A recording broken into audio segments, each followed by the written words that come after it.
Vitaly Vygodsky. The Economic Substantiation of the Theory of Socialism. Progress Publishers. Moscow. 1981. Translated from the Russian by Jane Sayer. Contents. Introduction. 7. Chapter 1. The initial elements in the economic substantiation of scientific communism. 15.1. General description of capitalist exploitation. 15.2. The first steps in the scientific forecasting of communist economy. 25.3. Proclamation of the historical role of the working class. 31.4. The initial theses of the theory of scientific communism. 34.5. The first principles of the theory of surplus value. 42.6. Economic substantiation of the need for a period of transition from capitalism to communism. 48.7. The prerequisites for the further elaboration of economic theory. 54. Chapter 2. Research into the mechanism of capitalist exploitation. 61.1. Critique of Proudhon's petty bourgeois reformism. The commodity as the economic cell of capitalism. 63.2. The fundamental propositions of the theory of surplus value. The possibility of and need for socialist revolution. 76.3. The law of time saving as the regulator of the communist economy. Labor under communism. 87.4. Economic crises and the development of bourgeois society. F 91. Chapter 3. Economic substantiation of the working class struggle in capitalist society. 97.1. Analysis of the commodity labor power. 102. The working class in the structure of bourgeois society. 3. The inevitability of economic crises. The impact of capitalist accumulation on the condition of the worker. 7.4. Capitalist monopoly and capitalist exploitation. 125.5. Free time as the goal of communist production. 134.6. Formal and real subjection of labor to capital. 138.7. The antagonistic contradictions of capitalism. The material preconditions for communist society. 146. 8. Specification of the basic theses of Marx's economic theory in the documents of the International Working Men's Association. 9. Certain aspects of the working class struggle today. Chapter 4. Economic substantiation of the inevitability of the socialist revolution. 1. General description of the communist mode of production. 2. The struggle of the working class for labor legislation. 3. The historical tendency of capitalist accumulation. Chapter 5. The scientific forecasting of the communist economy. 1. Analysis of social reproduction. The economic principles of the planned development of communist society. 2. The economic substantiation of scientific communism in the critique of the Gotha program and anti-Düring. Chapter 6. Marx's theory as the point of departure for Lenin's development of the economic principles of the theory of scientific communism. 1. Marxist analysis of the economic system in Russia and the development of the theory of revolution. 2. Marx's theory as the point of departure for Lenin's study of imperialism.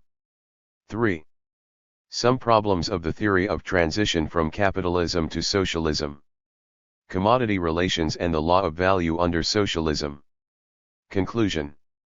1. The internal unity of the theoretical heritage of Marx and Engels. 2. The internal unity of Marx's economic theory and the revolutionary conclusions deriving from it. List of quoted and mentioned literature. Name index. Subject index. Introduction. With the same certainty with which we can develop from given mathematical principles a new mathematical proposition, with the same certainty we can deduce from the existing economic relations and the principles of political economy the imminence of social revolution. F. Engels 1. This work deals with the substantiation of scientific communism provided by Marx and Engels when they elaborated their economic theory. The author studies the development of the economic doctrine in connection with the theory of scientific communism, proceeding from the fact that Marxism has always developed as a unity of its component parts, but also realizing that because of the inevitable differentiation of scientific knowledge, the main sections of the theory and history of Marxism are often dealt with in isolation from one another. The internal unity of all the parts of the theoretical heritage of Marx and Engels arises from the common goal they set themselves in their research, to transform socialism from a utopia into a science, i.e., to provide it with a scientific basis. The utopian character of the socialist and communist views of the time became clear to Marx as early as 1842, and it was then that he set himself the task of the theoretical elaboration of communist ideas. Yet, as Engels remarked, this became possible only after Marx had made his two great discoveries, his formulation, jointly with Engels, of the materialist conception of history and the elaboration of the theory of surplus value. With these discoveries, socialism became a science. The materialist conception of history was worked out by Marx and Engels between 1843 and 1846 on the basis of their philosophical, historical, and economic research. It was then, too, that they formulated the general principes of the theory of scientific communism, as the chief conclusion deriving from this conception. Their essence, as described by Lenin, was that they brought out the historic role of the proletariat as the builder of socialist society, this being, in Lenin's opinion, the chief thing in the doctrine of Marx. Indeed, since in late 1843 and early 1844 Marx first came to the conclusion, in his work Contribution to the Critique of Hegel's Philosophy of Law, Introduction, that the proletariat, in order to liberate itself from the oppression it suffered in bourgeois society, based on private property, would have to destroy that society and build a classless, communist society. Since then, in Engels' words, the theoretical expression of the position of the proletariat in the class struggle against the bourgeoisie, the theoretical summation of the conditions for the liberation of the proletariat becomes the central task of the Marxist teaching. Engels focused attention on the revolutionary character of the conclusions following on from the materialist conception of history. The prospect of a gigantic revolution, the most gigantic revolution that has ever taken place, accordingly presents itself to us as soon as we pursue our materialist thesis further and apply it to the present time. F 21, 220. Yet the theoretical development of the materialist conception of history and of the theory of scientific communism arising from it was by no means completed in the 1840s. This work had only just begun. It was, so far, no more than a scientific hypothesis, but, as Lenin wrote, one which first created the possibility of a strictly scientific approach to historical and social problems. In particular, the materialist conception of history indicated the way to take in further elaborating and substantiating the theory of scientific communism. To determine the real position of the working class in bourgeois society and to make a scientific forecast of its future, it was essential to ascertain the fundamental trends in the development of bourgeois society and the mechanism by which it functioned. It followed from the materialist conception of history that bourgeois society was based on the capitalist mode of production, the priority task therefore being to identify and study the economic law of motion of this society. Having recognized that the economic system is the foundation on which the political superstructure is erected, Marx devoted his greatest attention to the study of this economic system. The theory of surplus value developed in Capital made it possible for Marx to reveal the way the capitalist mode of production functioned and to ascertain the fundamental trends in its development. As such, it actually constituted an economic substantiation of the theory of scientific communism. Lenin stressed that Marx deduces the inevitability of the transformation of capitalist society into socialist so.cd wholly and exclusively from the economic law of the development of contemporary society. Thus, the appearance of capital signified the completion of the process by which socialism was transformed from a hypothesis into a scientifically proved doctrine. In Marxist literature, the study of the problems of scientific communism is usually linked with a philosophical vindication of it. Indeed, the creation of the materialist conception of history meant, at the same time, a philosophical substantiation of the theory of scientific communism. It would be wrong, however, to confine studies to the philosophical aspect of this theory's elaboration. An equally important role in the development of the theory of scientific communism is played by the economic justification of it. Marx's economic doctrine provided an economic backup for the theory of scientific communism not only because his economic conclusions fully confirmed the basic propositions of this theory.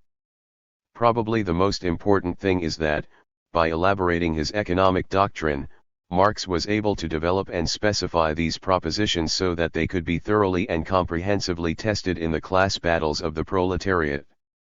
The theory of scientific communism was put to the test in the 1848–49 revolutions. The history of the First International shows that, at this time, Marx's theory was becoming a genuine guide to action for the working class in its political and economic struggle with the class of capitalists. The historical confirmation received by the theory of scientific communism at the time of the First International and in subsequent period stimulated the further development of this theory. At the same time, it showed that Marx's economic doctrine, on which this theory is based, gives a true reflection of the 9. Capitalist mode of production, of the way it functions and the fundamental trends in its development. Lenin wrote that Marx's economic doctrine is the most profound, comprehensive, and detailed confirmation and application of his theory. Marx built up his economic foundation for the theory of scientific communism gradually, as he developed his economic doctrine. There can be no doubt that the conclusions drawn from this doctrine with respect to the theory of scientific communism during various historical periods must be considered from the angle of the degree of maturity of that doctrine at the period in question. This obliges the researcher to consider these conclusions in the historical order in which they were made and developed.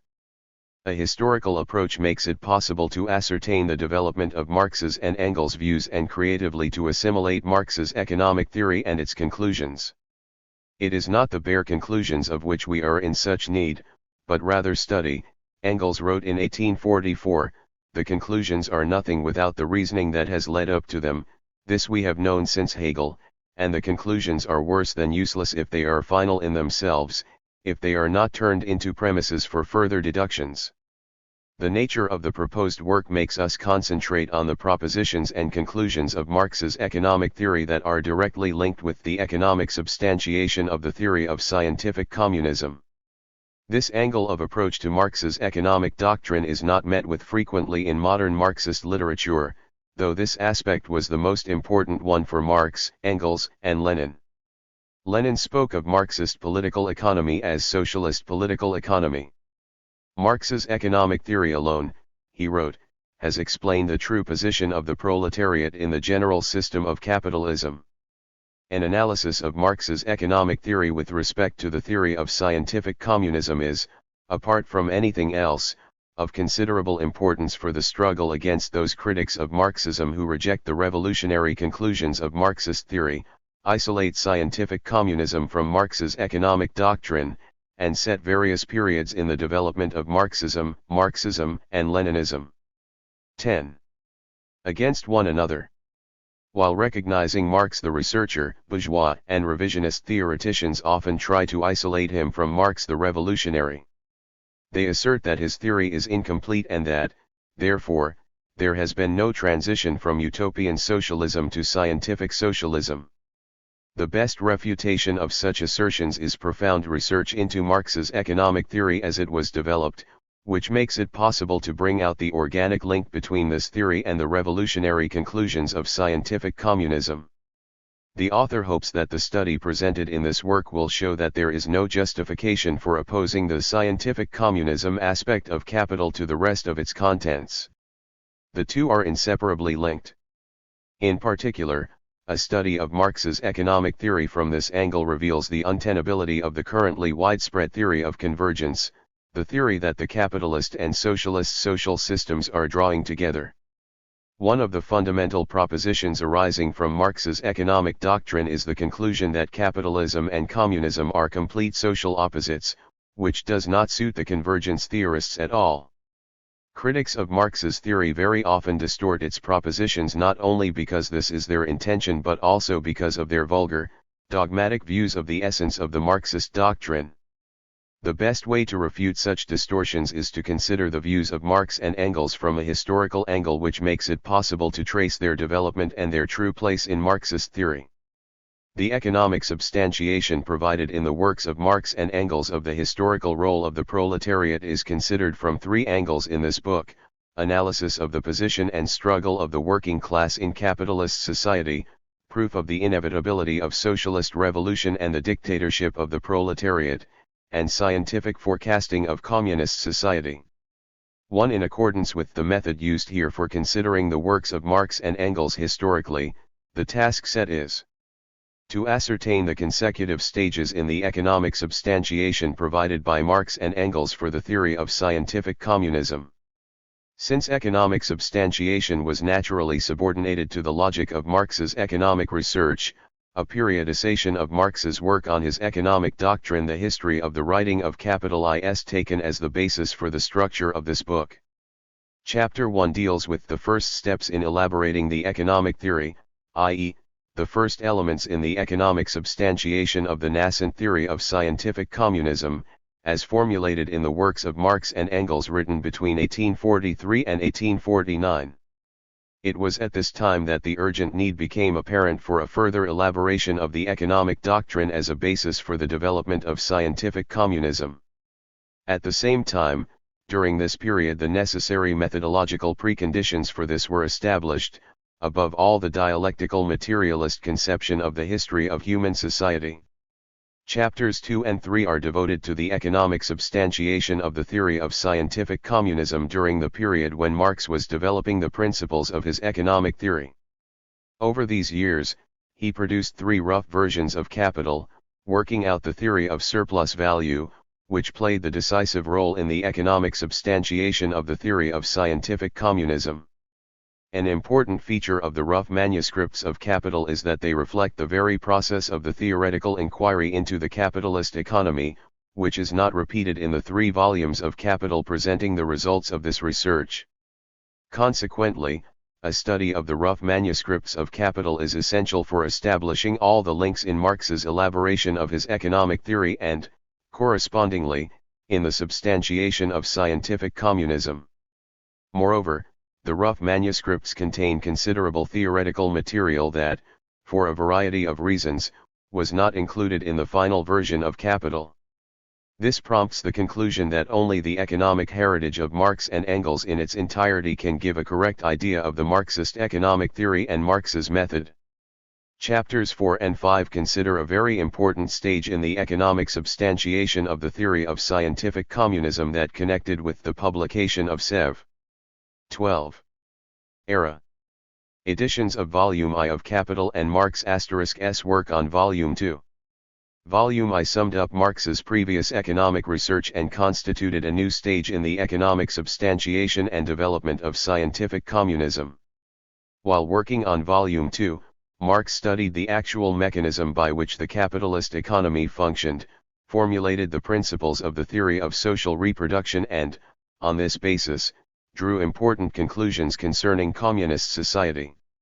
This was also the period during which Engels' Anti-Dühring and Marx's critique of the Gotha program were written, their aim being largely to specify the conclusions of Marx's economic theory with respect to scientific communism. Chapter 6 examines Lenin's contribution to the economic substantiation of the theory of scientific communism, which consisted in further developing and specifying Marx's theory in the new historical conditions. Engels drew attention to the fact that Marx's way of viewing things is not a doctrine but a method. It does not provide ready-made dogmas, but criteria for further research and the method for this research.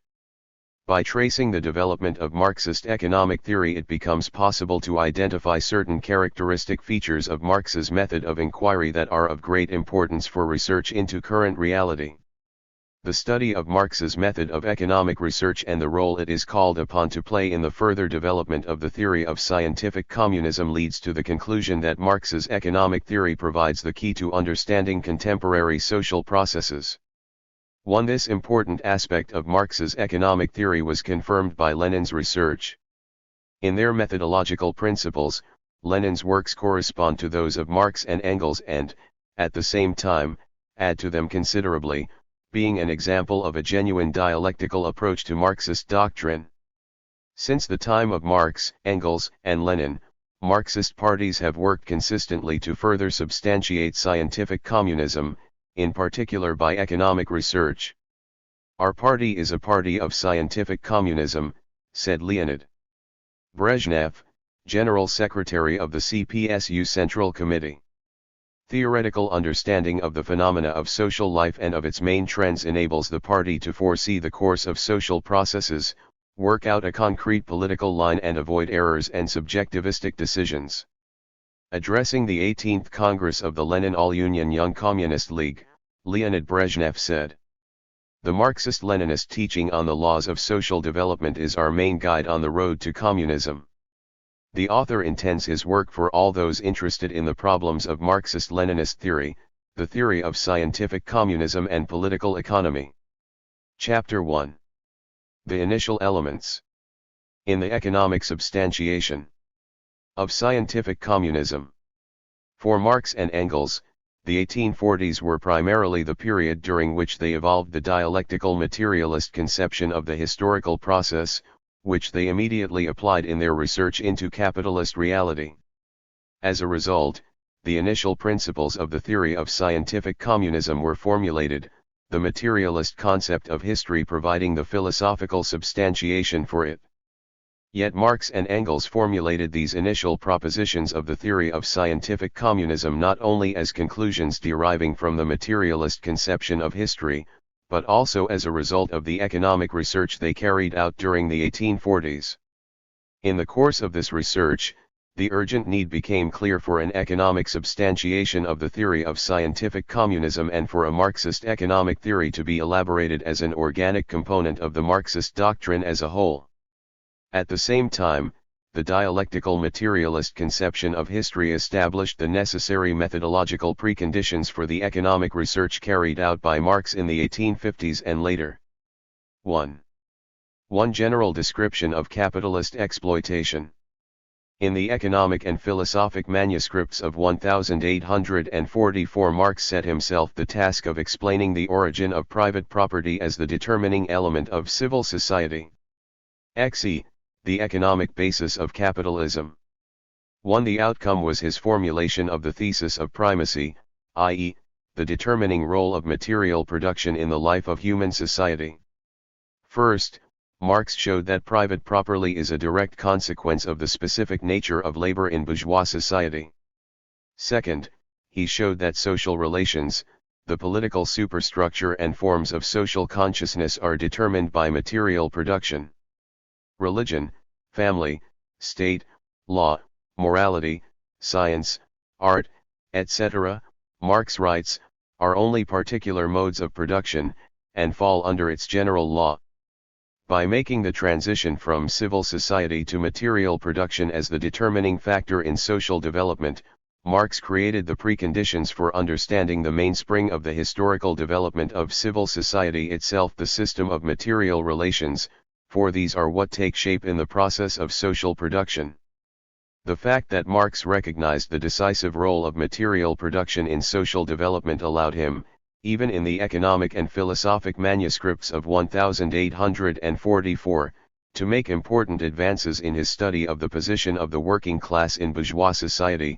In this context, he specified the primacy of material production, concluding that the position of the working class is determined by the development of capitalist production and that it derives from the essence of present-day labor itself. The pinpointing of the essence of wage labor thus occupies a central place in Marx's research as set out in the economic and philosophic manuscripts. As his point of departure, Marx takes an actually economic fact, which, in his opinion, consists in the progressive impoverishment of the working class as the social wealth created by them grows. Using Adam Smith's analysis of the three different states of social development, when social wealth goes into decline, when it progresses, and when it reaches its maximum level, Marx considers the position of the working class as a direct result of the process of capitalist accumulation. This view subsequently constituted a fundamental feature of the Marxist conception of the impoverishment of the working class in bourgeois society, but the conception itself, as we shall see, underwent considerable changes on the basis of the economic theory developed by Marx. For the time being, Marx concludes that there is a progressive, steady impoverishment of the proletariat in the course of social development. Thus, in a declining state of society, increasing misery of the worker, in an advancing state misery with complications, and in a fully developed state of society static misery. Marx still assumes that a rise in wages is economically pointless, for it affects the price of commodities as simple interest, i.e., engenders a proportional rise in commodity prices. Later, Marx noted Ricardo's major contribution of having refuted this apologetic thesis of vulgar political economy, one directed against the struggle of the working class to improve their economic position. The concept of the relative wage in Ricardo's theory made it possible to consider the actual correlation between prices, wages, and profit, and to compare economically the relative position of the working and capitalist classes. Even at this stage, however, Marx is pondering on the process of the relative impoverishment of the working class under capitalism, as evidenced by the extensive quotations in the economic and philosophic manuscripts of 1844 from the book Die Bewegung der Produktion, then just published, by the German essayist Wilhelm Schulz, who later participated in the bourgeois democratic revolution of 1848–49. In particular, Marx quoted the following from this book. Even if it were as true as it is false that the average income of every class of society has increased, the income differences and relative income distances may nevertheless have become greater, and the contrasts between wealth and poverty accordingly stand out more sharply. For just because total production rises, and in the same measure as it rises needs, desires and claims also multiply, and thus relative poverty can increase whilst absolute poverty diminishes. Marx agrees with these arguments by Schulz and writes that bourgeois political economy knows the worker only as a working animal, as a beast reduced to the strictest bodily needs. Yet it is this particular notion of bourgeois political economy that is economically embodied in the category of the minimum wage, towards which the worker's average wage is allegedly drawn like a magnet. The concept of the minimum wage, which Marx still supported during the 1840s, too played a major role in his theory of the proletarian revolution at the time, which was based on the progressive impoverishment of the working class. Marx noted that, in the course of the competitive struggle between agricultural workers, capitalists renting land, and landowners, wages, which have already been reduced to a minimum, must be reduced yet further, to meet the new competition. This then necessarily leads to revolution. Later, when Marx had evolved his own economic theory, he was also able to refute the thesis that the value of labor power coincides with the minimum wage. As Engels wrote in 1885, in reality wages have a constant tendency to approach the minimum, but this only testifies to the ability of capitalists to depress the price of labor power more and more below its value. *1. Let us return, however, to the economic and philosophic manuscripts. The main problem requiring explanation in economically substantiating the impoverishment of the working class in bourgeois society consists, in Marx's opinion, in the fact that the product of the worker's labor is alienated from him and belongs not to the worker himself, but to the capitalist, and that the worker is related to the product of his labor as to an alien object. Let us say immediately that, at this stage in his research, Marx was only approaching a solution of this problem, which is indeed of crucial importance for research into capitalist exploitation. Yet the very fact that he posed it was indicative of a fundamental advance in the formation of scientific communism. Socialists before Marx only maintained that there was no justification for the fact that the capitalist appropriated the product of the worker's labor, while Marx saw it as his task to explain the process, a logical one within the framework of capitalism, by which the capitalist exploited the worker, and to present it as an expression of a necessary course of development. In full accord with the thesis concerning the primacy of material production, Marx comes to the conclusion that, in order to explain the alienation of the product of the work, e.r.s. labor from the worker himself, it is the direct relationship between the worker and production, the relationship of the worker to the objects of his production that must be considered, for here lies the essential relationship of labor in capitalist society.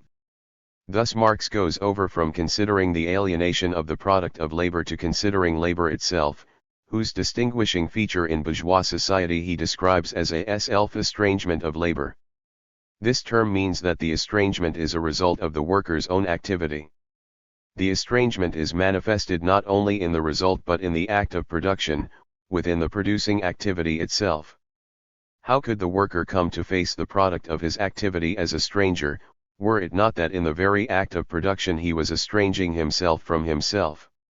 In the estrangement of the object of labor is merely summarized the estrangement, the alienation, in the activity of labor itself. The self-estrangement of labor in bourgeois society comes down, as Marx sees it, to four basic characteristics.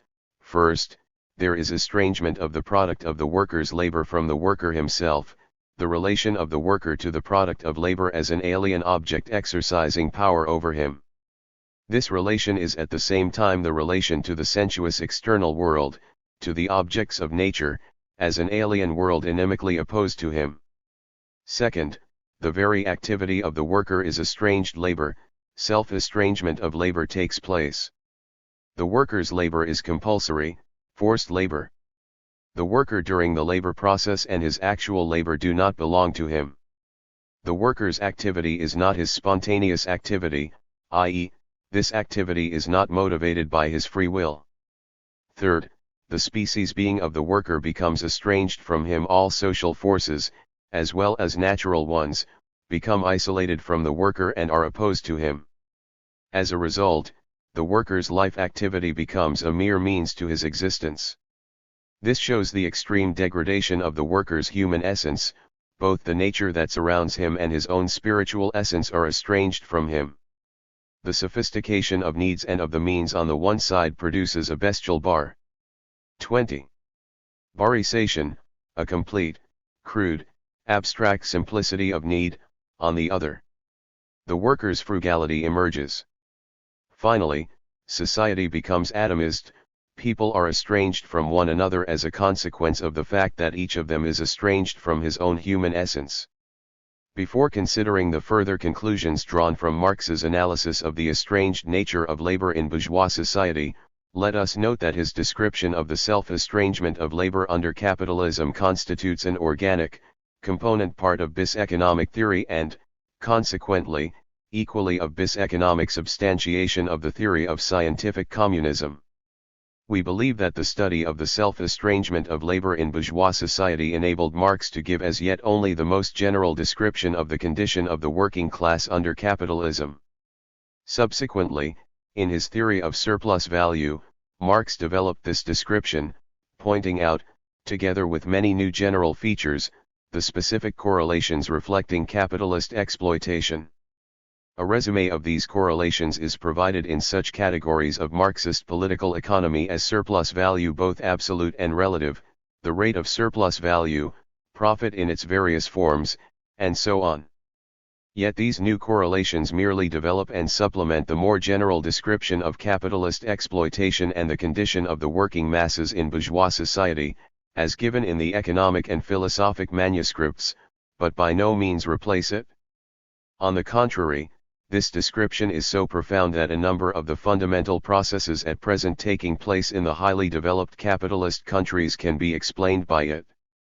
The rather high standard of living achieved in these countries is accompanied by a sharp intensification of capitalist exploitation and, at the same time, a very significant increase in the alienation of the working masses from all aspects of the life of society. 1.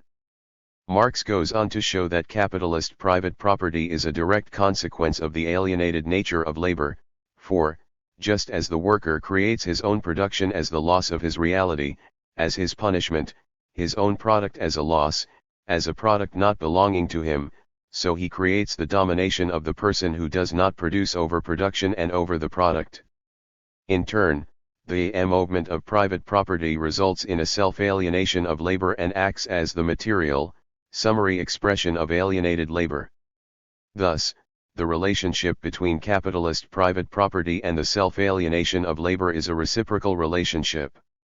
Marx shows that the categories of alienated labor and private property are basic ones, and that we can develop every category of political economy with the help of these two factors, and we shall find again in each category, example trade, competition, capital, money, only a particular and developed expression of these first elements. *1 Subsequently, a profound analysis of the labor process in the framework of capitalist private property brought Marx to his theory of value and, on this basis, that of surplus value. As already noted, these theories in no way conflict with the description of labor under capitalism as alienated labor, they constitute a further specification of that description. Marx did, indeed, later draw all economic categories from those of value and surplus value. For the time, not only of indicators of industrial growth or commodity prices. Now it was the entire qualitative aspect of life that was being weighed, with the level of material welfare playing a very important role, but the measurement scale having become much broader. It included the entire range of human values, their comparative significance, which was determined by the internal laws of each system, concepts of morals, culture, and philosophy inherent in these systems. Many of these new components which affected the qualitative side of life, could not be measured in any quantitative terms. Among the most important qualitative characteristics of the working people's condition in the capitalist countries today, Gus Hall includes a profound lack of confidence in the future, a growing feeling of alienation and disappointment arising from people's isolation from active participation in the life of society. It should be stressed again that here Marx is identifying, for specifically capitalist conditions, the major categories determining the mode of production, productive forces and relations of production, as well as stating that they interact. 22. Being, from the category of alienated labor he derives the natural tendency of wages to diminish to the minimum under capitalism and, in this connection, concludes that an enforced increase of wages would therefore be nothing but better payment for the slave, and would not win either for the worker or for labor their human status and dignity. At this time, Marx had not yet come to the conclusion that a continuous struggle was necessary on the part of workers in bourgeois society for wage rises, which corresponded to what was already happening within the working class movement, i.e., the strike struggle. Later we shall see that by further elaborating his economic theory, Marx discovered the correct balance between the economic and political struggles waged by the working class.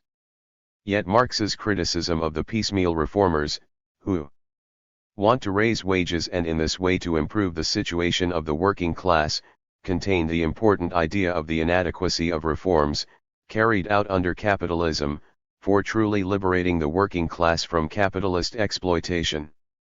The very explanation of the alienated character of labor under capitalism and the derivative category of wages as the measure of labor, which occurs only in the form of activity as a source of livelihood, permitted Marx to show the absurdity of the ideas of Proudhon, who saw equality of wages as the goal of social revolution. The equality of wages, as demanded by Proudhon, only transforms the relationship of the present-day worker to his labor into the relationship of all men to labor. Such were the initial elements of the substantiation of the need for a proletarian revolution, for the abolition of capitalist private property as a means for emancipating the whole of society, because the whole of human servitude is involved in the relation of the worker to production, and all relations of servitude are but modifications and consequences of this relation. Marx later ascertained the economic factors forming the basis of the common interests of the working class and all the working people in abolishing the capitalist system. Meanwhile, the establishment of the primacy of material production allowed him. 23. To identify the basic contradiction of bourgeois society, that between labor and capital. This contradiction, driven to the limit, is of necessity the limit, the culmination, and the downfall of the whole private property relationship. The economic basis of this opposition is the inversely proportional dependence between wages and the interest on capital, as established by modern English political economy. As a result of this, the capitalist could normally only gain by pressing down wages, and vice versa. Not the defrauding of the consumer, but the capitalist and the worker taking advantage of each other, is shown to be the normal relationship. The opposition between labor and capital appears here as that between the economic interests of workers and capitalists, making a revolutionary transformation of bourgeois society essential. Marx views this transformation as a very rough and protracted process. In order to abolish the idea of private property, he notes, the idea of communism is quite sufficient. It takes actual communist action to abolish actual private property. History will lead to it. Yet, while criticizing capitalist private property, even in the economic and philosophic manuscripts, Marx firmly stresses its historical necessity, for it is within the framework of private property that the social character of labor develops, appearing in the form of the division of labor and exchange. In his resume of the bourgeois economists' analysis of the division of labor, Marx notes their view that it bestows on labor infinite productive capacity while also, within the framework of private property, causing the impoverishment of individual activity, and its loss of character. Precisely in the fact that division of labor and exchange are aspects of private property, writes Marx, lies the twofold proof, on the one hand that human life required private property for its realization, and on the other hand that it now requires the supersession of private property. 2. The first steps in the scientific forecasting of communist economy. Engels' outlines of a critique of political economy are based on a criticism of the rationale of private property, this being closely tied in with a criticism of capitalist competition as the regulator of social production. He writes, "Competition has penetrated all the relationships of our life and completed the reciprocal bondage in which men now hold themselves. Competition is the great mainspring which again and again jerks into activity our aging and withering social order, or rather disorder, but with each new exertion it also saps a part of this order's waning strength." In the economic and philosophic manuscripts, Marx writes that, under competitive conditions the hostile antagonism of interests, the struggle, the war is recognized, as the basis of social organization, and that a concentration of capital in the hands of a few is an inevitable consequence of competition. Thus Marx, and particularly Engels, see competition as a basic social factor, characteristic of the capitalist economy and the economic relations of bourgeois society. By analyzing capitalist competition, Engels shows that it inevitably entails a monopoly of capitalist private property.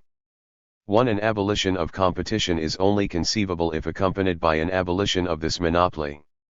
Engels contrasts the anarchy of bourgeois society with the conscious production under communism, and notes that if the producers as such knew how much the consumers required, if they were to organize production, if they were to share it out amongst themselves, then the fluctuations of competition and its tendency to crisis would be impossible. In communist society, competition would be the relation of consumption to productivity. The community will have to calculate what it can produce with the means at its disposal, and in accordance with the relationship of this productive power to the mass of consumers it will determine how far it has to raise or lower production, how far it has to give way to, or curtail, luxury. Under these conditions, competition is tantamount to emulation, one which will be organically inherent in society. In the outlines, Engels sets himself the extremely interesting task of showing how the most important categories of political economy, value, rent, and others operate when private property and its inseparable companion, competition, are absent, i.e., under the conditions of communist society. A considerable part of Engels' work is, therefore, an attempt to give a scientific forecast of communist society. This was the first use of the method, later applied by Marx and Engels as the basis for scientific forecasting of the communist economy, of distinguishing between the material content and social form too of all economic processes, or, as Engels says in the outlines, their natural and human aspects. A similar distinction between the human kernel of factory industry and its capitalist dirty outer shell was drawn at the same time by Marx. Later we shall discuss this method in more detail, but, for the time being, note that to abstract from competition in considering the most important economic categories meant, in essence, to view them from the angle of their material content, conditioned, as Marx and Engels later explained, by the development of the productive forces. Yet, in as far as the productive forces are retained during the transition from one socio-economic formation to another, so is the material content of the basic economic categories. For this reason, a study of the material content of economic processes taking place under capitalism constitutes an extremely important advance in forecasting the character of these processes for the conditions of communist society. The outlines attempt to provide an analysis of value from the position of Marxist political economy, which was then taking shape. Continuing to use the terminology of bourgeois political economy, for the time being, Engels describes value as the relation of production costs to utility. The first application of value is the decision as to whether a thing ought to be produced at all, i.e., as to whether utility counterbalances production costs. Under capitalist conditions, the utility of an object is determined only in the course of trade exchange, i.e., essentially incorrectly. Yet once this is superseded, there can no longer be any question of exchange as it exists at present. The practical application of the concept of value will then be increasingly confined to the decision about production, and that is its proper sphere. Subsequently, in his work Anti-Düring, Engels noted, "As long ago as 1844 I stated that the balancing of useful effects and expenditure of labor on making decisions concerning production was all that would be left, in a communist society, of the politico-economic concept of value." The scientific justification for this statement, however, as can be seen, was made possible only by Marx's Capital. There is a considerable difference between the interpretation of value given in the outlines and that in Anti-Düring. In his earlier work, Engels merely states that, in bourgeois society, where private property prevails, the only possible form in which the law of value might appear is a divergence of prices from value, but gives no explanation of this fact. Moreover, at that time Engels believed that the law of value did not, in fact, operate under capitalism, since he held that equivalent exchange was impossible there. The fact that the price was not equal to the value, he saw as evidence of the immorality of trade.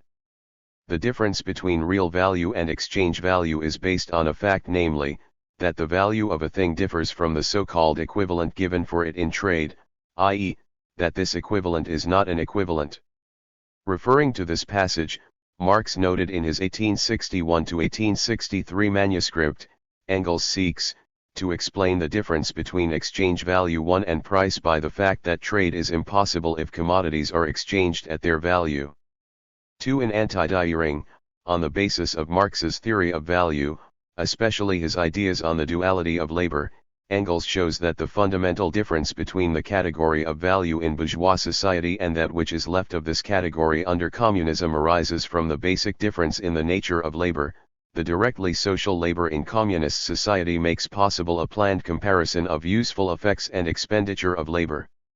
Let us add that only once the mechanism by which the law of value operates under the fundamentally different conditions of capitalism and communism had been ascertained in theory did it become possible to reveal how this law operates under the transitional conditions of the first phase of communism, i.e., under the conditions of socialist society as it exists today. Of this, however, detracts from the significance of the hypothesis concerning the way the law of value operates under communism and the abolition of private property as an essential condition for this, as formulated in the outlines of a critique of political economy. On January 8, 1868, Marx wrote to Engels, "Indeed, no form of society can prevent the working time at the disposal of society from regulating production one way or another. So long, however, as this regulation is accomplished not by the direct and conscious control of society over its working time, which is possible only with common ownership, but by the movement of commodity prices, things remain as you have already quite aptly described them in the Deutsche Französische. 2. This excerpt clearly shows us how Engels' hypothesis later came to take its place in the Marxist theory of value, after having been transformed from a hypothesis into a scientifically proved principle. In the outlines, Engels considers science as the mental element of production. In bourgeois society, science is on the side of capital and is trained against labor. As Engels shows, this is fully proved by the results of the capitalist use of machines. The capitalist appropriates the fruits of scientific progress gratis, so science is no concern of the bourgeois economist. The advances of science go beyond his figures, but in a rational order. The mental element certainly belongs among the elements of production and will find its place, too, in economics among the costs of production. And here it is certainly gratifying to know that the promotion of science also brings its material reward, to know that a single achievement of science, like James Watt's steam engine, has brought in more for the world in the first 50 years of its existence than the world lies spent on the promotion of science since the beginning of time. In essence, Engels expresses here the profound idea that science is being turned into a direct productive force. Later, in the rough variants of Capital, Marx showed that such a transformation was, indeed, already taking place under capitalism, so that science is certainly a concern for both the capitalist and the apologist for him the bourgeois economist. The successes of science are taken into full account by them, as the modern development of capitalism has confirmed to the full. Yet Engels was undoubtedly right that only in a rational order, i.e., in communist society, is a genuine flourishing of science possible. In the outlines, Engels formulated the law of the growth of science. Science increases at least as much as population. The latter increases in proportion to the size of the previous generation, science advances in proportion to the knowledge bequeathed to it by the previous generation, and thus under the most ordinary conditions also in a geometrical progression. 1. Engels comes to the conclusion that an unlimited development of science and the ensuing increasing subordination of the forces of nature by people, this immeasurable productive capacity, handled consciously and in the interest of all, would soon reduce to a minimum the labor falling to the share of mankind. This important idea was later developed comprehensively and substantiated in Capital. Scientific progress, according to Engels, is the main factor refuting the Malthusian population theory. The productive power at mankind's disposal is immeasurable. The productivity of the soil can be increased ad infinitum by the application of capital, labor, and science. Yet, in order that this immeasurable productive capacity be used in the interests of mankind, a fundamental transformation of society is required, if only because the education of the masses which it provides makes possible that moral restraint of the propagative instinct which Malthus himself presents as the most effective and easiest remedy for overpopulation. 3. Proclamation of the historical role of the working class. As we have seen, in 1843–44 Marx and Engels made the first steps, and very significant ones, in the economic substantiation of their theory of scientific communism. They were, in fact, able to do this even before formulating their own economic theory, because they proceeded from the research carried out by the classics of bourgeois political economy. Yet, for the further development of the Marxist theory, the materialist conception of the historical process and the theory of scientific communism and economic doctrine was required that would be an integral part of this theory. 1. Marx's discovery of the primacy of material production made a study of capitalist production and wage labor his central problem. Only thus was it possible to ascertain the essence of capitalist exploitation, as summed up in the capitalist appropriating the product of the worker's labor. It was not until 1857–58 that Marx solved this problem, after many years of research that led to the elaboration of the theory of surplus value. But even in the economic and philosophic manuscripts of 1844 he was able to give a general description of the process of capitalist exploitation, which he called the self-alienation of labor. The further evolution of capitalism lies shown how profound this description actually was. Proceeding from the fact that the entire revolutionary movement necessarily finds both its empirical and its theoretical basis in the movement of private property, more precisely, in that of the economy. Marx and Engels took the first steps in economically substantiating the need for a proletarian revolution. Even at this time, they were able to establish the general trend in capitalist production towards a concentration and centralization of capital. This law of the centralization of private property, wrote Engels, is as imminent in private property as all the others. The middle classes must increasingly disappear until the world is divided into millionaires and paupers, into large landowners and poor farm laborers. This result must and will come, unless it is anticipated by a total transformation of social conditions, a fusion of opposed interests, an abolition of private property. In the opinion of Marx and Engels, the specific economic contradictions of capitalist production, which make its end inevitable, are as follows. First, the contradiction between labor and capital, based on the progressive enrichment of the capitalists and equally progressive impoverishment of the working class. Second, the law of capitalist competition leading to economic crises, the law which produces revolution. As we can see, the further elaboration of the economic theory allowed them to make their analysis of the contradictions of the capitalist economy substantially more profound, which, in a number of instances, led to a considerably more precise formulation of conclusions relating to the revolutionary transformation of bourgeois society.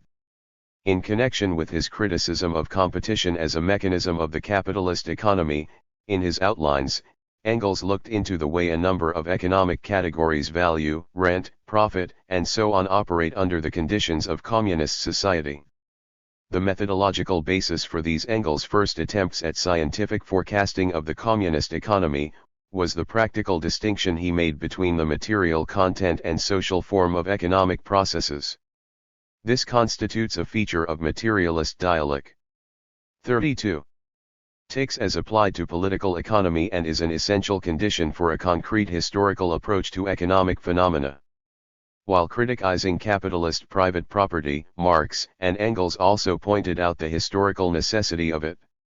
They saw communism as an inevitable result of the internal economic development of bourgeois society. Worthy of particular attention in this context is the proposition contained in Marx's economic and philosophic manuscripts of 1844 that communism, being a necessary result of the negation of private property, is still not true, self-originating communism.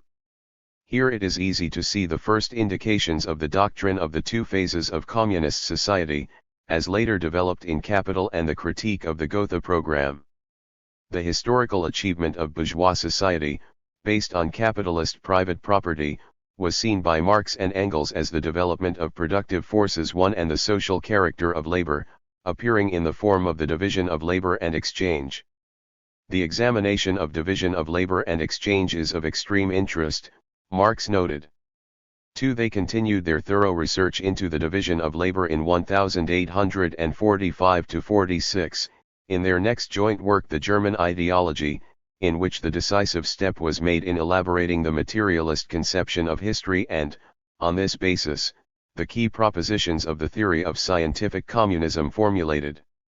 Yet the work that had already been carried out in 1843–44 was sufficient for them to proclaim firmly in the Holy Family the historical role of the working class.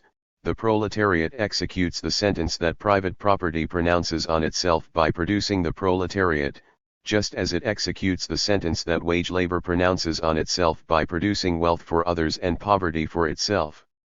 When the proletariat is victorious, it by no means becomes the absolute side of society, for it is victorious only by abolishing itself and its opposite. Then the proletariat disappears as well as the opposite which determines it, private property. For the initial theses of the theory of scientific communism. In 1845–46, in their joint work The German Ideology, Marx and Engels continued their study of the structure of material production. Viewing material production as social production, they showed that it represented a dialectical unity of the productive forces and the relations of production. 1. It is the productive forces, which form the material content of material production, that play the decisive role in this unity. The most obvious indicator of the level of development of the productive forces is the level of the division of labor. Each new productive force causes a further development of the division of labor, and the latter gives rise to a change in the relations of production, primarily characterized as forms of property. The various stages of development in the division of labor are just so many different forms of property, i.e., the existing stage in the division of labor determines also the relations of individuals to one another with reference to the material, instrument, and product of labor. Between the productive forces and the relations of production, there is a certain correspondence. The development of the relations of production corresponds to that of the productive forces. Although the productive forces determine the relations of production, they are also influenced by them. The form of intercourse determined by the existing productive forces at all previous historical stages, and in its turn determining these, is civil society. Marx and Engels describe the dialectics of the interaction between the productive forces and the relations of production in the following way. An earlier form of intercourse, which has become a fetter, is replaced by a new one corresponding to the more developed productive forces, a form which in its turn becomes a fetter and is then replaced by another. Thus, inherent in social production is an internal contradiction between the productive forces and the relations of production, a contradiction originating from the way the development of the productive forces outstrips that of the relations of production, as a result of which the correspondence between them is upset. Since the relations of production, in turn, determine the political and ideological superstructure and the various forms of social consciousness, this internal contradiction of social production entails a disturbance of the correspondence between the relations of production and other non-material social relations expressing the social consciousness. These three moments, the productive forces, the state of society and conscious. 3*35. Can and must come into contradiction with one another. A specific class structure corresponds to a specific structure of social production, so this contradiction appears between the various classes in society. The contradiction between the productive forces that have grown up and their obsolete social form, the relations of production, thus determines all the historical collisions and is the cause of social revolutions that establish a relative correspondence between the material content and social form of material production for a certain historical period. The principle of the dialectical interaction between the productive forces and the relations of production thus formulated, just like the principle of the decisive role played by material production in the development of society, was consistently applied by Marx and Engels to the bourgeois society of the time, as a result of which the main features of the theory of scientific communism were elaborated. The key initial theses of the theory of scientific communism, as formulated in Chapter 1 of the German ideology, are as follows. Capitalist society is characterized by an antagonistic contradiction between the productive forces and the relations of production. By its very nature, large-scale production presupposes the social appropriation of the productive forces, but under capitalism, this is impossible, since production develops within the framework of private property. The development of large-scale industry under the conditions of private property leads only to a greater rift between capital and labor, to a fragmentation between capital and labor, since private property means nothing but the power of disposing of the labor power of others, i.e., the exploitation of labor by capital. The development of the productive forces under capitalism turns the vast majority of society into proletarians, a class for which not only its relation to the capitalist, but labor itself becomes unbearable. Under these conditions, the productive forces themselves are transformed into their opposite, becoming destructive forces. This antagonistic contradiction inherent in capitalism between the productive forces and the relations of production provides the basis for socialist revolution. 36. Capitalist society is characterized by the domination of the productive forces over people. As long as man remains in naturally evolved society, that is, as long as a cleavage exists between the particular and the common interest, as long, therefore, as activity is not voluntarily, but naturally, divided, man's own deed becomes an alien power opposed to him, which enslaves him instead of being controlled by him. In this context, Marx and Engels point out the indifference of the worker under capitalism to his labor. Given a social division of labor based on private property, productive power is transformed into social power that is not only independent of the will and behavior of people, but also dominates them. The transformation of the product of human activity into a power dominating people is described by Marx as alienation.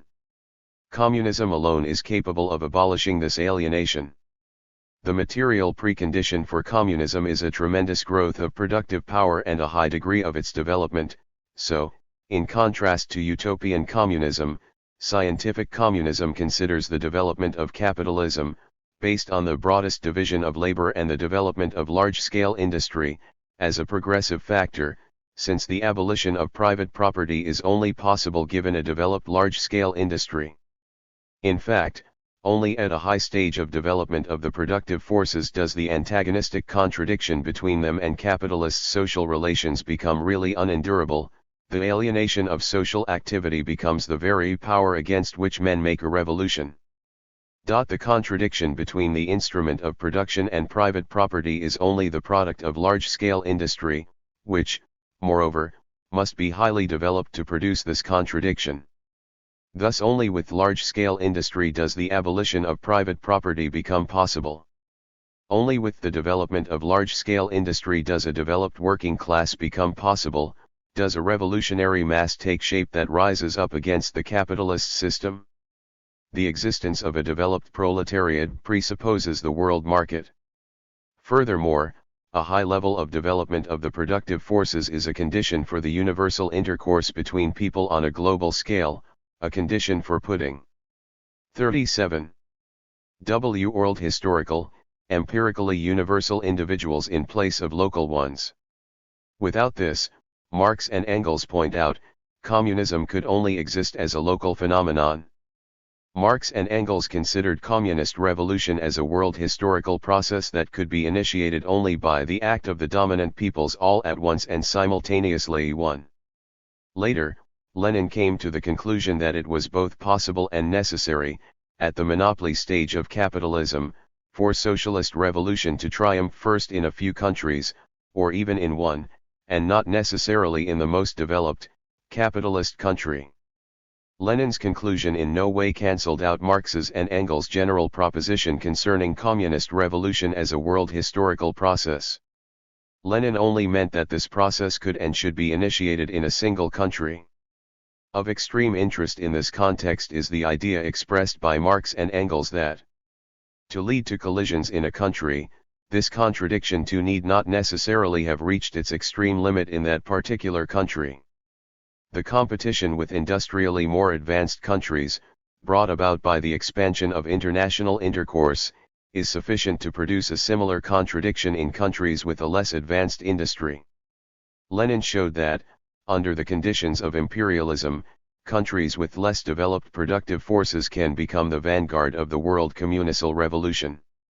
Yet, just as the proletariat can only exist world historically, so communism, its activity, can only have a world historical existence. Thus, Marx, Engels and Lenin always viewed the world communist revolution as a world historical process, the length of which would be determined by the specific historical conditions. Finally, only at a high level of development of the productive forces is it possible to achieve the abundance of consumer goods that constitutes an essential precondition for communism. In general, people cannot be liberated as long as they are unable to obtain food and drink, housing and clothing in adequate quality and quantity. Without such a development of the productive forces, privation, want is merely made general, and with want the struggle for necessities would begin again, and all the old filthy business would necessarily be restored. Particular attention should be focused on the fact that, in formulating the conditions for the real liberation of people, Marx and Engels mention, together with historical conditions, the level of industry, trade, and agriculture, the level of intercourse, a term they were using at that time to designate, among other things, the relations of production. The idea that the material preconditions for communism include, as well as a definite level of development of the productive forces, a definite state of the relations of production, was developed in 1857–58 in the initial variant of Capital. In the 1860s, Marx discovered a series of such elements of the highest new form already existing within the framework of capitalism. Later we shall speak about this in more detail. It follows from the conditions of the class struggle in capitalist society that the proletariat, although seeking to destroy the entire old social form and any domination at all, must first conquer political power. Yet the need for communist revolution is determined not only by the need for the proletariat to overthrow the dominant classes of bourgeois society and establish its own political domination. People can be given a communist consciousness and changed on a mass scale only in a practical movement, a revolution. The class overthrowing the ruling class can only in a revolution succeed in ridding itself of all the muck of ages and become fitted to found society anew. Thus, it is not mental criticism, but the practical overthrow of the actual social relations, not criticism but revolution is the driving force of history. Communist revolution overturns the very foundations of the relations of production by abolishing private property. This is necessitated by the antagonistic contradictions in capitalist society. Things have now come to such a pass. 39. That the individuals must appropriate the existing totality of productive forces, not only to achieve self-activity, but, also, merely to safeguard their very existence. Yet this is not the only thing.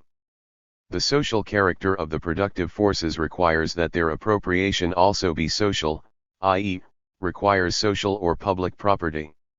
Together with private property, communist revolution abolishes the estrangement, enslavement of the individual by his own product. Communism means control and conscious mastery of these powers, which, born of the action of men on one another, have till now overawed and ruled men as powers completely alien to them. The development of communist society is subordinated to a general plan of freely combined individuals. Communist revolution destroys the dependence of individuals on a specific form of activity and especially the opposition between town and countryside. Only given social property is the personal freedom of individuals possible. Only abolition of wage labor makes it possible for proletarians to assert themselves as individuals. 1. The foundations of scientific communism elaborated in the German ideology meant a final break with the utopian theories that preceded or were contemporary with Marx and Engels. As Lenin noted, utopian socialism criticized capitalist society, it condemned and damned it, it dreamed of its destruction, it had visions of a better order and endeavored to convince the rich of the immorality of exploitation. Only once Marx and Engels had found, deep within the capitalist system, the social force that could and inevitably would become the creator of the new society, did socialism receive a scientific foundation and its transformation from a utopia into a science begin. In this context, it must be stressed that the economic and philosophic manuscripts of 1844 already contained a critique of utopian views of communism, but it was not until Marx and Engels had proceeded with their analysis of social production and evolved their materialist conception of history in the German ideology that they were able to give a detailed formulation of the basic theses of the theory of scientific communism and make their criticism of utopian socialism more profound. In the theoretical sphere this applied, in particular, to Feuerbach, whose identification of essence and being Engels described as a fine panegyric upon the existing state of affairs.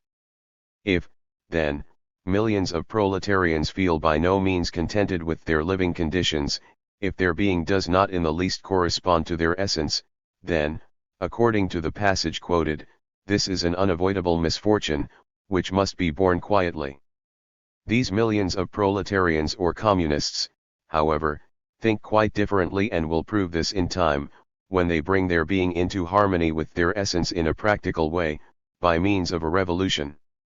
In opposition to such notions, Marx and Engels proceeded from the view that it is possible to achieve real liberation only in the real world and by real means, that it is a question of revolutionizing the existing world, of practically coming to grips with and changing the things found in existence.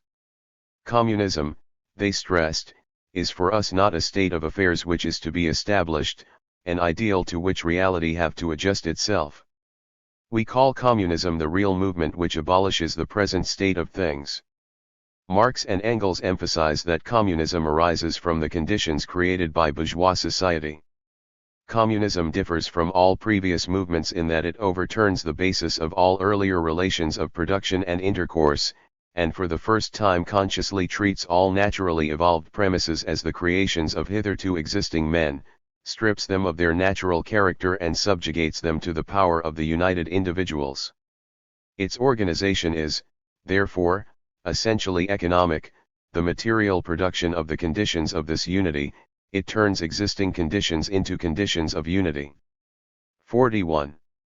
The German ideology was published only after the death of both Marx and Engels, but the propositions formulated there were restated in some form or another and further developed in a number of their works dating from the late 1840s, especially The Poverty of Philosophy, Wage Labor and Capital, in Principles of Communism and the Manifesto of the Communist Party. We shall now consider these works from the angle of our subject. 5. The first principles of the theory of surplus value. During the elaboration of their theory of scientific communism, Marx and Engels were compelled to engage in constant polemics with diverse trends in petty bourgeois socialism, in particular Proudhonism. As the Marxist theory developed, the criticism of Proudhonism became more profound. The urgent need to dissociate themselves theoretically from this false brother of scientific communism in turn stimulated Marx and Engels in the elaboration of their theory.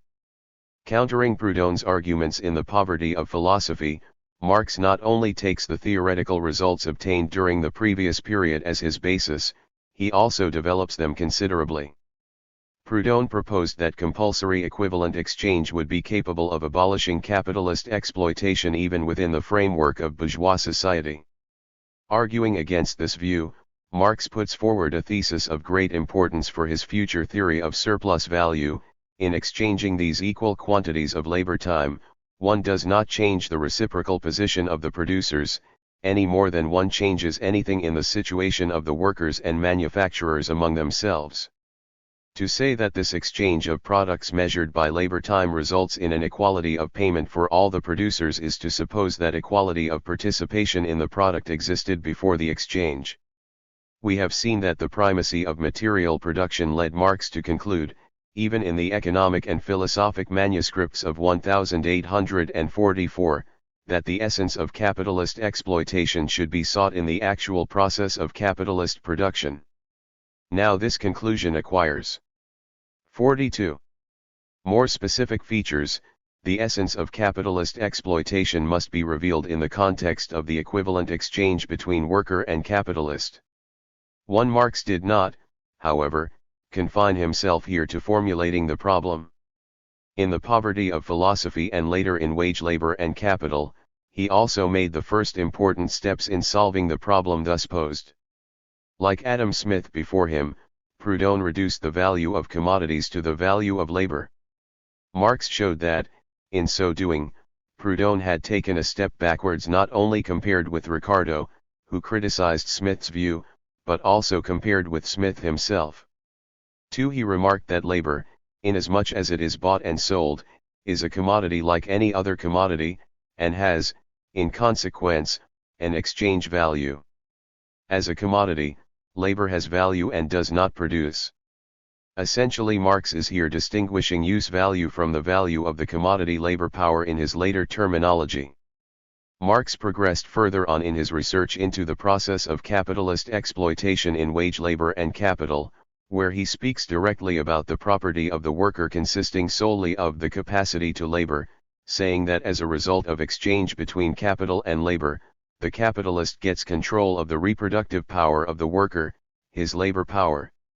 3. The worker receives means of subsistence in exchange for his labor. Marx writes, but the capitalist receives in exchange for his means of subsistence labor, the productive activity of the worker, the creative power whereby the worker not only replaces what he consumes but gives to the accumulated labor a greater value than it previously possessed. As we can see from his terminology, *1 Marx has here come right to the solution of the key problem in the theory of surplus value, that of explaining capitalist exploitation in the context of equivalent exchange, i.e., the law of value. Marx showed that Proudhon's utopian dreams of equivalent exchange as a way to abolish exploitation and ensure proportional production had predecessors among the English socialist economists, such as John Francis Bray. Long before Proudhon, this economist worked out recipes for the egalitarian application of Ricardian theory. Bray pointed out the non-equivalent nature of exchange between worker and capitalist and demanded for the worker the full product of his labor, proposing that equivalent exchange was fully capable of abolishing the exploitation of labor by capital, of eliminating the institution of property as it at present exists, of totally subverting the present arrangements of society. As Bray saw it, the introduction of universal labor was an essential preliminary condition for this. If exchanges were equal, the wealth of the present capitalists would gradually go from them to the working classes. The principle of equal exchanges, therefore, must from its very nature ensure universal labor leading to communism. The utopian character of Bray's conception was quite clear to Marx, who noted in this connection that individual exchange, i.e., that of equivalence, under the conditions of private property would inevitably give rise to capitalist relations. It may be assumed, however, that Bray's views were of interest to Marx in a somewhat different aspect, since he notes that Mr. Bray proposes merely measures which he thinks good for a period of transition between existing society and a community regime. Marx quotes Bray as saying that some preparatory step must be discovered and made use of some movement partaking partly of the present and partly of the desired system, which is nothing but a concession to present-day society in order to obtain communism, and is so constituted as to admit of individual property in productions in connection with the common property in productive powers. In the Principles of Communism and the Manifesto of the Communist Party, Marx and Engels posed the problem of the transitional period in a completely different way, considering it as a period during which private property, particularly in productive forces, would be gradually abolished, but Bray's ideas may have given them a certain impetus in this respect. A considerable place in the poverty of philosophy is taken up by a comprehensive explanation of the dialectics of the interaction between the productive forces and the relations of production in the development of society. Here Marx pursues a dual goal. First, he is striving to catch a glimpse of the material conditions necessary for the emancipation of the proletariat and for the formation of a new society. Let us recall that it was, above all, the study of the material preconditions for communist society that determined the scientific character of Marxist theory in contrast to the various utopian forms of pre-Marxian socialism. Second, in considering the interaction between the productive forces and the relations of production from the angle of the correlation between the material content and social form of material production, Marx describes some of the basic features of the communist economy.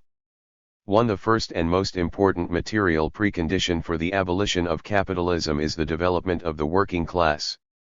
In Marx's idea, the operation of the law of value, a necessary manifestation of which is the tendency of wages to approach their minimum, is responsible for the inevitable poverty of the working class and is inevitably the formula of the present enslavement of the worker. It is also logical that workers will try to fight against capitalist exploitation. Marx shows that a combination and union of workers constitutes an objective consequence of the development of the capitalist mode of production. He remarks that England, whose industry has attained the highest degree of development, has the biggest and best organized combinations. The thesis put forward in The Poverty of Philosophy concerning the need for workers to unite in order to fight against the capitalist class was later comprehensively elaborated in Volume I of Capital. Bourgeois economists, and petty bourgeois socialists in their wake, asserted that the combination of workers was economically unprofitable for them, that it is an effort as ridiculous as it is dangerous, to revolt against the eternal laws of political economy. Marx is not yet in a position to refute this thesis. In defense of combination, he puts forward the argument that the political unification of the workers achieved with its help, i.e., the rise of the working class, as such, is more essential for the workers than the maintenance of wages. In his works dating from the later 1840s, Marx made a more profound analysis of the economic position of the working class in bourgeois society and the economic factors behind the antagonism between the class interests of workers and capitalists. Drawing on the works of a number of bourgeois economists, Marx showed that, as the productive forces develop, the position of the working class deteriorates relative to that of the capitalist class, and the share of living labor in the capital advance decreases. Marx identifies four consequences of the development of the productive forces in bourgeois society. First, the position of the worker relative to that of the capitalist worsens. Second, the labor of the worker is increasingly transformed into simple labor. Third, the wages depend increasingly on fluctuations of the world market and the position of the workers becomes more and more unstable. Fourth, it is a general law which necessarily arises from the nature of the relation between capital and labor that in the course of the growth of the productive forces the part of productive capital which is transformed into machinery and raw material, i.e., capital as such, increases in disproportion to the part which is intended for wages. This meant that Marx was very close to formulating the general law of capitalist accumulation. In The Poverty of Philosophy, he considers certain basic categories of political economy, striving everywhere to trace the material preconditions for the communist restructuring of society that are concealed in the economic processes expressed by these categories. Thus, Marx notes that the capitalist factory creates the need for universality, the tendency towards an integral development of the individual. The automatic workshop wipes out specialists and craft idiocy. Later, when analyzing the division of labor in the capitalist factory, Marx comes to the conclusion that this type of division of labor constitutes the prototype of the organizational structure of the future society, primarily with respect to the centralist management of it. The society best organized for the production of wealth would undoubtedly be that which had a single chief employer, distributing tasks to the different members of the community according to a previously fixed rule. Marx naturally thinks of this society above all as a classless one. The working class, in the course of its development, he states, will substitute for the old civil society an association which will exclude classes and their antagonism. 6. Economic substantiation of the need for a period of transition from capitalism to communism. The principles of communism and the manifesto of the Communist Party to some extent sum up the results obtained by Marx and Engels during the 1840s in elaborating and substantiating the theory of scientific communism. At the same time, these works specify the theory of scientific communism with respect to the period of transition from capitalism to communism. The manifesto outlines capitalism's general course of development and describes its basic laws, as well as continuing the criticism of bourgeois political economy that Marx and Engels started in the early 1840s. Since the decline of the primitive communal society, the history of all previous societies has been a history of class struggles. Bourgeois society is characterized by a struggle between the two main classes, the bourgeoisie and the proletariat. The manifesto shows the historical genesis of these classes and the historical role of the bourgeoisie, which cannot exist without constantly revolutionizing the instruments of production, and thereby the relations of production, and with them the whole relations of society. Yet the powerful productive forces developed by the bourgeoisie proved to be fettered by the capitalist relations of production, as is clearly evidenced by the periodical economic crises that shake the bourgeois economy. 1. The antagonistic development of capitalist society makes it absolutely essential for a social organization to be created in which industrial production is no longer directed by individual factory owners, competing one against the other, but by the whole of society according to a fixed plan and according to the needs of all. For this, however, private property needs to be abolished, which is indeed the most succinct and characteristic summary of the transformation of the entire social system necessarily following from the development of industry, and it is therefore put forward by the communists as their main demand. At the same time, the development of the productive forces under capitalist conditions creates the necessary material prerequisites for the socialist restructuring of society, as well as giving rise to a proletariat, the class destined to carry out this restructuring. This was how the authors of the manifesto accomplished the task they set themselves, that of proclaiming the impending doom of existing bourgeois property as inevitable. In the Principles of Communism, Engels justifies the need for a period of transition from capitalism to communism, arguing that to abolish private property immediately was just as impossible as at one stroke to increase the existing productive forces to the degree necessary for instituting community of property. Hence, the proletarian revolution will transform existing society only gradually, and be able to abolish private property only when the necessary quantity of the means of production has been created. In the manifesto, Marx and Engels consider the conditions for making the proletariat the dominant class, and formulate the historic task of the dictatorship of the proletariat as follows: the proletariat will use its political supremacy to wrest, by degrees, all capital from the bourgeoisie, to centralize all instruments of production in the hands of the state, i.e., of the proletariat organized as the ruling class, and to increase the total of productive forces as rapidly as possible. Illy Manifesto outlines a program of transitional measures Liatli proletariat must carry out alter gaining political power. Illy initial version ol Tin's program, given by Engels in the Principles of Communism, included 12 points. In the manifesto it is reduced to 10 points. 1. Abolition ol property in land and application ol rents ol land to public purposes. 2. A heavy progressive or graduated income tax. 3. Abolition ol right ol inheritance. 4. Confiscation ol the property ol emigrants and rebels. 5. Centralization ol credit in the hands ol the state, by means ol a national bank with state capital and an exclusive monopoly. B. Centralization ol the means ol communication and transport in the hands ol the state. 7. Extension ol lactones and instruments ol production owned one by the state, the bringing into cultivation ol wastelands and the improvement ol the soil generally in accordance with a common plan. 8. Equal liability ol all to labor.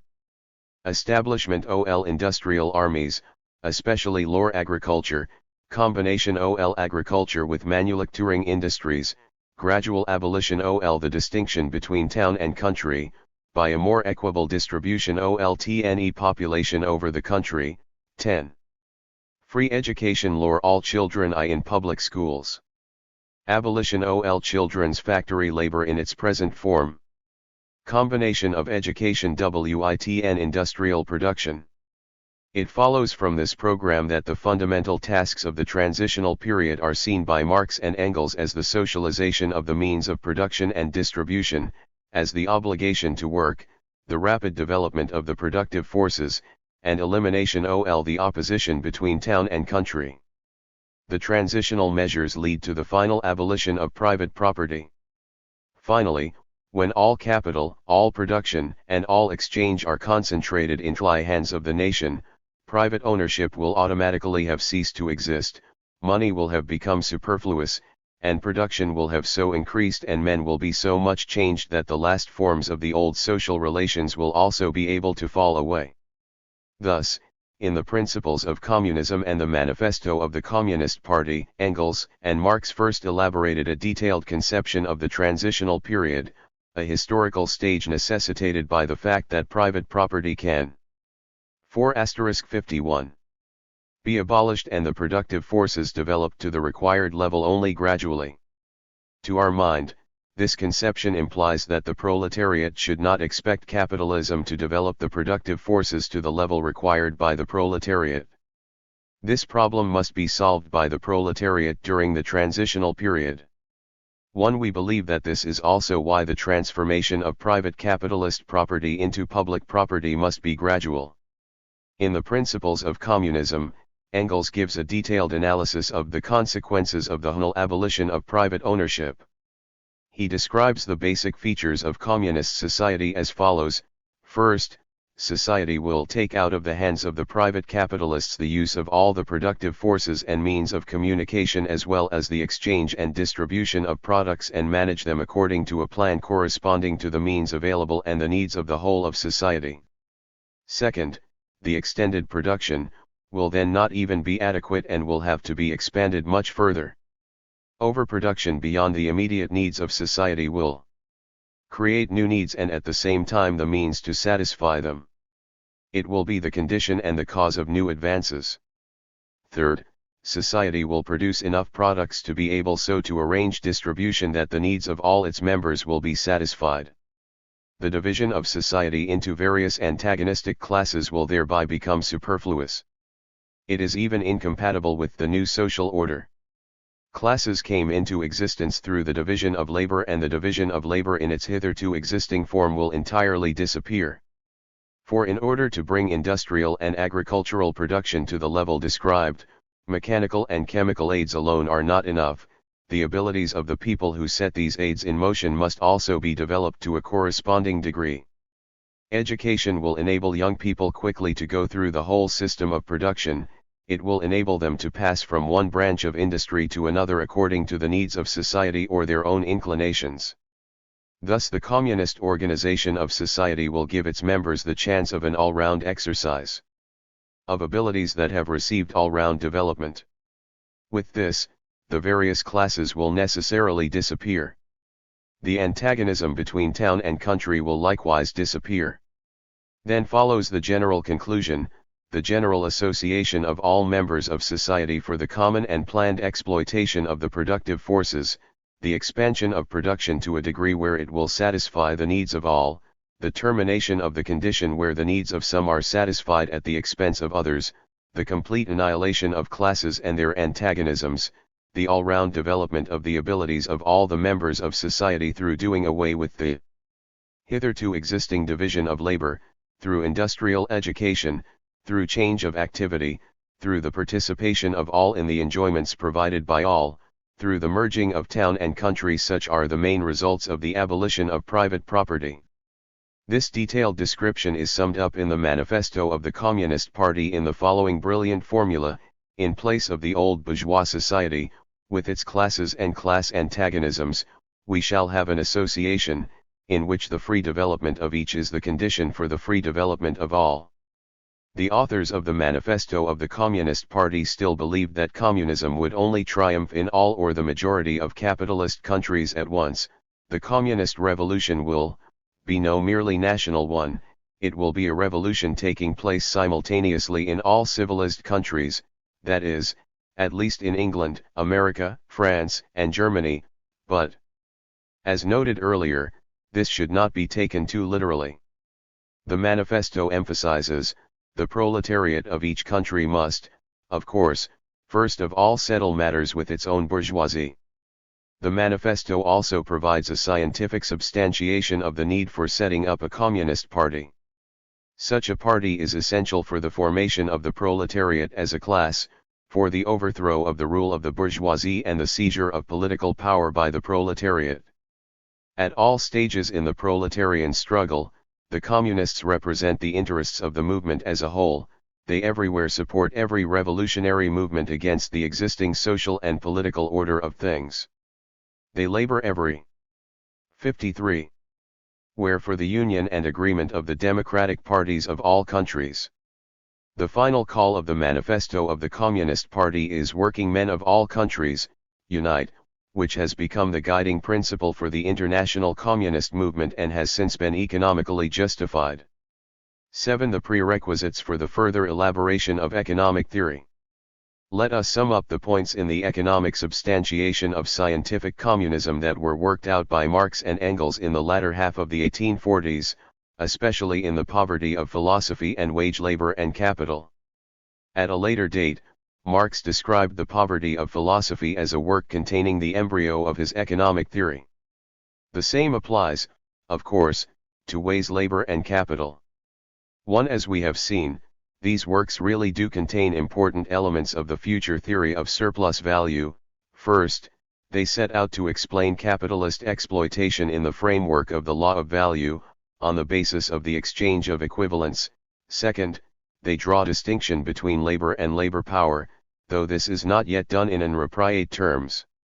Thus, in the second half of the 1840s, Marx had already progressed from a general description of capitalist exploitation as a process of alienated labor, to an explanation of the mechanism by which it functions. In order to do this, however, he had first to develop his own theory of value and to analyze the commodity as the elementary cell of capitalism. After all, the duality of the specific commodity labor power could only be studied once the duality of A and B commodity, the commodity as such, had been investigated. 1-2. In The Poverty of Philosophy and his other works dating from the late 1840s, Marx was still, on the whole, working from the Ricardian theory of value. He had not yet abandoned the economic theory of the classics and had yet to develop his own theory. The criticism of bourgeois political economy contained in The Poverty of Philosophy concerns its general methodological principles, its inherent anti-historical approach, attempts to present the economic laws of capitalism as eternal laws of nature. Yet all the basic definitions of value given by Marx in The Poverty of Philosophy correspond to Ricardo's. Thus, Marx says that, under the conditions of competition, the value of a thing is determined HV the minimum time it could possibly be produced in. This is a description of value as the product of necessary labor. This same definition of value is, however, given by Ricardo, in one of the passages quoted by Marx in The Poverty of Philosophy. Ricardo says he had made labor the foundation of the value of commodities and the comparative quantity of labor which is necessary to their production, the rule which determines the respective quantities of goods which shall be given in exchange for each other. Further, in The Poverty of Philosophy, Marx speaks of the depreciation of value as a result of technological progress, stressing that this fact was already pointed out H.V. Ricardo. In The Poverty of Philosophy, the concept of necessary labor still figures in its most general form. Here it is not yet an integral part of Marx's doctrine on the specific character of social labor under capitalist conditions. The Poverty of Philosophy does not contain the fundamental definition of value distinguishing Marx's labor theory of value from Ricardo's, the definition of the value of a commodity as the expenditure of such socially necessary labor that proves its social nature only through alienation of the commodity, through its realization in the process of exchange. In other words, the concept of abstract labor as labor creating value does not occur in The Poverty of Philosophy. Marx first developed the doctrine on the duality of labor and, consequently, of the product of labor in 55. Bourgeois society in the initial variant of Capital, thus, for the first time too, abandoning Ricardo's theory of value. In the manuscript Wages, related to the work wage labor and capital, Marx progressed considerably in his studies of the condition of the working class under capitalism. Proceeding from the work of the Swiss economist Cherbuliez, Marx, in effect, pointed out an important tendency of the organic composition of capital, the growth of the share of constant capital, spent on means of production, and the drop in the share of variable capital, spent on wages, i.e., the share of living labor, in the capital advanced. In The Poverty of Philosophy, Marx uses the example of feudal society to develop a program of research into the mode of production founded on antagonism. It must be shown, Marx writes, how wealth was produced within this antagonism, how the productive forces were developed at the same time as class antagonisms, how one of the classes went on growing until the material conditions for its emancipation had attained full maturity. As the main thing is not to be deprived of the fruits of civilization, of the acquired productive forces, the traditional forms in which they were produced must be smashed. It is obvious that fulfillment of this program with respect to bourgeois society would require, in particular, an economic substantiation of the materialist conception of history and, by implication, of the theory of scientific communism. The first step in this direction was explored by Marx and Engels in the German ideology. Empirical observation must in each separate instance bring out empirically, and without any mystification and speculation, the connection of the social and political structure with production. This is exactly why, soon after working out the materialist conception of history, Marx and Engels set themselves the following task: through a specific analysis of the historical period in the development of Europe extending over some years, to demonstrate the inner causa connection. Hence, to trace political events to effects of what were, in the final analysis, economic causes. Such an analysis of historical events based on the materialist conception of history, was carried out in a number of articles published in their journal Neue Rheinische Politisch-ökonomische Review.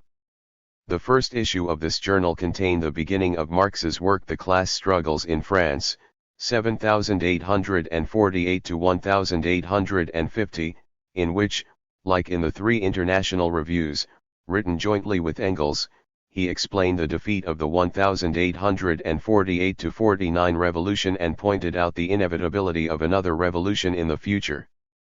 In accordance with the principles of the materialist conception of history, Marx and Engels showed that revolution is the result of a contradiction between the productive forces and the relations of production in bourgeois society. It is only possible in the periods when both these factors, the modern productive forces and the bourgeois forms of production, come in collision with each other. In the time of Marx and Engels, the clearest manifestation of this collision was the economic crisis. Hence the conclusion, a new revolution is possible only in consequence of a new crisis. It is, however, just as certain as this crisis.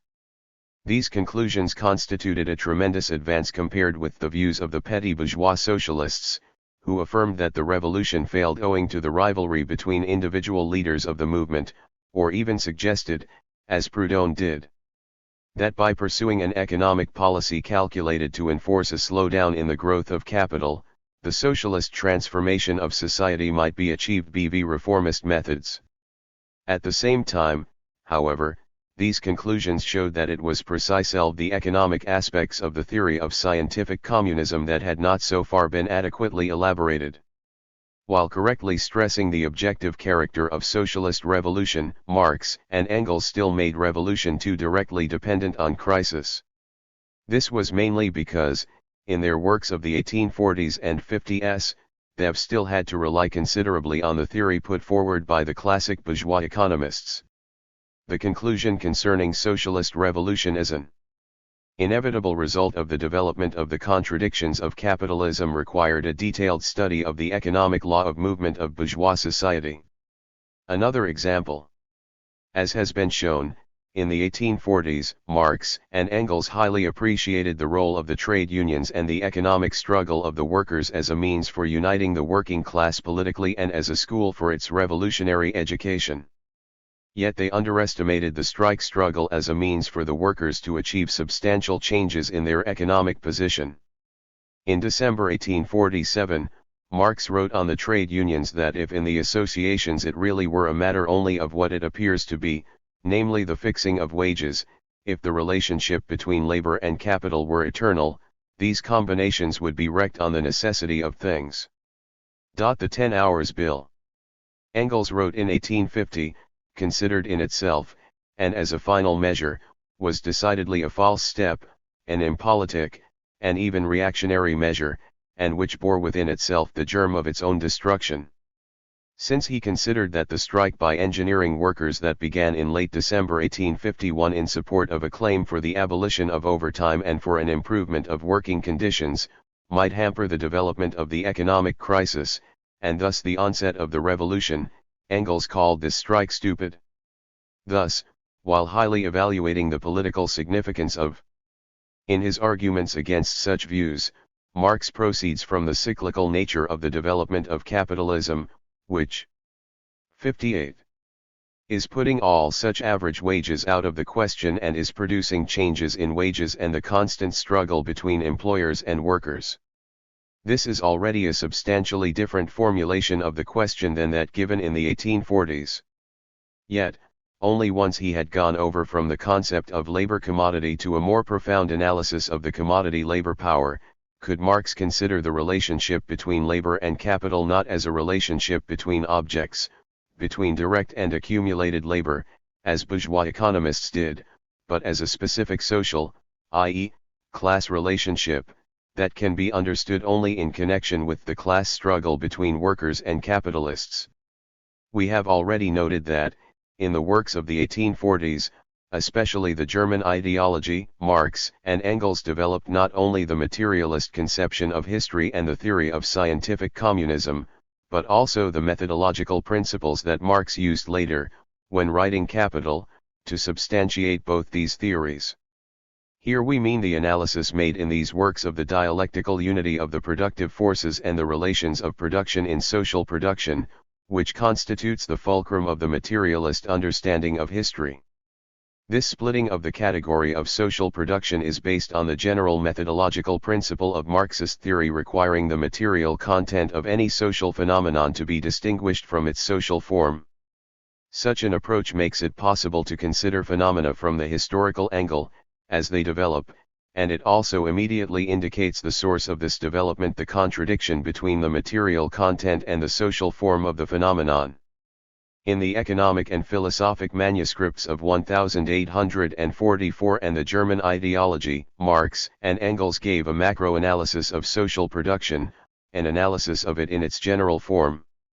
They established that the productive forces form the material content of production, while the relations of production constitute its social form. The theory of scientific communism was a conclusion deriving directly from this macro-analysis of social production. After this, the task naturale arose of providing a further economic substantiation of both the materialist understanding of history and the theory of scientific communism directly derived from it.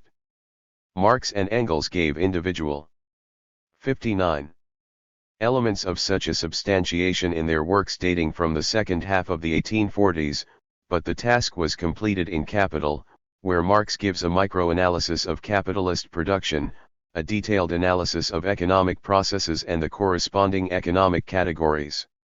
Research into the fundamental processes taking place in capitalist production allowed Marx to ascertain the mechanism of its functioning and thus to reveal the economic law governing the movement of bourgeois society, the trends in its development. This was the decisive factor in the economic substantiation of the theory of scientific communism. Below, we shall attempt to show that, in elaborating his economic theory in the 4 volumes of Capital, Marx proceeded from the same methodological principle as when he worked out his materialist conception of history.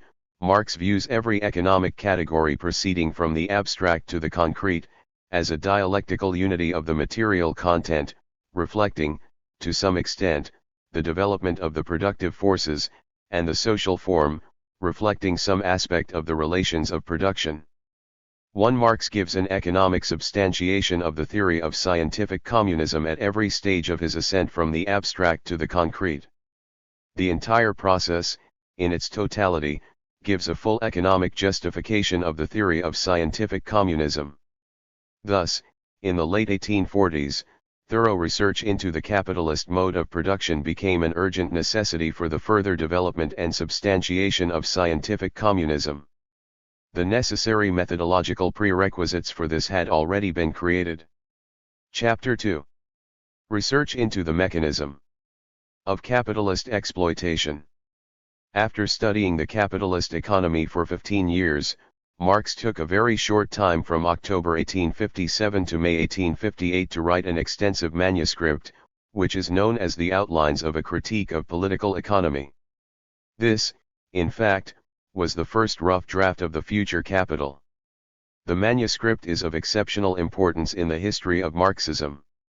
1. It was here that Marx first developed his theory of value and, on its basis, the theory of surplus value, which, in Lenin's words, was the cornerstone of Marx's economic theory.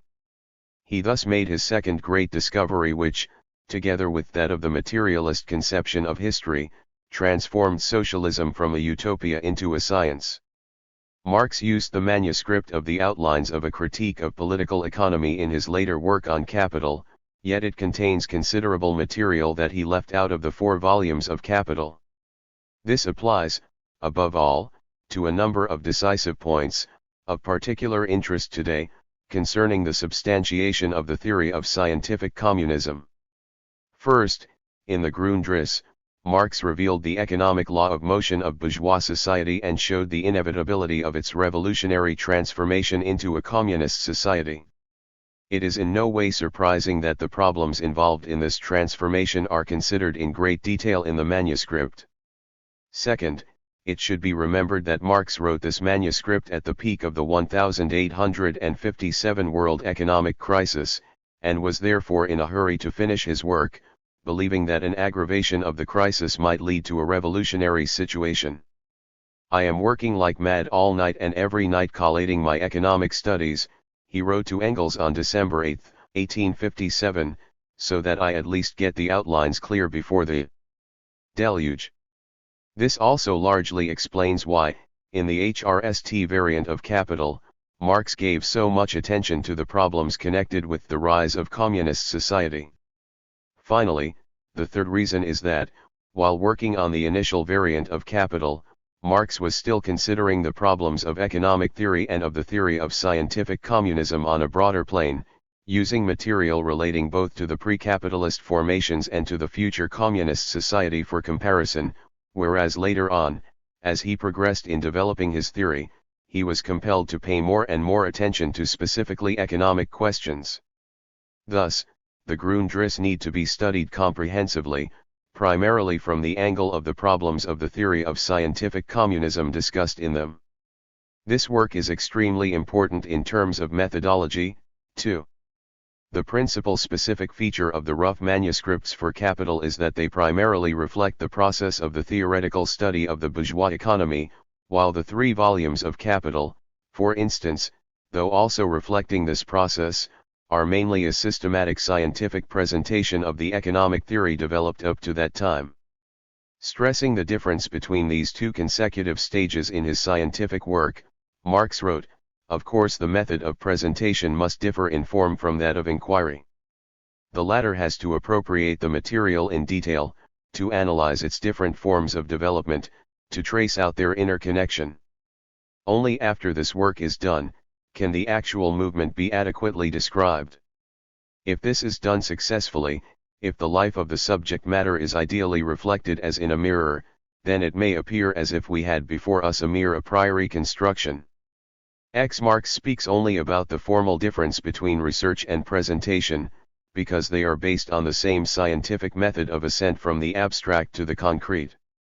He first gave a materialist interpretation of the characteristic features of this method at the end of August 1857, in the unfinished draft of the introduction. 1. In his criticism of Hegel's idealist interpretation of Tin's method of scientific cognition, Marx showed, first, that the ascent from the abstract to the concrete is inevitably preceded at each stage of research by a movement from the concrete to the abstract. Each time, reality serves as the point of departure for constructing the next link in the theory. Second, the ascent from the abstract to the concrete corresponds, in the main, to the actual historical process. It begins at the stage of research and is completed at that of presentation in the scientific reproduction of the concrete. For this reason, the process of inquiry reflected in the manuscripts necessarily includes, in addition to the ascent from the abstract to the concrete, the movement from the concrete to the abstract as the initial factor at each stage in the inquiry. This is extremely important for a genuinely creative study of Marx's economic theory. Later, the theories of value and surplus value were set out in Marx's first edition of A Contribution to the Critique of Political Economy and in Volume I of Capital. These works have a major advantage over Marx's rough manuscript, in that they reflect the actual movement of the capitalist mode of production, but they leave out the initial stage in the theoretical research already mentioned. For this reason, only a comprehensive study of Marx's economic heritage in its entirety can give a correct idea of the Marxist economic doctrine. 1. Critique of Proudhon's petty bourgeois reformism. The commodity as the economic cell of capitalism. The wealth of those societies in which the capitalist mode of production prevails, presents itself as an immense accumulation of commodities, its unit being a single commodity. Our investigation must therefore begin with the analysis of a commodity, Marx wrote in Capital. Here the category of the commodity as the elementary economic cell of bourgeois society serves as the point of departure for building the theory. But the very process of inquiry that brought Marx to this understanding of the commodity remains concealed here, and this process is extremely important, since it alone makes it possible to avoid a false understanding of the theory as some a priori construction, in other words, to avoid a dogmatic understanding of Marx's economic theory. The initial variant of Capital allows us to consider, in all its details, the rather tortuous process by which the economic cell of capitalism was discovered. 1. Marx studied the commodity as the elementary cell of bourgeois society within the framework of his theory of value, Hutt in the manuscript of 1857-58. This study is contained in the chapter on money which opens the manuscript and was numbered with the Roman figure 22. Thus, Marx began his theory of value with a critique of Proudhon's money theory, which certainly cannot have been by chance. Here we encounter a very important specific of the research method in contrast to that of presentation. In fact, money is the most developed form in which the value of a commodity is manifested. We started from exchange value, or the exchange relation of commodities, Marx wrote later, in order to get at the value that lies hidden behind it. Money, the monetary form of value, is precisely the most developed form of value, one particularly suitable to capitalism.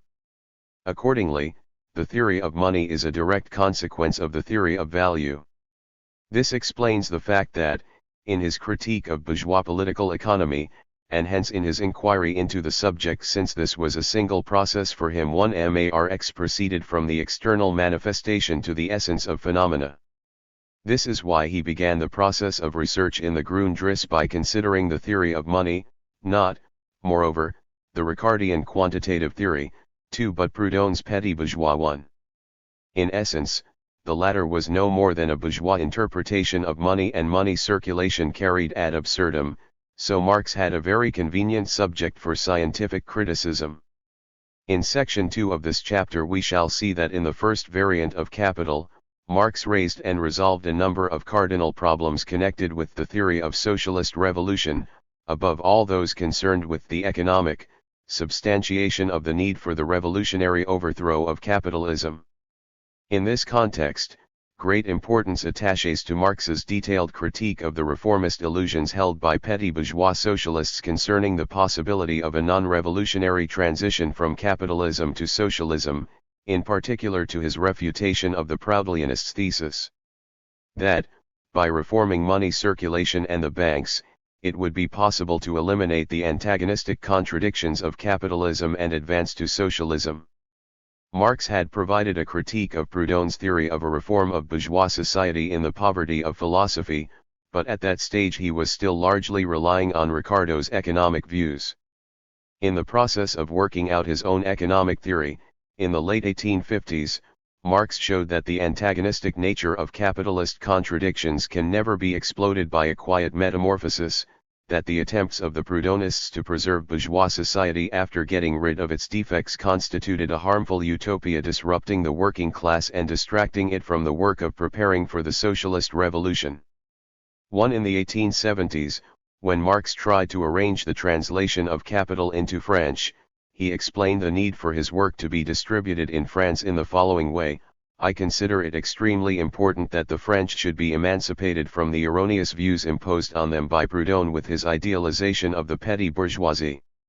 One constantly met with the most hideous consequences of Proudhonism at the recent Congress in Geneva, and I continue to encounter them as a member of the General Council of the International Workingmen's Association in my contacts with its Paris branch. Later, in his introduction to Marx's work The Civil War in France, Engels directly blamed the Proudhonists for the economic errors of the Paris Commune. The Commune was the grave of the Proudhon school of socialism, he wrote. The research process in the Grundrisse begins with an analysis of the book De la Réforme des Banques by the Proudhonist Louis Derriman, published in 1856. According to the Proudhonists, the economic crises, the difficulties involved in realizing commodities and other economic problems of capitalist society stemmed from the privileged role of gold and silver compared with other commodities. By replacing gold and silver with labor money, labor time tickets, receipts that would be given to the worker as proof of the number of hours he had worked, the Proudhonists intended to abolish the privileges of gold and silver and thus make every commodity directly exchangeable for labor money, since the latter, as they saw it, would directly reflect the amount of work spent. The idea was to be put into practice by means of a bank reform. It was with an analysis of this project that Marx began his critique of the Proudhonists. First, he analyzed in great detail the statistical material presented in Derriman's Hook, making it possible to compare the bullion reserves of the Bank of France with the securities discounted by this bank between April and September 1855.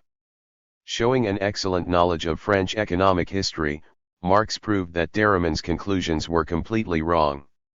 "We have dwelt upon this matter," he wrote, "to demonstrate from one example the value of the statistical and poetic illustrations of the Proudhonists. Instead of the economic facts providing the test of their theories, they prove that they do not master the facts, in order to be able to play with them. Indeed, their way of playing with the facts demonstrates the origins of their theoretical abstraction."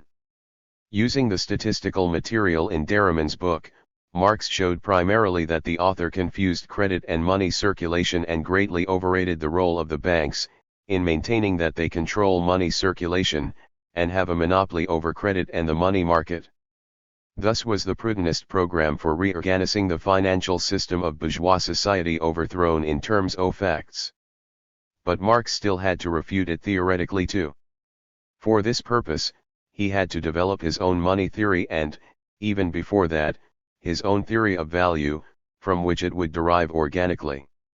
The results obtained by Marx and Engels in their previous studies allowed Marx to map **67 out a program for further work in the sphere of political economy.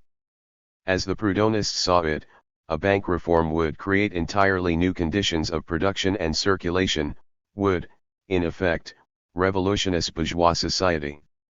If this were true, it would mean that circulation enjoyed primacy over production, whereas one of the fundamental theses of the materialist conception of history developed by Marx and Engels between 1843 and 1849 was, as we have seen, the primacy of production with respect to distribution and circulation. 1. The economic substantiation of the primacy of production had, in the given instance, to consist precisely in money being explained by the internal necessity of commodity production. Thus, Marx was fully prepared methodologically to move on from an external phenomenon to its essence. He immediately proceeded to formulate the problem in this way, creating a bridge between the theory of money and that of value. The real question is, does not the bourgeois system of exchange itself make necessary a specific means of the exchange? Does it not of necessity create a special equivalent of all values? Here Marx formulates the question of the essence of money, of the inevitable link between commodity and money. 2. Here we must briefly review the main stages by which Marx solved this problem. It was in the course of this work that he discovered the economic cell of capitalism. The main advantage of labor money consisted, in the opinion of the Proudhonists, in that it did not have to be exchanged for gold or silver. Marx's proof of the need for money begins with a refutation of this thesis.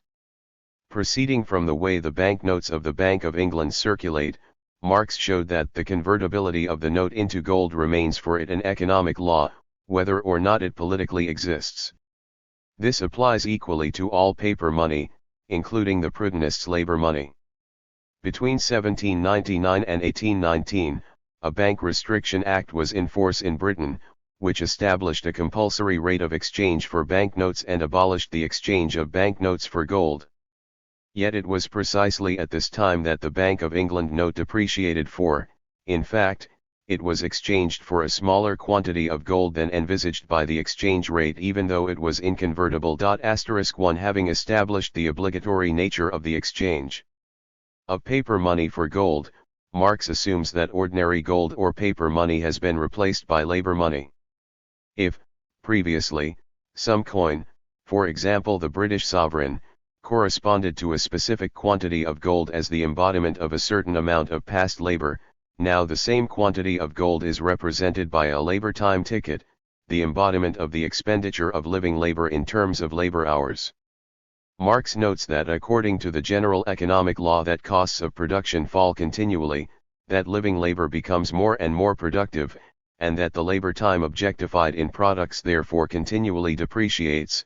Constant depreciation would be the inevitable fate of this golden labor money. Once summing up this part of his study, Marx formulates the fundamental proposition of his theory of value, not the labor time incorporated in previous output, but the currently necessary labor time determines value. Marx's next step in developing his theory of value was to establish the inevitable fundamental difference between value and price. By defining value directly in terms of labor hours, bypassing money, the Proudhonists tried to eliminate this difference, since price is, after all, the money form of value. At this stage in his inquiry, Marx shows that the value of commodities determined by labor time is only their average value for a certain period, example for 25 years. This real value necessarily differs from the market value, the nominal value, the money value, i.e., the price that, alongside the expenditure of socially necessary labor, reflects the fluctuations in supply and demand. For this reason, the labor time ticket, instead of expressing the actual expenditure of labor time, as fixed in the price, would represent a kind of ideal labor time, which would be either greater or smaller than the actual labor time. The same law of the rising productivity of labor time that accounted for the difference between the expenditures of living and objectified hour, now gives rise to the difference between value and price. Because price does not equal value, Marx sums up, the element determining value, labor time, cannot be the element in which prices are expressed. Only a special commodity money can be such an element, so price is necessarily money price. Further, Marx proceeds from a quantitative definition of value, measured by the quantity of socially necessary labor time, to a definition of it as a social relationship characterizing the economic quality of the commodity, its specific exchangeability. As values, all commodities are qualitatively equal and only quantitatively different. Here value acts as the social property of the commodity, allowing different types of commodity to be exchanged for one another. A logical consequence of the qualitative description of value was the concept of the commodity as a unity of use value and value. In the process of the exchange, the realization of a commodity, it divides into two parts. The value of the commodity in the form of money separates off from its use value. In this way, the internal contradiction between the qualitative heterogeneity of commodities as values and the natural difference between them as use values inevitably finds its external expression. Its property as value not only can, but must at the same time acquire an existence distinct from its natural existence. Why?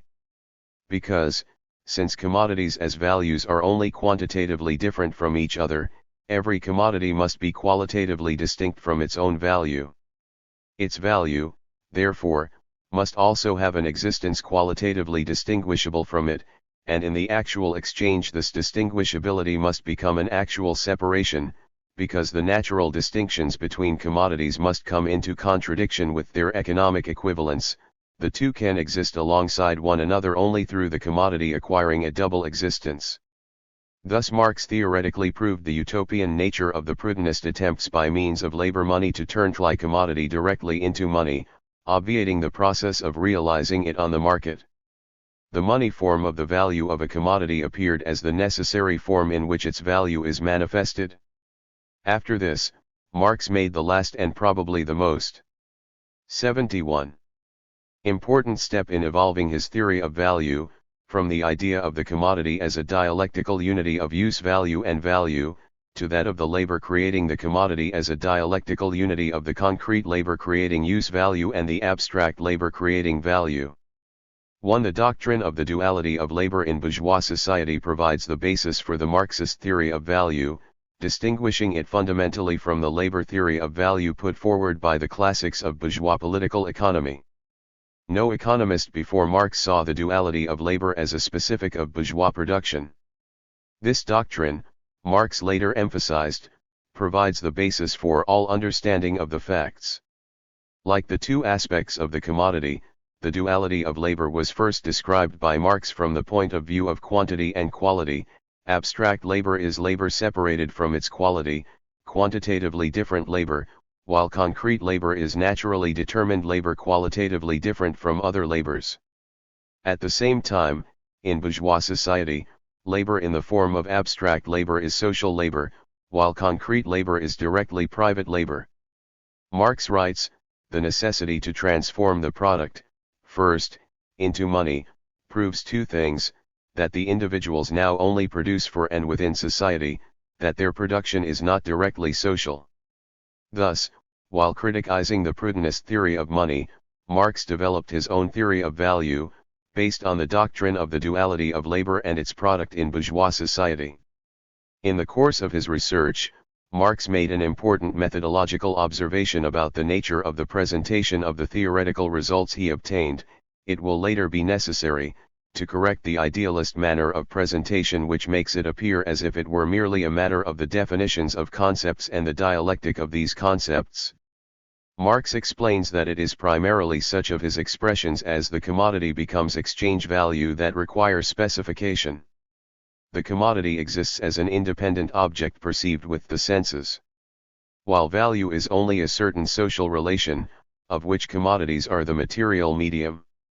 Marx notes on this that the value relationship between commodities expresses a ratio and exists initially only in the head, in the imagination, just as in general ratios can only be thought, but not perceived with the senses, if they are to be fixed, in contrast to objects that are their material medium and are in that ratio to each other. This is exactly why the analysis of the economic structure of capitalism had to begin not with value, but with the commodity as the simplest relation of bourgeois reality, of the commodity economy. Marx gradually came to realize this. In the manuscript of 1857-58 he occasionally still proceeds from value. Is value not to be regarded as the unity of use value and exchange value? Marx wonders. Thus, the fact that the title of chapter I was changed from value to the commodity was by no means accidental. It reflected the discovery, made in the course of the inquiry, that the commodity is the elementary economic cell of bourgeois society. The methodological basis for this discovery was provided by the principle of distinguishing, in any social phenomenon, between its material content and its social form. In Chapter 1, we spoke about the fact that, as early as 1845-46, in the German ideology, Marx and Engels applied this methodological principle to their analysis of social production and were thus able to split it up and present it as a dialectical unity of the productive forces and the relations of production. Now, having proceeded from a macro-analysis to a micro-analysis of social production and applied the same method for analyzing the commodity, Marx presented it, too, as a dialectical unity of use value, being the product of the productive forces, and of value, being the product of the relations of production. Two factors should be stressed in this connection. On the one hand, in investigating economic phenomena it is impossible to abstract from their social form.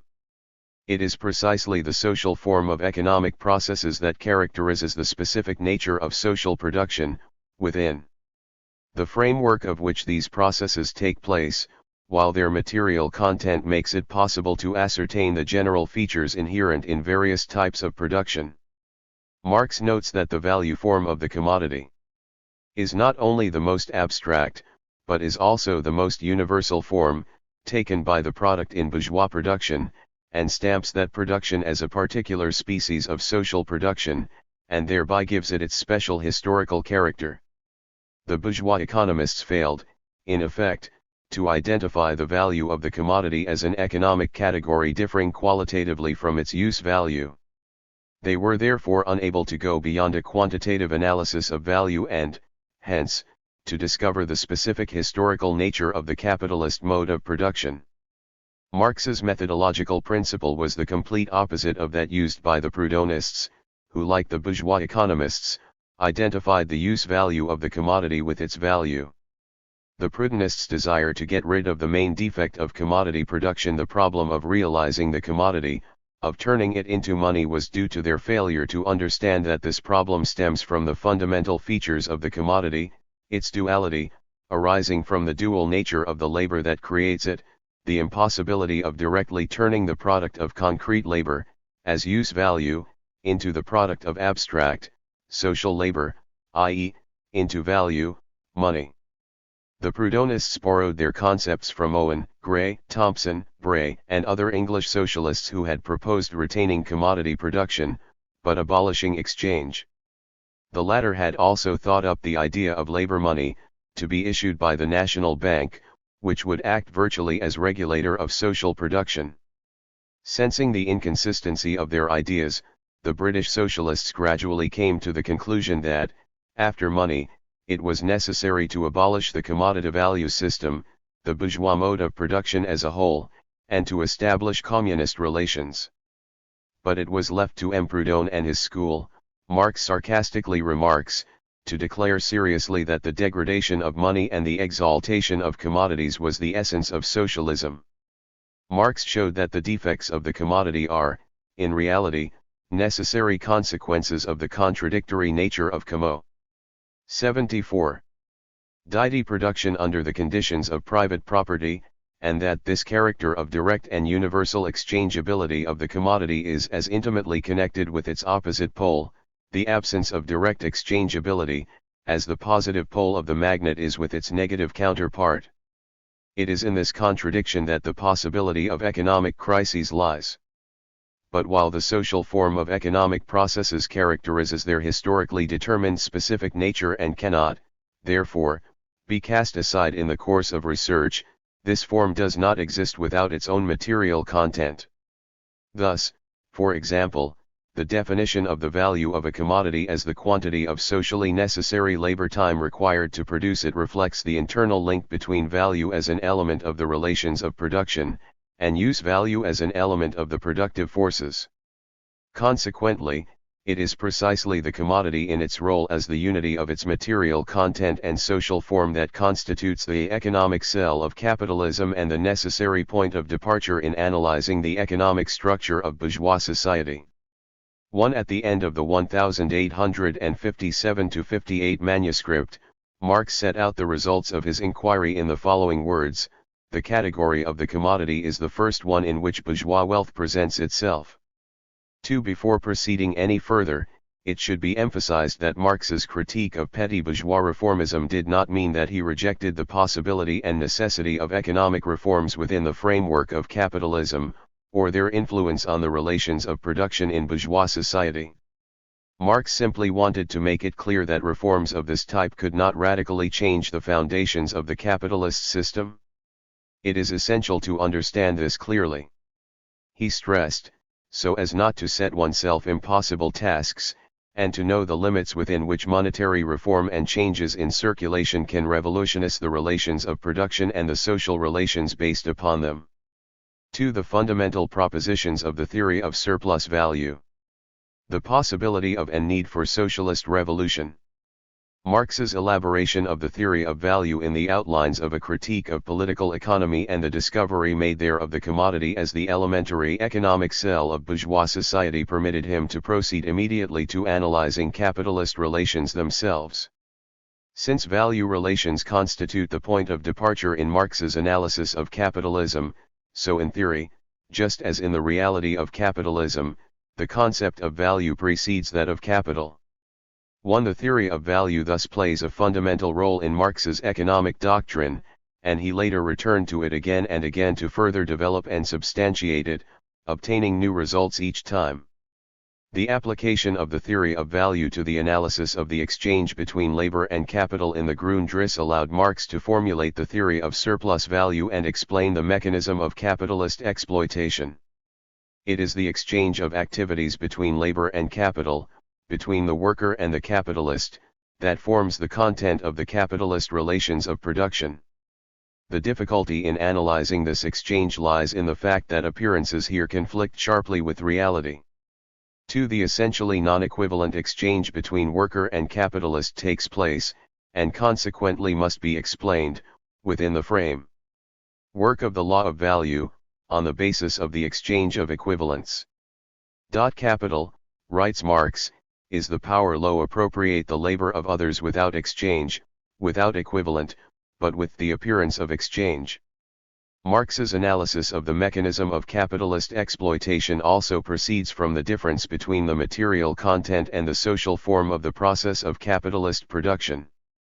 1. Above all, Marx showed that the relationship between labor and capital includes two qualitatively different processes: 1. The exchange proper between the worker and the capitalist, arising from the social capitalist form; 2. The actual labor process arising from the material content of capitalist production after the capitalist receives the productive power which sustains and multiplies capital. In the exchange between capital and labor, Marx writes, the first act is an exchange which lies wholly within the usual circulation, the second is a process qualitatively different from exchange. The clear distinction drawn by Marx between the material content and the social form of the relationship between labor and capital made it possible to establish that it is not his labor that the worker sells to the capitalist, as labor constitutes the material content of the process of production and takes place during this process. Since he is not the owner of the means of production, the worker cannot be the owner of his labor or of the product of this labor. He is merely the owner of his capacity for labor, and it is not his labor that he sells to the capitalist, but this capacity for labor, his labor power.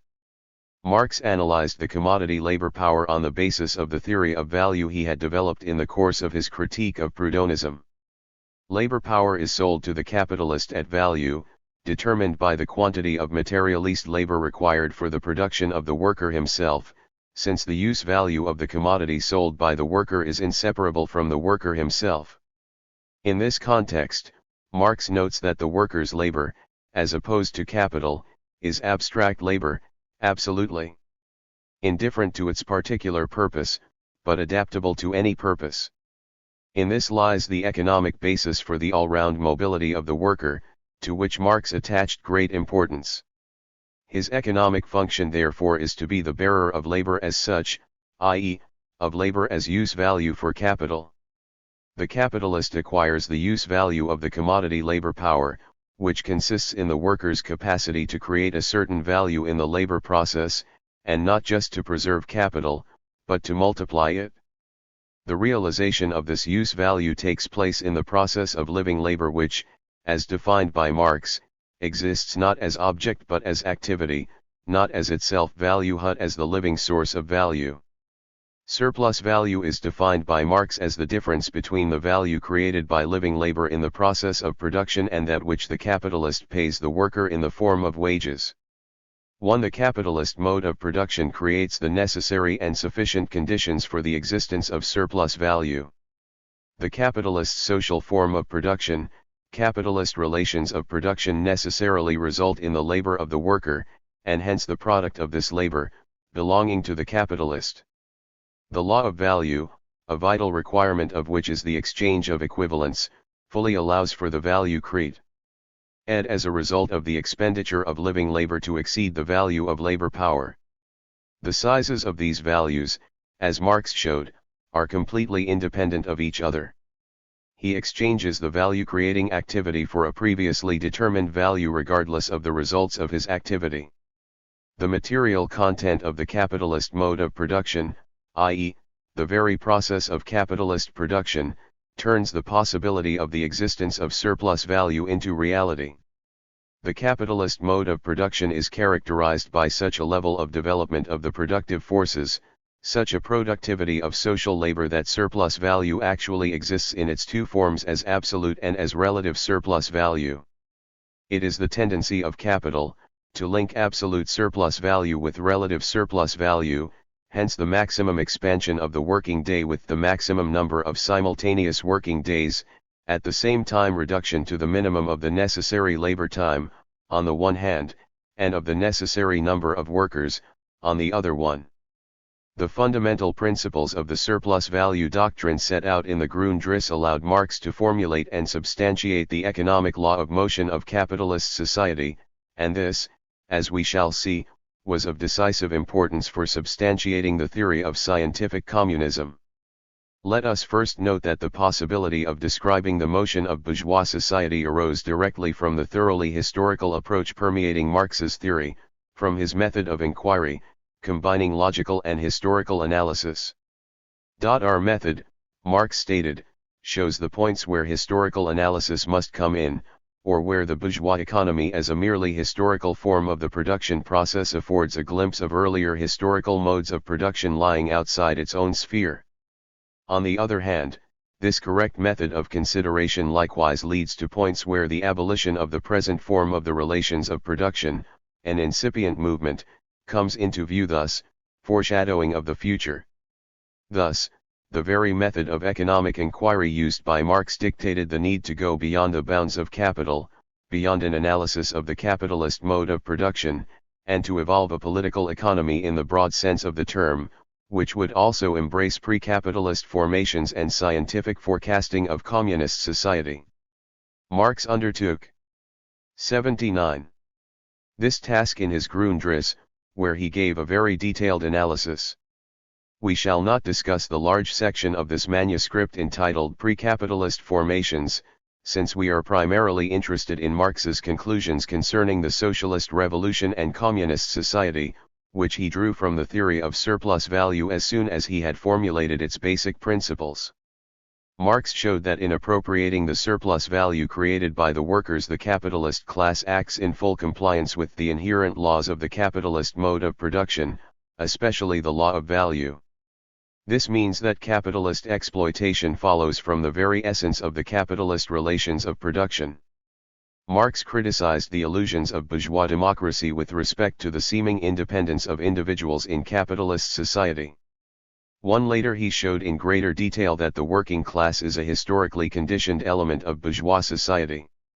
In this connection, he also gives a general description of utopianism as a failure to grasp the ineluctable difference between the real and the ideal structure of bourgeois society, a society based on the exchange of equivalents and, therefore, appearing as the realization of equality and liberty, which turn out to be inequality and unfreedom. Hence it followed directly that the liberation of the working class from capitalist exploitation could not be achieved within the framework of the capitalist system. In other words, the conclusion followed that socialist revolution was an objective necessity. In a letter to Engels written on April 2, 1858, Marx stressed the dialectical link between commodity value relations in bourgeois society and capitalist exploitation. As the law of appropriation in the sphere of commodity exchange, there appears appropriation by means of labor, exchange of equivalents. In short, everything is lovely but will very soon come to a horrible end, and that owing to the law of equivalency. This horrible 80. end for capitalism is the socialist revolution, which destroys the bourgeois relations of production and thus abolishes capitalist exploitation. Precisely because this exploitation is carried out on the basis of the laws of capitalism, rather than in conflict with them, it cannot be abolished within the framework of bourgeois society. Thus, from the seemingly abstract theoretical proposition that the law of surplus value is inseparably linked with the law of value, there followed the extremely important conclusion concerning the need for the revolutionary overthrow of the capitalist system. The theory of surplus value also revealed the objective tendency of the capitalist mode of production to step up the exploitation of the working class in every possible way, above all by developing the productive forces. Capital, being an endless striving for enrichment, strives for an endless increase in the productive forces of labor and actually brings it about. One proceeding from the conception of the self-estrangement of labor in the process of capitalist production, which he had set out in the Economic and Philosophic Manuscripts OJ 1844, Marx shows that the very exchange between labor and capital is objectively unprofitable for the worker. He must impoverish himself, since the creative power of his labor is established as the power of capital, as an alien power confronting him. He parts with his labor as the power productive of wealth, capital appropriates this labor as such a power. Progress of civilization only multiplies the objective power of capital over labor. Capital's inherent striving to create the maximum possible surplus value is realized, first, by increasing the expenditure of living labor, i.e., increasing the number of workers, and second, by reducing the expenditure of necessary labor to the minimum. It is therefore the tendency of capital to both increase the working population and constantly turn part of it into surplus population. This objective tendency of capital is expressed differently by the categories of absolute and relative surplus value. Absolute surplus value, produced by the extension of the working day beyond the limits of necessary labor. Time, presupposes, as we have seen, a certain initial level of labor productivity. The growth of relative surplus value as a result of the reduction of necessary labor time in the course of capitalist development reflects the dynamics of the growth of labor productivity. Directly manifest in this form, historical mission will be accomplished when, on the one hand, needs have been developed to a point at which surplus labor, labor over and above what is necessary, itself becomes a universal need. 82.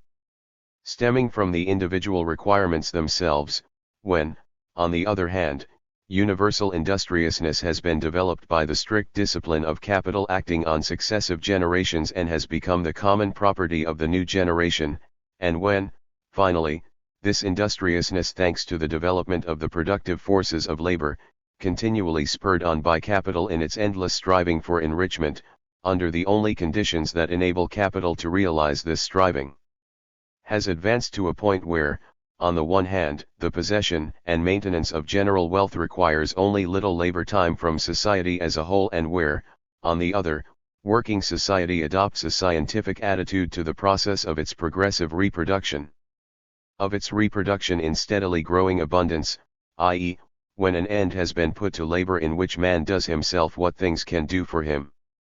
In this truly remarkable excerpt from the Grundrisse, Marx formulates the prerequisites for communist society which develop in the womb of capitalism. In other words, capital creates the material elements for the development of the rich individuality which is equally versatile in its production and its consumption, i.e., it creates the complete material conditions for the total, universal development of the productive forces of the individual.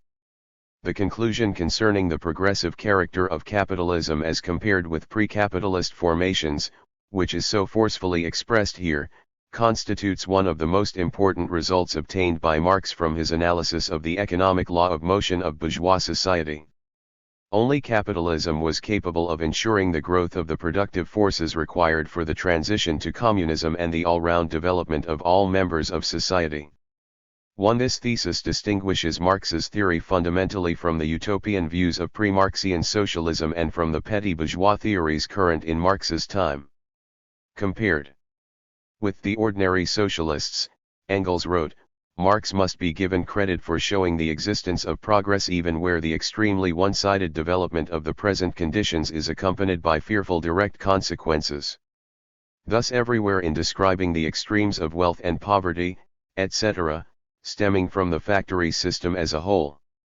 Yet, as Marx went on to prove, as soon as capitalism has fulfilled its historical mission and completed the comprehensive socialization of labor, it becomes a brake on the further development of mankind. There is a limit, not inherent to production generally, but to production founded on capital, he stresses. It is not the absolute form for the development of the productive forces, any more than it is a form of wealth that absolutely coincides with the development of the productive forces. Marx names 4 factors constituting the objective limits set by the capitalist mode of production on the development of the productive forces. First, there is the limit set in the value of labor power by the bounds of necessary labor. Second, the limit set on surplus labor time by the bounds of surplus value. In his study of the influence exerted by the growth of labor productivity on the magnitude of surplus value, Marx showed that the increment in the relative surplus value decreases as the productive power of labor increases. The more capital is developed, the more surplus labor it has created, the more frenziedly must it develop its productive power in order, even if in lesser proportion, to increase its value, i.e., add surplus value to itself. On the basis of these considerations, Marx formulated the law of the tendency of the rate of profit to fall, which he described as the most important law of modern political economy in every respect. The third limit to capitalist production is the need to realize the commodity by turning it into money. The fourth is the limit imposed by exchange value on the production of use values. 1. It is obvious that these four factors distinguish the capitalist relations of production, which do not coincide with the development of the productive forces and, at a certain level, come into antagonistic conflict with this development. Marx defines overproduction as a sudden reminder of the factors listed above. The higher the development of capital, he goes on to say, the more does it appear as a barrier to production, and hence to consumption too, not to mention the other contradiction that make it appear as a burdensome barrier to production and intercourse. How long can the progressive development of capitalism continue? The highest point of development of the basis, Marx notes, has been reached when the basis itself assumes the form consistent with the highest development of the productive forces, hence also with the richest development of the individuals. As soon as this point has been reached, the further development turns into decline and the new development begins on a new basis. Here Marx has in mind any social formation, but primarily the capitalist system, which is replaced by communism. As bourgeois society develops, capital is undermined as the dominant form of production. The development of the productive forces results in the production process turning into the technological application of science, and direct labor, in both quantitative and qualitative terms, becoming merely a secondary aspect of the production process. This undermines the foundations of the capitalist mode of production, based on the law of value, on labor time as the only determining element. Labor no longer appears as essentially included in the production process, man acts now rather as supervisor and regulator of the production process itself. Instead of being the main agent of the production process, he steps to the side of it. It is the development of the social individual, his understanding of nature and domination of it by virtue of his existence as a social organism that increasingly becomes the basis of production. The theft of the labor time of others, on which today's wealth is based, appears as a miserable foundation compared with this newly developed one, created by large-scale industry itself. As soon as labor in its direct form has ceased to be the great source of wealth, labor time ceases and must cease to be the measure of wealth, and hence exchange value ceases to be the measure of use value. The surplus labor of the masses has ceased to be the condition for the development of general wealth, just as the non-labor of the few has ceased to be the condition for the development of the universal powers of the human brain. Production based on exchange value thereby collapses. The antagonistic contradiction of capitalism thus consists in the fact that, while striving to reduce labor time to the minimum, capital preserves it as the only measure and source of wealth. On the one hand, capital calls into being all the powers of science and nature, as well as those of social combination and of social intercourse, to make the creation of wealth independent of the labor time expended on it. On the other, it wants to measure the tremendous social forces thus created with the yardstick of labor time and to press them within the confines required for maintaining already created value as value. The development of the productive forces under capitalism also leads to direct labor losing its character as private labor, which only by means of exchange appears as a unit of social labor. Under the conditions of large-scale industry, the labor of the individual in its immediate being is posited as transcended individual labor, i.e., as social labor. Thus the other basis of this mode of production falls away. This is how the material conditions are created within bourgeois society for undermining its economic foundations. They constitute the point of departure for the development of the communist mode of production. In this connection, Marx gives in the Grundrisse a detailed description of communist society, which is our next subject. 86. 3. The law of time saving as the regulator of the communist economy. Leroy under communism. While striving to reduce the necessary labor time to the minimum, Capital seeks in every way to increase surplus labor time, and makes necessary labor time increasingly dependent on the latter. As a result, it is, malgré lui, instrumental in creating the means of social disposable time, in order to reduce labor time for the whole of society to a diminishing minimum and thus free the time of all for their own development. Free time is turned into surplus labor, which the capitalist uses to obtain surplus value.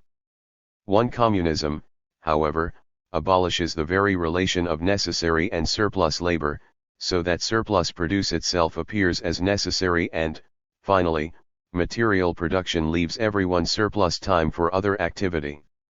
Appropriation by the working masses of their surplus labor would mean divesting free time of its antagonistic form. Then, on the one hand, necessary labor time will be measured by the needs of the social individual, on the other, social productive power will develop so rapidly that, even though production will now be calculated for the wealth of all, everyone's disposable time will increase. For real wealth is the developed productive power of all individuals. Then disposable time, and certainly no longer labor time, will be the measure of wealth. Thus, as Marx argues, free time is the objective goal of the communist mode of production.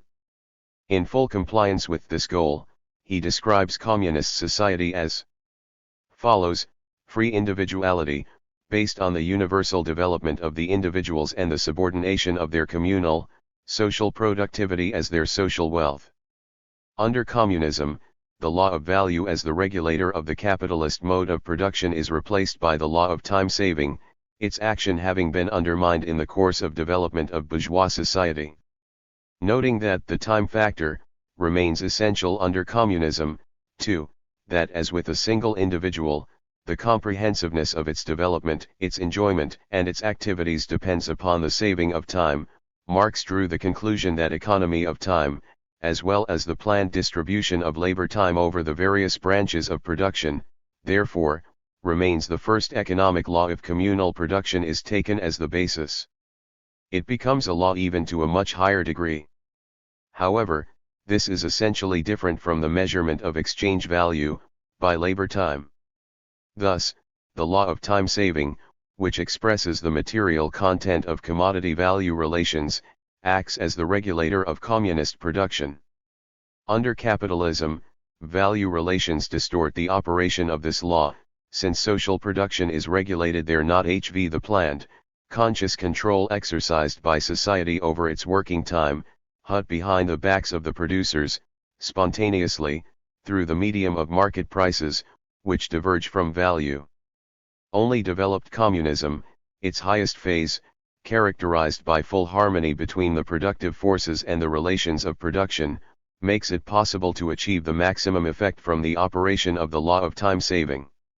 One communist society has a direct interest in this, since only maximum economy of labor time leads to the attainment of the objective goal of communist production mentioned above, the free development of individualities. The artistic, scientific, etc., development of the individuals made possible by time freed, and the means created, for all of them. Communism fundamentally changes the very nature of labor in the process of production. From work by external compulsion it turns into work by internal motivation, but, Marx underlines, this in no way means that it is mere fun, mere amusement, as Fourier assumes with the naivete of a grisette. Really free work, example composition, is, at the same time, a devilishly serious business, the most intense exertion. We have seen that capitalism creates all the prerequisites for making labor really free work, since it transforms it, to a high degree, into social labor. The change in the character of labor in communist society derives above all from the fact that the development of the individual as a result of the economy of labor time and an increase in free time in its turn reacts, as the greatest productive force, on the productive power of labor. Thus, under communism, free and labor time are not in conflict with each other, as they are under capitalism, but interact. Communism, Marx stresses, means in no way abstinence from consumption, but development of the power, the abilities for production and hence both the abilities for and the means of consumption. 1. We reject both the cult of poverty and asceticism and the consumer cult, the mentality of the Philistine, Leonid Brezhnev said. For us, material blessings are not an aim in itself, but a precondition for the all-round development of the personality. It is important, therefore, that our improving well-being should be accompanied by an enrichment of people's spiritual world and the cultivation of a correct understanding of the purpose and meaning of life. In his analysis of the relations of production in communist society, Marx emphasizes the presupposed communal character of labor inherent in it. This communal character constitutes the basis of production, so the individual participating in the labor process need not exchange the product produced by him. His product is not exchange value. Proceeding from the fact that the relations and means of distribution are merely the reverse side of factors of production, Marx points out that, under the conditions of proportionate production, the question of money becomes quite secondary, and especially the question whether blue or green tickets, metal or paper ones, are issued, or in whatever other form social bookkeeping may be carried on. 1. As a result of his labor, the individual has obtained not some specific product, but a certain share in the communal production. 2. Instead of a division of labor which necessarily arises from the exchange of exchange values, Marx concludes, labor would be organized in such a way that the individual's share in common consumption would directly follow. He also points out certain tasks that would have to be accomplished by such a form of the organization of communist labor. First, the amount of labor time actually spent must be determined. Second, the labor time during which products must be manufactured with the average means of labor has to be fixed. Third, it is essential to secure for the producers such circumstances as would equalize the productivity of their labor. Fourth, to determine what quantities of labor time should be expended in the different branches of production. In short, the communist organization of labor would have to secure production in general, and in such proportions that the needs of the partners in exchange were satisfied. 4. Economic crises and the development of bourgeois society. We have tried to give a detailed description of the picture of communist society that Marx drew in the initial variant of Capital. The material presented shows that Marx's economic theory formulated in 1857-58 in the Grundrisse not only fully confirmed the basic principles of the theory of scientific communism put forward in the 1840s, but also made it possible to supplement and develop them. First of all, Marx was the first to study the economic cell of capitalism and, on this basis, formulate his own theory of value, which differs fundamentally from the labor theory of value put forward by the classics of bourgeois political economy, primarily in that it reveals the specific nature, the duality, of labor and the product of labor in bourgeois society. An incidental, though very important result of the elaboration of the theory of value was the critique of the economic views of the Proudhonists, who advocated a reformist way of advancing from capitalism to socialism. Marx showed that no reforms in the sphere of exchange could alter the essence of the relations of production in capitalist society. Moreover, he revealed the objective nature of commodity-money relations in bourgeois society and the consequent impossibility in principle of introducing labor money, labor time tickets, and so on. Marx's critique of reformism in no way indicated that he rejected economic reforms. He merely pointed to the limited character of these reforms, which cannot, in themselves, change the nature of capitalism. Second, after formulating his theory of value with respect to actual capitalist relations, i.e., to the relations between worker and capitalist, Marx developed a theory of surplus value revealing the mechanism of capitalist exploitation and making it possible to formulate the basic trends in the development of bourgeois society, the economic law of its movement. He revealed the objective character of exploitation under capitalism, whence immediately followed his conclusion that socialist revolution was essential to abolish this exploitation. The development of capitalism also creates the material prerequisites for the transition to 91. Communism, and in this lies the progressive role the capitalist mode of production plays in history. 1. Under certain historical conditions, capitalism is a necessary social form of the development of the productive forces, Yet because of the antagonistic contradictions inherent in it, the capitalist relations of production become increasingly incapable of stimulating this development and, in fact, come more and more to act as a brake on it. Economic crises provide proof of this. 2. We should note here the important change in Marx's view of the link between economic crises and the revolutionary situation. Marx and Engels showed a constant interest in the problem of economic crises, which were, at that time, the most striking manifestation of the antagonistic contradictions inherent in the bourgeois mode of production. During crises, these contradictions boil up to the surface, shaking the very foundations of bourgeois society. We have already mentioned the fact that, during the 1840s and 50s, right up to 1859, Marx and Engels connected the inception of a revolutionary situation directly with economic crises. In the manifesto of the Communist Party, they wrote of commercial crises that by their periodical return put on its trial, each time more threateningly, the existence of the entire bourgeois society. When, in the 1840s, they formulated some of the initial principles of their future theory of economic crises, Marx and Engels still somewhat overrated their destructive force. In December 1849, Marx thought that the revolutionary events would prevent him from working through his economic theory to the end. I have little doubt that by the time 3, or maybe 2, monthly issues 3 have appeared, he wrote to Wedemeyer on December 19, a world conflagration will intervene and the opportunity of temporarily finishing with political economy will be gone. We have already quoted the words of Marx and Engels from their Third International Review, a new revolution is possible only in consequence of a new crisis. It is, however, just as certain as this crisis. The direct dependence between crisis and revolution is expressed here quite plainly, but the mighty industrial, agricultural and commercial crisis predicted by Marx in the quoted letter to Wedemeyer did not take place, nor did the revolution. From the second half of 1850 onwards, Marx wholly devoted himself to his economic studies. His analysis of the capitalist economy enabled him, as early as 1855, to predict a new economic crisis, which actually did set in 1857. Marx and Engels again thought it would result in a revolutionary situation. This time there'll be a dies irae such as has never been seen before, Engels wrote to Marx on September 27, 1856, the whole of Europe's industry in ruins, all markets overstocked, all the propertied classes in the soup, complete bankruptcy of the bourgeoisie, war and profligacy to the nth degree. I, too, believe that all this will come to pass in 1857.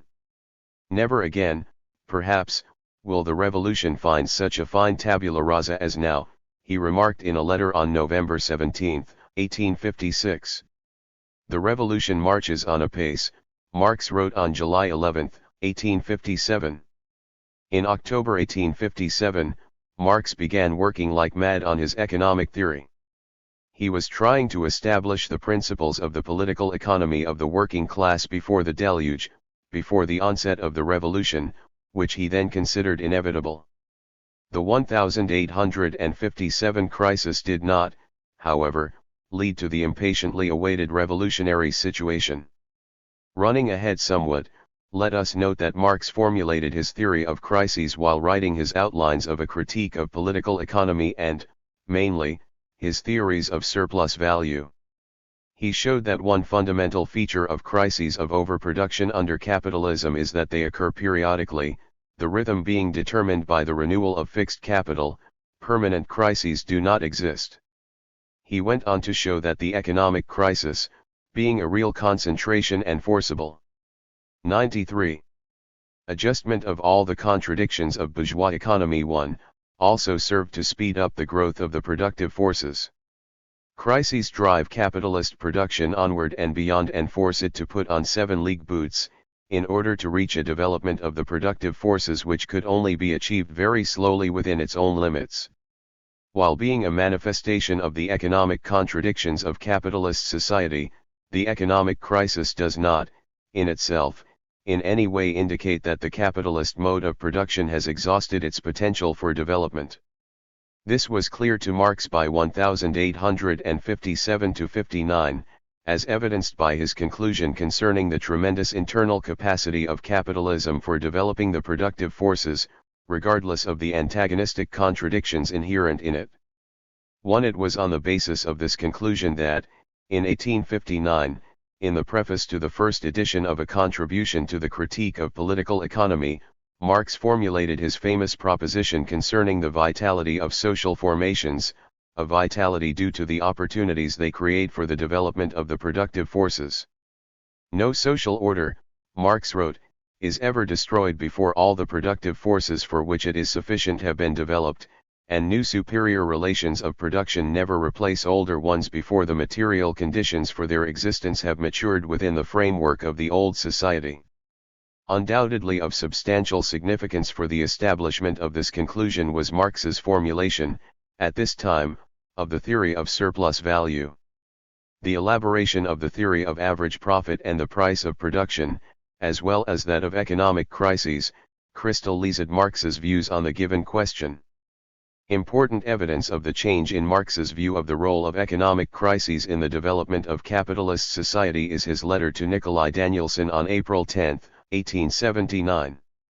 I should under no circumstances have published the second volume, too, he wrote, before the present English industrial crisis had reached its climax. The phenomena are this time singular, in many respects different from what they were in the past. It is therefore necessary to watch the present course of things until their maturity before you can consume them productively, I mean theoretically. However the course of this crisis may develop, although most important to observe in its details for the student of capitalistic production and the professional theoretician, it will pass over, like its predecessors, and initiate a new industrial cycle with all its diversified phases of prosperity, etc. Marx's view of crises here differs from the one he took in the 1840s and 50s. He still regards them as a major phenomenon of the capitalist economy and, consequently, as an important object for scientific observation and research. He no longer, however, links the onset of a crisis directly with the revolutionary situation. He no longer hurries to bring out the unpublished volumes of Capital, on the contrary, he delays their publication, since he wants to study all the aspects of the current economic crisis. Third, in the initial variant of Capital, Marx showed that the material prerequisites for communism are manifested in the process of surplus labor, which under capitalism takes the social form of surplus value. From the point of view of its material content, surplus labor represents potential free time, which constitutes the measure of wealth in communist society and the main condition for the free development of the individual. 2. According to Marx, the law of the economy of time, which constitutes the material content of the law of value, remains the first economic law if communal production is taken as the basis. 3. Planned, conscious control exercised by society over its labor time ensures the optimal operation of the law of time saving. Moreover, this is also facilitated by the goal of communist production free time, the development of the individual and the consequent nature of labor as truly free labor. In this context, Marx gives particular attention to the character of labor under communism. True to his method, of basing his scientific predictions of communism on the material prerequisites for it that were taking shape within the framework of capitalist society, Marx cites, as already noted, the example of the creative and maximally free labor of the composer, which he sees as the prototype of the truly free labor in communist society. Finally, of major significance is Marx's description of communist labor, which he characterizes as collective labor, and of production management under communism. Just as the system of bourgeois economy develops only step by step, Marx wrote, its self-negation, the ultimate result it arrives at, is also gradual. As Marx formulated and extended his economic doctrine, the basic aspects of the theory of scientific communism were also further developed and substantiated. Chapter 3. Economic substantiation of the working class struggle in capitalist society. In June 1859 Marx published the HRST part of his work A Contribution to the Critique of Political Economy. Based on the 1857-58 manuscript, it set out the theories of value and of money. Marx noted that, in this work, the specifically social, in no way absolute character of bourgeois production is analyzed directly in the simplest form, that of the commodity one. In the preface to his book, he explains the structure of his economic work which, as first envisaged, was to consist of 6 books. I examine the system of bourgeois economy in the following order: capital, landed property, wage labor, the state, foreign trade, world market. The first part of the first book, dealing with capital, 2 comprises the following chapters: 1. The commodity, 2. Money, 3. Capital in general. The present part consists of the first 2 chapters. In the summer of 1861, Marx began work on the second part. For this purpose he reread his 1857-58 manuscript and drew up a detailed plan of the chapter on capital in general. In this plan, the material is divided into 4 parts: the process of the production of capital, the process of the circulation of capital, capital and profit, and miscellaneous, the last section including mostly material on the history of economic theories. This breakdown clearly provided the basis for the final structure of capital. During his work on the chapter on capital in general, between August 1861 and July 1863, Marx wrote an extensive manuscript consisting of no less than 200 authors' signatures. It filled 23 notebooks and was entitled, like the first part, A Contribution to the Critique of Political Economy. Marx's work on this manuscript, which was the second draft version of Capital, fell into 3 stages. At the first stage, during the preparation of the second part, Marx considered questions that were later developed in Volume I of Capital. 1. In March 1862, Marx broke off his work on the section dealing with the capitalist application of machinery and began a detailed critical analysis of the history of bourgeois political economy, the theories of surplus value. Marx stopped working on the second part of A Contribution to the Critique of Political Economy, presumably because he had decided it was necessary first to complete the development of his economic theory, i.e., to proceed from basic categories value and surplus value, which had been analyzed in sufficient detail in the manuscript of 1857-58, to those operating on the surface of the bourgeois economy: average profit, the price of production, and rent of land. 2. The 1857-58 manuscript gave the general outlines of the theory of profit as a converted form of surplus value. Here Marx also came very close to the theory of the price of production, but did not yet develop it in full. The same applies to the theories of reproduction, crises, and productive labor. He first developed all these theories during his critical analysis of bourgeois political economy, at the second stage in writing his manuscript of 1861-63, roughly between March and November 1862. This part of the manuscript is a draft, the only one of the 4th, historical volume of Capital. Beginning in 1883, from the day of Marx's death, Engels repeatedly declared his intention to publish the theories of surplus value as the 4th volume of Capital, but failed to do so. Such an edition was first prepared and brought out between 1954 and 196 in the USSR. 1. Finally, the 3rd stage in the writing of the 1861-63 manuscript lasted from November 1862 to July 1863. During this period, Marx applied himself to the problems dealt with in the future 2nd, 3rd and, partially, 1st volumes of Capital, to analyzing loan and merchants' capital, profit, capitalist reproduction, accumulation, and other questions. It was while working on the 1861-63 manuscript that Marx first got the idea of concentrating on the first of the 6 books he intended to write, the book on capital, indeed on its first section, Capital in General. 2. In a letter to Ludwig Kugelmann of December 28, 1862, Marx wrote that his work is the continuation of Part I but will appear independently under the title of Capital, and a contribution to the critique of political economy will only be a subtitle. In fact, it embraces only what was to make up Chapter 3 of Part I, i.e., capital in general. Hence, it does not include competition of capital or credit. This volume contains what the Englishman calls the principle of political economy. It is the quintessence, and the further questions should be easy to work out by others too on the basis of what has been provided. After finishing the 1861-63 manuscript, in August 1863 Marx began a new one, which he initially intended as the final text for print. This manuscript, the third draft of Capital, was to comprise its first 3 volumes. Unfortunately, not all of it is still extant, of the part relating to Volume 1 of Capital only Chapter 6. Results of the direct process of production, has come down to us, a part that was not included in the final version of Volume I.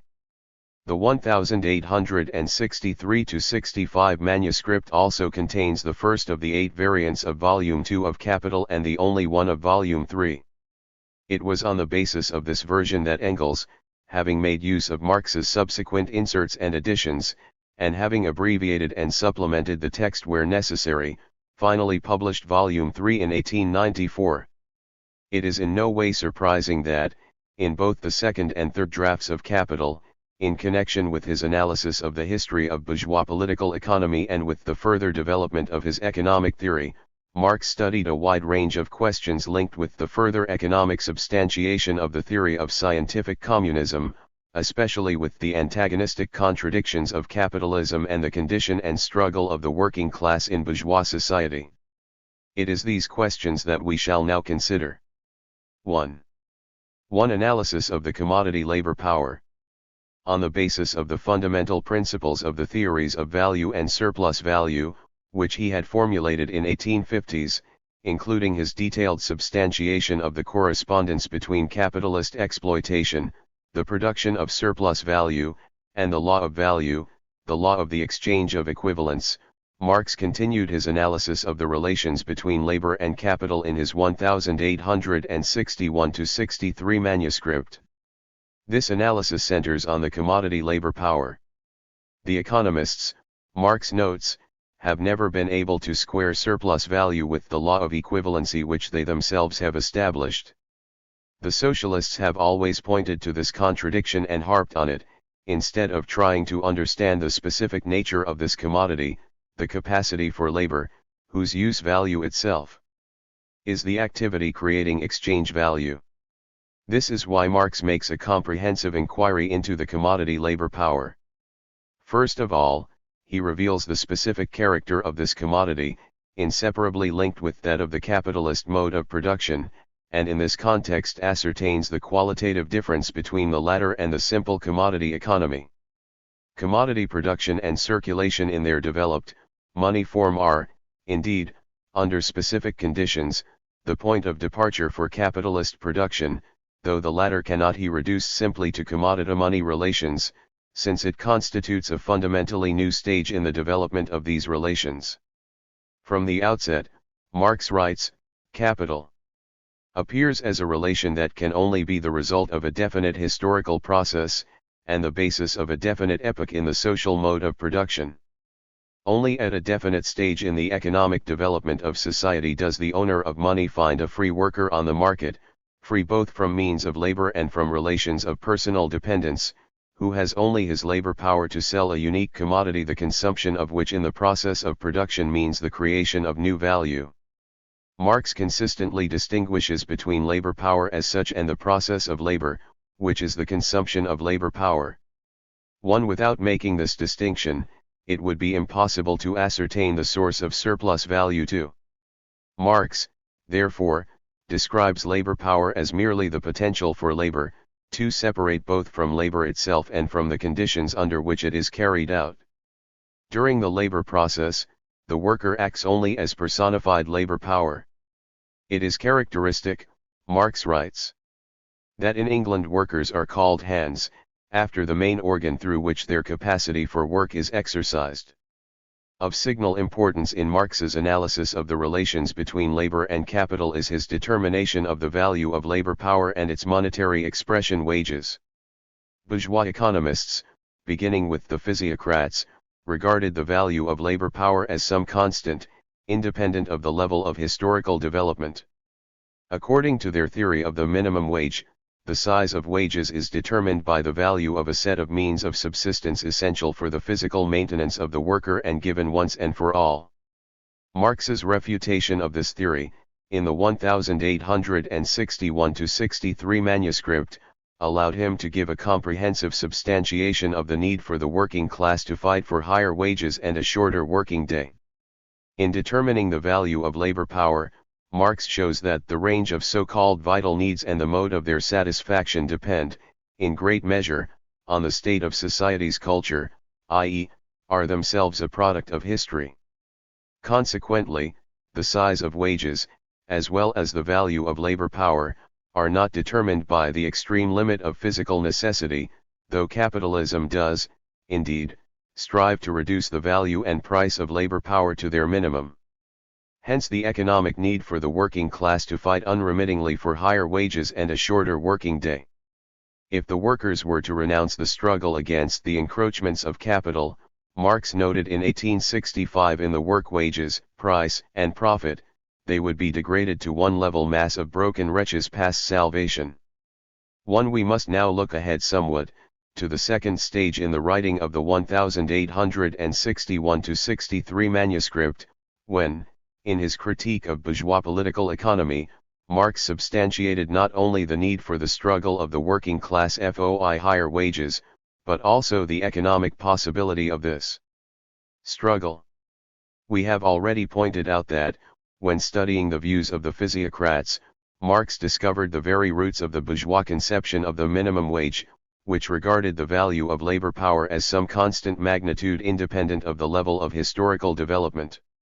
In itself, the statement that this value exists as some firmly fixed magnitude, even in the concealed form of the minimum wage, was essential for realizing that surplus value is the extra value created by the worker over and above the value of his labor power.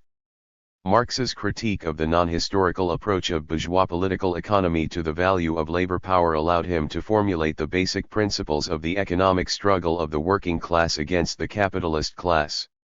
It was also essential to fix the minimum wage in order to establish the fact that wage rises do not increase the value of commodities, but lead only to a lower profit rate for the capitalist.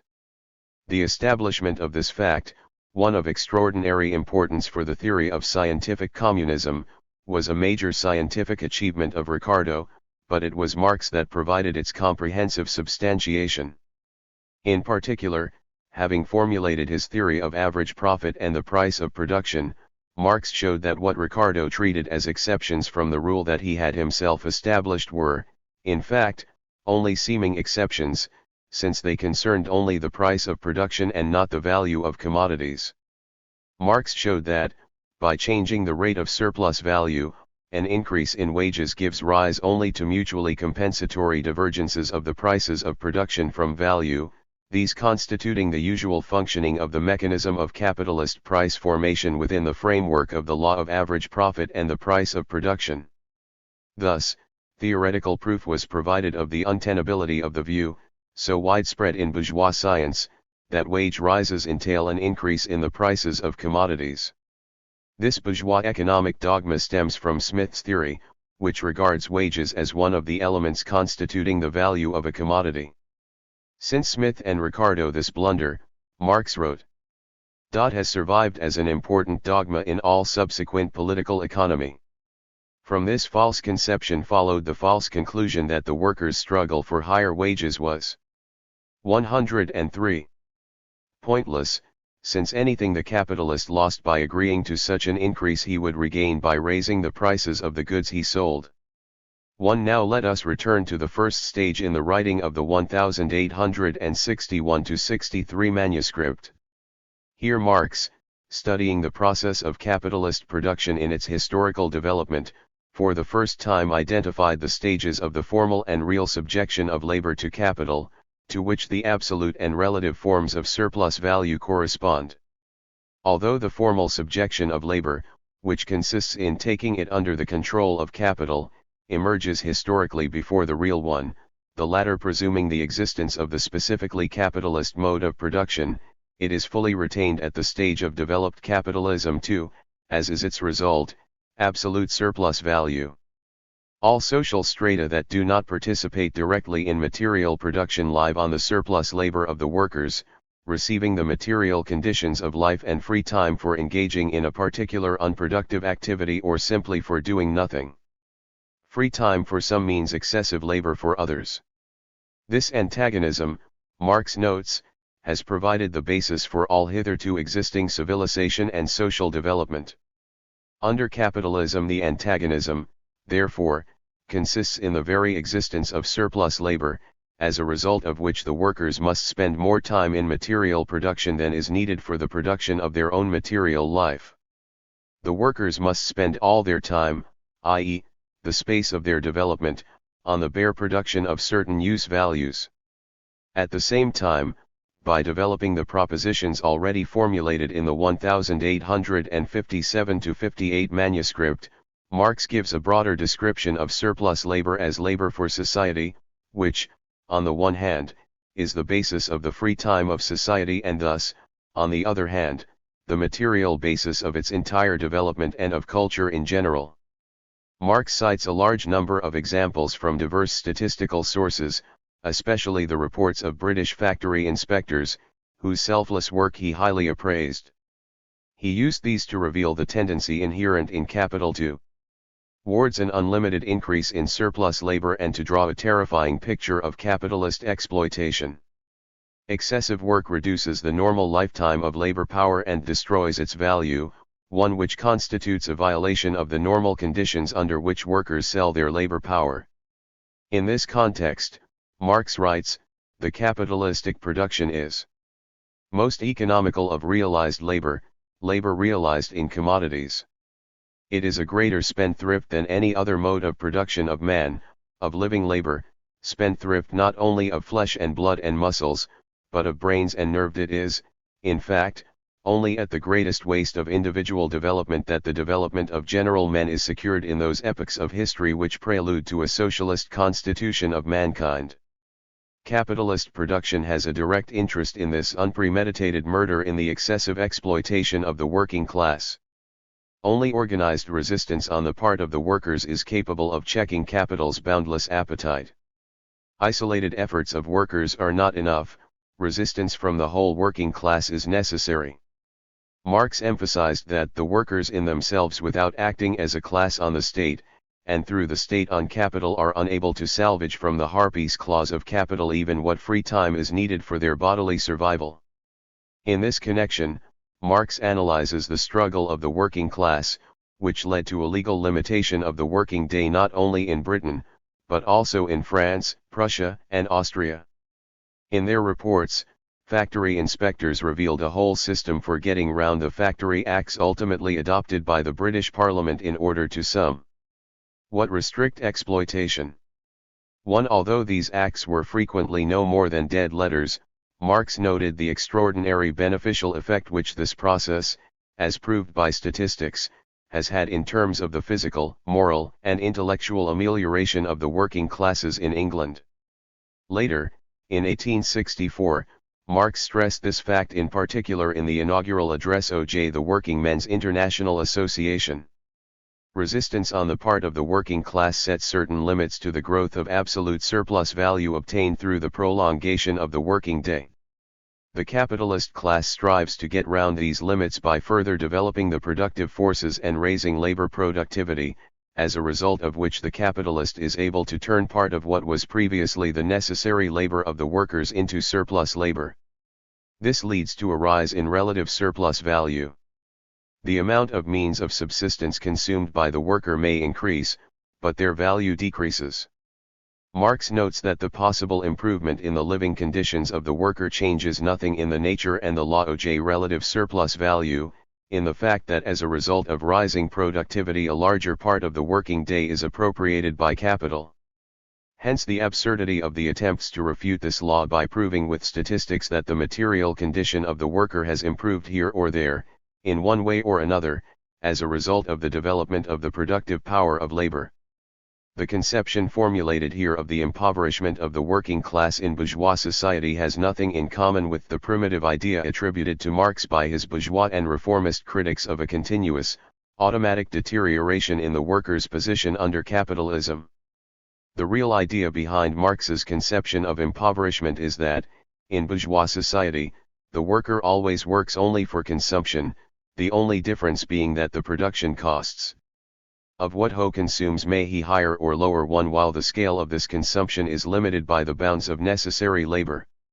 Capital, Marx points out, fiercely resists any attempts by the workers to gain wage rises in the wake of increases in labor productivity and relative surplus value. It was in the 1861-63 manuscript that Marx first gave a detailed analysis of the three consecutive stages in the rise in labor productivity within the framework of the capitalist mode of production: cooperation, division of labor and machines, these being, at the same time, three stages in the development of the real subjection of labor to capital, and hence in the intensification of capitalist exploitation. 2. In as far as cooperation of the workers reduces necessary labor time, it also increases the amount of relative surplus value appropriated gratis by the capitalist. In this sense, cooperation, this productive force of social labor, appears as a productive force of capital, not of labor. Marx writes that such a rearrangement occurs with respect to all the productive forces of bourgeois society. There takes place a process of alienation of labor, its own social forms appearing as powers alien to it. 2. Under the conditions of capitalist cooperation, when the interconnection between the workers is a relationship alien to them, a specific type of supervisory work emerges. Labor management is an objective necessity given large-scale production, but, as Marx shows, the form that it would assume under the conditions of association has nothing in common with the commanding of labor as carried out by the capitalist. Marx describes the division of labor as a developed form of cooperation, as a powerful means for raising labor productivity and relative surplus value. He shows that capitalist manufacture is characterized not by a division of various types of labor among the workers, as bourgeois economists claimed, but, rather, by a division of the workers among the various labor processes, each of which becomes their exclusive life process. The other side of this division is combination of labor in manufacture, regarded in its entirety. The workers are simply the bricks with which this combination is built up and are completely dependent on the total mechanism. The broad application of the forces of nature and the achievements of science by capital is typical of large-scale machine production. In the 1857-58 manuscript, Marx noted the tendency to turn science into a direct productive force. Now he discusses this important point in greater detail, remarking that it is capitalist production that first turns the process of material production into the application of science to production as science mise en pratique. Capital monopolizes the use of scientific achievements. Marx calls it exploitation of science, of the theoretical progress of mankind. Capital not only exploits science, however, it also turns its achievements against the working people. Science appears as an alien, hostile force in relation to labor, a force dominating it. The mode of production based on the use of machinery finds its classic expression in the automatic factory, where an integrated system of machines is used. The automatic factory, Marx writes, is the perfect mode of production corresponding to machinery, and it is the more perfect the more it forms a complete system of mechanisms, the less the individual processes still require the mediation of human labor. Marx traces in detail the influence exerted by machine production on the condition of the working class. The worker, having lost his virtuosity, no longer can afford to balk. Capital, on the other hand, is enabled to replace skilled workers by unskilled ones, who are therefore more subject to its control. 1. The use of women's and children's labor lies a similar effect. Marx states that the invention of machines was often directly prompted by workers' strikes. Here machinery, by its motivation, comes into play as a form of capital hostile to labor. An absolute or a relative prolongation of labor time is an objective trend in the development of machine production under capitalism. This trend, the striving of the capitalists to speed up the replacement of fixed capital and ensure its continuous functioning, gives rise to night shifts, as well as to an intensification or packing of labor. The pores of time are diminished by the compression of labor. There is greater intentness, greater nervous strain, but, at the same time, greater physical exertion. Yet the intensity and duration of labor cannot increase simultaneously. This occurs in turn. 1. The working class struggle for a shorter working day, which culminated in the passage of the 10 Hours Bill, gave rise to a whole wave of improvements in industry aimed at intensifying labor. The revolution in industrial production, Marx states, was brought about forcibly by legislation setting an outer limit to the exploitation of the worker. The profits of the British factory owners did not, ultimately, fall. Yet the rise in labor intensity has objective limits that dictate further cuts in the working day. 2. At the same time, Marx points out that the growth of the intensity of labor is a certain condition of social progress, since it creates free time also for the workers and thus the possibility of activities that can serve as recreation. One of the most important results of technological progress under capitalism is the ousting of living labor by machines. In this connection, Marx notes the tendency towards a relative shrinking of the working class, accompanied high and absolute growth in it. Although the number of workers grows in absolute terms, it decreases relatively, not only in relation to the constant capital that absorbs their labor but also in relation to the section of society that is not employed directly in material production or in any production at all. Thus, the objective result of the capitalist use of machinery is a new stage in the development of the real subjection of labor to capital. As Marx says, at this stage the creation of worker redundancy is a pronounced and conscious tendency. Operating on a large scale. The antagonistic contradiction between capital and labor is here manifested to the highest degree, since capital is now acting as a means not only of depreciating the living capacity for labor but also of making it redundant. At the same time, Marx registers the opposite tendency of machine production, the tendency constantly to increase the number of workers employed, thus expanding the sphere of exploitation. Constant fluctuations in the worker's existence are therefore characteristic of capitalism. The conclusions Marx drew at the first stage in the writing of the 1861-63 manuscript from his analysis of the commodity labor power, the objective tendency towards an intensification of capitalist exploitation and impoverishment of the workers, and the consequent need for a constant struggle by the working class against the capitalist class for an improvement in its condition in bourgeois society, were further developed and substantiated at the subsequent stages in the elaboration of Marx's economic theory. 2. The working class in the structure of bourgeois society.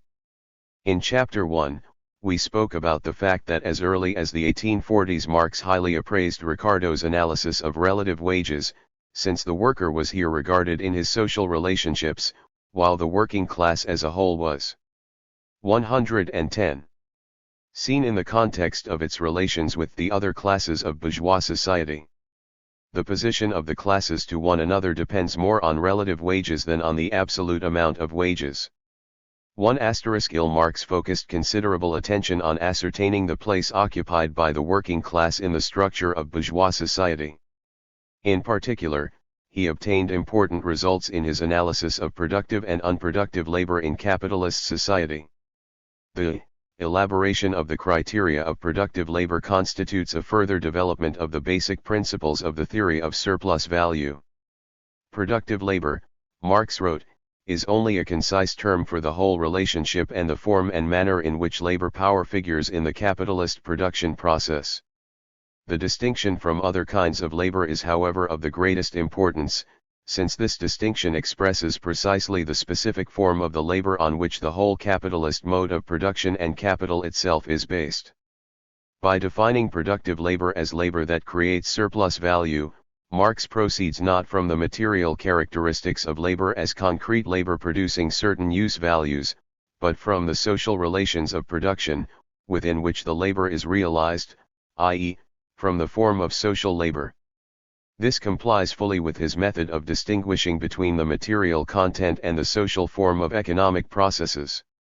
The definition of productive labor as labor that creates surplus value reflects capitalism's inherent antagonistic contradiction, which consists in the fact that, for the capitalist mode of production, it is not labor productivity as such that is of importance, but only the relative rise in labor productivity, the rise in the rate and mass of surplus value. Thus, all the necessary labor of the workers appears as unproductive labor that can only be performed if the worker creates surplus value for the capitalist.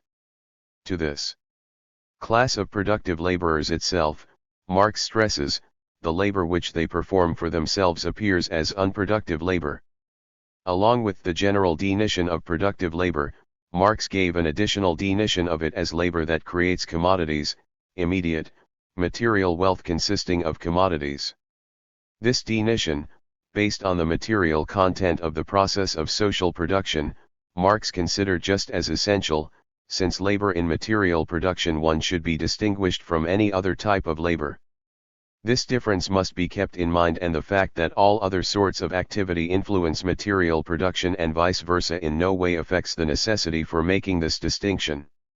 2. The identification of the sphere of material production is of great significance for studying the condition of the working class, the main representative of this sphere in bourgeois society. Marx's theory of productive labor, set out in Volume 4 of Capital, together with the conclusions on the purpose of communist production derived in the HRST version of Capital, created the necessary premises for determining the criterion of productive labor in communist society. Since, according to Marx's concept of productive labor, surplus labor constitutes a necessary condition for ensuring free time, it follows that surplus labor is essential under the communist mode of production too. Marx says, assuming that no capital exists, but that the worker appropriates his surplus labor himself, the excess of values that he has created over the value that he consumes, then one could say only of this labor that it is truly productive, that is, that it creates new values. 1. In Volume I of Capital, Marx gave an even more precise formulation of this proposition.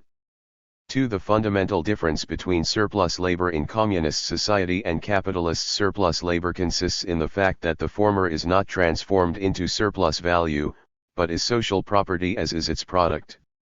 3. As a result, the antagonism between necessary and surplus labor is eliminated. From the theory of productive labor, Marx drew a number of major conclusions with respect to the condition of the working class in bourgeois society. Primarily, he showed that the growth of labor productivity automatically leads to a relative drop in the numbers employed in material production. A country is the richer, he wrote, the smaller its productive population is relatively to the total product. In communist society, work will be equally distributed among all its members. As a result, all would have more time for unproductive labor and leisure.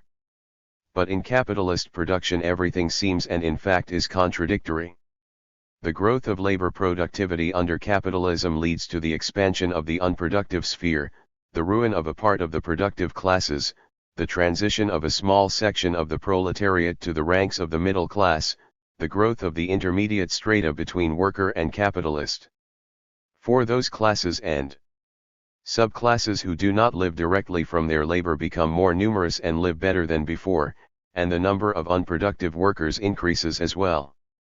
This deepens the economic, social, and political rift separating the workers from their betters. Marx points to the constantly growing number of the middle classes, those who stand between the workman on the one hand and the capitalist and landlord on the other. The middle classes maintain themselves to an ever-increasing extent directly out of revenue. They are a burden weighing heavily on the working base and increase the social security and power of the upper 10,000. The social stability of the ruling upper crust is also increased by the influx via the middle strata of the most capable members of the lower classes. The more a ruling class is able to assimilate the foremost minds of a ruled class, Marx wrote, the more stable and dangerous becomes its rule. The intermediate sections also include the ideological strata, the ideological component parts of the ruling class that are called into being by the antagonisms in the sphere of material production.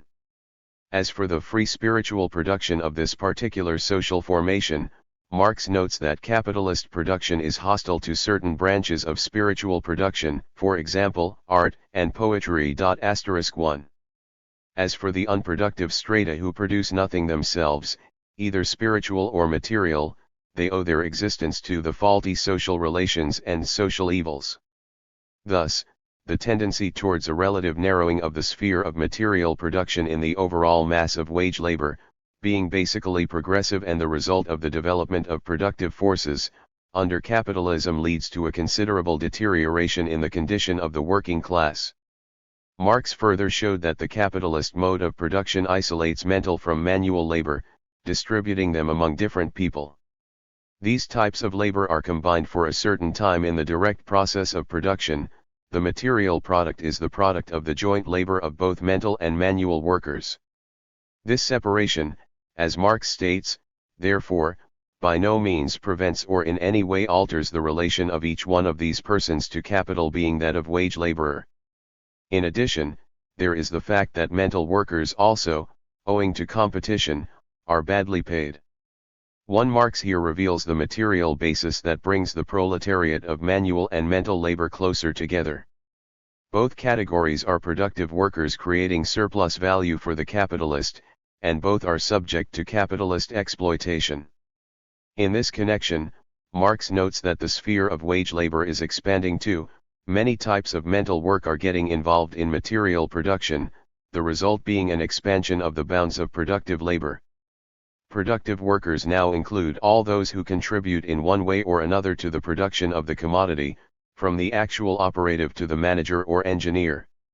All this brings the mental and manual proletarians closer together. Today, the white-collar proletariat, like the industrial proletariat, have to sell their labor power to the capitalists and are the object of exploitation. They are threatened by unemployment as a result of automation. Their wages are often lower than those of skilled workers. This is why they often combine with the workers in a joint struggle against monopoly oppression, and, in the course of this struggle, the social barriers between the proletarians working on the shop floor and those working in an office are gradually overcome. In the 1861-63 manuscript, Marx speaks of the totality of these laborers, both mental and manual, as a workshop.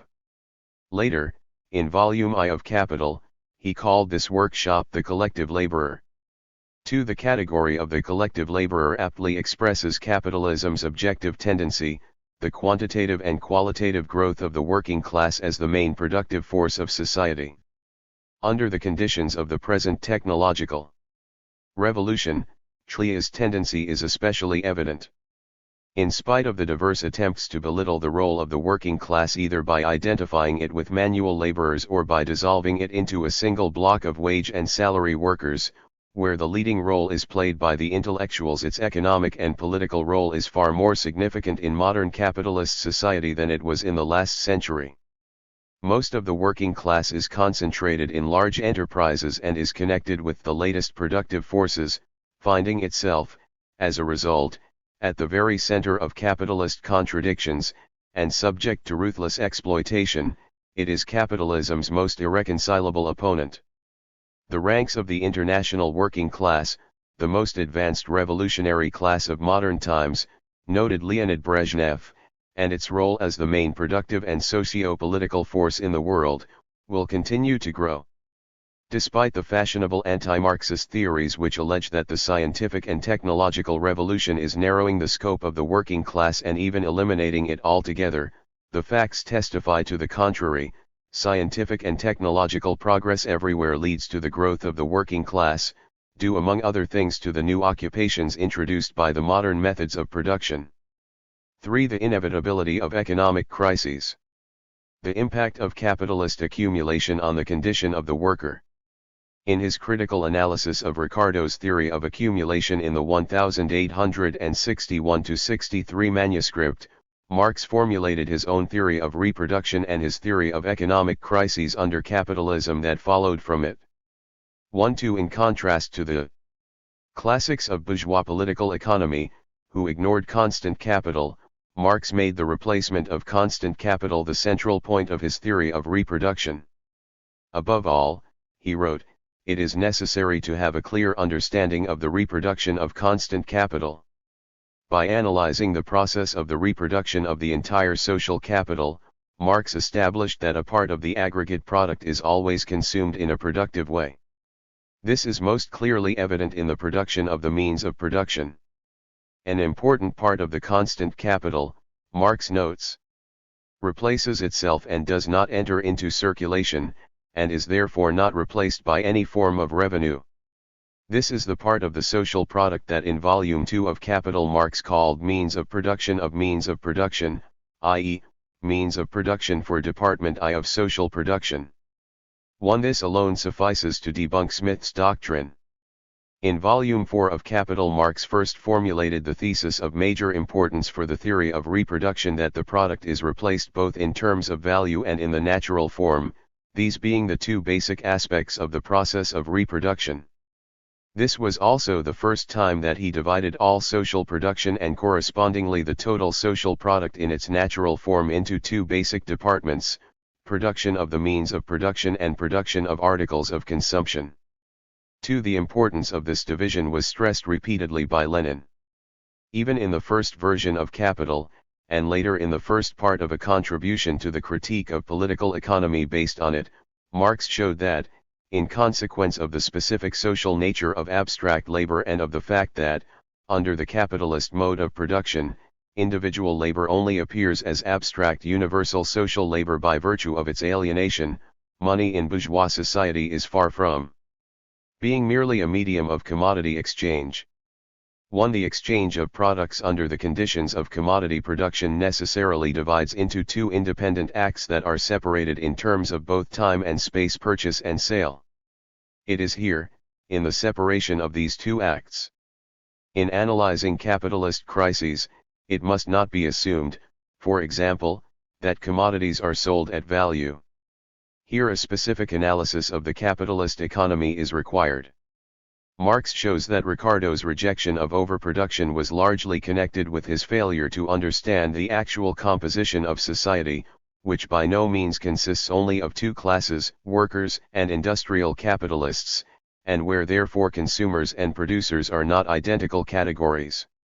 Marx goes on to show that bourgeois, especially vulgar, political economy strives to abstract from the contradictions of capitalist production, depicting it as production for the sake of consumption and stressing the unity of the various aspects of reproduction, while forgetting about their contradictory nature and about the disproportions of capitalist production, etc. 2. Bourgeois economists identify the capitalist mode of production either with simple commodity production or with some other harmoniously developing production, i.e., they regard capitalism as social production, implying that society, as if according to a plan, distributes its means of production and productive forces in the degree and measure which is required for the fulfillment of the various social needs.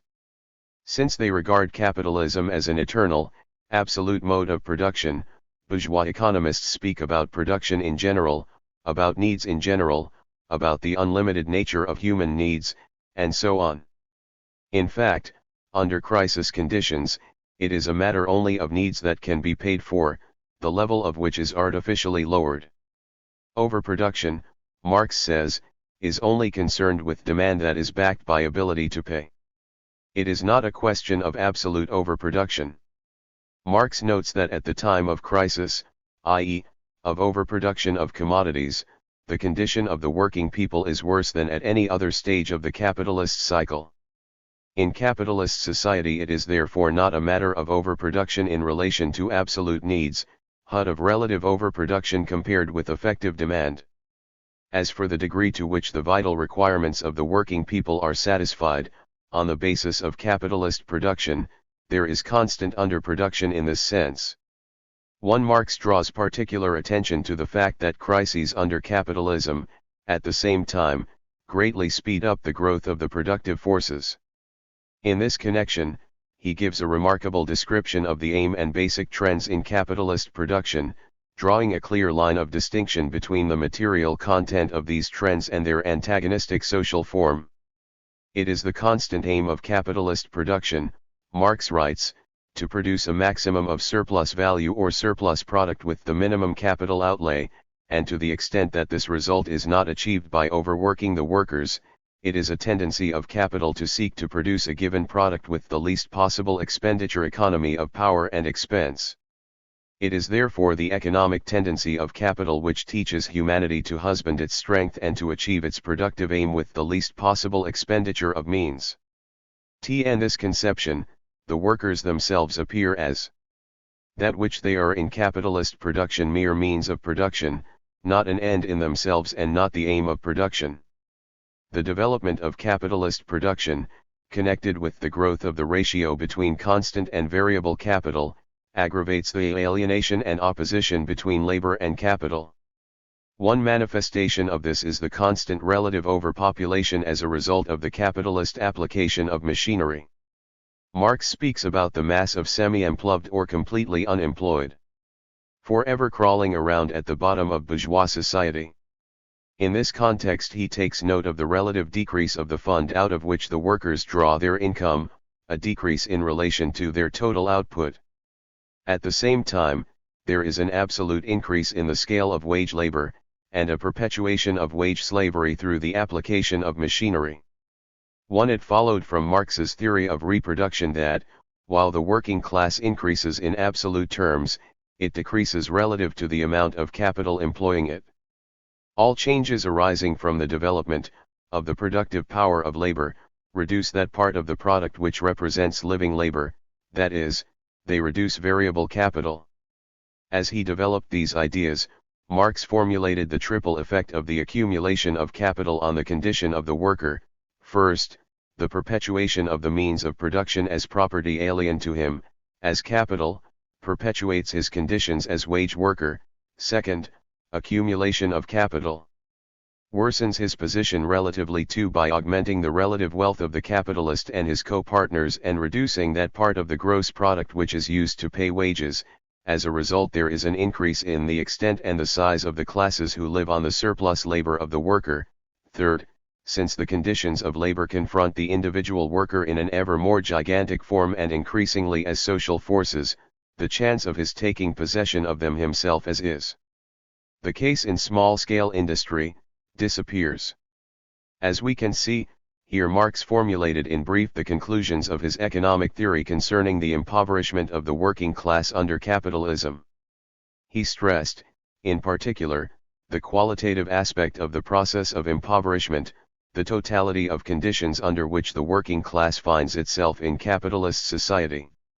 Analyzing, in connection with his critique of Rodberto's theory, the effect of the growth of the social productivity of labor on wages, Marx refuted the assertions that the two are inversely proportional. In fact, exactly the opposite is the case, Marx emphasizes. The more productive one country is relative to another in the world market, the higher will be its wages as compared with the other. In England, not only nominal wages but real wages are higher than on the continent. The worker eats more meat, he satisfies more needs. But in proportion to the productivity of the English workers, their wages are not higher. Under capitalism, the growth of labor productivity consequently results in the relative, rather than absolute impoverishment of the working class. As already noted, in his 1861-63 manuscript, Marx did not set himself the task of formulating a specific theory of crises. Nor do we consider, he wrote, the case in which it is impossible to sell the mass of commodities produced, crises, etc. This belongs into the section on competition. Here we examine only the forms of capital in the various phases of its process, assuming throughout, that the commodities are sold at their value. Nevertheless, Marx did not confine himself to analyzing merely the abstract possibility of a crisis. He proceeded to consider the further development of the potential crisis, the transition from the possibility of a crisis to its actual occurrence, to the real crisis, which takes place in the real process of capitalist reproduction. The commodity form of the exchange of products and the function of money as a means of payment imply only the abstract possibility of a crisis, since they contain no compelling motivating factor. As Marx points out, the problem consists in showing why, under capitalism, such aspects of the production process as purchase and sale, demand and supply, production and consumption, inevitably conflict with one another, so that the unity of these aspects can only manifest itself through crisis. Since, under capitalism, commodity production develops on a qualitatively new level, the possibility of a crisis is further developed. Just as the examination of money, Marx writes, has shown that it contained the possibility of crises, the examination of the general nature of capital, even without going further into the actual relations which all constitute prerequisites for the real process of production, reveals this still more clearly.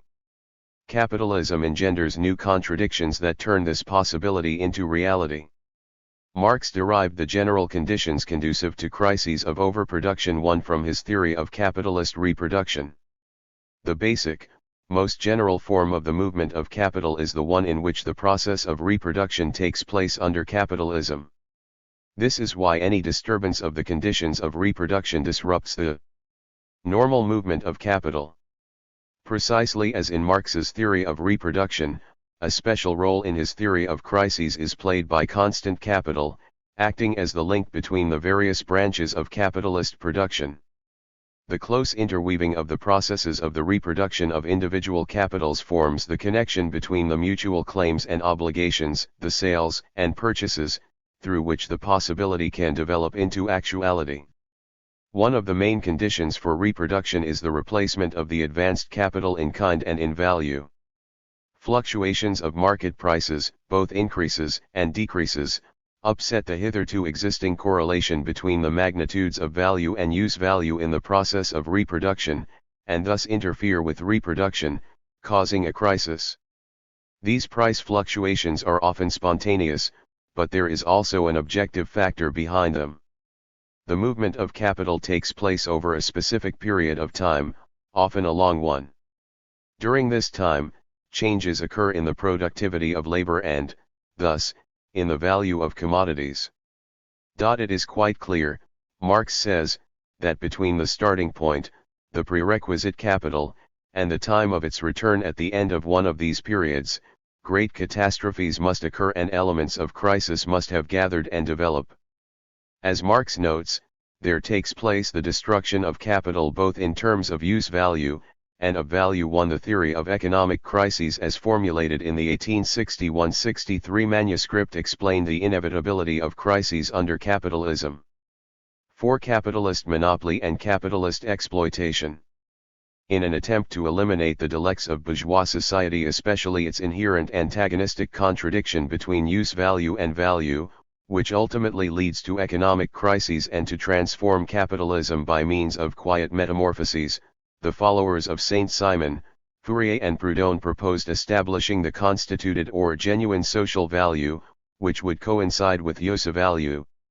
Here, for example, is what Francois Vital, one such socialist, wrote in his work De la répartition des richesses, published in 1846 in Paris: the genuine social value is use or consumption value. Exchange value merely characterizes the relative wealth of each member of society compared with others. Marx quoted this passage from Vital in his Grundrisse, noting that the idea contained here had already been expressed by the vulgar economist Lauderdale and, to a certain extent, by Ricardo. Marx refutes this idea by pointing out that exchange value expresses the social form of value, while use value is not an economic form of value at all but merely the existence of the product, etc., for man in general. While elaborating his economic theory, Marx showed that the form of value objectively inherent in the capitalist mode of production is necessarily the form of false social value. This meant a decisive refutation of the illusions of pre-Marxian socialism. The term false social value was used by Marx only once, in volume 111 of Capital, but the problem connected with the category of false social value was fully resolved in the 1861-63 manuscript, While Marx was developing his theory of average profit and the price of production, as well as the theory of rent of land following from it.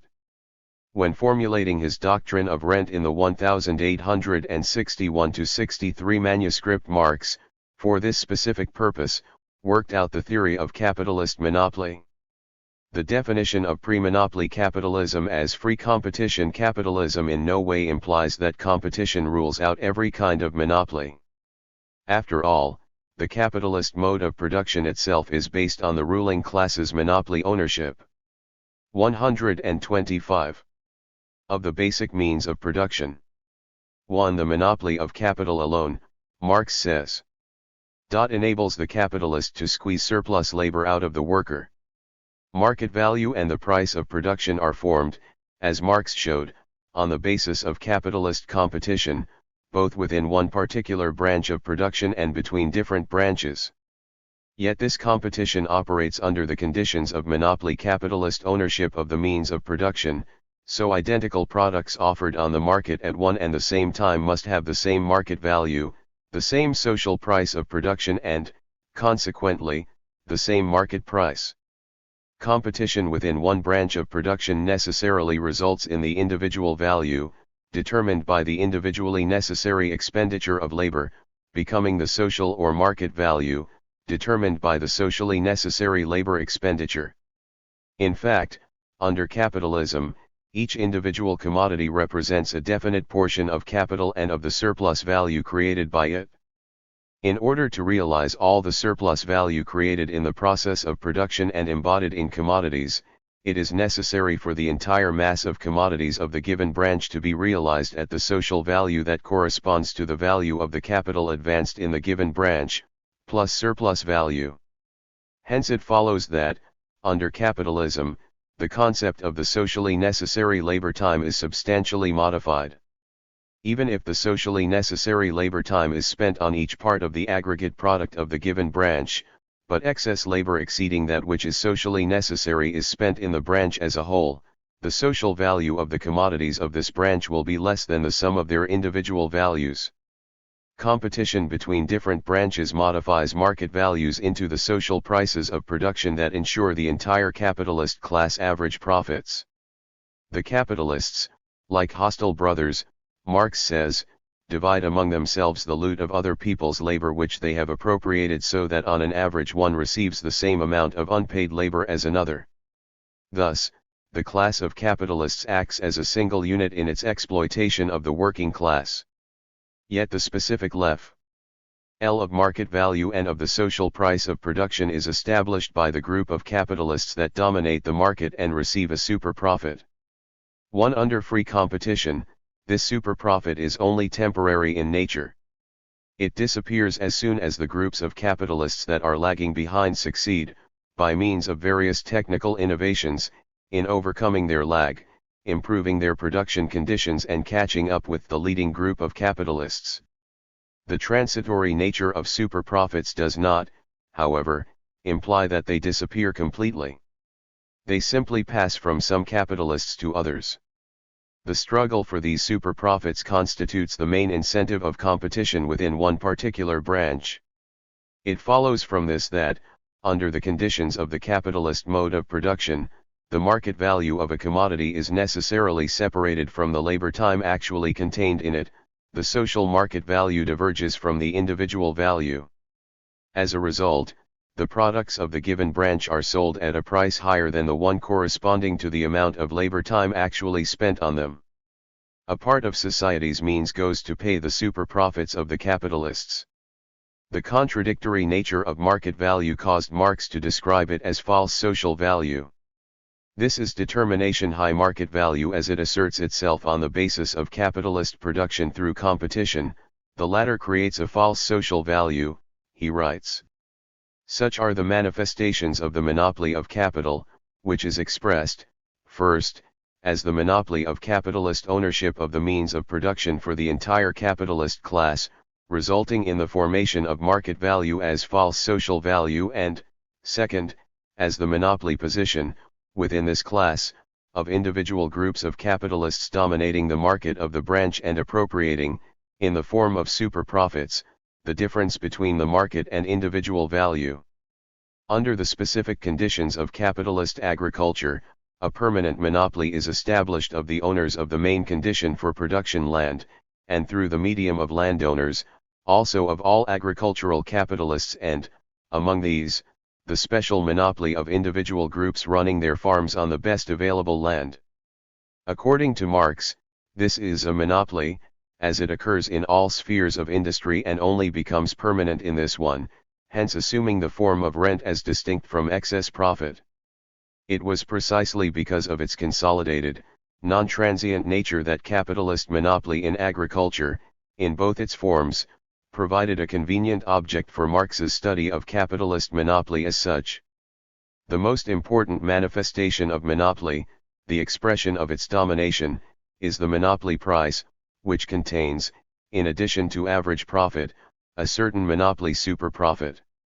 In agriculture, this monopoly superprofit is fixed in the various forms of rent, which is a particular case of monopoly superprofit, while the price of agricultural products, since it contains one form of rent or another, is a monopoly price. Marx shows that the price of agricultural products is a monopoly price primarily by virtue of the monopoly of private landed property and the absolute rent resulting from it. It is in fact a price which is only enforced through the monopoly of landed property, and as a monopoly price, differs from the price of the indus. 128. Trial product. Lenin also stresses this aspect. Absolute rent arises from the private ownership of land. That rent contains an element of monopoly, an element of monopoly price. As a result of the monopoly of private landed property, agricultural products, in contrast to industrial ones, are sold at their market value, and not at their social price of production. By preventing the transformation of the value of agricultural products into their price of production, the monopoly of private landed property artificially maintains the prices of agricultural products at a high level. The specific nature of absolute land rent as a form of extra surplus value is formulated by Marx as follows: in industry, excess surplus value is created by cheaper production, in agriculture, by dearer production. The abolition of the monopoly of private landed property and absolute rent as a result of the nationalization of the land would therefore reduce the price of agricultural products. The price of production of industrial products would, in this case, rise as a consequence of an increase in the average rate of profit. The relinquishment of absolute rent, Marx writes, would reduce the price of agricultural products and increase that of industrial products to the extent that the average profit grew by this process. Yet the abolition of the monopoly of private landed property and of absolute rent, and the consequent drop in the price of agricultural products to the level of the price of production does not imply that the price of these products will no longer be a monopoly rise. TB monopoly of capitalist management of the land and the consequent differential rent still remain. For this reason, the price of agricultural products, even if it yields only differential rent, is still a monopoly price. Here, too, the price of the rent-bearing products is a monopoly price, Marx notes. In regard to differential rent, it may be said that it is the effect of high value, so far as by high value is understood the excess of the market value of the produce over its real or individual value, for the relatively more fertile classes of land or mine. Differential rent results from the monopoly of capitalist farming and the ensuing competition between agricultural capitalists. This competition is manifested in a single market value, a single social price of production and, consequently, a single market price. As a result of the specific conditions of capitalist competition in agriculture, the price of production is regulated by the individual price of production on the least fertile land. This gives rise to the maximum magnitude of the false social value, the market value, the social price of production artificially inflated by the monopoly of capitalist farming, as a result of which society overpays for agricultural products in its capacity of consumer. It is the false social value that constitutes the monopoly price, the realization of the monopoly of capitalist farming. Abolition of the monopoly nature of the price of agricultural products is impossible under the conditions of the capitalist mode of production. Nationalization of the land cannot, under these conditions, alter the mechanism of price formation. It can only transfer differential rent from the hands of landowners into those of the bourgeois state, the price of agricultural products remaining unchanged. 1. The central issue in the theory of capitalist monopoly developed by Marx is that of the correlation between the monopoly price and value. Since the monopoly price constitutes a major component of the mechanism of capitalist exploitation, it must be explained on the basis of the law of value. Marx showed in his analysis of the monopoly price that, just as market prices and prices of production differ, there is an essential difference between the market monopoly price and the monopoly price that is equal to the market value or Stockfall price of production. Marx describes the market monopoly price as the actual monopoly price, as the price that is only limited by the state of demand backed by ability to pay. In contrast to the market monopoly prices, which can diverge to any extent from value, the monopoly price of agricultural products, if it brings in absolute rent, is equal to their market value and exceeds only their social price of production. This latter, if it is determined by the costs of production on the least fertile plots of land, and consequently yields differential rent, is the monopoly price of production. Thus, the revolution in price formation, the transition from value to the price of production that took place as industrial capitalism developed, did not, as a result of the monopoly of private landed property, affect agriculture. Here it was value, the monopoly market value, that remained the direct basis of the price, the center of its fluctuations. But those who derive rent from monopoly, Marx writes, are mistaken when they imagine that monopoly enables the landed proprietor to force the price of the commodity above its value. On the contrary, it makes it possible to maintain the value of the commodity above its average price to sell the commodity not above, but at its value. The monopoly of private landed property serves as an obstacle to the free penetration of capitals into agriculture. As Marx showed, however, no monopoly is absolute. As an example of a breach in the monopoly of landed property, Marx cites the territorialization of capitalists, the coincidence of the landowner and capitalist farmer in one and the same person. He notes that to such a farmer as a capitalist landed property would not be an obstacle, because he has control of it, not as capitalist but as landowner. In that case, landed property does not confront capital. Such a capitalist would be satisfied with an average profit, since he does not have to pay rent. In this instance, the price of agricultural products may be reduced to the level of the price of production. Generally speaking, it is the competitive struggle between the landowners and the capitalists that determines the extent to which the landowner can realize his economic position and whether he can demand absolute rent in full from the capitalist farmer or must be satisfied with only part of it. Marx gives another example: absolute rent is absent when the supply at the sufficient price is so great that landed property cannot offer any resistance to the equalization of capitals.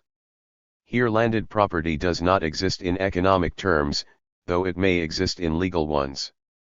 Marx uses these examples to describe the competition between agriculture and other branches of production, which may result in an undermining of the monopoly of private landed property.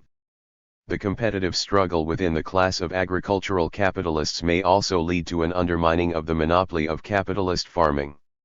When, in his theory of differential rent, Marx proceeds from the assumption that the price of production in agriculture is regulated by the price of production on the least fertile land, he is also assuming a 100% monopoly of capitalist farming. In other words, he assumes that, in order to satisfy demand, all the products, from all plots of land are required.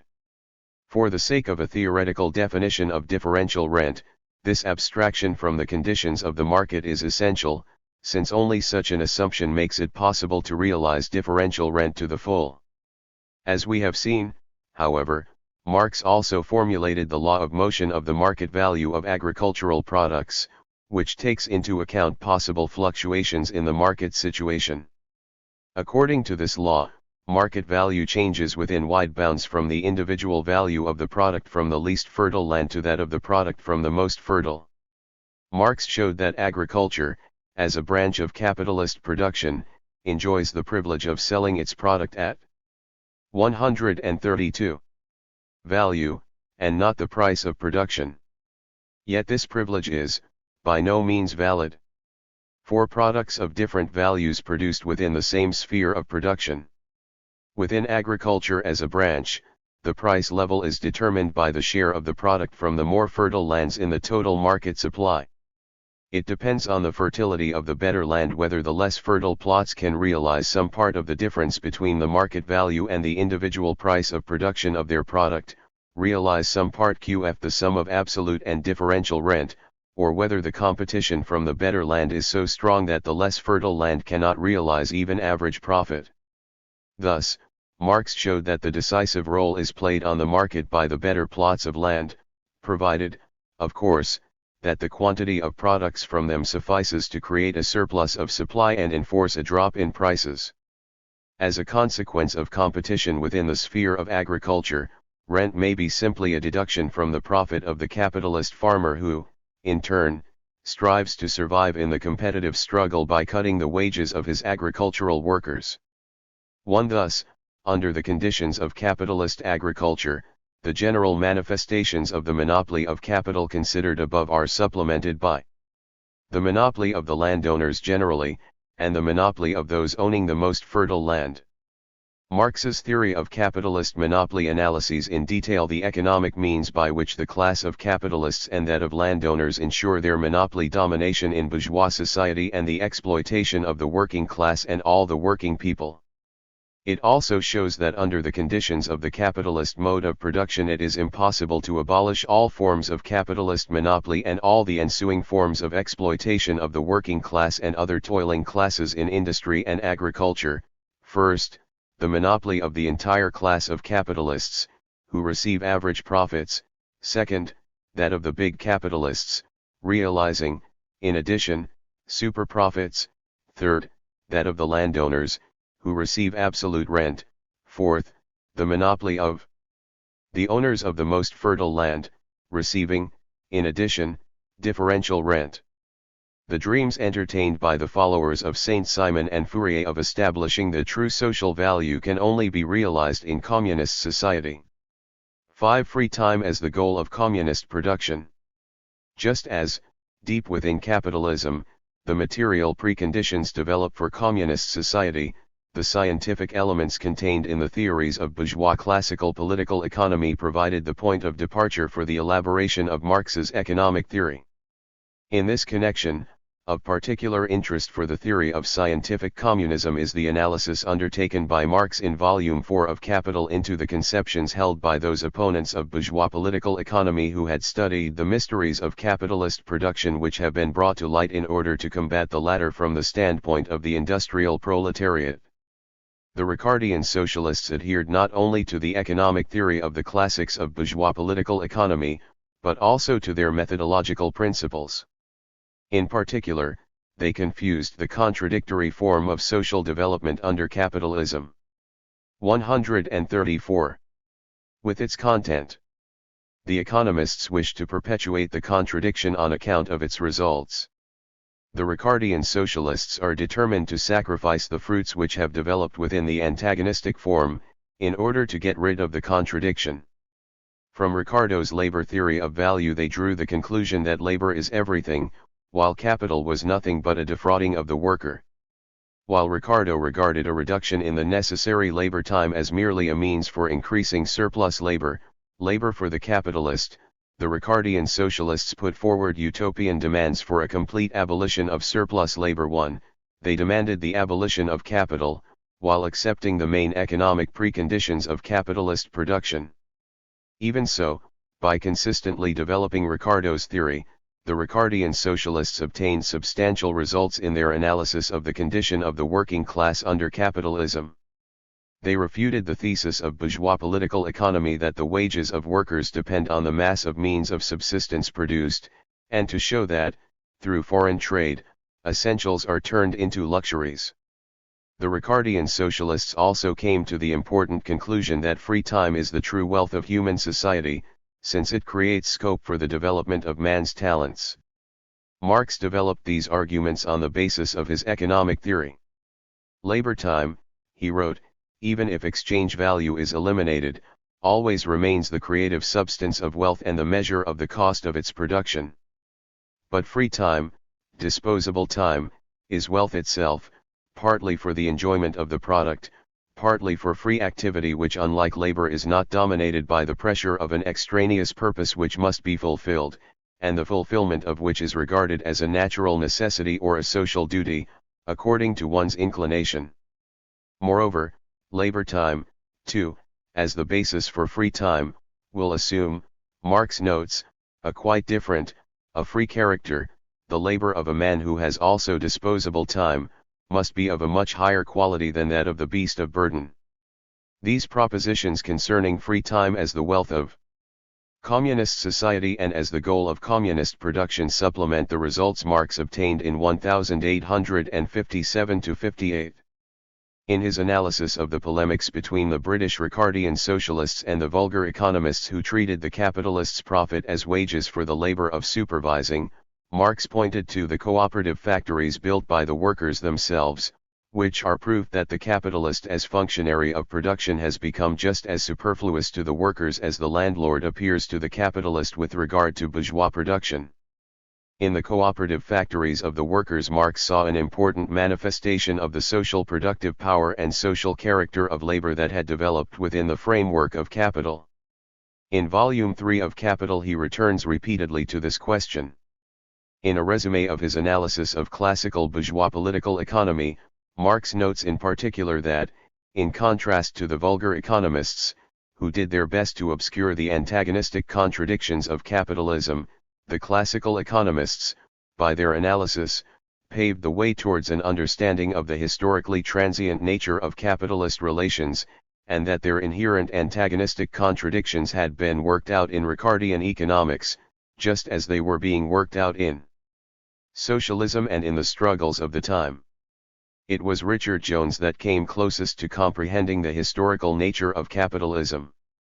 In his works, Marx writes, one can see how the real science of political economy ends by regarding the bourgeois production relations as merely historical ones, leading to higher relations in which the antagonism on which they are based is resolved.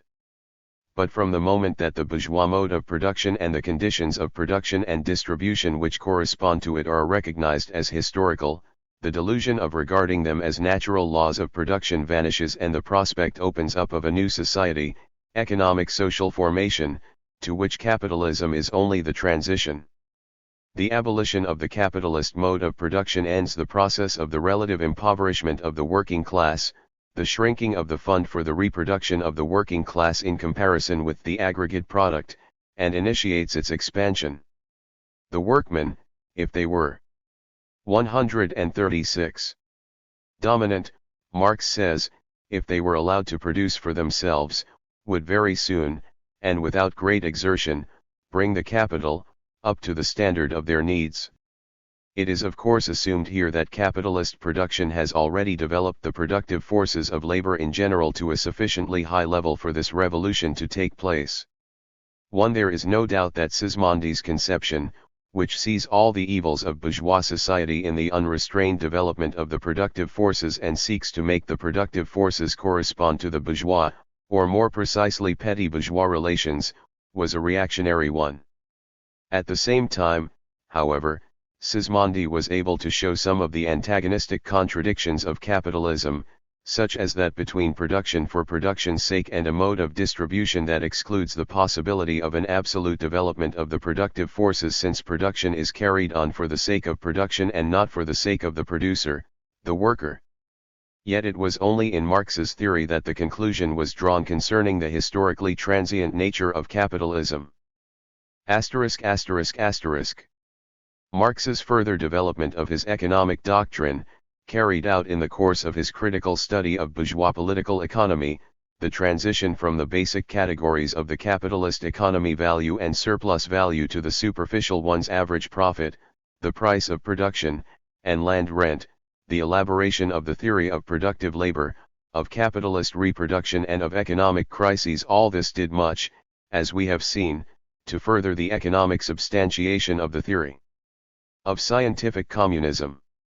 Marx worked out the fundamental theses of the theory of class struggle in capitalist society, and showed in particular that the working class can and must wage a struggle against the capitalists for an improvement of its economic condition. Marx's inquiry into the class structure of bourgeois society, its antagonistic contradictions, particularly the antagonistic nature of the process of capitalist accumulation, clearly revealed the objective tendency towards an impoverishment of the working class in this society and confirmed the proposition about the inevitability of socialist revolution. On the concrete example of the rent of land, Marx developed the theory of capitalist monopoly. This greatly contributed to the economic substantiation of the need for socialist revolution as the only means for completely emancipating the working class from all forms of capitalist exploitation. Finally, Marx drew further conclusions for forecasting the future society.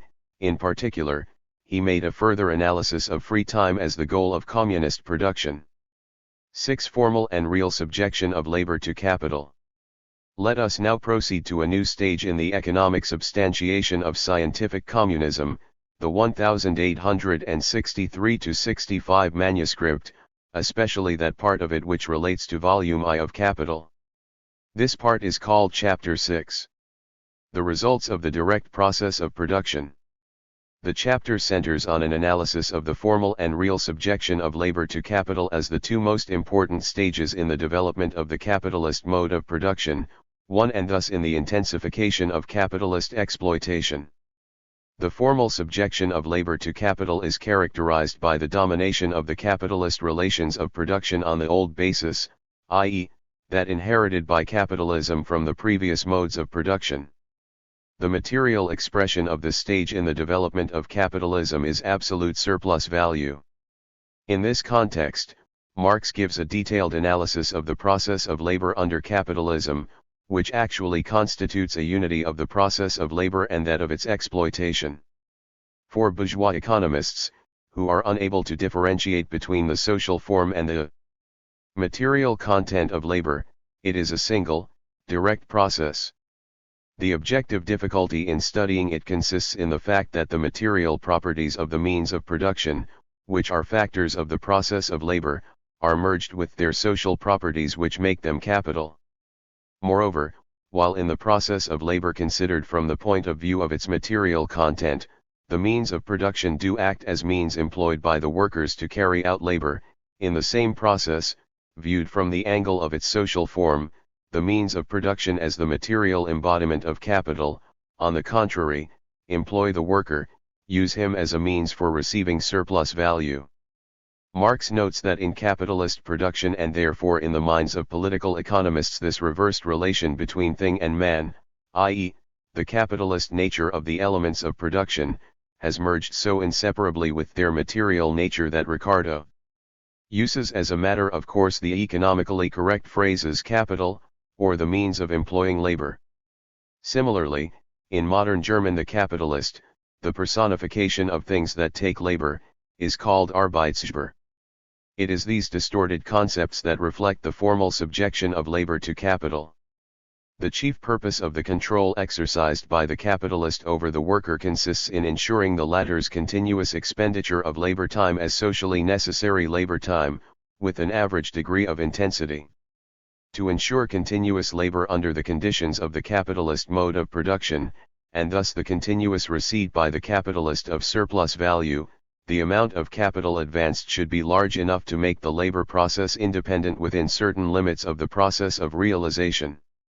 One further specific of the capitalist mode of production consists in the fact that the capitalist strives to increase the intensity of the worker's labor to the maximum, since any increase above the average level creates surplus value for him.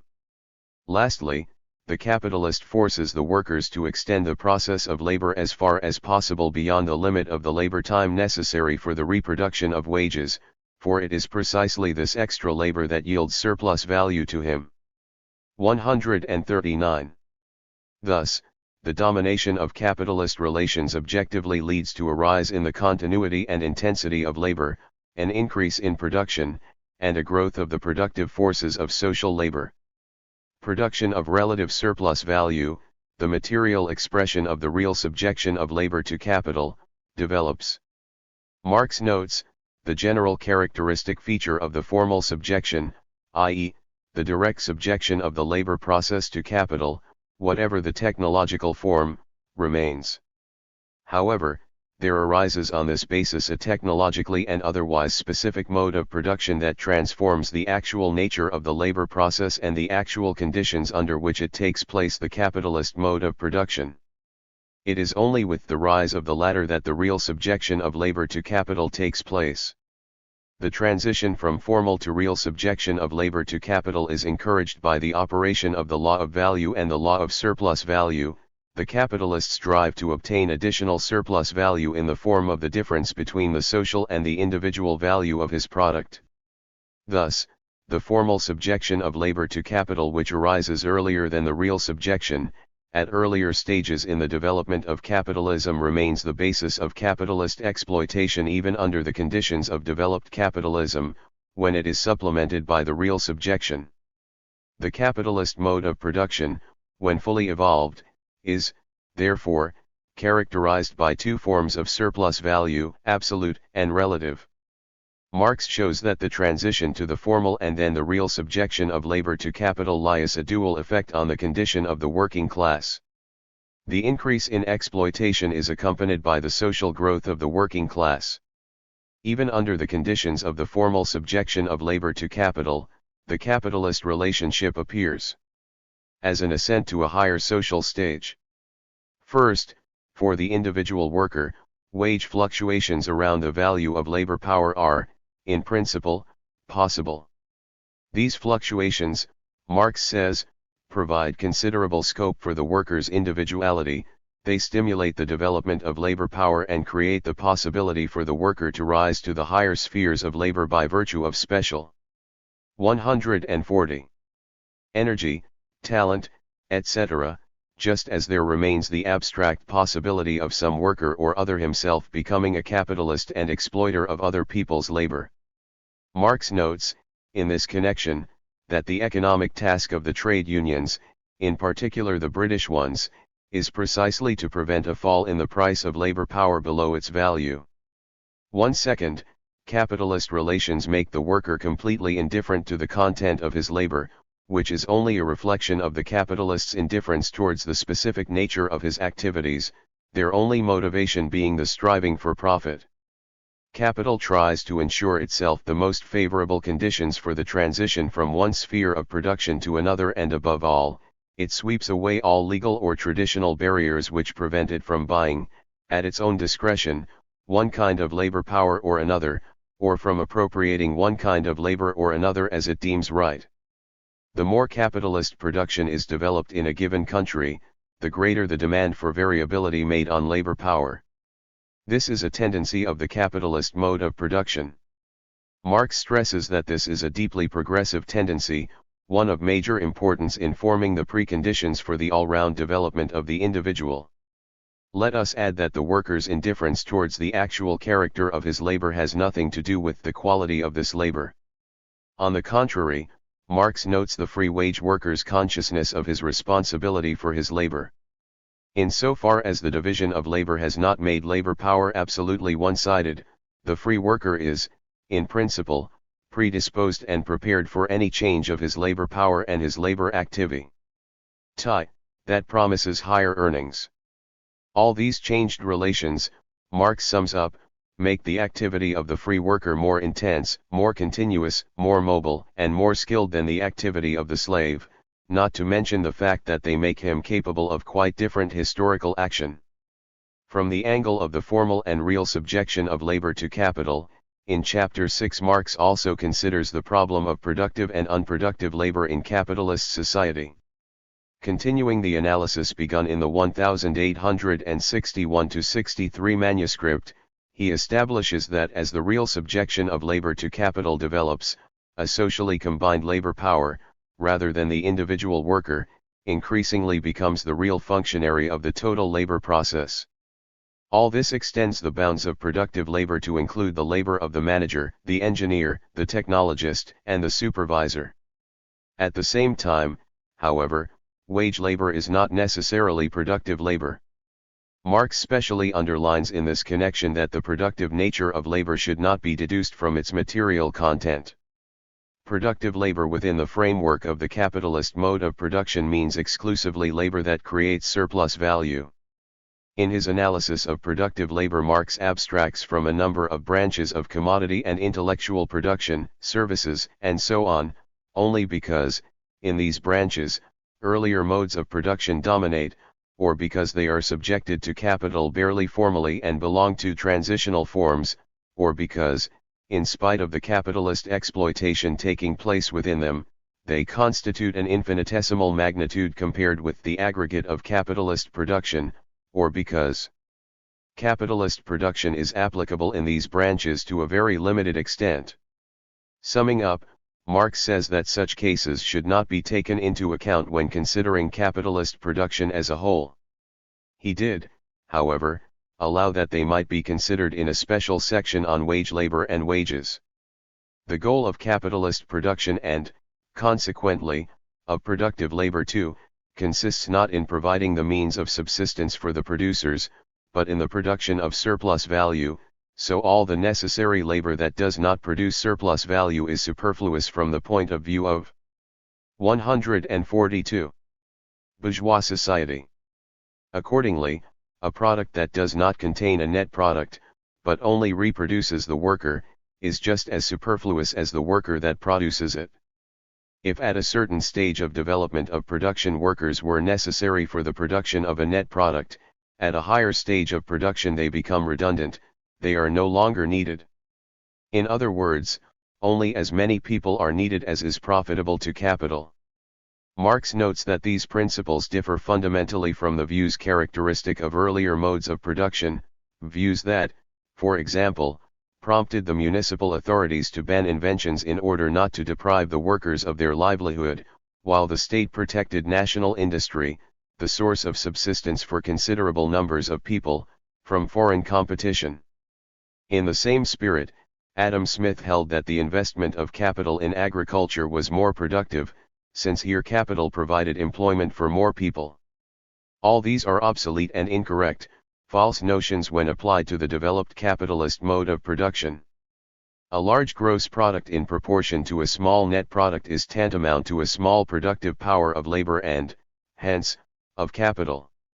The fact that the net product emerges as the highest, ultimate goal of the capitalist mode of production is only a brutal but accurate expression of the fact that the increase of capital and, consequently, the creation of surplus value regardless of the worker, is the driving spirit of capitalist production.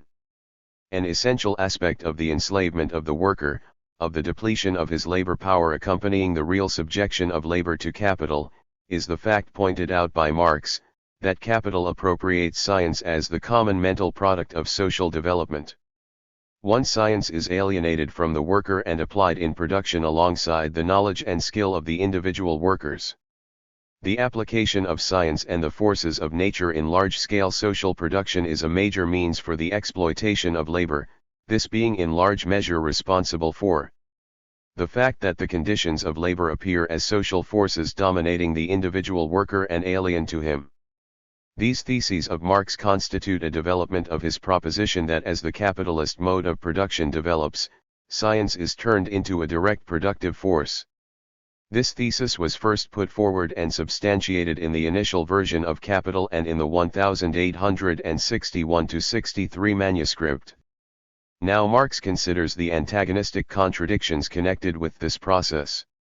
Capitalist production is, at the same time, an extended reproduction of the relationship between labor and capital, and so to the same extent as the social productive power of labor develops together with the capitalist mode of production, the wealth piled up over against the worker grows as wealth dominating him, as capital, the world of wealth confronting him expands as a world alien to him and dominating him, on the other hand, his poverty, destitution, and dependence as an individual grow proportionately.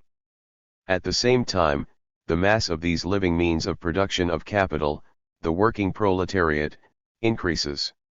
Here Marx comes even closer to the classical formulation of the general law of capitalist accumulation given in Volume I of Capital. The formulation quoted above, which retains the qualitative aspects of the problem, also takes into account the substantial quantitative correlations that Marx had already ascertained at this stage in his inquiries.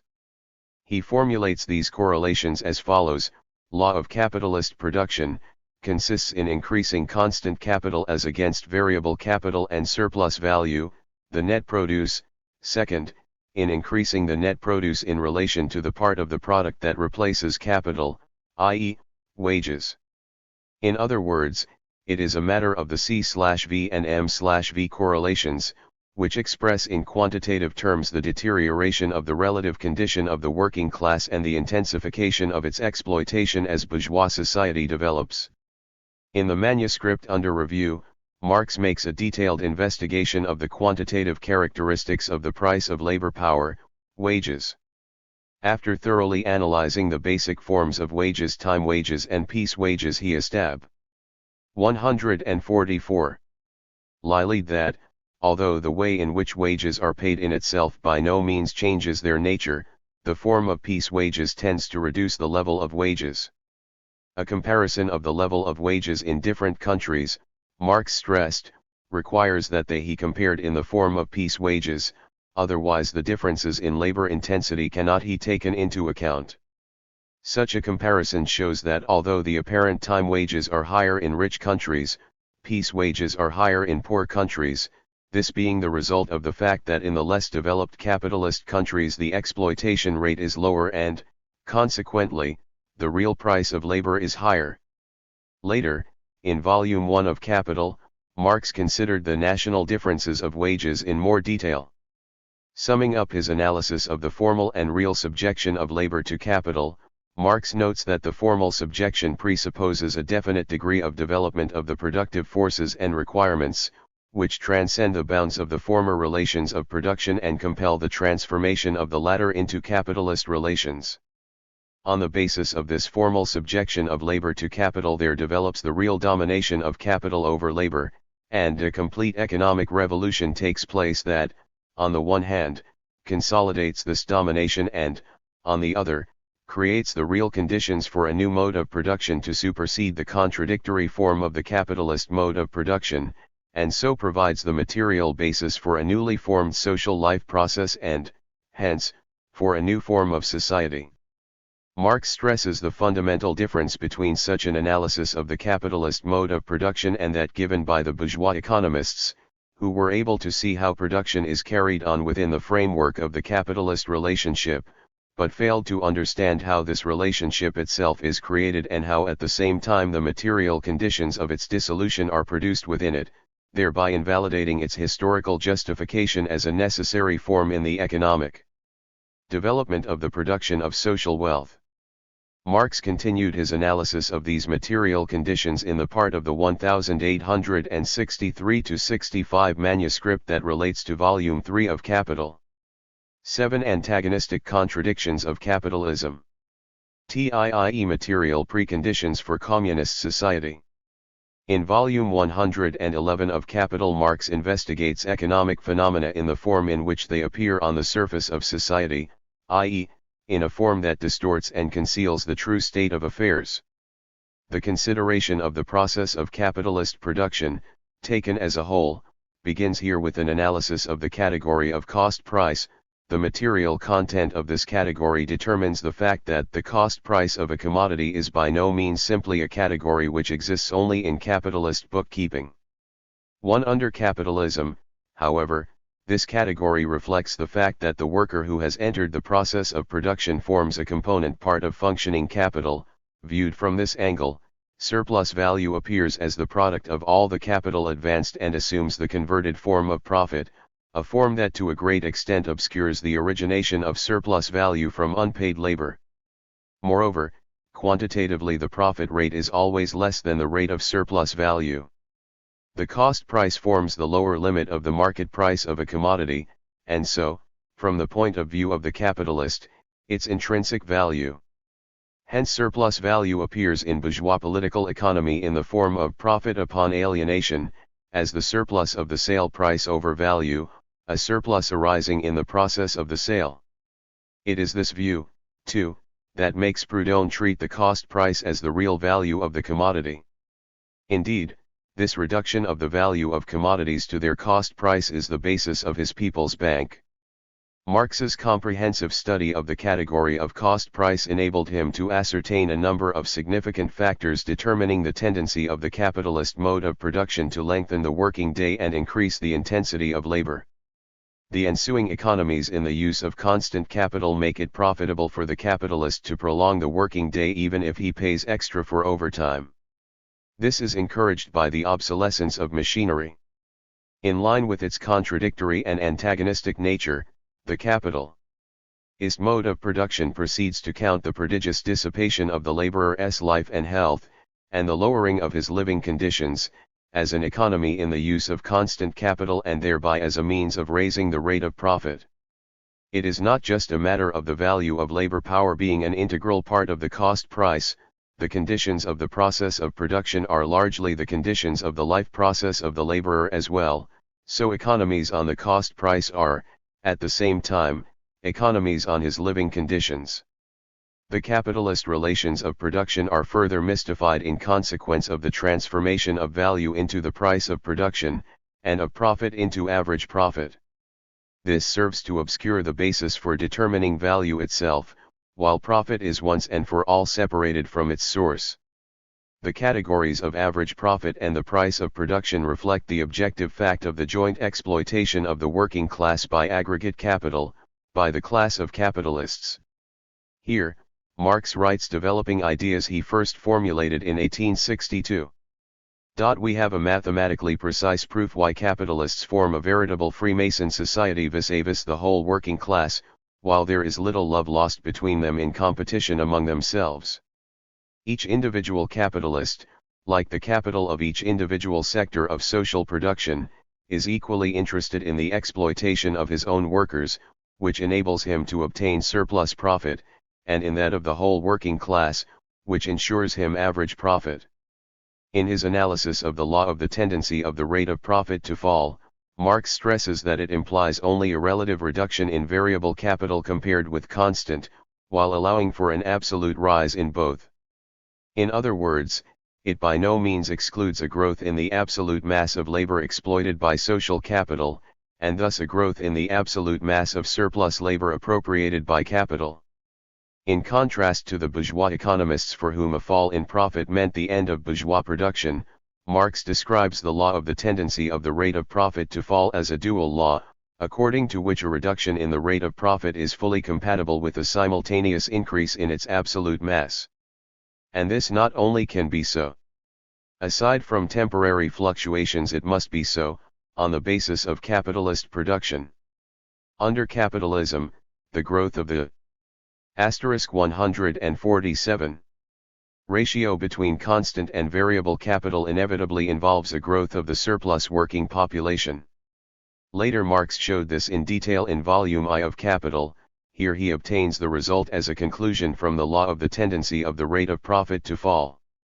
In an attempt to counteract this law or even paralyze it completely, capitalists do everything they can to step up exploitation, especially by prolonging the working day and intensifying labor.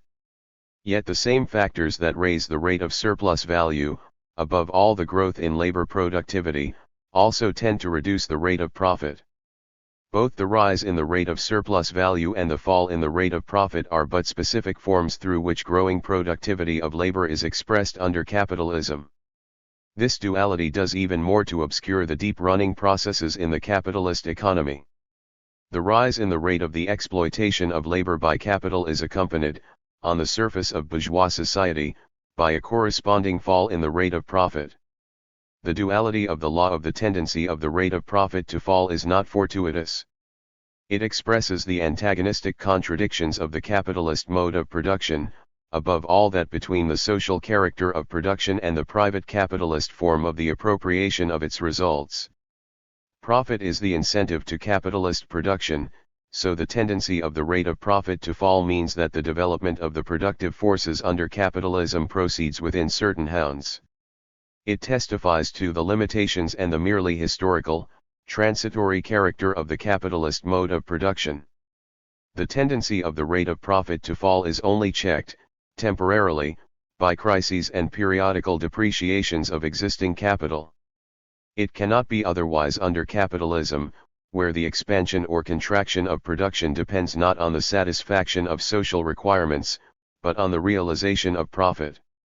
Marx's analysis of the basic contradiction of capitalism at the stage in his inquiry we are concerned with led him to conclude that, under capitalism, labor power becomes redundant, as soon as it is no longer necessary to employ it for 12 to 15 hours daily.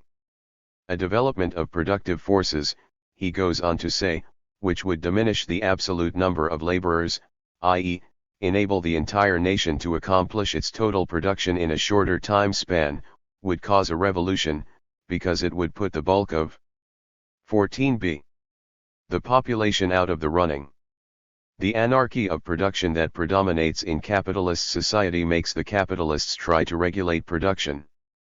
Marx noted the formation of associations for regulating the production of raw materials, stressing, however, that collective, resolute and far-sighted control is irreconcilable with the laws of capitalist production, and remains forever a pious wish, or is limited to exceptional cooperation in times of great stress and confusion. Marx wrote this in 1865. Commenting on the passage in a footnote in the 1880s, Engels noted also the increased efforts by capitalists to regulate production on the scale of whole spheres of production. He had in mind the formation of cartels and trusts. It goes without saying, he wrote, that these experiments are practicable only so long as the economic climate is relatively favorable. The first storm must upset them and prove that, although production assuredly needs regulation, it is certainly not the capitalist class which is fitted for that task.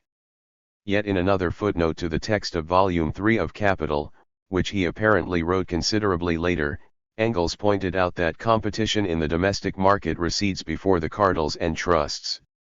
He emphasized that every factor which works against a repetition of the old crises, carries within itself the germ of a far more powerful future crisis. In this context, Marx considers the relations of production in communist society, for which capitalism creates the material conditions. It is in this, in developing the productive forces of social labor, that the historical task and justification of capital lies. Yet, the contradiction between the general social power into which capital develops, on the one hand, and the private power of the individual capitalists over these social conditions of production, on the other, becomes ever more irreconcilable, and yet contains the solution of the problem. Communist production relations are characterized primarily by the fact that the cohesion of the aggregate production is perceived by the producers as a law which, being understood and hence controlled by their common mind, brings the productive process under their joint control. Thus, communist production is characterized by a strict compliance with laws. 149. That in no way cease to be laws simply because the producers are aware of them.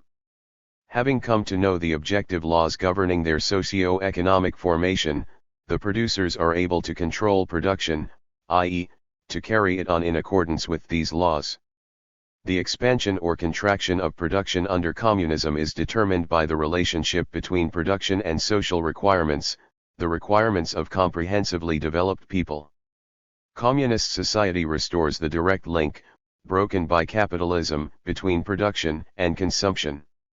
It also restores the operation of a whole series of other factors following from the material content of the process of production, but distorted by the capitalist form of this process.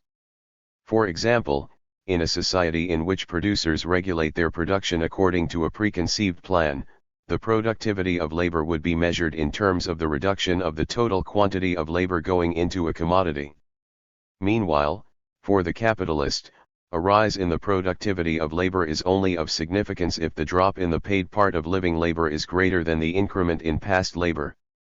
In contrast to communist society, the law of increased productivity of labor is not absolutely valid for capital.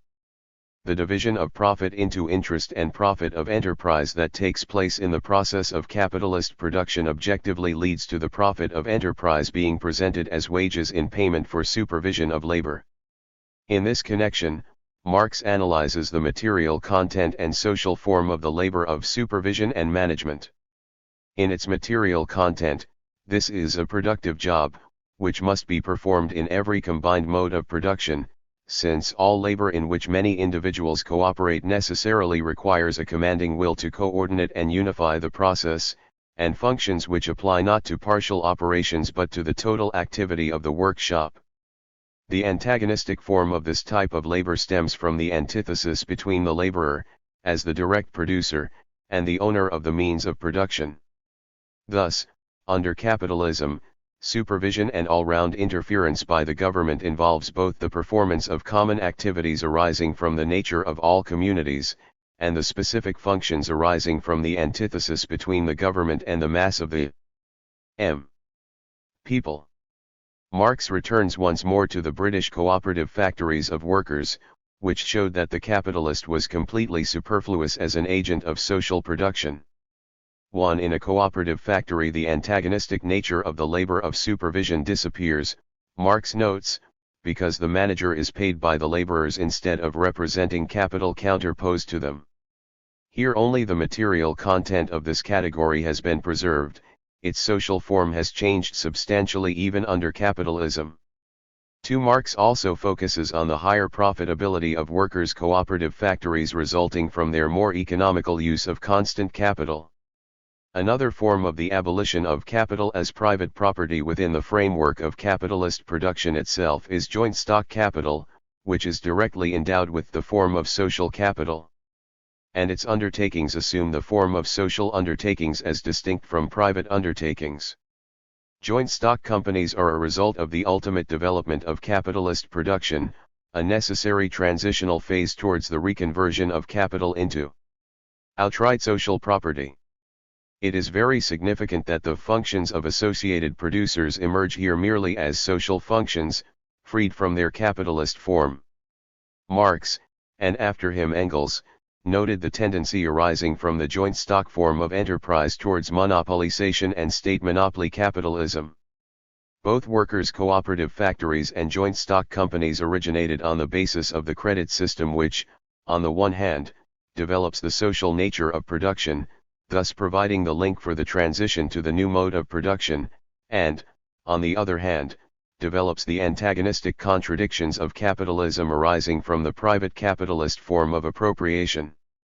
In the same way, the joint stock companies, while furthering the extension of cooperative enterprises on a national scale and constituting a transitional form between capitalism and communism, make this transition in the form of appropriation of social property by a few and thus intensify even further the antagonistic character of private capitalist appropriation. Workers' cooperative factories, being the first sprouts of the new in the capitalist relations of production and, within these factories, abolishing the antithesis between labor and capital, at the same time achieve this by way of making the associated laborers into their own capitalist, i.e., by enabling them to use the means of production for the employment of their own labor. In this lies the limited nature of such material elements of the new mode of production existing within capitalism. The concluding part of Volume 3 of Capital sums up the results of the theoretical inquiry into the capitalist mode of production as a whole. Marx describes it as a historically determined form of the social process of production in general, constituting a unity of the production and reproduction of the material requirements for the existence of people and their relations of production. The socio-economic form of capitalist production is characterized by appropriation of the workers' surplus labor. In essence, the workers' wage labor in capitalist society is enforced labor, though this is concealed by its form of a free, contractual relationship. Under capitalism, surplus labor is expressed in the surplus product, which is the bearer of surplus value. Concerning the category of surplus labor in the unity of its material content and social form, Marx writes, surplus labor in general, as labor performed over and above the given requirements, must always remain. In the capitalist as well as in the slave system, etc., it merely assumes an antagonistic form and is supplemented by complete idleness of a stratum of society. In the context 152. Of the relevant passage from the 1861-63 manuscript, cited in the preceding chapter, this thesis provides grounds for regarding productive labor in communist society, too, as labor performed over and above the given requirements, which is not, of course, realized here as surplus value. Under communism, Marx goes on to say, a definite quantity of surplus labor is required as insurance against accidents, and by the necessary and progressive expansion of the process of reproduction in keeping with the development of the needs and the growth of population, which is called accumulation from the viewpoint of the capitalist. Capitalism is a direct precondition for communism. It is one of the civilizing aspects of capital that it enforces the surplus labor in a manner and under conditions which are more advantageous to the development of the productive forces, social relations, and the creation of the elements for a new and higher form than under the preceding forms of slavery, serfdom, etc. Thus it gives rise to a stage, on the one hand, in which coercion and monopolization of social development by one portion of society at the expense of the other are eliminated. On the other hand, it creates the material means and embryonic conditions, making it possible in a higher form of society to combine the surplus labor with a greater reduction of time devoted to material labor in general. In this connection, Marx develops his ideas formulated as early as 1857-58 concerning the goal of the communist mode of production. In fact, he writes, the realm of freedom actually begins only where labor which is determined by necessity and mundane consideration ceases, thus in the very nature of things it lies beyond the sphere of actual material production.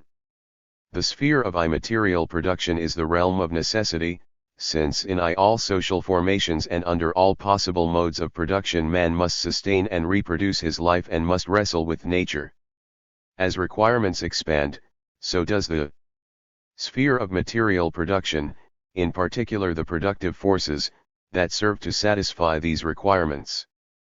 Freedom in this field can only consist in socialized man, the associated producers, rationally regulating their interchange with nature, bringing it under their common control, instead of being ruled by it as by the blind forces of nature, and achieving this with the least expenditure of energy and under conditions most favorable to, and worthy of, their human nature. But it nonetheless still remains a realm of necessity. Beyond it begins that development of human energy which is an end in itself, the true realm of freedom, which, however, can blossom forth only with this realm of necessity as its basis. The shortening of the working day is its basic prerequisite. Thus, according to Marx, the communist social formation, first, fundamentally transforms the nature of labor in the sphere of material production, and, second, regards this sphere as the basis necessary for the all-round development of the individual, which is the genuine aim of society and social production. Marx distinguishes between the material content and social form also when he wants to determine the place held in communist society by the highly important economic categories of value and wages. After the abolition of the capitalist mode of production, he writes, but still retaining social production, the determination of value continues to prevail in the sense that the regulation of labor time and the distribution of social labor among the various production groups, ultimately the bookkeeping encompassing all this, become more essential than ever. Marx's detailed analysis of wages referring to communist society shows graphically how he applied his theory for the scientific forecasting of the communist social formation. Of course, if wages are reduced to their general basis, namely, to that portion of the product of the producer's own labor which passes over into the individual consumption of the laborer, if we relieve this portion of its capitalist limitations and extend it to that volume of consumption which is permitted, on the one hand, by the existing productivity of society, and which, on the other hand, the full development of the individuality requires, if, furthermore, we reduce the surplus labor. 154. And surplus product to that measure which is required under prevailing conditions of production of society, on the one side to create an insurance and reserve fund, and on the other to constantly expand reproduction to the extent dictated by social needs. Finally, if we include in number 1 the necessary labor, and in number 2 the surplus labor, the quantity of labor which must always be performed by the able-bodied in behalf of the immature or incapacitated members of society, i.e., if we strip both wages and surplus value, both necessary and surplus labor, of their specifically capitalist character, then certainly there remain not these forms, but merely their rudiments, which are common to all social modes of production. Thus, Marx derives the level of wages in communist society for each stage in economic development from the optimal correlation between the following factors: on the one hand, the existing level of labor productivity of the worker; on the other hand, the need for the individual to develop as fully as possible, the need to ensure continuous extended reproduction in accordance with the requirements of society, the need to establish an insurance and reserve fund, and the need to support the disabled members of society. Consequently, during the transition from the capitalist economy to that of communist society, the category of wages undergoes radical changes. Wages cease to be an irrational form of the value and price of labor power, since labor power under communism is not a commodity and does not have a value. Instead, they become a means of satisfying the requirements of the worker and ensuring his development as a personality. 1. 8. Specification of the basic theses of Marx's economic theory in the documents of the International Working Men's Association. Even before Volume I of Capital came out, at 2 sittings of the General Council of the First International in June 1865, Marx gave a report on wages, price, and profit, in which he first set out publicly the principles of his theory of surplus value. For us, this work is primarily of importance because it was here that Marx specified the basic theoretical principles of his economic doctrine with respect to the solution of the fundamental questions of the working class movement. Earlier, in Chapter 1, we considered a number of works by Marx and Engels that also specified the theoretical propositions they had elaborated during the 1840s. We shall return to the specification of Marx's economic theory in Chapter 6, when considering this theory as the point of departure for Lenin's economic investigations. Now let us simply note that this issue is closely linked with the most important criterion applied by Marx in his scientific research. In 1843, as a result of tremendous theoretical and practical work, Marx discovered the world historic role of the proletariat as a force capable of abolishing the capitalist system and creating communist society. His conclusion that the proletarian revolution was the only possibility for wiping the bourgeois order from the face of the earth laid the cornerstone for the theory of scientific communism. Soon after this, as we have seen, he began work on the theoretical substantiation of communist ideas. At the same time, Marx always strove to implement these ideas. An urge for action and a firm belief in the possibility of the revolutionary transformation of capitalist society permeate Marx's entire theory. Thus, the most important criterion by which Marx was guided in his scientific work is simple to formulate: the interests of the proletarian revolution, the interests of the proletariat. Marx was a revolutionary, not an armchair scholar, and his theoretical work was inseparably linked with the world revolutionary working class movement. 156. The fact that Marx made the interests of the proletariat the criterion of his research in no way conflicts with the truly scientific nature of this research. Moreover, it was the way Marx constantly observed this criterion that lent his theory its unusual effectiveness and determined the tremendous role it played in changing reality. This specific feature of Marxism was aptly expressed by Engels: if we are to speak of a man of science, of economic science, he must have no ideal, he works to obtain scientific results, and if he is, in addition, a man of the party, he lights to translate them into practice. Marx had to apply considerable efforts in order to make the advanced members of the working class understand the need for a thorough grasp of economic theory. When, in 1851, Marx told Joseph Wade Meyer about the tremendous amount of hard work he was having to do in the field of political economy, he said laughingly, "The democratic simpletons to whom inspiration comes from above need not, of course, exert themselves thus. Why should these people, born under a lucky star, bother their heads with economic and historical material? It's really all so simple, as the doughty Willock used to tell me. When a contribution to the critique of political economy came out, Marx complained to Engels, "Mr. Liebknecht has informed Biscamp that never has a book disappointed him so much, and Biscamp himself told me that he didn't see la quoi bonne." One later, too, Marx was often criticized for the untimeliness of his economic research. The lack of understanding shown for a long time in his economic theory reflects, apart from the objective difficulty of grasping the ideas he was expounding, he negative or, at best, distrustful attitude to abstract economic theory as being a scholastic exercise without any real practical relevance, an attitude which must have existed always. In his letter to Engels on May 16, 1868, Marx indicated one reason for this lack of understanding. "The damnable fact is," he wrote, "that in political economy the practically interesting and the theoretically necessary diverge widely." Marx's scrupulous analysis of the economic cell of bourgeois society could appear as ruminating upon trifles. Yet for the theory of surplus value and, hence, the economic substantiation of the theory of scientific communism, these trifles were of fundamental significance. Engels described Marx's economic theory as the citadel of the proletarian party. As for Marx himself, he always regarded his work on capital as his chief party duty, of the most immediate significance for the struggle of the working class. "Although I devote a great deal of time to preparations for the Geneva Congress," Marx wrote in 1866, "I cannot go there, nor do I want to, because I cannot possibly interrupt my work for any length of time. One consider what I am doing by this work to be much more important for the working class than anything I could personally do at whatever Congress."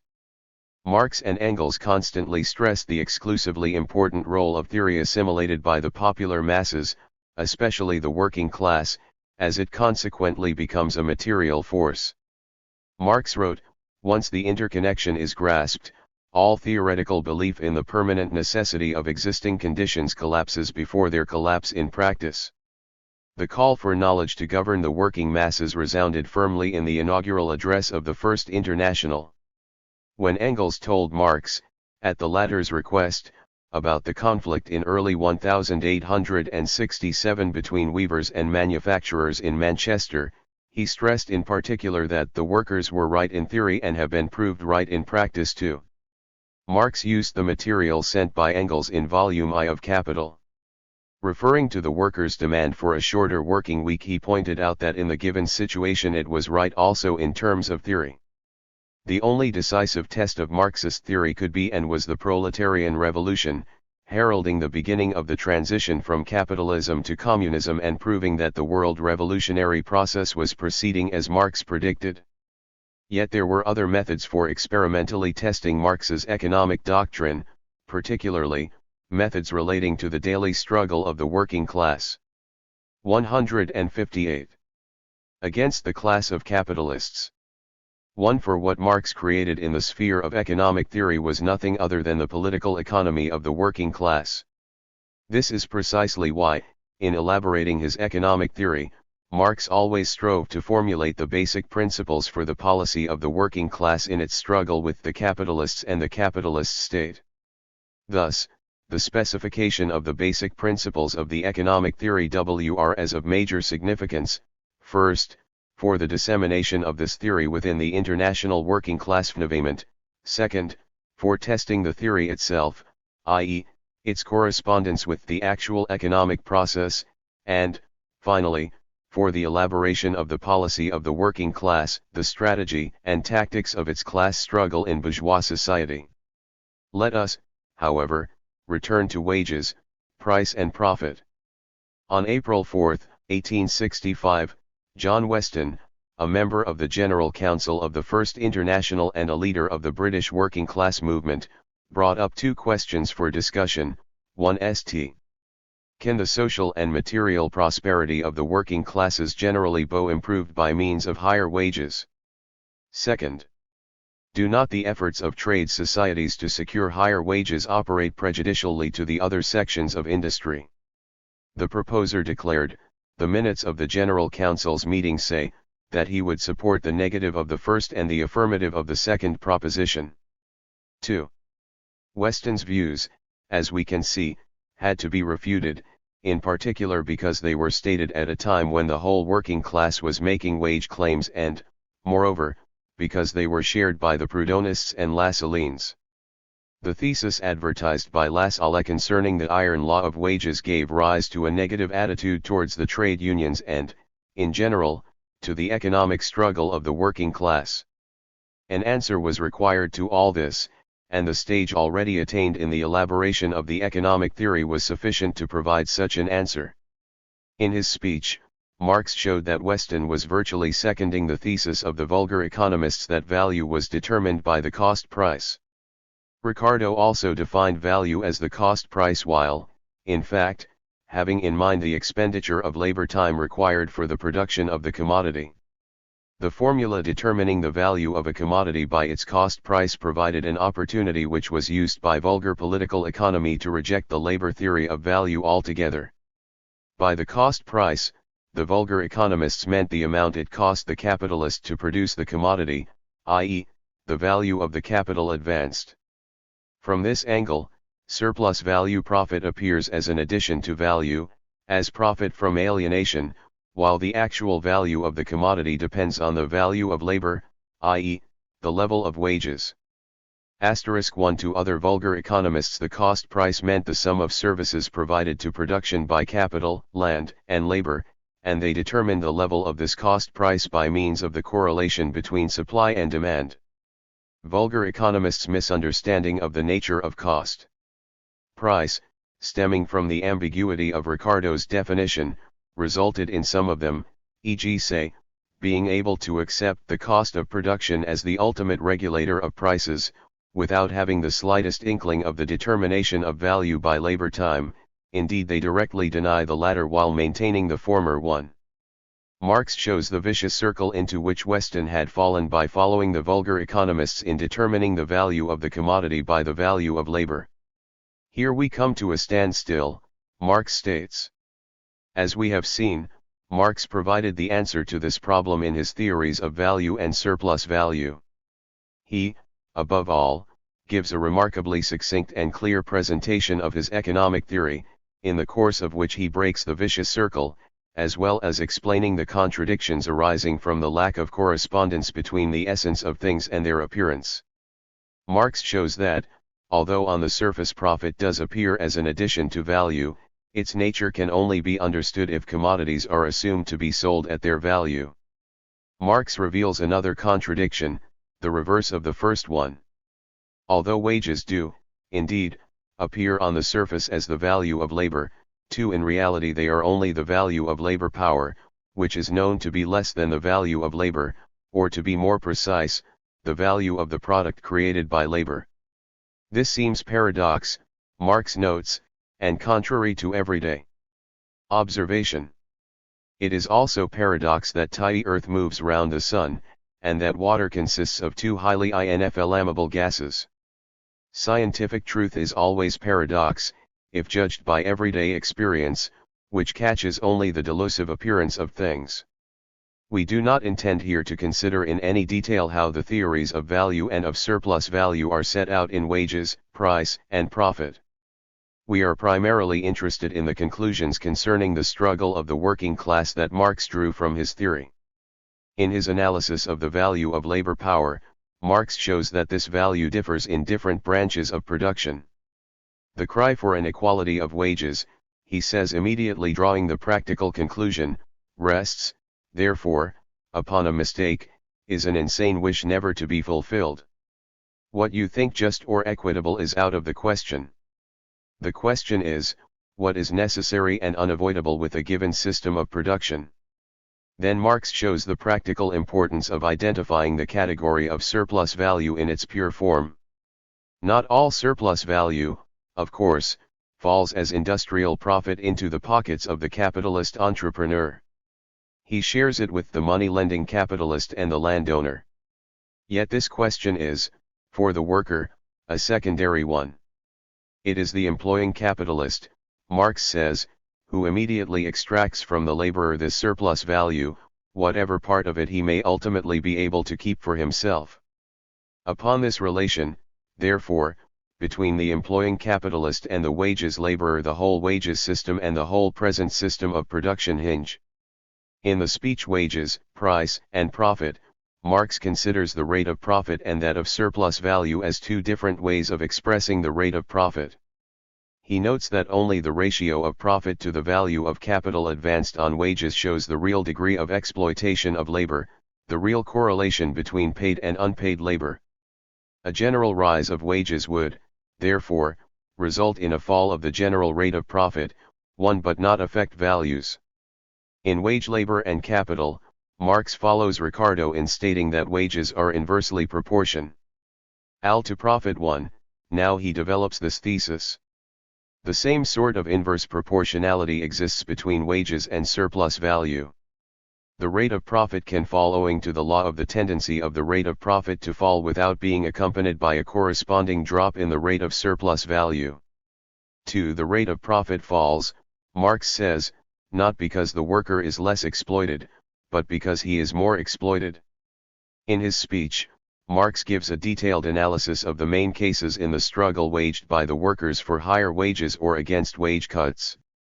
He shows that when there is a rise in the value of labor power as a result of an increase in the cost of necessities or a depreciation of money, the worker must fight for wage rises, whereas a drop in the value of labor power forces him to fight against wage cuts, since the working man would only try to get some share in the increased productive powers of his own labor, and to maintain his former relative position in the social scale. Next, Marx deals with the length of the working day and formulates the dual tendency of capital, towards a lengthening of the working day and a rise in labor intensity.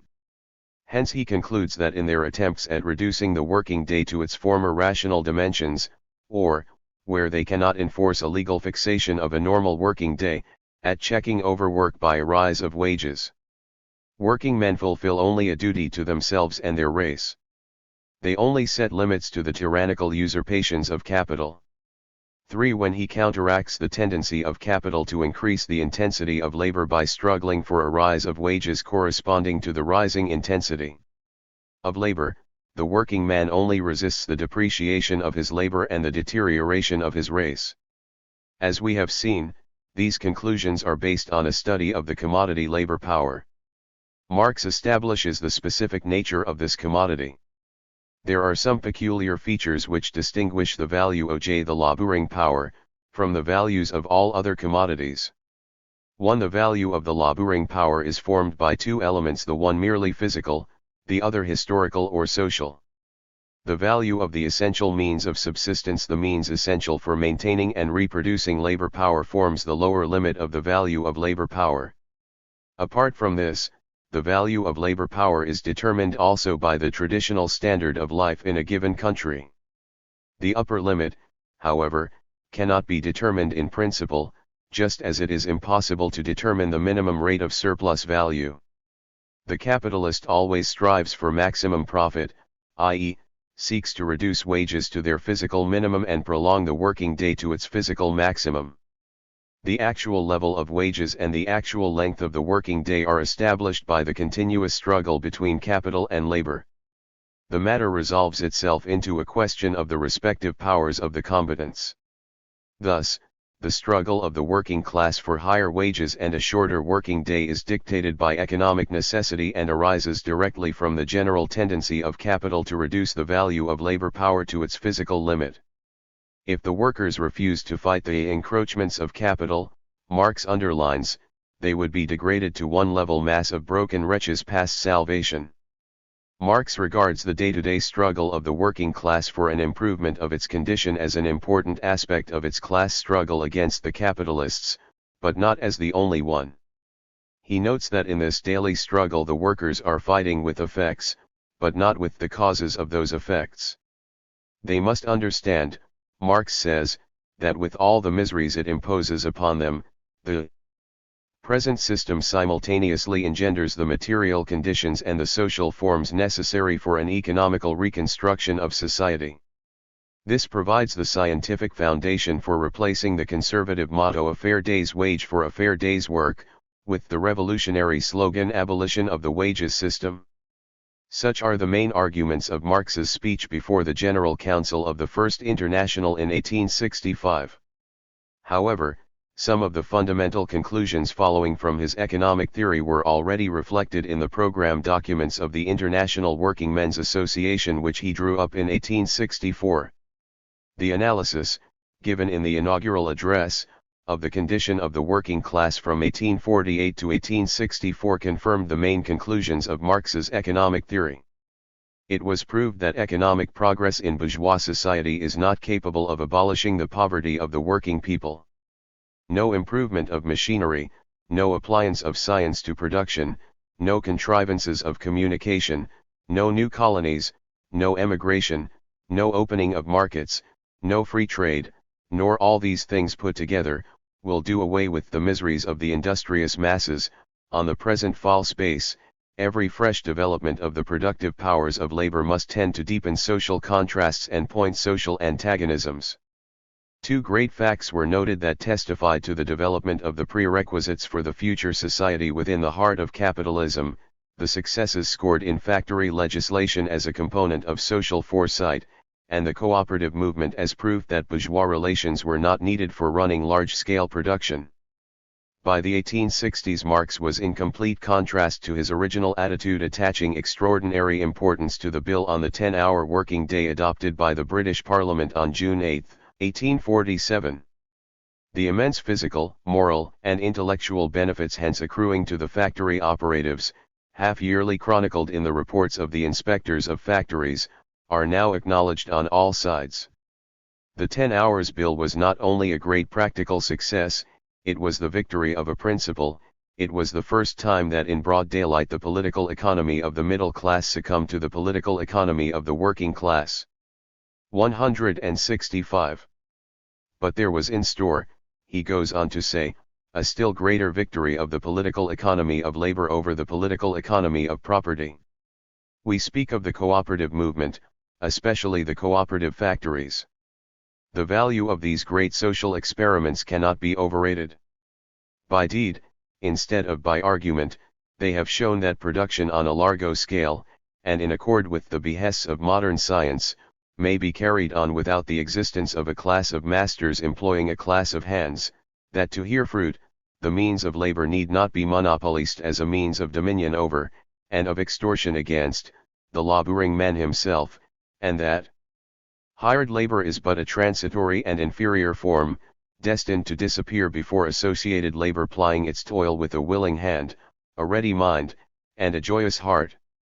At the same time, Marx warns, the experience of the period from 1848 to 1864 has proved beyond doubt that, however excellent in principle, and however useful in practice, cooperative labor, if kept within the narrow circle of the casual efforts of private workmen, will never be able to arrest the growth in geometrical progression of monopoly, to free the masses, nor even to perceptibly lighten the burden of their miseries. To save the industrious masses, cooperative labor ought to be developed to national dimensions. Yet, the lords of land and the lords of capital will always use their political privileges for the defense and perpetuation of their economical monopolies. To conquer political power has therefore become the great duty of the working classes. Marx lays special stress on the need for the workers to unite internationally. Neglect of this task on their part will be chastised by the common discomfiture of their incoherent efforts. 1. 9 Certain aspects of the working class struggle today. The propositions put forward in the program documents of the First International and discussed here have in no way lost their validity today. Under the present conditions, communists use forms of the socialization of labor that have developed under capitalism, such as the cooperative movement or democratic workers' control over nationalist enterprises, to further the interests of the workers. They make these forms the starting point for further struggle against capital. This position has nothing in common with the reformist assertions that the spread of shares among the workers will automatically lead to socialism. The distribution of small shares among the workers as a means of giving them a certain share in the profits was called by Marx a particular way of cheating the workers by withholding part of their wages in the more precarious form of a profit depending on the state of business. Neither nationalist nor joint stock enterprises, however large the amount of worker-owned shares within them, can alter the general foundations of the social system, but these isolated elements of transformation, as Marx described them, can serve as steps towards such a change. Marx showed that cooperative undertakings testify that private capitalist initiative is not at all essential. This alone suffices to explain the fierce attempts by capital to regain private control over nationalist industries. The practical experience of the working class movement under capitalism is of major importance also because it destroys the illusion concerning the sacred principle of private property. By fighting for structural reforms and working to remove members of the capitalist class from the management bodies of nationalist enterprises, communists strive to ensure the growing participation of the workers in management and provide models of the implementation of progressive wage policies and social rights. As we have seen, one of the most important conclusions deriving from Marx's economic theory is that the struggle waged by the working class exerts an objective influence on economic laws and is capable of substantially modifying the form in which they manifest themselves.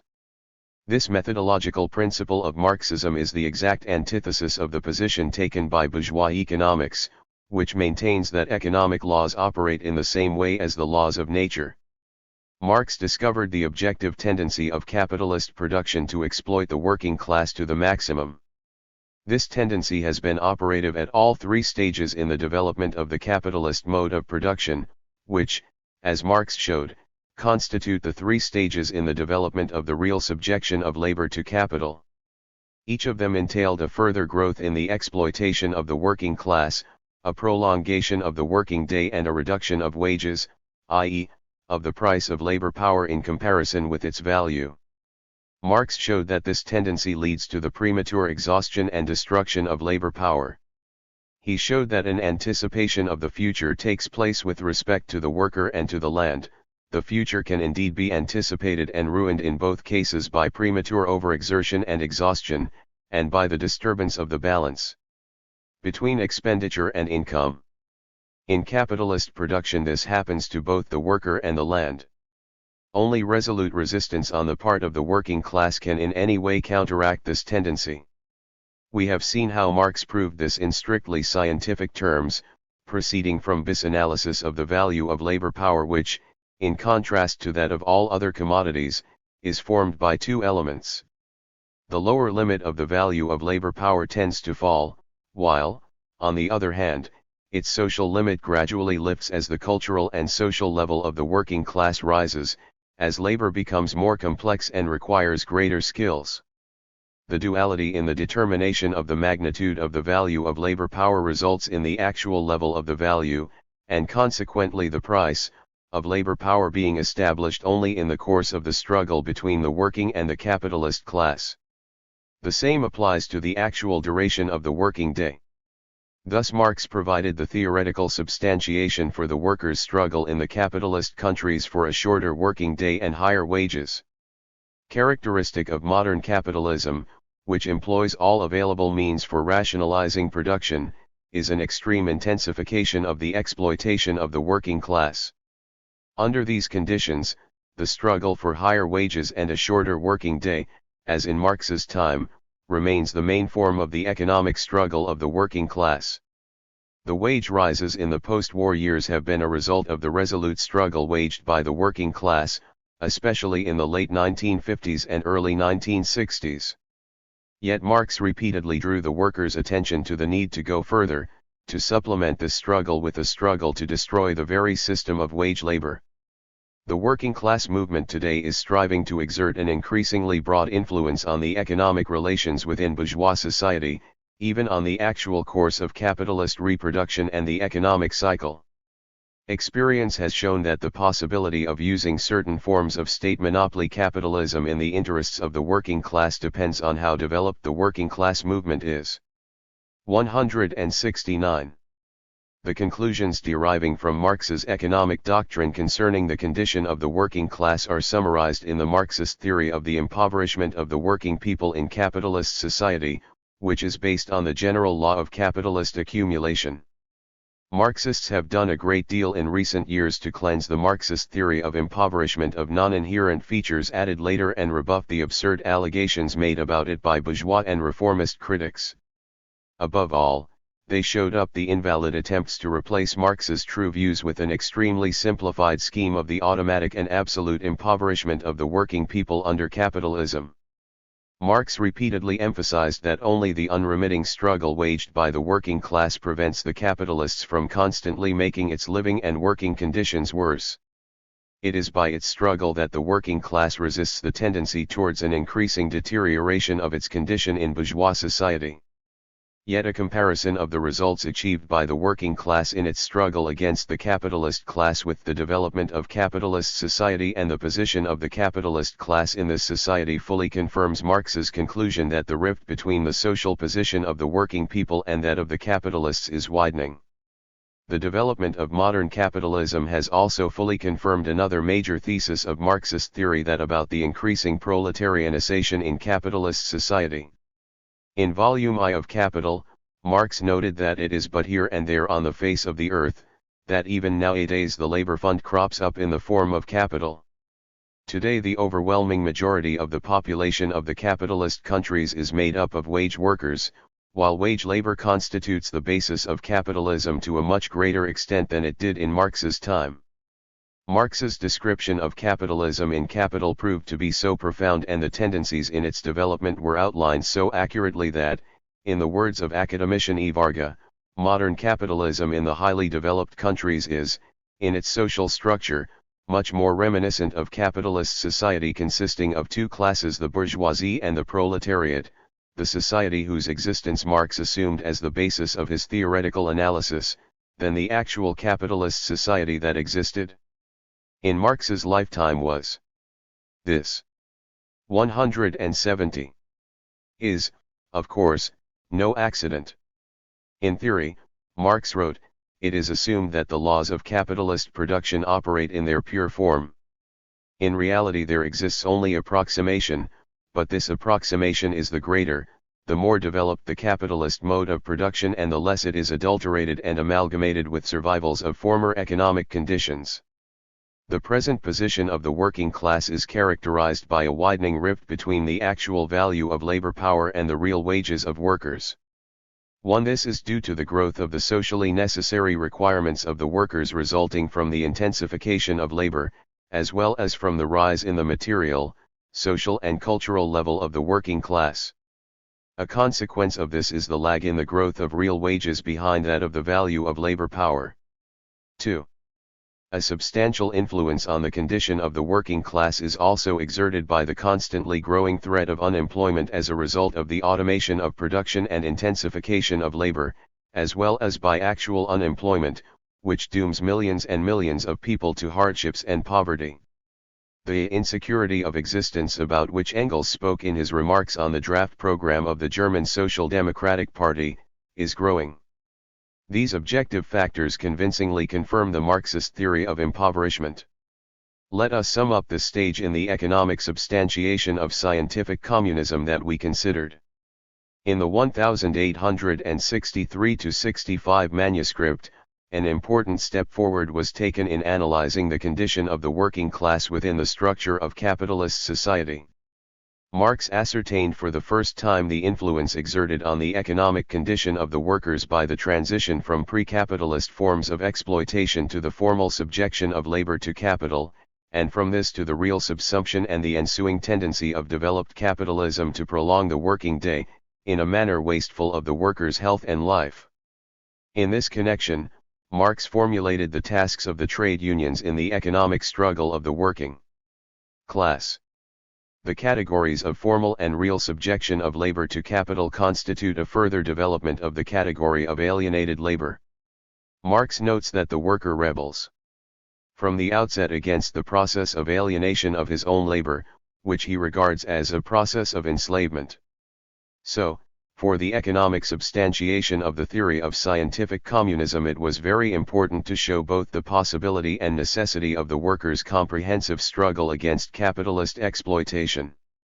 We have already seen how Marx showed the economic possibility of raising wages without a change in the value, and consequently the price of the commodity a possibility fully allowed by the mechanism of price formation on the basis of the cost price. Thus the apologetic theory of bourgeois economists that it is impossible to raise wages without a corresponding rise in commodity prices was finally refuted. At the stage of research in question, Marx made important steps forward also in his economic substantiation of the need for the struggle of the working class. Of major significance in the doctrine concerning the formal and real subjection of labor to capital is the consideration of the material content of these categories, which consists in the fact that the development of the real subjection takes place on the basis of the formal one, i.e., on its own basis. One such an uninterrupted development of the mode of production that is possible only on its own basis was described by Marx as a complete revolution in the mode of production, in the productivity of labor and in the social relations. Under capitalism, this economic revolution is of course, antagonistic in nature.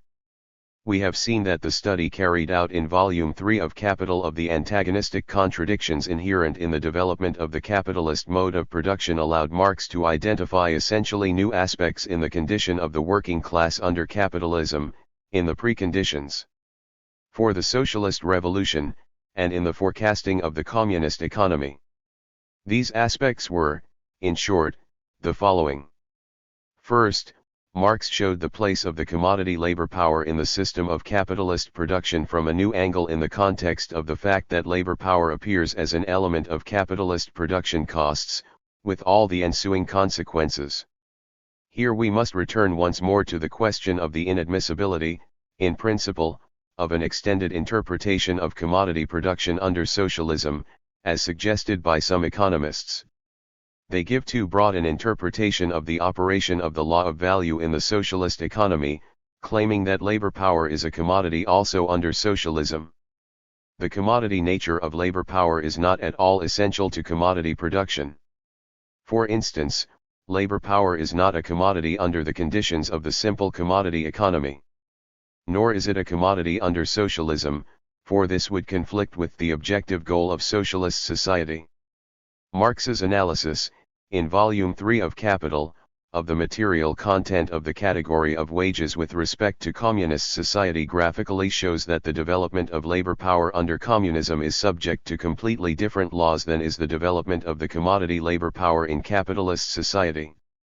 The value of the latter grows in spite of the predominant tendency of bourgeois society towards a constant depreciation of all commodities.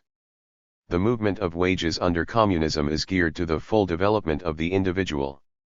1. The report of the CPSU Central Committee to the 25th Party Congress noted that the accomplishment of the key socio-economic tasks set in the CPSU program and the recent party congresses concerns, notably, a further rise of the Soviet people's well-being, an improvement of the conditions of their work and everyday life, and considerable progress in public health, education, and culture, in fact everything that helps to mold the new man, the harmoniously developed individual, and improve the socialist way of life.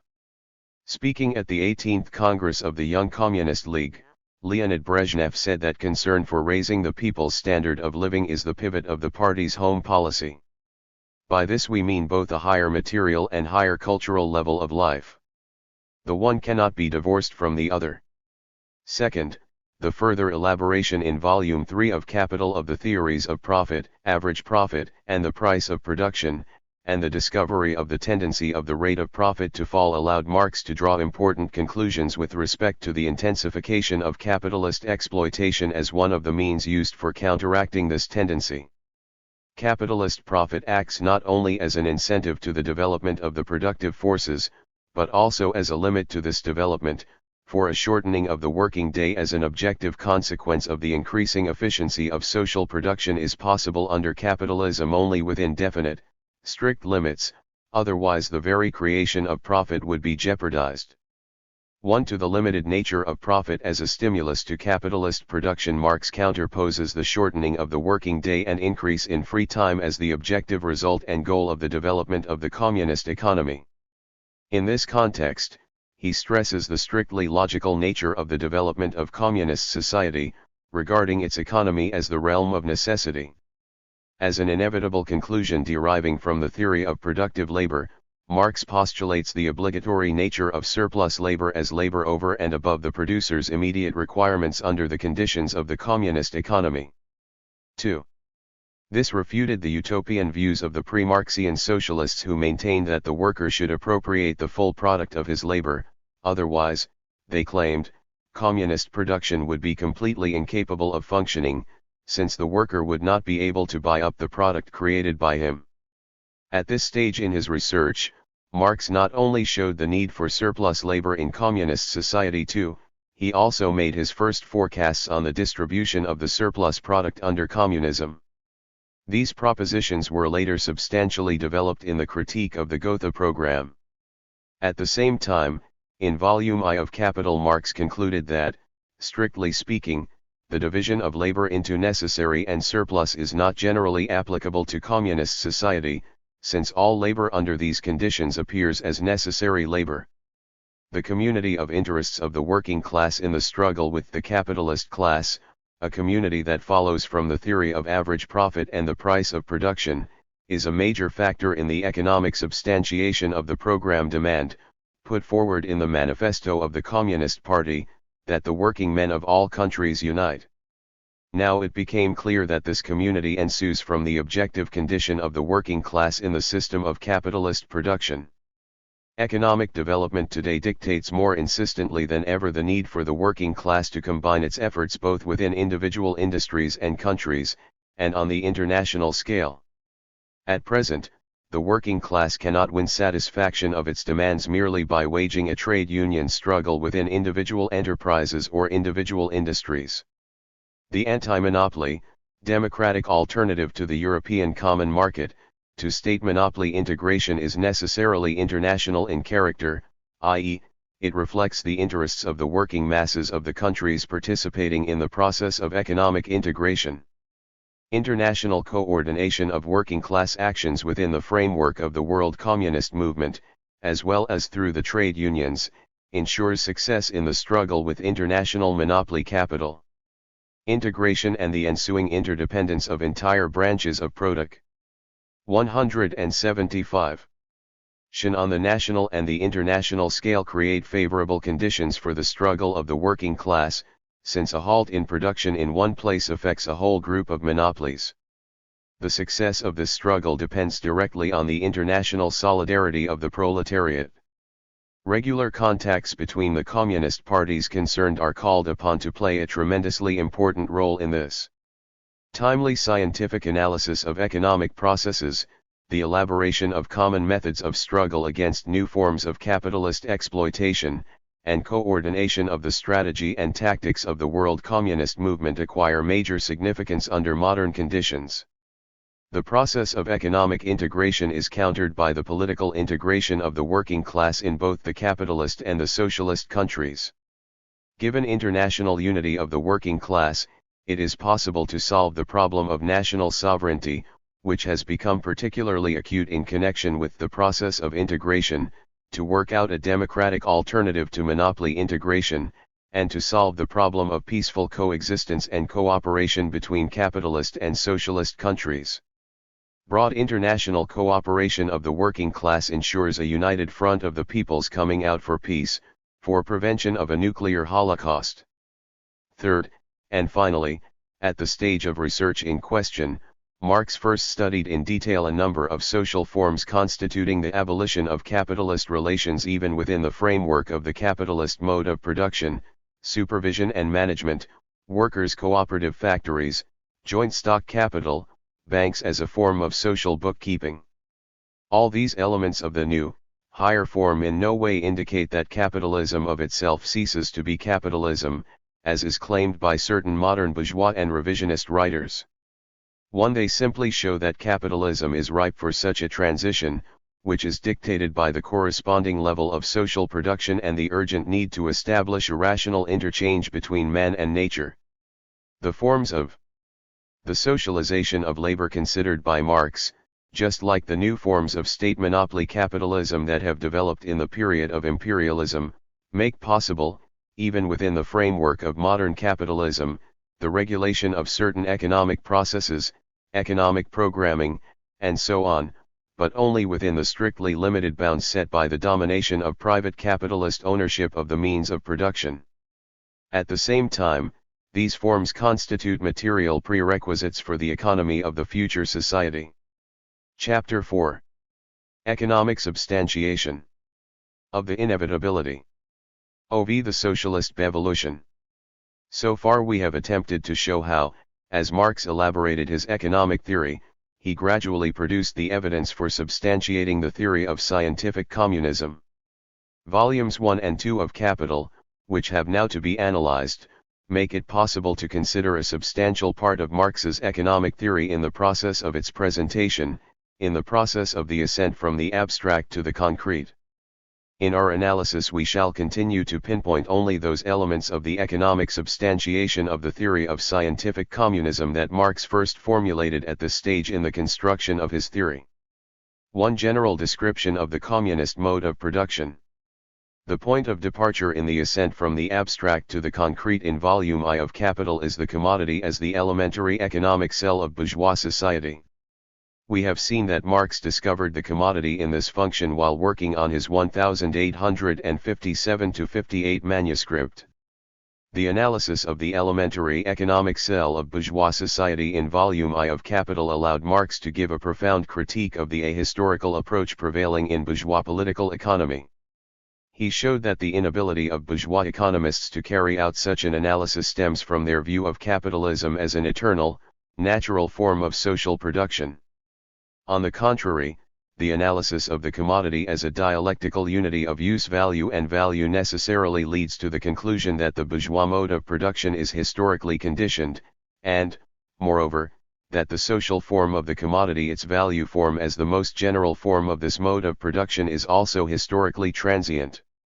1. In this connection, in Volume I of Capital, Marx gives a thorough description of both pre-capitalist social formations and of communist society, revealing the historically limited nature of the commodity form of social relations. Marx describes communist society as one characterized by social ownership of the means of production and the ensuing directly social and planned nature of labor, and, consequently, of the product of labor. 2. Part of the social product is used as means of production, the other part being distributed as means of subsistence for personal consumption.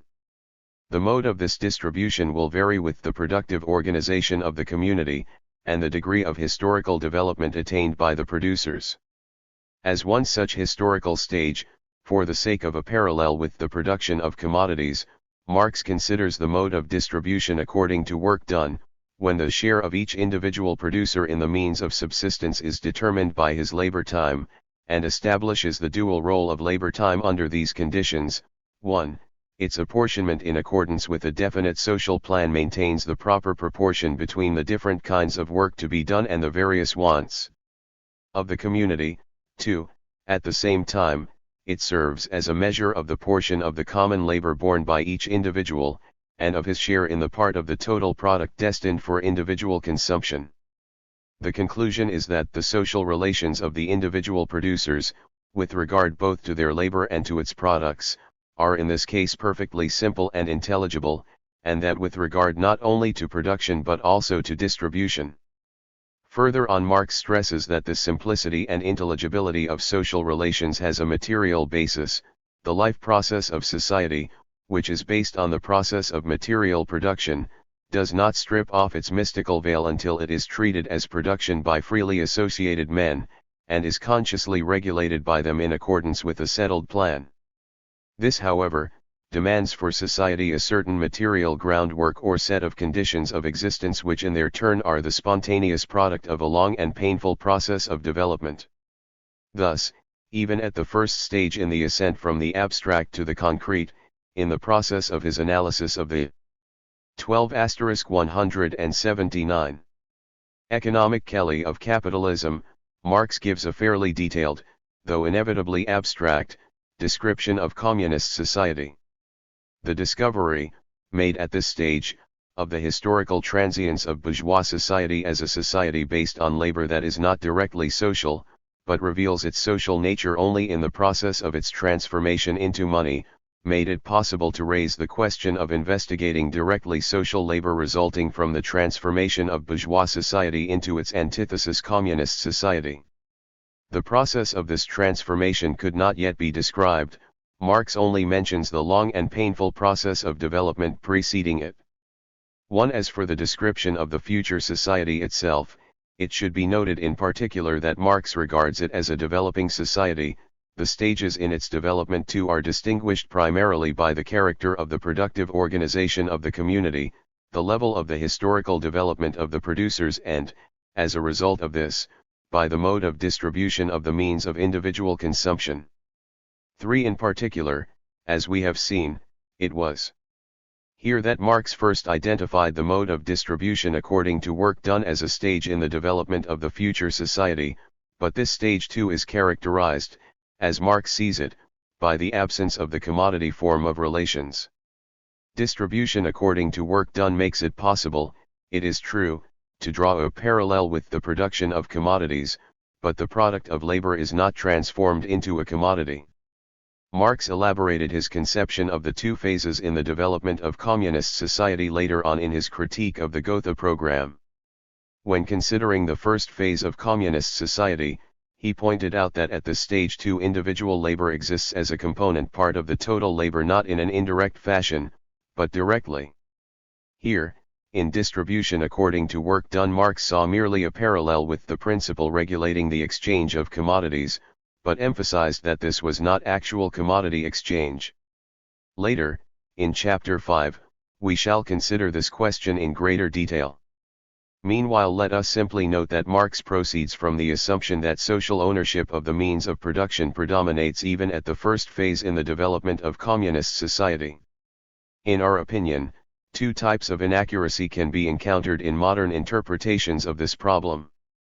First, it is suggested that, according to Marx, value as a category of the capitalist commodity economy will not exist in the future society, but the question remains open concerning value as a category of socialist production. As we see it, Marx says that in communist society the category of value will not be present in any form at all, only its material content will remain, reflected in the need to measure the amount of labor spent in the process of production. *1. The thesis concerning the absence in communist society of commodity production, of the commodity form of the product of labor, is one of the cardinal conclusions deriving from Marx's economic theory, one that he arrived at, as we have seen, in the initial variant of Capital. In their statements on value relations under communism, Marx and Engels always drew a line of distinction between the material content of commodity money relations and their social form. Thus, in the 1861-63 manuscript, setting aside the specific features of the period of transition from capitalism to communism that obfuscate the laws of the communist mode of production, Marx referred to entirely socialist production. Stressing that the material content of commodity money relations is retained, he points out that labor time, even if exchange value is eliminated, always remains the measure of the cost of production. Yet Marx's view that the material content of commodity money relations survives under communism in no way implied that the value form of these relations is also retained. This stands to reason since, according to Marx, under socialism, too, the domination of social ownership of the means of production and the social nature of labor presuppose that the relations of men in their social production do not manifest themselves as values of things. Exchange of products as commodities is a method of exchanging labor, the dependence of the labor of each upon the labor of the others, a certain mode of social labor or social production. Thus, the conclusion that no commodity production exists in communist society is in full accord with the historical approach taken by Marx in his theory. At the same time, as we shall see below, this theory contained the necessary points of departure for being developed for application to the socialist society actually in existence today, in particular, for explaining the need for commodity production within it. It was first developed by Lenin, who did so in a genuinely dialectical way and therefore succeeded in overcoming the apparent contradiction between Marx's theory and concrete reality. The second inaccuracy, we believe, consists in declaring subsistence economy relations, rather than commodity production, the basis of the future society. Yet the measuring 182 of the expenditure of directly social labor in units of labor time in no way constitutes a return to subsistence economy relations. On the contrary, it means that the value form of social relations will be replaced by a far more complex form based on developed social ownership of the means of production and a high level of socialization of production. 1. We conclude our review of the general description of communist society given by Marx in the first chapter of Volume I of Capital by noting once again that here Marx also in the most general form is speaking about the objective need for labor time to be distributed among the different branches of production in accordance with the various wants of the community. In a letter to L. Kugelman, written on July 11, 1868, Marx called this need a natural law and underlined that, under the conditions prevailing in bourgeois society, there is no conscious social regulation of production. In communist society, on the other hand, this regulation is exercised in a socially planned manner, and in this lies the fundamental economic advantage of the communist mode of production, which appears as a suitable form of development of large-scale production. 2. Right from the beginning, communist society is based on planned, conscious regulation of the process of production on the national scale. Thus, the conclusions deriving from Marx's economic theory on the necessity of the transition from the capitalist mode of production to a communist one express an objective tendency in the development of the productive forces, an objective need of social development. Later we shall attempt to show that these conclusions in no way conflict with the objective need for the existence of commodity production at the present stage in the development of socialist society. At the same time, they show the utter scientific invalidity of the revisionist conceptions of market socialism. In the light of all that has been said, the bourgeois nature of such conceptions is quite clear. The vulgarian, wrote Marx, cannot conceive the social productive forces and the social character of labor developed within the framework of capital as something separate from the capitalist form. It is precisely the possibility of establishing a higher form of economic relations that makes the communist mode of production a more progressive economic form of social development.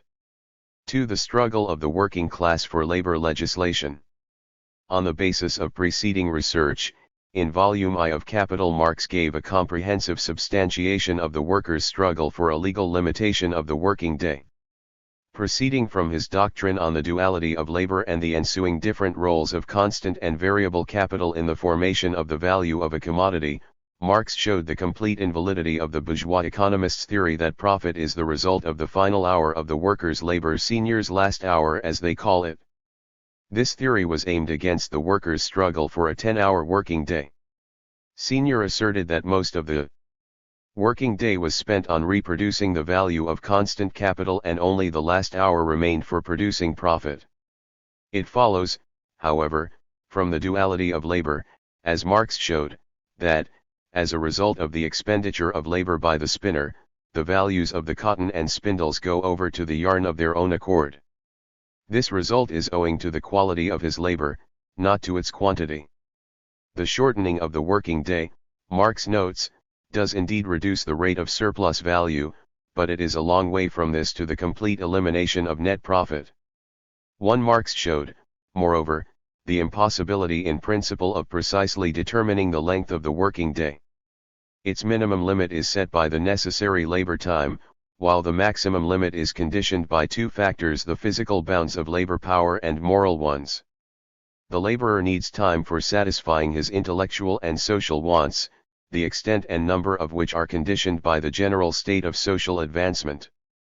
The worker therefore needs time for education, for intellectual development, for the fulfilling of social functions and for social intercourse, for the free play of his bodily and mental activity, even the rest time of Sunday. It is this duality in fixing the upper limit of the working day that makes it impossible to determine its length precisely. The length of the working day fluctuates between its physical and social maximum. The laws of commodity exchange allow of both these magnitudes. The worker maintains his right as the seller of labor power to demand a price equal to the value of his commodity. the capitalist maintains his right as purchaser to make maximum use of the commodity bought. Between equal rights force decides. Hence is it that in the history of capitalist production, the determination of what is a working day, presents itself as the result of a struggle between collective capital, i.e., the class of capitalists, and collective labor, i.e., the working class. Here Marx gives the theoretical justification of the need for one of the most important forms of the working class economic struggle, that for a shorter working day. One part of the section on the limits of the working day in Volume I of Capital is written in the form of a polemical dialogue between a worker and a capitalist. Marx points out in a footnote that during the Great Strike of the London Builders, 1860–61, for the reduction of the working day to 9 hours, their committee published a manifesto that contained, to some extent, the plea of our worker. Later, after Volume I had come out, the London and New York sections of the First International published the text of this dialogue in leaflet form. Analysis of the general formula of the circulation of capital, MCM, brought Marx to the conclusion that the circulation of capital has no limits. In the sphere of the exploitation of the worker, this is manifested in an insatiable thirst for surplus labor, in the capitalist's drive to extend the working day beyond all reason. Marx showed that, significantly, the capitalist's striving to ensure maximum exploitation of the workers is explained not by the ill will of some or even all capitalists as a class. I paint the capitalist and the landlord, Marx wrote in the preface to Volume I of Capital, in no sense couleur de rose. But here individuals are dealt with only in so far as they are personifications of economic categories, embodiments of particular class relations and class interests. Marx showed that the imminent tendency of capitalist production is to appropriate surplus labor 24 hours of the day, and that this works as an external coercive law in the case of every individual capitalist. This objective tendency of the capitalist mode of production leads to the premature exhaustion and death of labor power, and completely undermines the living force of the nation. Marx used a vast amount of documentary material to show this. In particular, he made wide use of the Blue Book's official publications by the British Parliament and the government, quoting extensively from these in Capital. When reading the proofs of Capital, he wrote in a letter to Engels, one Blue Book after another arrived while I was in the midst of the final elaboration, and I was delighted to find my theoretical results fully confirmed by the facts. Capital relies in its actions on the permanent relative surplus population, i.e., a surplus in relation to the momentary requirements of capital. This results in capital being moved as much and as little by the side of the coming degradation and final depopulation of the human race, as by the probable fall of the earth into the sun. Only resistance by the whole of society, especially by the working class, can force the capitalist state to introduce legislation limiting the working day. After tracing the history of the struggle waged by the British workers for legislation limiting the working day, Marx came to the conclusion that British factory legislation was the result of a long struggle of classes. After legal limitation of the working day had forced its way into large-scale industries, a result of which was their wonderful development from 1853 to 1860, hand in hand with the physical and moral regeneration of the factory workers, the bourgeois economists hastened to proclaim the discernment of the necessity of a legally fixed working day as a characteristic new discovery of their science. One speaking at the General Council of the International Working Men's Association, Marx noted that the 10 Hours Bill was not only a great practical success, it was the victory of a principle. It was the first time that in broad daylight the political economy of the middle class succumbed to the political economy of the working class. Marx's generalization of the history of the working class struggle for labor legislation allowed him to make some important conclusions with respect to the economic substantiation of the theory of scientific communism. He established that the development of the capitalist mode of production initially leads to an unlimited extension of the working day, and then, as a reaction, calls forth a control on the part of society which legally limits, regulates, and makes uniform the working day and its pauses. Furthermore, the history of the regulation of the working day in certain branches of production, and the struggle still going on in others in regard to this regulation, prove conclusively that the isolated laborer, the laborer as free vendor of his labor power, when capitalist production has once attained a certain stage, succumbs without any power of resistance. The creation of a normal working day is, therefore, the product of a protracted civil war, more or less dissembled, between the capitalist class and the working class. In its struggle for a limited working day, the British working class acted as the advance guard of the international working class, just as its theoreticians, as Marx notes, having in mind primarily Robert Owen, were the first to throw down the gauntlet to the theory of capital. Marx also points out that Robert Owen, soon after 1810, not only maintained the necessity of a limitation of the working day in theory, but actually introduced the 10-hours day into his factory at New Lanark. This was laughed at as a communistic utopia, so were his combination of children's education with productive labor and the cooperative societies of working men, first called into being by him. Today, the first utopia is a factory act, the second figures as an official phrase in all factory acts, the third is already being used as a cloak for reactionary humbug.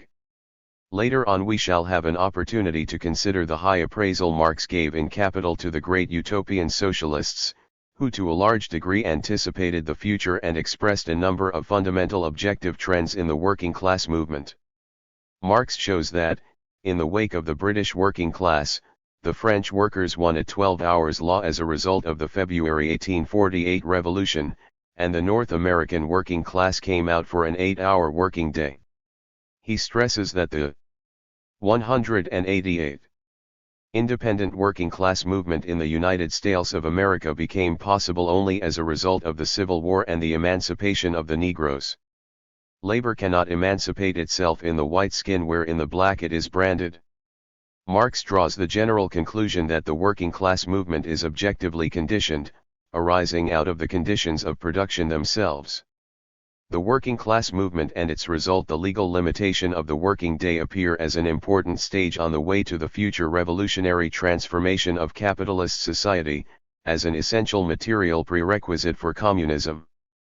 The 1859 Factory Inspectors Report, which Marx quotes in Capital, expressed this as follows: by making them masters of their own time they have given them a moral energy which is directing them to the eventual possession of political power. After revealing the mechanism of capitalist exploitation, Marx proceeded to investigate the laws governing the motion of surplus value. Analysis of the correlation between the rate of surplus value, its mass and the number of laborers employed gave the following result: diminution of the variable capital may be compensated by a proportionate rise in the degree of exploitation of labor power, or the decrease in the number of the laborers employed by a proportionate extension of the working day. Within certain limits, therefore, the supply of labor exploitable by capital is independent of the supply of laborers. Within certain limits, because the average working day is always less than 24 hours, and also because the objective tendency of capital towards a maximum reduction in the number of workers employed conflicts with its tendency to produce the maximum surplus value. Yet capital is not only independent of wage labor. Marx showed that within the process of production, capital acquired the command over labor. Capital further developed into a coercive relation, which compels the working class to do more work than the narrow round of its own life wants prescribes. It surpasses in energy, disregard of bounds, recklessness, and efficiency, all earlier systems of production based on directly compulsory labor. The capitalist mode of production distorts the real relations between labor power and 189. The means of production. If we consider the process of production from the point of view of its material content, in the process of labor the worker employs the means of production. If we deal with production from the point of view of its social form, it is the means of production that employ the laborer, they are means for the absorption of the labor of others. Furnaces and workshops that stand idle by night, and absorb no living labor, are a mere loss to the capitalist. Hence, furnaces and workshops constitute lawful claims upon the night labor of the work people. Thus, the tendency towards an intensification of exploitation arises from the very nature of the capitalist relations of production. 1. In studying the methods used by the capitalist to intensify exploitation, Marx, in accordance with the demands of abstract theory, abstracts from the depression of wages below the value of labor power, though he notes the important part which this method plays in actual practice. Even so, the capitalist manages steadily to reduce the value of labor power by the same methods that he uses to reduce the value of all commodities, i.e., by raising labor productivity, by revolutionizing the technical and social conditions of the process, and consequently the very mode of production. Hence there is immanent, in capital an inclination and constant tendency, to heighten the productiveness of labor, in order to cheapen commodities, and by such cheapening to cheapen the laborer himself. 2. In this way Marx traces all the contradictory tendencies in the capitalist mode of production that ultimately arise from the contradiction between the material content and the social form of particular economic phenomena. The material content of capitalist production is manifested here in the rise of labor productivity and the cheapening of commodities. This is just where the progressive aspect of the capitalist mode of production lies. On the other hand, the social form of capitalist production manifests itself in the fact that the shortening of the working day is by no means what is aimed at.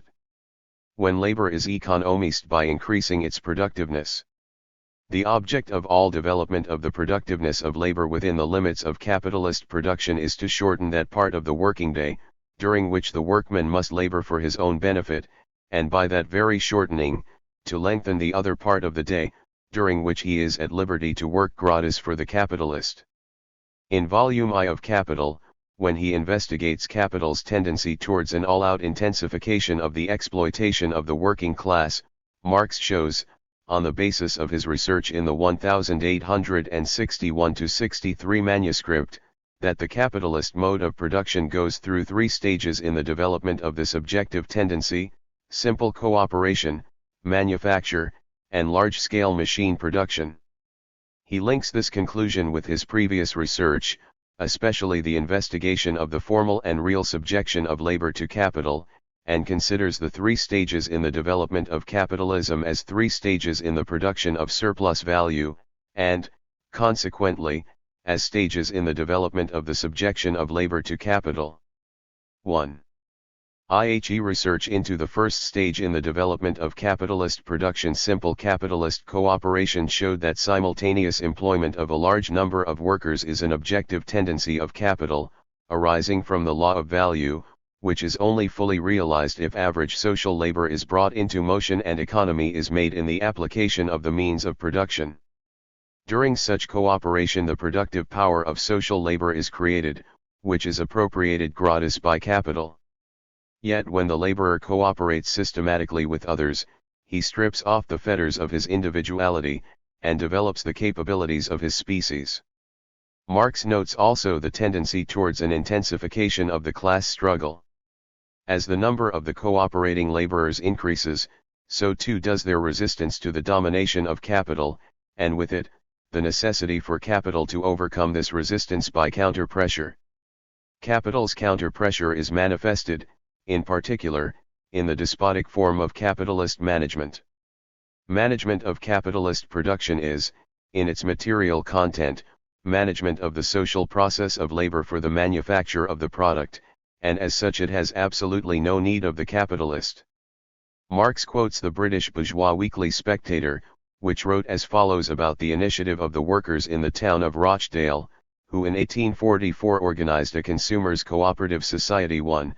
They showed that associations of workmen could manage shops, mills, earn industry, and that from one standpoint, any distinction be absolute and relative surplus value appears illusory. In its social form, capitalist management is management of the exploitation of labor. It is precisely for this purpose that capital creates a whole army of wage workers whose function it is to supervise the laborers.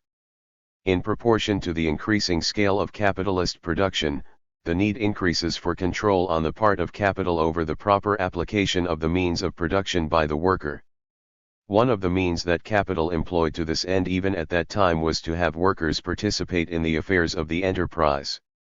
In 1857-58, Marx subjected profit sharing by workers to criticism as a form of social demagogy meant simply to deceive the working class. Even in Marx's time, capitalist practice fully confirmed this assessment. The Spectator stated that, after the establishment of a sort of partnership between capitalists and workmen in the Wire Work Company of Manchester, the first result was a sudden decrease in waste, the men not seeing why they should waste their own property any more than any other masters. The manufacturing stage in the development of capitalism, together with the increase in the division of labor, introduces the concept of the detail laborer. It is, in the first place, clear that a laborer who all his life performs one and the same simple operation, converts his whole body into the automatic, specialized implement of that operation. A consequence of this is a rise in labor productivity and a simultaneous complete subjection of the detail laborer to capital. Manufacture cultivates unskilled workers, and makes a speciality of the absence of all development. As a result, there is a fall in the value of labor power and an increase of surplus labor. The despotic division of labor in manufacture exists within the framework of the anarchic division of labor in capitalist society. The throw stages in the development of the capitalist mode of production are characterized by a gradual separation of science and, generally, the intellectual potential of production from the labor of the workers. What is lost by the detail laborers, is concentrated in the capital that employs them. Marx quotes one of Owen's followers, the Ricardian socialist William Thompson: "The man of knowledge and the productive laborer come to be widely divided from each other, and knowledge, instead of remaining the handmaid of labor in the hand of the laborer to increase his productive powers, has almost everywhere arrayed itself against labor." One of the major consequences of the division of labor in manufacture, which attacks the individual at the very roots of his life, is the appearance of professional diseases among the workers. Marx underlines the dual nature of manufacture. From the angle of its material content, it develops new productive forces and hence is a factor of progress, marking an important stage in the economic development of society. From the standpoint of its social form, it is a specific capitalist form of the social process of production, the creation of new conditions for the domination of capital over labor, a particular method of producing relative surplus value, a refined and civilized method of exploitation. From the point of view of the transition from the formal to the real subjection of labor to capital, division of labor in manufacture is characterized by the fact that capital at this stage failed to become the master of the whole disposable working time of the manufacturing laborers. Capital was only able to achieve this at the stage of large-scale machine production. All the tendencies which at the initial stages in the development of the capitalist mode of production manifested themselves in an undeveloped, embryonic form, became fully developed at the stage of large-scale industry. When analyzing this stage, Marx also considers it from two angles. Machine production is above all distinguished by the cooperative character of the labor process, which here becomes a technical necessity dictated by the instrument of labor itself. But the purpose of introducing machines here is to increase the production of surplus value, hence also the narrow criterion for their application in bourgeois society. For the capitalist, the use of machinery is worthwhile within the limits fixed by the difference between the value of the machine and the value of the labor power replaced by it. In this context, Marx considers the use of machinery in communist society and establishes that, even if this is done for the exclusive purpose of cheapening the product, in a communistic society there would be a very different scope for the employment of machinery than there can be in a bourgeois society. Here, a machine would be employed if the labor required to produce it were less than that displaced by its employment. Thus, the use of machinery in communist society is determined not by a reduction in the amount of paid labor, but by that in the amount of labor employed in general. By analyzing the influence exerted on the workers by the capitalist employment of machinery, Marx was enabled to establish the shameful squandering of human labor power that accompanies the development of machine production under capitalism. Machine production made possible, for the first time ever, the broad use of women's and children's labor, which meant, above all, a fall in the value of the labor power of adult workers and an increase in the degree of exploitation. Marx shows, further, that capital thus for the purposes of its self-expansion has usurped the labor necessary in the home of the family. The evil effects of the employment of women and children, cited in the reports of factory inspectors, were carefully concealed by bourgeois economists. The moral degradation and intellectual desolation caused by the exploitation of child labor compelled the British Parliament to proclaim compulsory elementary education for children up to the age of 14 in all branches of industry. Marx shows the various ways used by the factory owners to get round this law. 13*195. As early as 1861-62, Marx established that the capitalist application of machinery had led, among other things, to a prolongation of the working day and an intensification of labor, both conditioned by the very essence of capitalist production at the machine stage, namely by the specific conditions of the use of machines, their material wear and tear and moral depreciation, the need to ensure continuous production, and so on. In Volume I of Capital, Marx provides a detailed analysis of the economic paradox that the most powerful instrument for shortening labor time, becomes the most unfailing means for placing every moment of the laborer's time and that of his family, at the disposal of the capitalist for the purpose of expanding the value of his capital. By subjecting ever new strata of the working class to capital and creating a surplus working population, machine production breaks down the resistance put up by the workers to the prolongation of the working day. Even if the working class wins a legal limitation of the working day, capital intensifies, condenses labor within the limits of the shorter working day. The capitalist does this by stepping up the speed of the machines and increasing the number of machines controlled by one worker. The capitalist also takes advantage of the fact that the efficiency of labor power is in an inverse ratio to the duration of its expenditure, that the mere shortening of the working day increases to a wonderful degree the regularity, uniformity, order, continuity, and energy of the labor. The objective nature of the working class struggle for an enforced shortening of the working day, revealed by Marx, is further substantiated. Capital's tendency to intensify labor, which jeopardizes the workers' health and destroys their labor power, must lead to a stale of things in which a reduction of the hours of labor will again be inevitable. Marx notes, in this context, the movement for an 8-hour working day that began in 1867 among the factory workers in Lancashire. Chapter 7 of Volume I of Capital considers the production process as a unity of the labor process and that of the increase in value. Marx notes the tendency inherent in capitalism towards a leveling out of the various types of labor. This allowed him to look at the workers' labor as unskilled average labor. In the capitalist factory. 196. This tendency manifests itself to the full.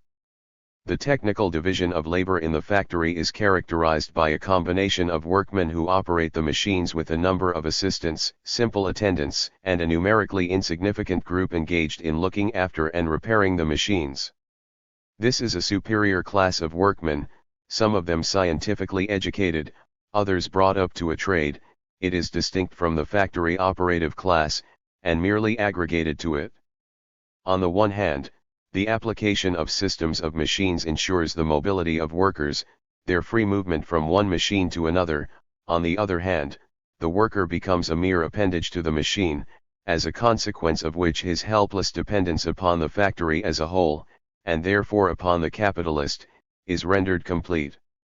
Here as everywhere else, we must distinguish between the increased productiveness due to the development of the social process of production, and that due to the capitalist exploitation of that process.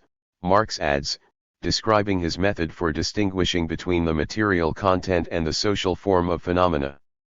It is under the conditions of machine production that the distorted character of capitalist relations of production is most strikingly manifested, when the means of production employ the worker and the intellectual powers of production are separated as the forces of capital from manual labor.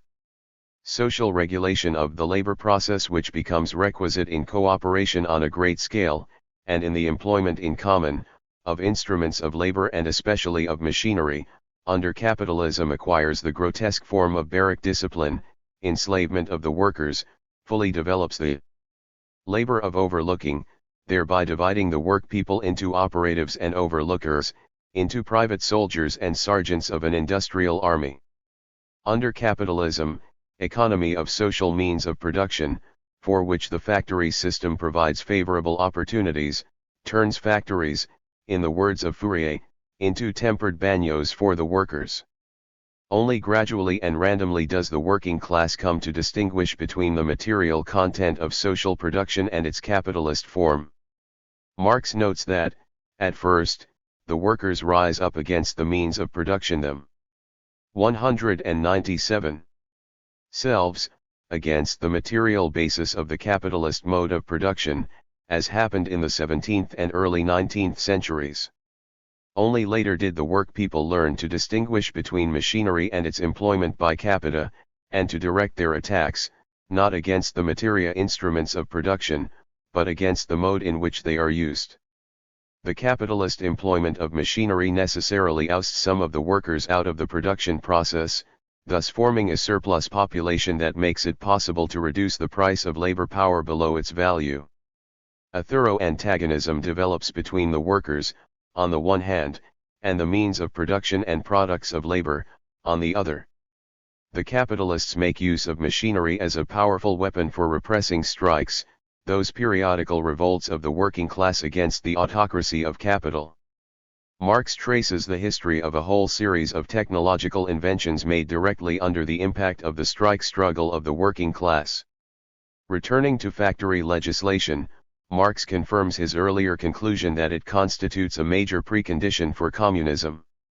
He describes it as the first conscious and methodical reaction of society against the spontaneously developed form of the process of production, a reaction which, at the same time, shows that the capitalist mode of production, owing to its very nature, excludes all rational improvement beyond a certain point, example an improvement in the conditions of labor. Factory legislation proclaimed elementary education an essential condition to the employment of children. For the first time, the possibility was shown of combining education and gymnastics with manual labor, and, consequently, of combining manual labor with education and gymnastics. From the factory system budded, as Robert Owen has shown us in detail, the germ of the education of the future, an education that will, in the case of every child over a given age, combine productive labor with instruction and gymnastics, not only as one of the methods of adding to the efficiency of production, but as the only method of producing fully developed human beings. At the same time, the capitalist employment of machinery cripples the workers, turning them into a living appendage of the ma. 198. Chine, and making unskilled labor widespread. The broad application of natural science to the technical basis of large-scale industry gives it its revolutionary character. Hence, together with the reckless squandering of labor power under the conditions of social anarchy, there arises the all-round mobility of the worker, his ability to change his job. Marx quotes the words of a French worker returning from America: "In consequence of thus finding out that I am fit to any sort of work, I feel less of a mollusk and more of a man." Marx's comprehensive investigation of large-scale industry also enabled him to draw important conclusions concerning the future communist society. Modern industry, through its catastrophes, imposes the necessity of recognizing, as a fundamental law of production, variation of work, consequently fitness of the laborer for varied work, consequently the greatest possible development of his varied aptitudes. It becomes a question of life and death for society to adapt the mode of production to the normal functioning of this law. Modern industry, indeed, compels society, under penalty of death, to replace the detail worker of today, crippled by lifelong repetition of one and the same trivial operation, and thus reduced to the mere fragment of a man, by the fully developed individual, fit for a variety of labors, ready to face any change of production, and to whom the different social functions he performs, are so many modes of giving free scope to his own natural and acquired powers. Though the Factory Act, that first and meager concession wrung from capital, is limited to combining elementary education with work in the factory, there can be no doubt that when the working class comes into power, as inevitably it must, technical instruction, both theoretical and practical, will take its proper place in the working class schools. There is also no doubt that such revolutionary ferments, the final result of which is the abolition of the old division of labor, are diametrically opposed to the capitalistic form of production, and to the economic status of the laborer corresponding to that form. 1 But the historical development of the antagonisms, immanent in a given form of production, is the only way in which that form of production can be dissolved and a new form established. Marx paid particular attention to the need to transform the factory acts into a law affecting social production as a whole, since, by accelerating the concentration of capital and replacing the transitional forms with the open sway of capital, factory legislation generalizes the direct opposition to this sway. By maturing the material conditions, and the combination on a social scale of the processes of production, it matures the contradictions and antagonisms of the capitalist form of production, and thereby provides, along with the elements for the formation of a new society, the forces for exploding the old one. Here we see how Marx returned to the questions of the working class struggle as he developed his theory, providing an increasingly profound substantiation of the need for this struggle, and showing its true place in the transition from capitalism to communism. At this stage in his analysis, Marx turned to agriculture, pointing out that in the sphere of agriculture, modern industry has a more revolutionary effect than elsewhere, for this reason, that it annihilates the peasant, that bulwark of the old society, and replaces him by the wage laborer. In this sphere, too, the capitalist mode of production in its inherent antagonistic way creates the material conditions for a higher synthesis in the future, viz., the union of agriculture and industry on the basis of the more perfected forms. By destroying the spontaneously formed conditions for the circulation of matter between man and the soil, capitalist production also imperiously calls for its restoration as a system, as a regulating law of social production, and under a form appropriate to the full development of the human race. The constant increase in the preponderance of the urban population, the historical motive power of society, the steadily growing concentration of urban workers strengthens the resistance of the working class. 3. The historical tendency of capitalist accumulation. After considering the three stages in the historical development of capitalism and presenting them as three stages in the development of the production of surplus value, Marx proceeds to analyze the very process of the production of surplus value, viewing it from the standpoint of productive labor. In the preceding chapter we saw that the capitalist mode of production substantially modifies the categories of productive labor and the productive worker. From the point of view of the material content, these concepts assume a broader meaning. In order to labor productively, it is no longer necessary for you to do manual work yourself, enough, if you are an organ of the collective laborer, and perform one of its subordinate functions. Yet from the angle of the capitalist social form, the concept of productive labor and that of the productive worker are considerably narrowed. The productiveness of both labor and worker now depends on their producing surplus value. The worker appears here as the direct means of creating surplus value.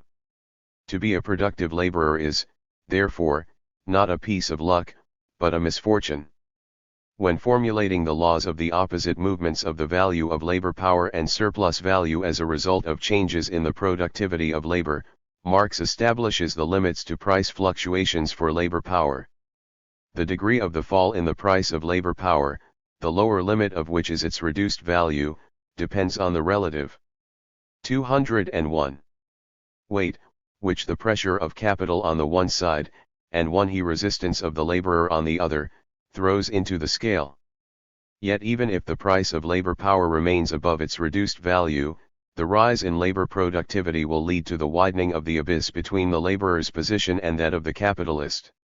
If the intensity of labor increases, the rise in the price of labor power does not necessarily imply that the price has risen above the value of labor power.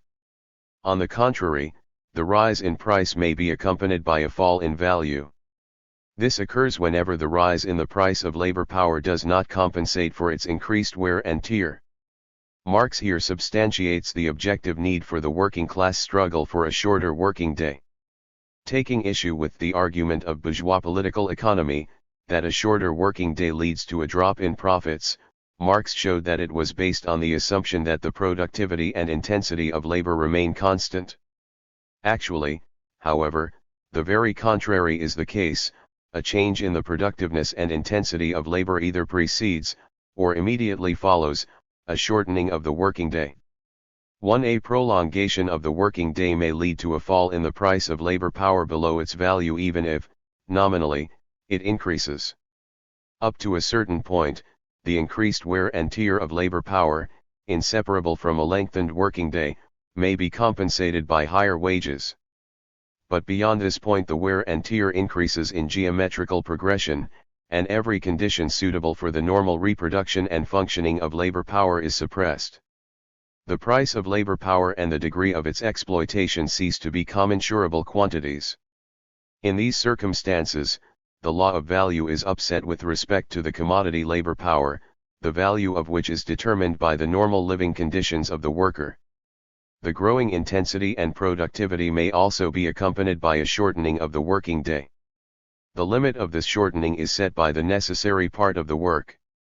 It has been noted above that Marx first revealed the correlation between the growth in the productivity and intensity of labor and their influence on the condition of the worker in the 1861-63 manuscript. 202. Ing day, which, in turn, may decrease. Marx points out that, under capitalism, the working day cannot be reduced to this minimum. He then proceeds to analyze the length of the working day in communist society, developing the principles that he had formulated earlier in his research. Only by suppressing the capitalist form of production, Marx notes, could the length of the working day be reduced to the necessary labor time. But, even in that case, the latter would extend its limits. On the one hand, because the notion of means of subsistence would considerably expand, and the laborer would lay claim to an altogether different standard of life.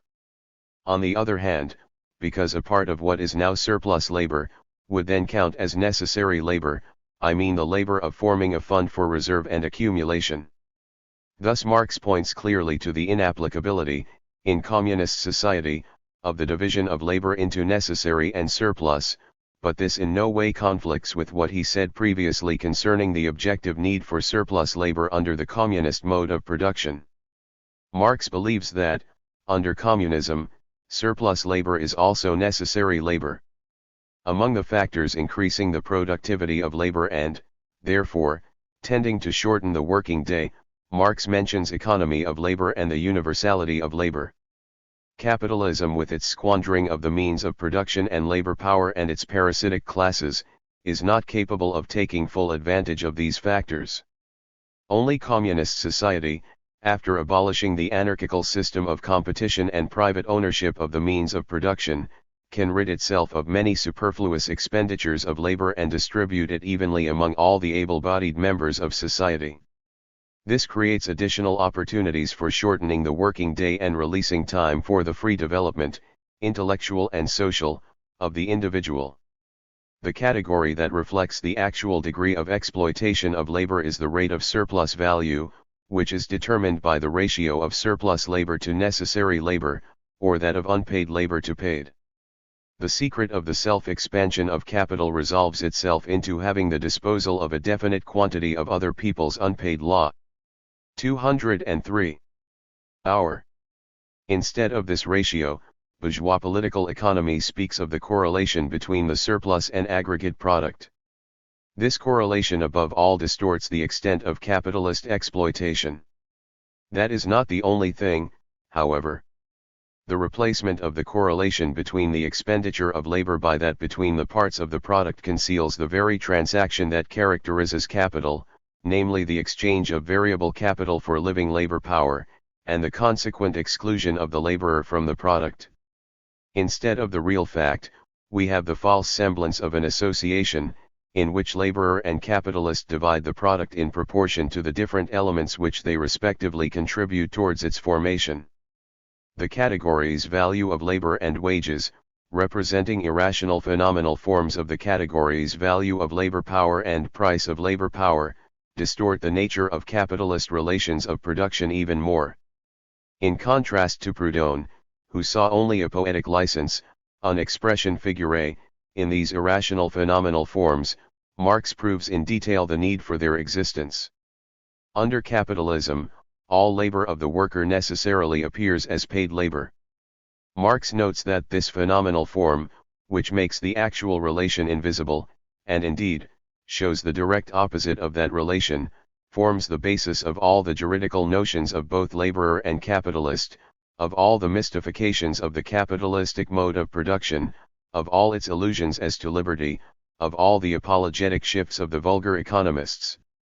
Of particular interest for the theory of scientific communism is Marx's analysis of the various forms of wages. First of all, he shows that there are methods of lowering the price of labor independent of the reduction of the nominal wages. In other words, a disproportion might occur between the quantity of labor given by the worker to the capitalist and the equivalent that he receives in exchange. Furthermore, Marx shows the fundamental difference between incomplete employment and the LE. 204. Gal limitation of the working day. 1. In previous chapters we saw the destructive consequences of overwork. Marx writes, here we find the sources of the sufferings that result to the laborer from his insufficient employment. The latter destroys the connection between paid and unpaid labor, eliminates the regularity of employment, and leads to an alternation of periods of overwork and full unemployment. The low payment for an hour of work acts as incentive to the laborer to work during the better paid overtime. In their demands put forward during strikes, the workers proceed spontaneously from the actual state of affairs. Marx cites the demands put forward during the major strike of 1860 by London building workers, that they would only accept wages by the hour under two conditions: 1.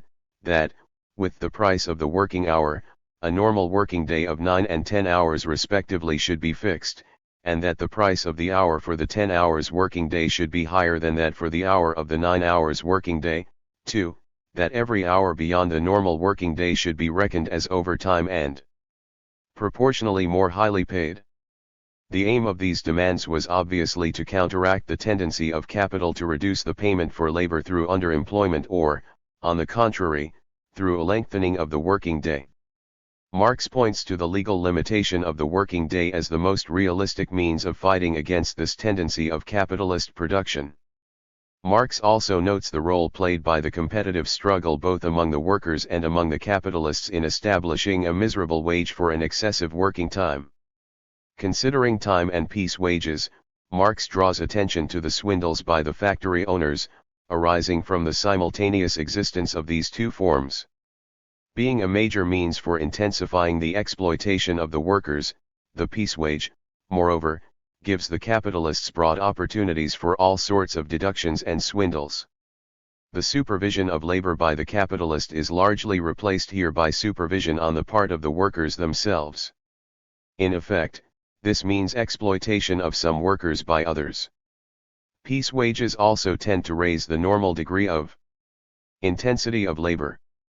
The attempts by the trade unions to prevent this were described by capitalists as stinting the action, superior skill, and working power of workers.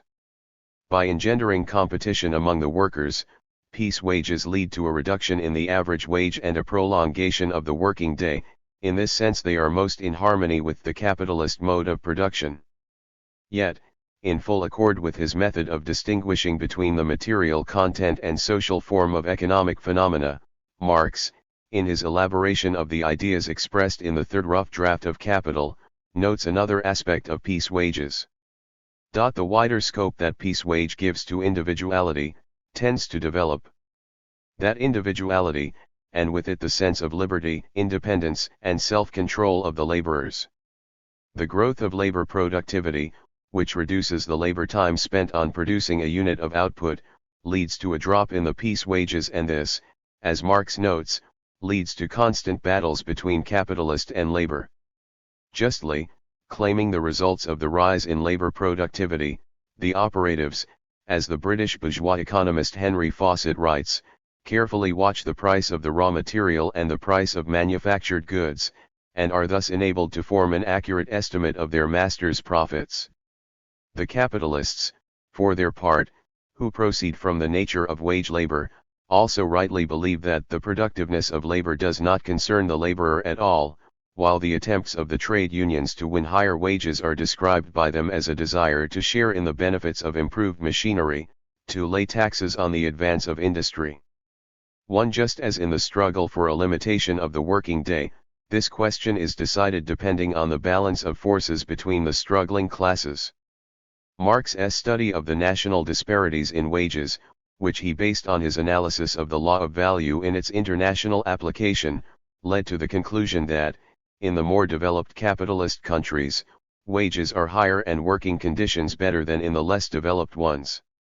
At the same time, the relative price of labor, i.e., the price of labor as compared with surplus value and the value of the product, is lower in the more developed countries as a result of the higher productivity and intensity of labor. By increasing wages more or less in proportion to the rise in the intensity of labor, the capitalist is more than compensated for his outlays by the relative fall in wages compared with the rise in the product of labor. *1 His analysis of the process of simple capitalist reproduction led Marx to the conclusion that the source of payment for today's labor of the worker is his yesterday's labor. Moreover, it shows that even if that capital was originally acquired by the personal labor of its employer, it sooner or later becomes value appropriated without an equivalent, the unpaid labor of others materialized either in money or in some other object. Another result of simple capitalist reproduction is the production of the laborer, but as a wage laborer, the worker, when quitting the process, is what he was when entering it, a personal source of wealth, but deprived of all means of making this wealth his own. This incessant reproduction, this perpetuation of the laborer is an indispensable condition for capitalist production. Furthermore, the worker's individual consumption appears merely as a factor of the reproduction of capital, while the working class like the instruments of labor as an appendage of capital. The factory operatives are part of the movable fittings of a factory. In contrast to the slave, the wage worker is bound by invisible threads to capital, and his independence is illusory. Marx's analysis of the process of capitalist accumulation, in which, instead of the individual capitalist and the individual worker, he views the capitalist class and the working class in their totality and considers capitalist production in the uninterrupted flow of its renewal, brought him to the following important conclusion: the laws of appropriation or of private property, laws that are based on the production and circulation of commodities, become by their own inner and inexorable dialectic changed into their very opposite. The separation of property from labor has become the necessary consequence of a law that apparently originated in their identity. The process of capitalist accumulation has as its inevitable result the transformation of equivalent exchange between worker and capitalist into a purely superficial appearance. First, the capital exchanged for labor power is itself a product of other people's labor. Second, this capital is not only replaced by the worker, but replaced with a new surplus which is again appropriated by the capitalist without any equivalent. Marx not only establishes the complete revolution in the mode of appropriation that takes place when commodity production becomes capitalist commodity production. He also shows the inevitability of this result, since there is a free sale, by the laborer himself, of labor power as a commodity. At the same time, however, this fact is indicative of the universal character of commodity production, its transformation into a typical form of production under which every product, including labor power, is produced as a commodity right from the start. In this connection, Marx reveals the utopianism of Proudhon's calls to abolish capitalist property, to which Proudhon counterposes the eternal property laws of commodity production, failing to understand that, given private ownership of the means of production, these laws are inevitably transformed into laws of capitalist appropriation, based on capitalist private property. In the process of extended reproduction, capitalism appears from the standpoint of its social form as production. 208. For production's sake, because it is not values in use and the enjoyment of them, but exchange value and its augmentation that spurs the capitalist into action. From the point of view of the material content of capitalist production, this is expressed in the development of the productive forces and the creation of those material conditions, which alone can form the real basis of a higher form of society, a society in which the full and free development of every individual forms the ruling principle. It is in the creation of these material conditions for communist society that the historical significance, the historical right to existence and the transitory necessity of capitalism lie. Marx's study of capitalist accumulation provided fresh proof of the untenability of the notorious vulgar theory of abstinence. He showed that, as capitalism develops, there is increasing waste included in the capitalist's expenses of representation, that his expenditure grows with his accumulation and, moreover, that the process of extended reproduction has nothing in common with this.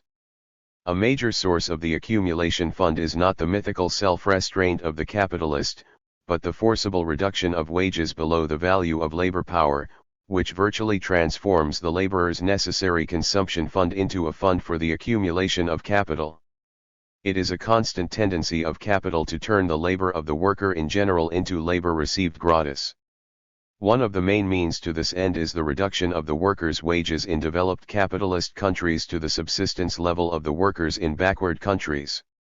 A tremendous role is also played by adulteration of the means of subsistence and, of course, increased exploitation of labor power, for instance the intensification of labor.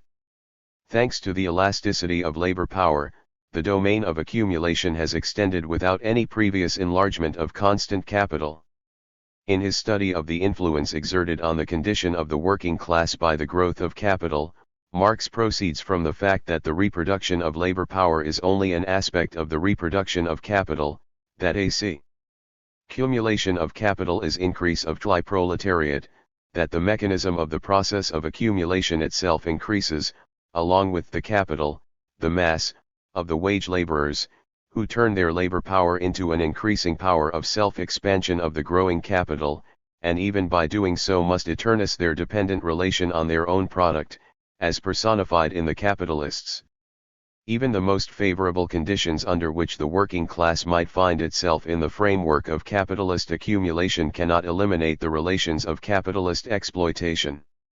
A rise in the price of labor only means, in fact, that the length and weight of the golden chain the wage worker has already forged for himself, allow of a relaxation of the tension of it. This arises from the very essence of capitalist production, which aims at the enrichment of the class of capitalists through the exploitation of the working class. For this reason, an increase in wages, meaning a reduction in the unpaid labor appropriated by the capitalist, can never reach the point at which it would threaten the system itself.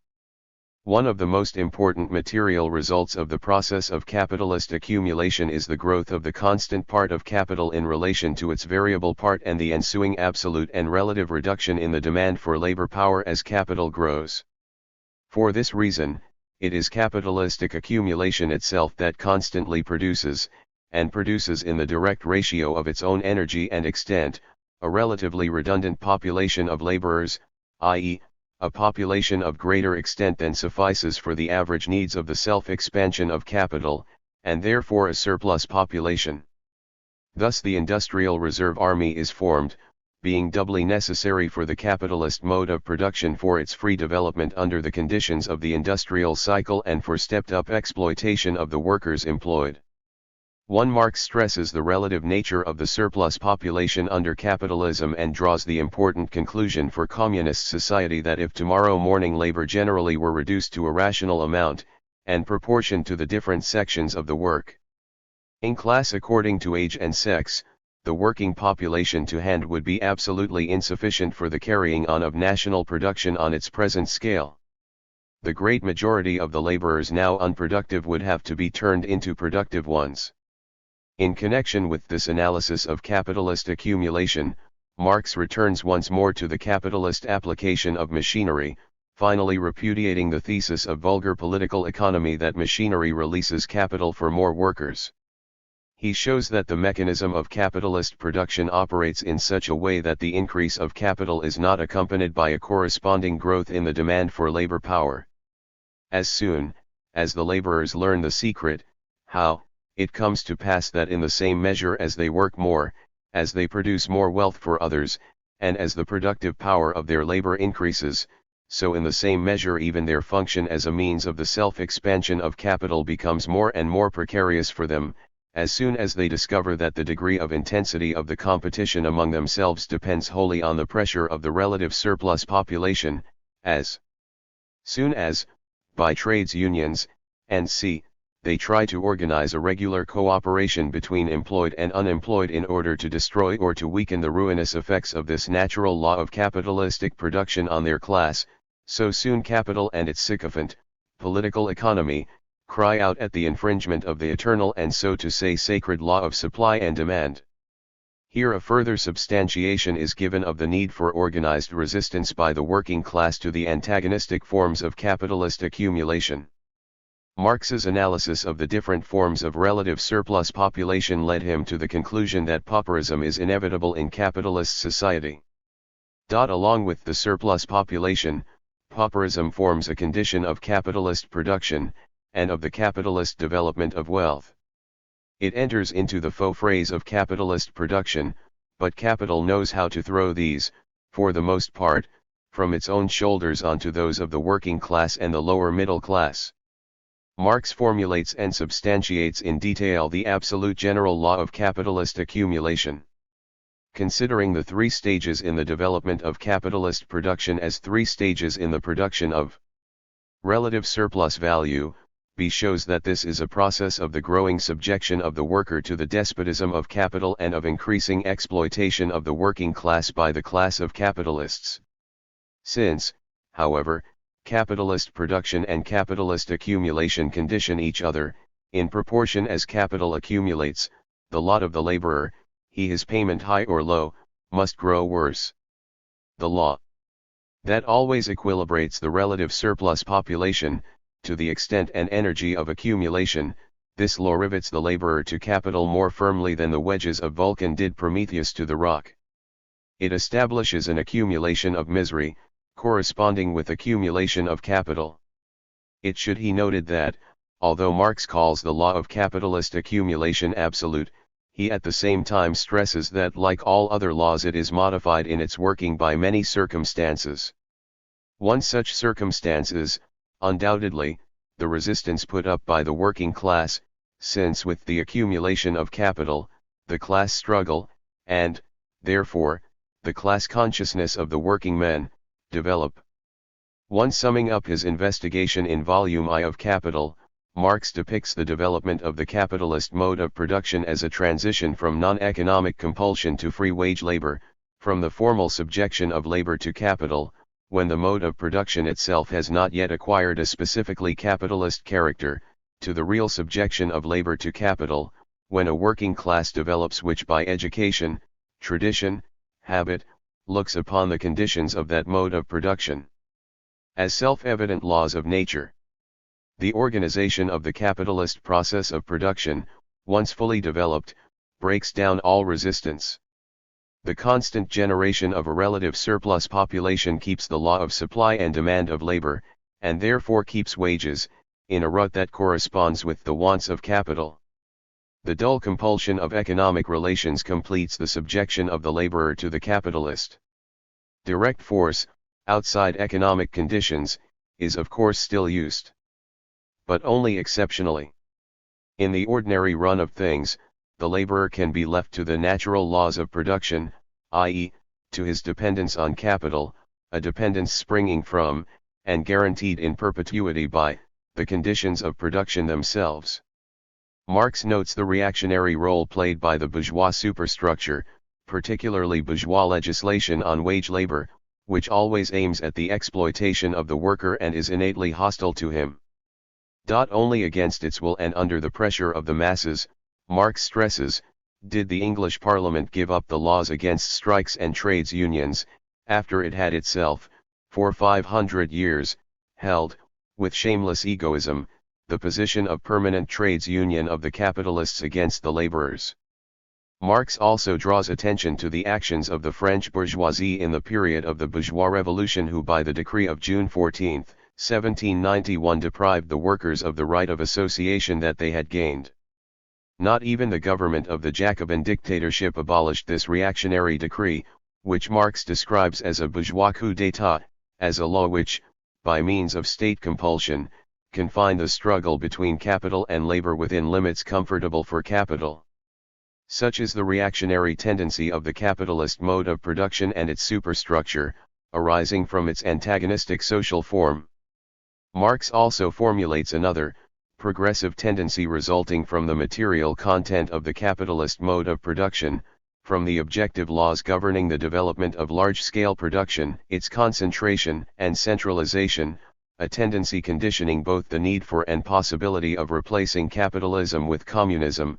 There develop, on an ever-extending scale, the cooperative form of the labor process, the conscious technical application of science, the methodical cultivation of the soil, the transformation of the instruments of labor into instruments of labor only usable in common, the economizing of all means of production by their use as the means of production of combined, socialized labor, the entanglement of all peoples in the net of the world market, and with this, the international character of the capitalistic regime. Capitalist exploitation grows, but so does the revolt of the working class, a class always increasing in numbers, and disciplined, united, organized by 213. The very mechanism of the process of capitalist production itself. And then the final conclusion on the inevitability of socialist revolution. The monopoly of capital becomes a fetter upon the mode of production, which has sprung up and flourished along with, and under it. Centralization of the means of production and socialization of labor at last reach a point where they become incompatible with their capitalist int-egument. Thus int-egument is burst asunder. The knell of capitalist private property sounds. The expropriators are expropriated. The socialist revolution accomplishes the transformation of capitalistic private property, already practically resting on socialized production, into socialized property. It re-establishes individual property based on the acquisitions of the capitalist era, i.e., on cooperation and the possession in common of the land and of the means of production. Thus, Volume I of Capital was a fundamental contribution to the economic substantiation and development of the theory of scientific communism. Of major importance for the economic forecasting of communism was the identification of the mode of distribution according to work done as a stage in the development of the future society, a proposition which was later elaborated and generalized in the critique of the Gotha program. In Volume I of Capital, Marx for the first time considered in detail the history of the workers' economic struggle and the role of factory legislation in it. Both are cardinal factors in the development of capitalism, and factory legislation is also a major precondition for communist society.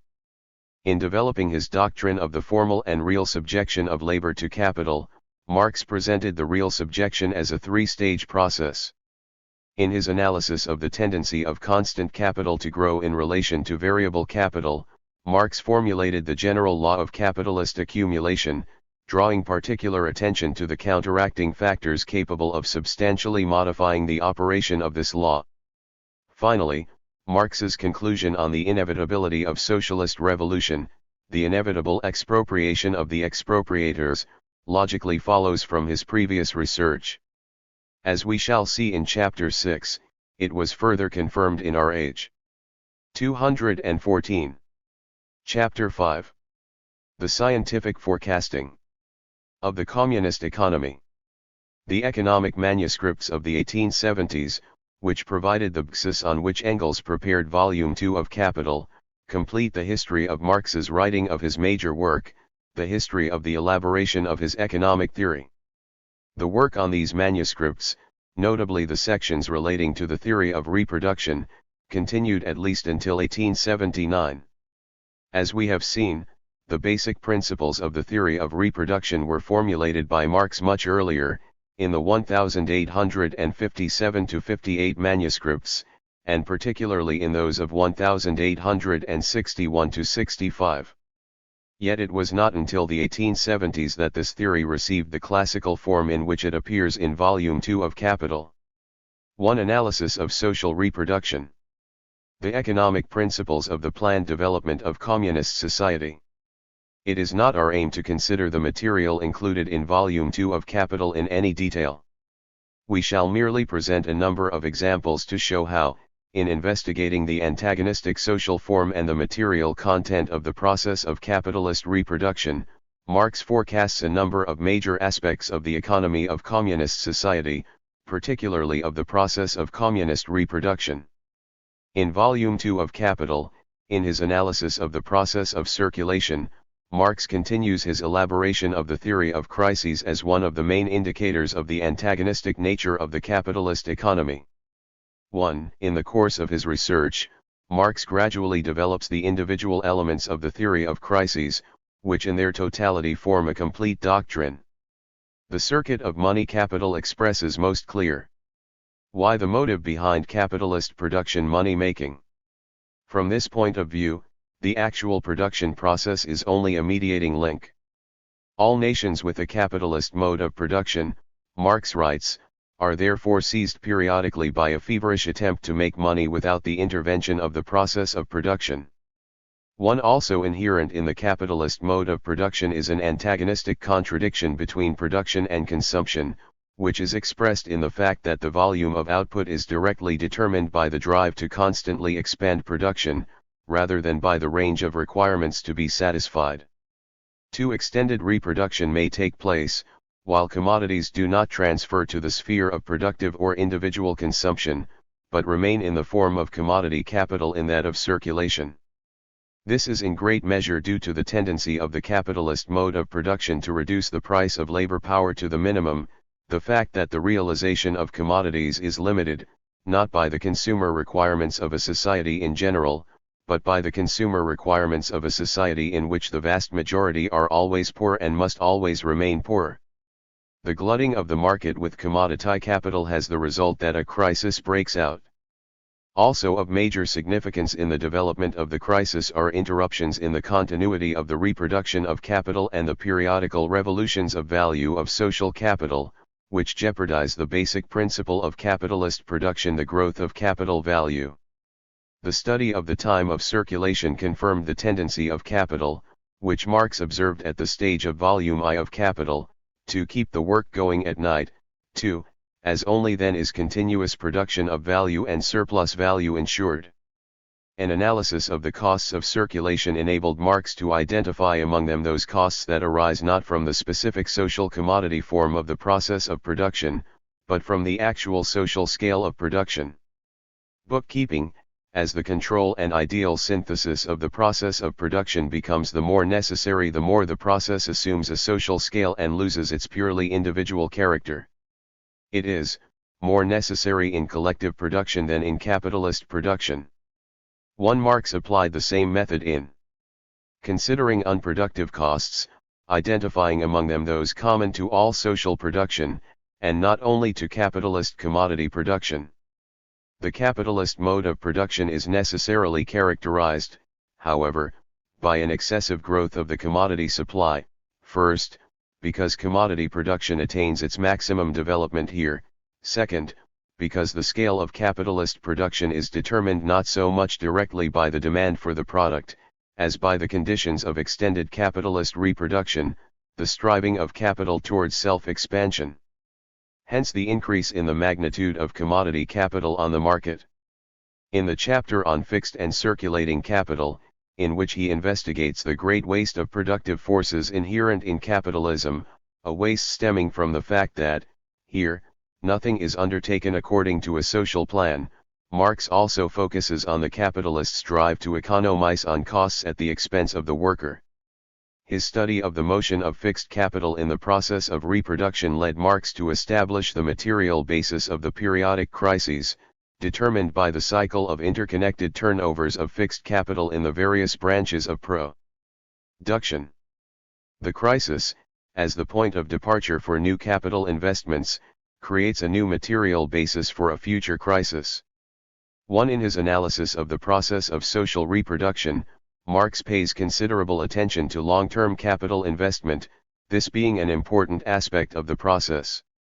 In this connection, he points out that communist society must calculate beforehand how much labor, means of production, and means of subsistence it can invest, without detriment, in such lines of business as for instance the building of railways, which do not furnish any means of production or subsistence, nor produce any useful effect for a long time, a year or more, while they extract labor, means of production and means of subsistence from the total annual production.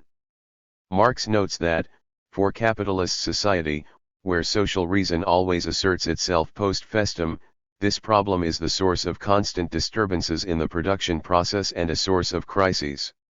Communist society enjoys a decisive advantage over capitalism in being able to afford extremely long-term capital investments in agriculture, for instance in forestry, where the complete turnover sometimes takes 150 years, i.e., exceeds not only the limits of the individual capitalist enterprise, but also the span of a human life. In this case, for communist society the problem is simply what acreage the community can spare from its sowing and grazing area for forestry.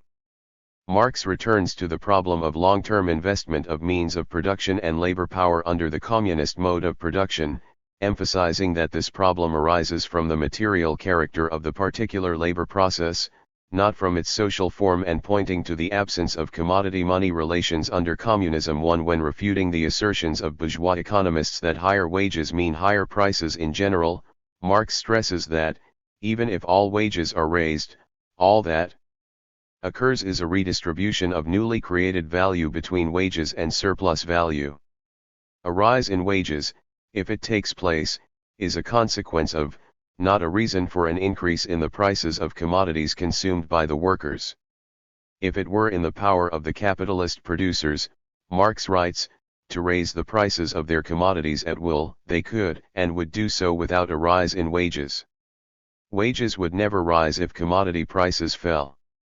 The capitalist class would never resist the trades unions, if it could always and under all circumstances do what it is now doing by way of exception, under definite, special, so to say local, circumstances, to wit, avail itself of every rise in wages in order to raise prices of commodities much higher yet and thus pocket greater profits. 2. On the other hand, Marx also rejects the view that a rise in wages makes it possible to abolish crises. One could only remark, he writes, that crises are always prepared by precisely a period in which wages rise generally and the working class actually gets a larger share of that part of the annual product which is intended for consumption. From the point of view of these advocates of sound and simple common sense, such a period should rather remove the crisis. It appears, then, that capitalist production comprises conditions independent of good or bad will, conditions which permit the working class to enjoy that relative prosperity only momentarily, and at that always only as the harbinger of a coming crisis. In the section on the reproduction and circulation of the aggregate social capital, Marx returns to his description of capitalism's basic production relation, that between the capitalist and the wage worker.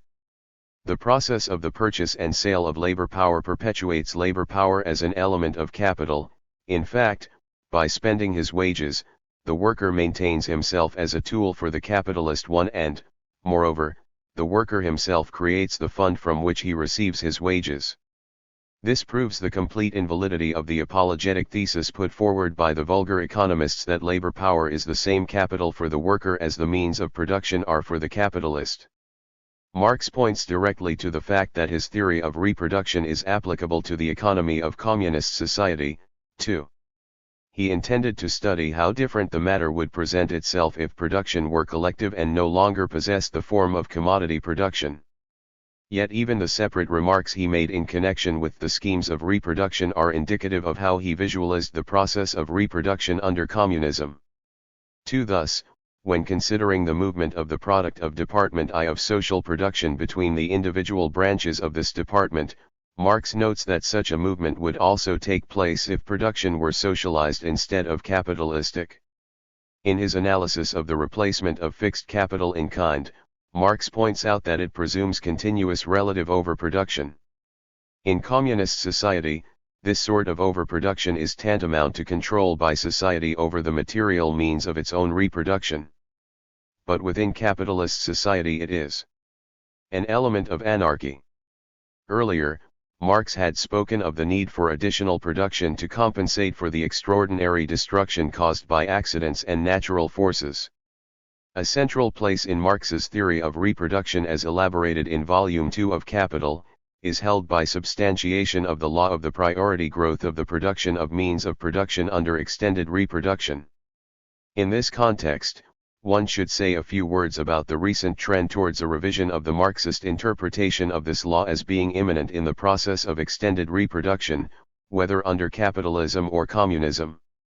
In recent economic writings, statements may be encountered that virtually deny the operation of the economic law of the priority growth of the production of means of production both under modern capitalism and in the socialist economy. Vygodsky, for example, writes that, in the U.S. economy, there has quite clearly emerged an almost parallel development of the two departments of social production, accompanied by an enhancement of the economic role of personal consumption. The Polish economist B. Mintz also suggests that it is not proved that the priority growth of the production of means of production is a law under the present conditions.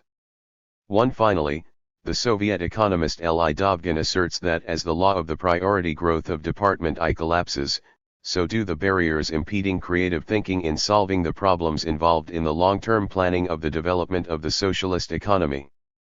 All these assertions conflict with the facts. From 1955 to 1969, the output of the heavy industry in the highly developed capitalist countries increased, according to U.S. statistics, by 126%, and that of the light industry by 72%, in the USA and Canada by 90 and 60% respectively.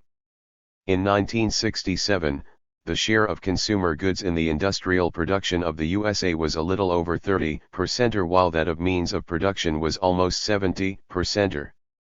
From 1947 to 1971, the production of equipment in the USA increased by 190%, that of raw materials by almost 140%, and that of consumer goods by 130%.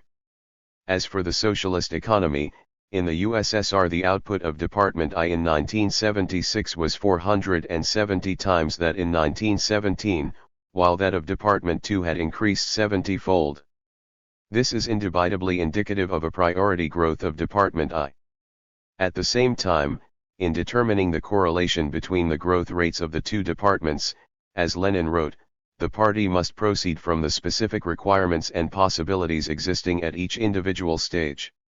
The pivot of the party's economic strategy both for the 10th five-year plan and for long-term development is a further build-up of the country's economic might, an enlargement and basic renewal of production assets and the maintenance of a stable, balanced growth of the heavy industry as the foundation of the economy, states the CPSU Central Committee report to the 25th Party Congress.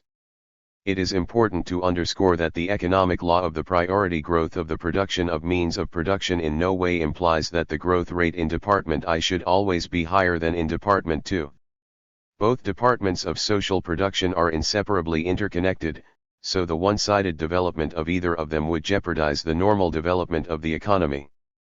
A one-sided development of Department I would lead to a reduction in popular consumption, while in Department II, as academician S. G. Stromilin has shown, it would result in the proportions of simple reproduction, after which a further growth in the production of consumer goods would only become possible again given a faster growth in that of means of production. It should be stressed that the current growth in the efficiency of social production, connected with the economy of material outlays per unit of output, the increasing automation of production, and other recent trends lead precisely to a drop in the share of living labor and a rise in that of materialist labor in the total value of the product. Thus, the economic law of the priority growth of the production of means of production expresses the general tendency of technological progress in the age of the scientific and technological revolution, to The extensive work already mentioned by R. Rostalsky on the history of the writing of Capital, asserts that, in his study of the problems of reproduction, Lenin used only the material of Volume 2 of Capital, where 222. Marx supposedly abstracted from the factor of technological progress connected with changes in the organic composition of capital, which was taken into account only in the third volume. Furthermore, in Rostalsky's opinion, Lenin's conclusions concerning the priority growth of Department I of social production and, within it, the production of means of production for Department I itself, are only correct for the period of capitalist industrialization, but not for developed capitalism.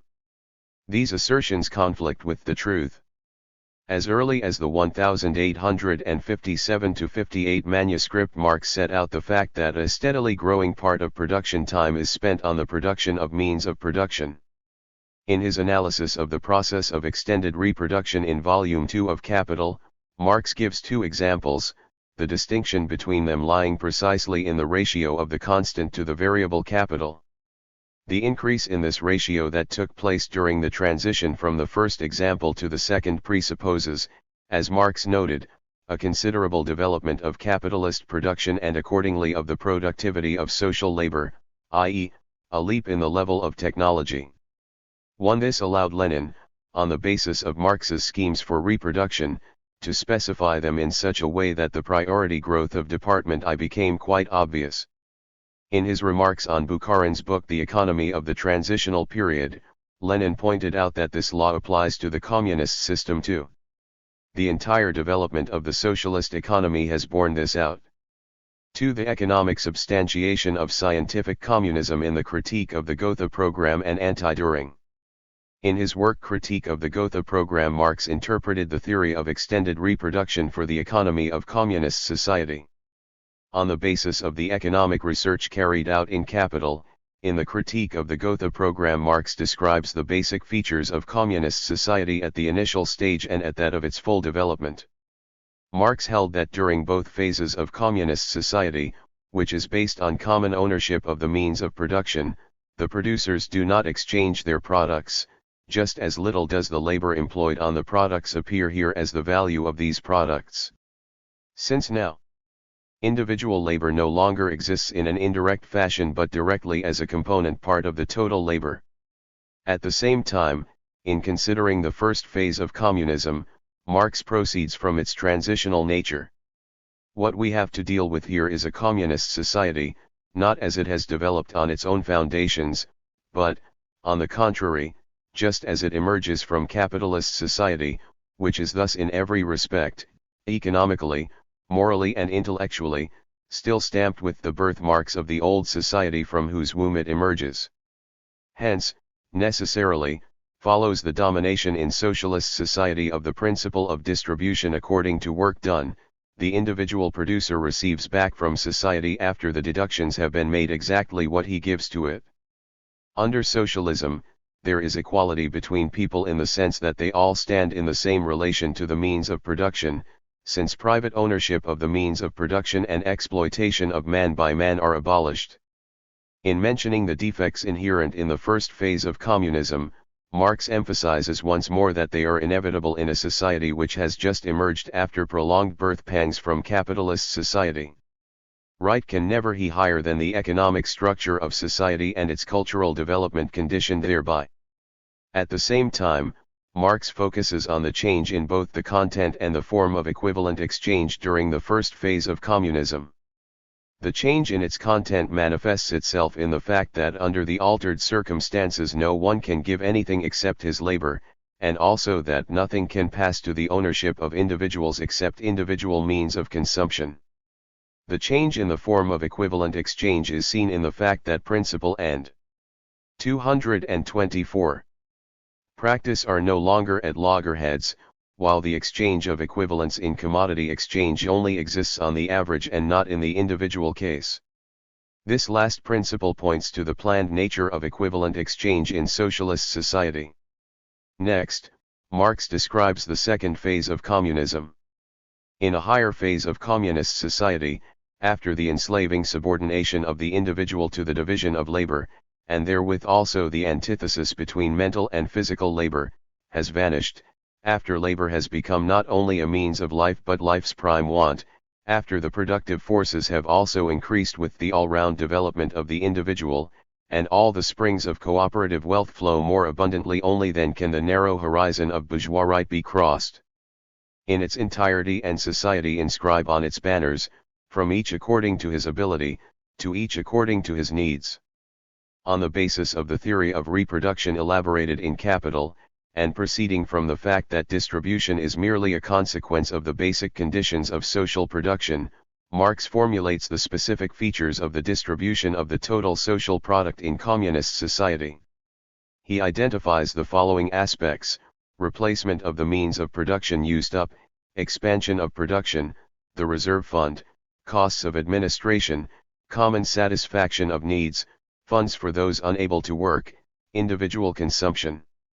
In this connection, he criticizes the notions of egalitarian distribution in communist society held by petty bourgeois socialists, and notes that vulgar socialism has taken over from the bourgeois economists the consideration and treatment of distribution as independent of the mode of production, and hence the presentation of socialism as turning principally on distribution.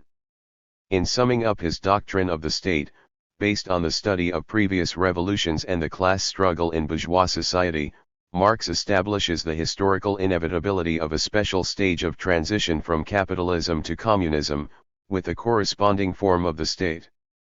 Between capitalist and communist society lies the period of the revolutionary transformation of the one into the other. Corresponding to this is also a political transition period in which the state can be nothing but the revolutionary dictatorship of the proletariat. Directly related to the critique of the Gotha program is Engels' letter of 18–28 March 1875 to August Bebel.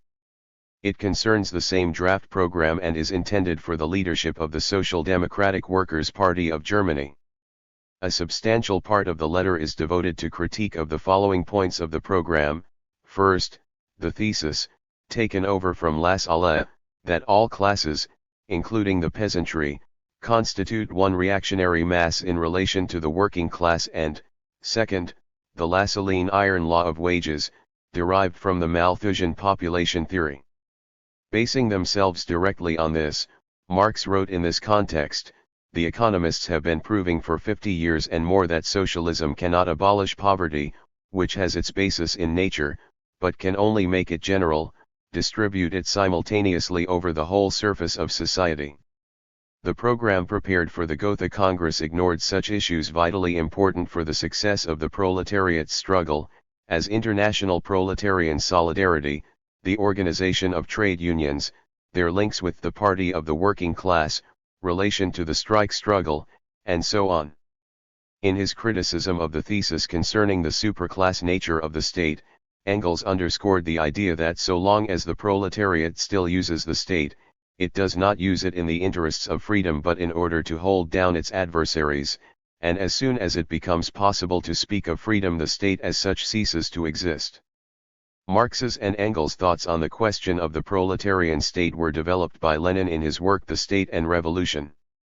From 1876 to 1878 Engels wrote his Herr Eugen Düring's Revolution in Science, a major work which has come to be known as Anti-Düring. Engels later wrote about this work, as a consequence of the division of labor that existed between Marx and myself, it fell to me to present our opinions in the periodical press, and, therefore, particularly in the fight against opposing views, in order that Marx should have time for the elaboration of his great basic work. This made it necessary for me to present our views for the most part in a polemical form, in opposition to other kinds of views. In Anti-Düring, Engels counterposed the basic principles of Marxist theory, in particular of Marx's economic doctrine, to Düring's petty bourgeois views, which were shared by many social democrats. Engels' critique grew into an encyclopedic essay summing up the development of all three component parts of Marxism from its emergence up to the mid-1870s. Lenin described Anti-Düring as a wonderfully rich and instructive book, analyzing highly important problems in the domain of philosophy, natural science, and the social sciences. Engels made wide use of the material in Volume I of Capital not only for popularizing the Marxist economic doctrine, but also for specifying it with respect to the communist economy. Engels sees one of the fundamental tasks of the political economy of capitalism in revealing within the already dissolving economic form of motion, the elements of the future new organization of production and exchange. We have already seen how this task was being accomplished throughout the work on capital. We have also seen that the methodological basis for doing so was provided by Marx and Engels as early as 1845-46, with their splitting of social production and the study of it as a unity of the productive forces and the relations of production, constituting, respectively, its material content and social form. A decade later, in 1857, Marx designated socially determined material production understood in this way as the subject matter of political economy. In his review of the first part of A Contribution to the Critique of Political Economy, Engels showed that this splitting accorded with the demand of materialist dialectics for a division of the single unit as a necessary means for understanding it.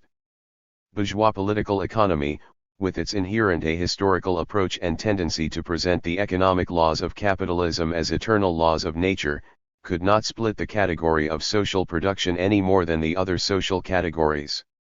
In contrast to this, the conception of social production as a unity of the productive forces and the relations of production makes it possible to visualize the gradual historical transition from one social formation to another and to ascertain the specific nature of each social formation.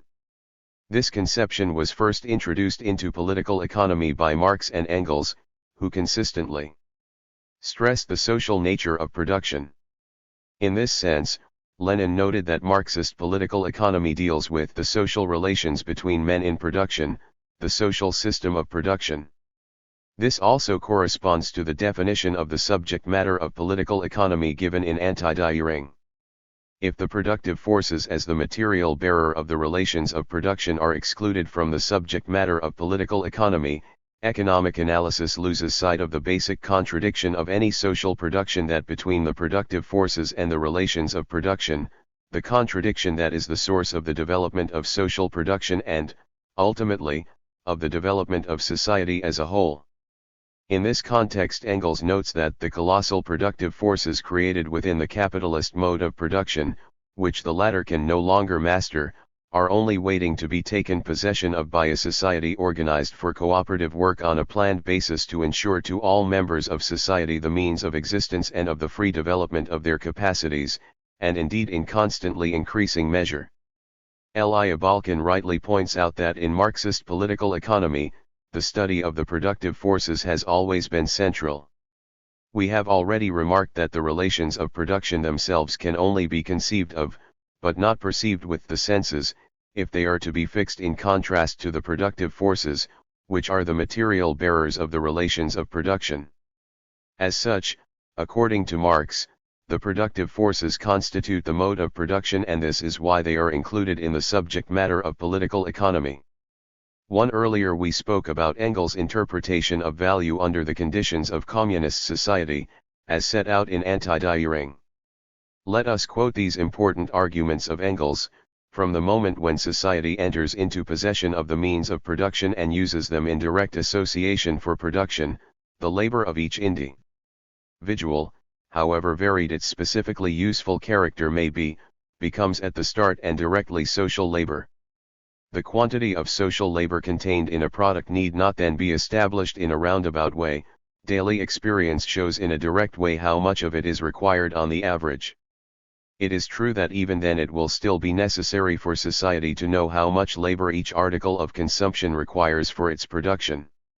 It will have to arrange its plan of production in accordance with its means of production, which include, in particular, its labor power. The useful effects of the various articles of consumption, compared with one another and with the quantities of labor required for their production, will in the end determine the plan.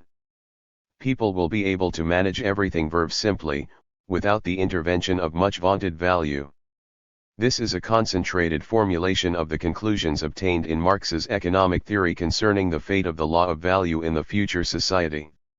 It seems to us that the only possible interpretation of Engels' arguments presented here is the following. He says here that in developed communist society the category of value is completely absent in any form, only its material content remains. This manifests itself in the need to measure the amount of labor spent in the production process. Economic value, Engels wrote in 1884, is a category of commodity production and disappears with it.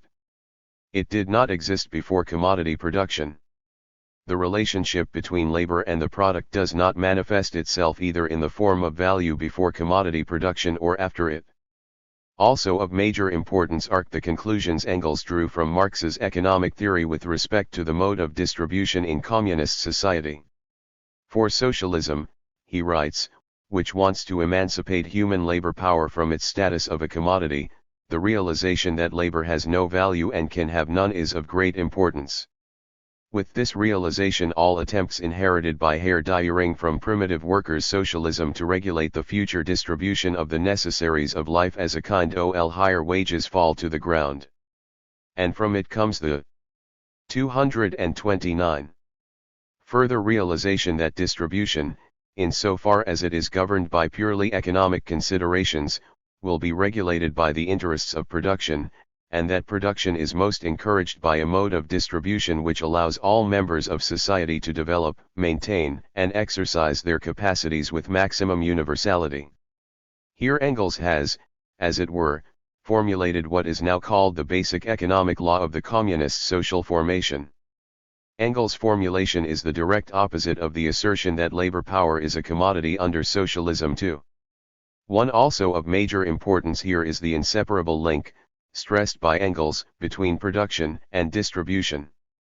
As far as payment of compound labor is concerned, in Engels' opinion, the worker himself has no claim to extra pay, for in communist society, the costs of training are borne by society, and to it therefore belong the fruits, the greater values produced by compound labor.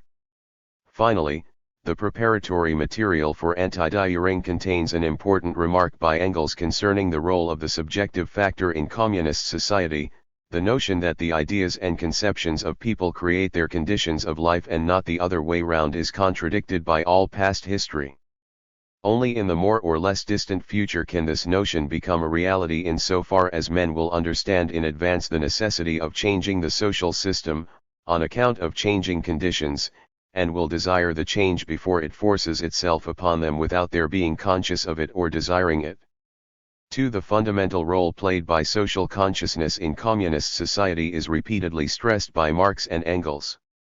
Marx speaks about the regulation of communist production by the direct and conscious control of society over its working time, about the conscious social regulation of production.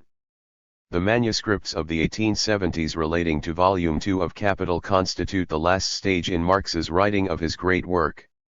In Volume 2 of Capital Marx studies the mechanism by which the capitalist economy functions, its antagonistic social form and material content, and forecasts a number of the major aspects of the economy of communist society. His arguments on the role of bookkeeping in the communist economy are in effect a substantiation of the need for centralist planning, comprehensive accounting, and control under the reign of social property. Of cardinal significance are the conclusions Marx draws from his study of the process of social reproduction. His analysis of the problem of long-term investment of means of production and labor power in industry and agriculture, his classical schemes of simple and extended reproduction, which reveal the laws governing the motion of the aggregate social product, and his analysis of the problem of reserves as a necessary condition for the process of realization provide the theoretical basis for planning in the communist economy.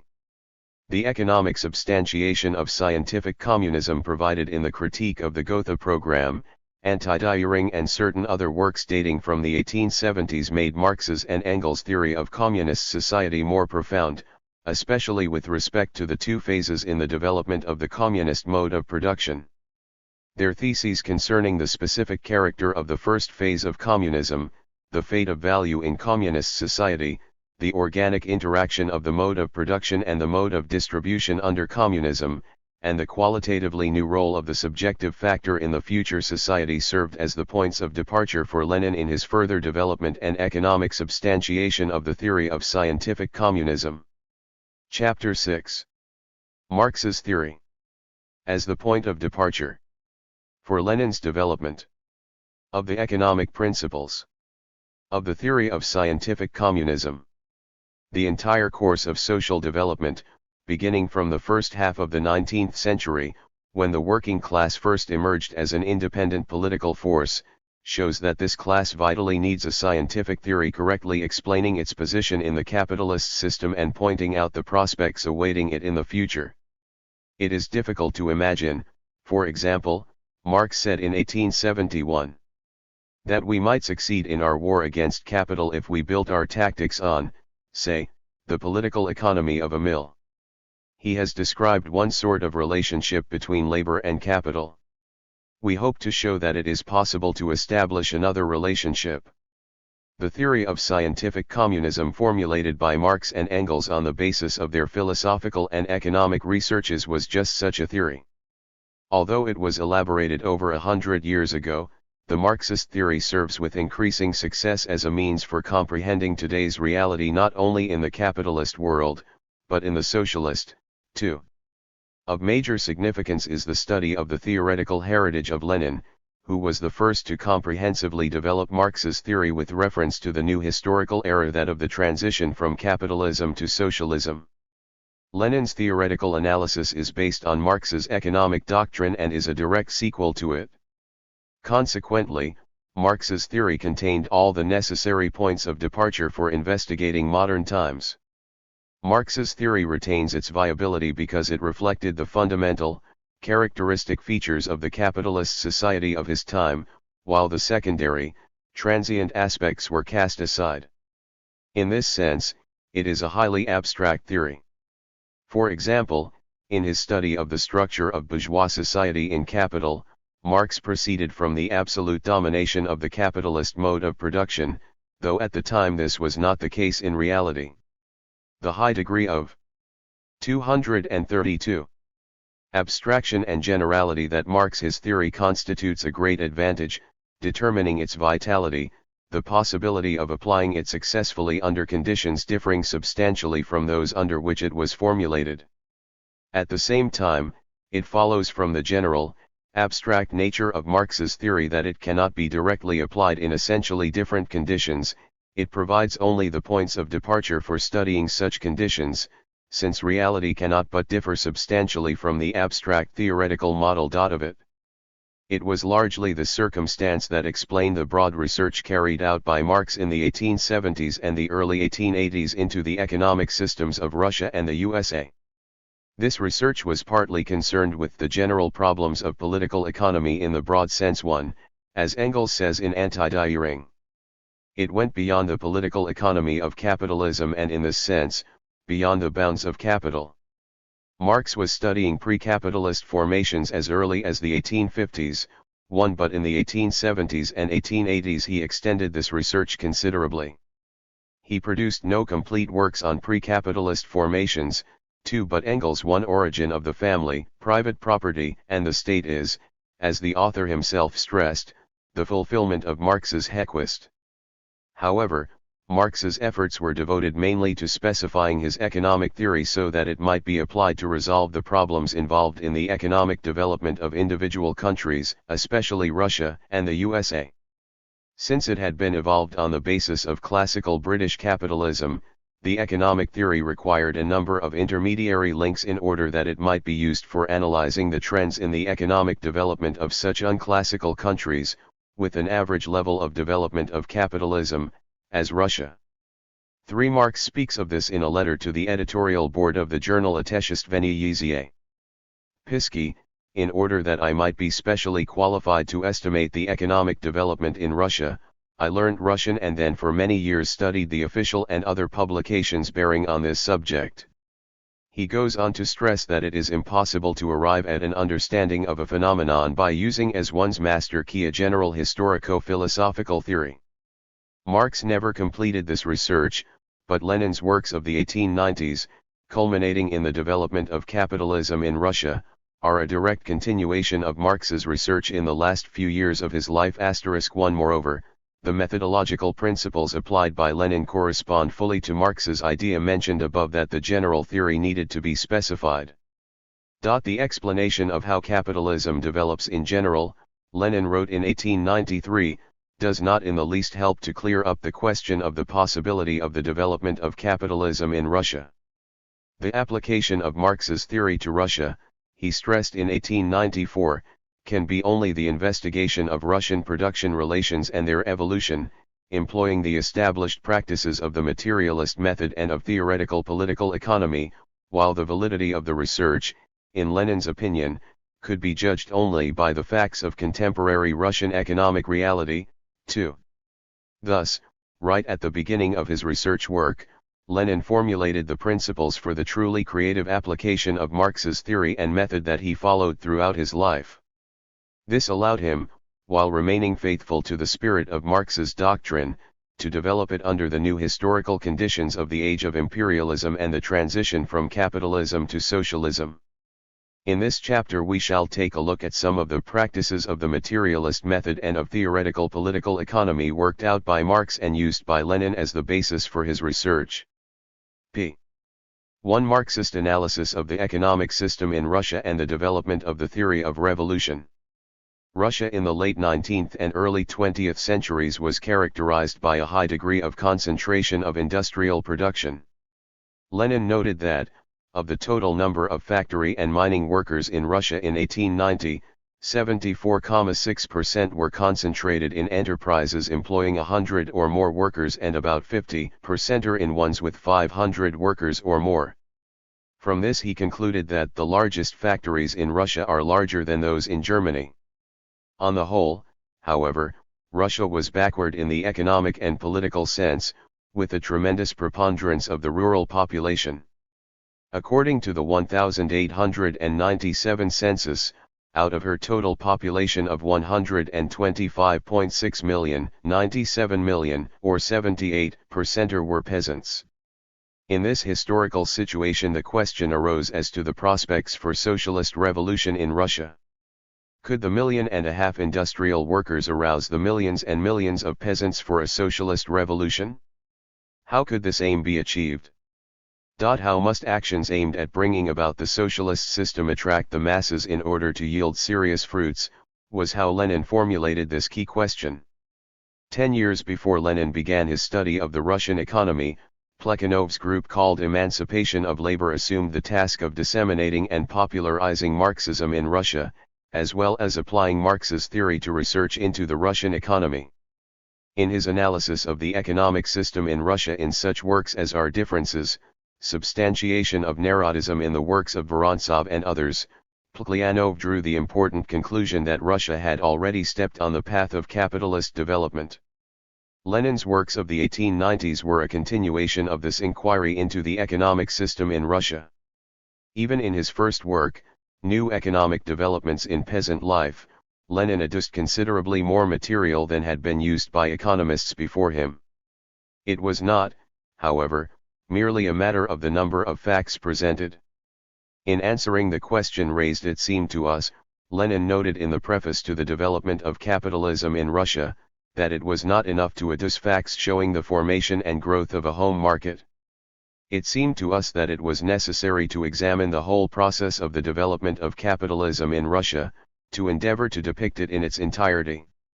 As early as 1894 Lenin wrote that the task of his theoretical work consisted in giving an integral picture of our realities.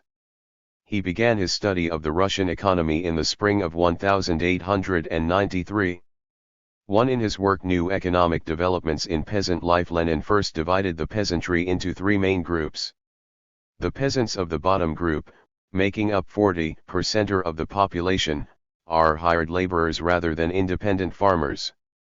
The middle group, also embracing 40% of the population, comprises peasants who live exclusively on the returns from the land they cultivate themselves.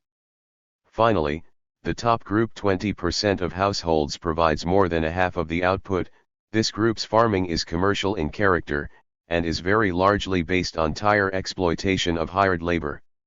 The heterogeneity of the Russian peasantry was correctly noted by other authors too. Lenin's contribution lies in the fact that, even in his first work, he saw manifest in this heterogeneity the capitalist exploitation of the peasantry and showed that social production in the peasant economy is regulated by the market, this being the fundamental cause of the struggle of economic interests arising among the peasantry. In his second work on the so-called market question, written in the autumn of 1893, Lenin continues his analysis of the peasant economy. He poses the question of the development of the home market in Russia. Lenin identifies two aspects in the historical development of capitalism and, consequently, of the home market: the transformation of the natural economy into commodity economy, and the transformation of the latter into capitalist economy. Thanks to the distinction drawn between these two aspects, the link is established between the natural and the capitalist economies. There is no gap between them, the first is bound to be ultimately transformed into the second. The general result arrived at by Lenin was formulated as follows: capitalism is already the main background of the economic life of Russia. It is noteworthy that in this work Lenin specified somewhat his grouping of the peasantry in quantitative terms. He speaks here of the poor group comprising a vast mass of peasants, about a half on the average. According to the new grouping, 50% of the peasants belong to the poor group, 30% to the middle group and 20% to the prosperous. Lenin also gives this distribution between the different groups of the peasantry in his book The Development of Capitalism in Russia, and proves in detail that it corresponds to the real state of affairs. The survivals of feudalism in the countryside, far from preventing the capitalist exploitation of the peasants, intensified it to the extreme. In actual fact, the masses of that 237 peasantry are in a far worse condition than is the rural proletariat in the West. In actual fact, our indigent peasants are paupers, Lenin wrote in 1899. The next stage in Lenin's research into the economy of Russia was an analysis of what was known as popular production, the handicraft industries. In his work The Handicraft Census of 1894-95 in Perm-Gubernia and General Problems of Handicraft Industry, Lenin divided the handicraftsmen into four groups on the class principle, i.e., according to the incomes of their establishments, just as he had classified the peasants. The detailed analysis led him to the following conclusion. Judged by their earnings, 7/10 of the total number of handicraftsmen are on a par with, and some even at a lower level than, the wage workers employed by handicraftsmen. According to the census, in the Perm-Gubernia factory workers accounted for 42.2%, and non-capitalist handicraftsmen for 57.8% of the total number of all those employed in industry. Lenin notes that workers capitalistically employed make up 68.2% of all those working in industry, small commodity producers 17.4% and rural artisans 14.4%. Lenin completed his study of the Russian economy in the 1890s with his classical work The Development of Capitalism in Russia. On the basis of extensive data, he showed that the peasantry in Russia was being ousted by absolutely new types of rural inhabitants, types that are the basis of a society in which commodity economy and capitalist production prevail. These types are the rural bourgeoisie and the rural proletariat, a class of commodity producers in agriculture and a class of agricultural wage workers. He further showed that the distinctive feature of the Russian economy was that all three stages of the development of capitalism in industry coexisted within it: simple capitalist cooperation, capitalist manufacture and large-scale machine industry. The connection and continuity between the forms of industry mentioned is of the most direct and intimate kind. The facts quite clearly show that the main trend of small commodity production is towards the development of capitalism, in particular, towards the rise of manufacture, and manufacture is growing with N. 238. Mao's rapidity before our very eyes into large-scale machine industry. Thus the question of the economic system in Russia and the trends in its development was finally resolved. Lenin's research into the Russian economy enabled him to establish the class composition of the population of Russia. In Russia, the proletariat proved to be not a grain of sand lost in the endless peasant sea, as some Narodnik writers asserted, but a large mass of people. According to the results received by Lenin, the proletariat numbered 22 million, and together with the semi-proletarians it made up over half the population of Russia. This conclusion was of paramount importance since it showed that it was possible, in principle, to carry out a socialist revolution under the specific conditions obtaining in Russia.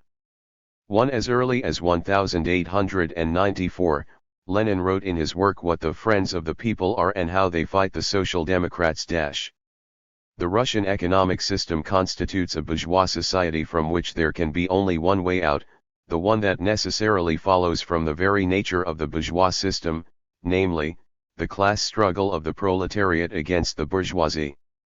It also followed from Lenin's economic research that, under the specific conditions of Russia, the working class was called upon to be the leading force not only of the socialist, but also of the bourgeois democratic revolution. This conclusion was fully confirmed in the First Russian Revolution. The leading role of the proletariat, Lenin noted in 1907, has been fully revealed. It has also been revealed that the strength of the proletariat in the process of history is immeasurably greater than its share of the total population. Lenin pointed out that the economic basis of the one phenomenon and the other was proved by the analysis of the socio-economic system and the class structure of Russia contained in the development of capitalism in Russia. 1. 2. Marx's theory as the point of departure for Lenin's study of imperialism. In his analysis of imperialism, Lenin relied directly on the economic doctrine of Marx, who by a theoretical and historical analysis of capitalism had proved that free competition gives rise to the concentration of production, which, in turn, at a certain stage of development, leads to monopoly. The growth of capitalism into the new stage of development was noted by Engels too, as evidenced by his notes and additions to Volume 3 of Capital which he made in the 1880s and 1890s. Engels speaks of the appearance of new forms of capitalist enterprises, industrial and financial monopolies, of the growing export of capital, and of the division of the world by the biggest joint stock companies. Yet still more important is the fact that Marx's economic theory contained all the necessary points of departure for Lenin's study of imperialism. As a creative development of Marx's economic theory, Lenin's teaching on imperialism was a further contribution to and substantiation of the theory of scientific communism. In his book Imperialism, the highest stage of capitalism, Lenin emphasized that capitalism does not cease to be capitalism at the imperialist stage. Imperialism emerged as the development and direct continuation of the fundamental characteristics of capitalism in general.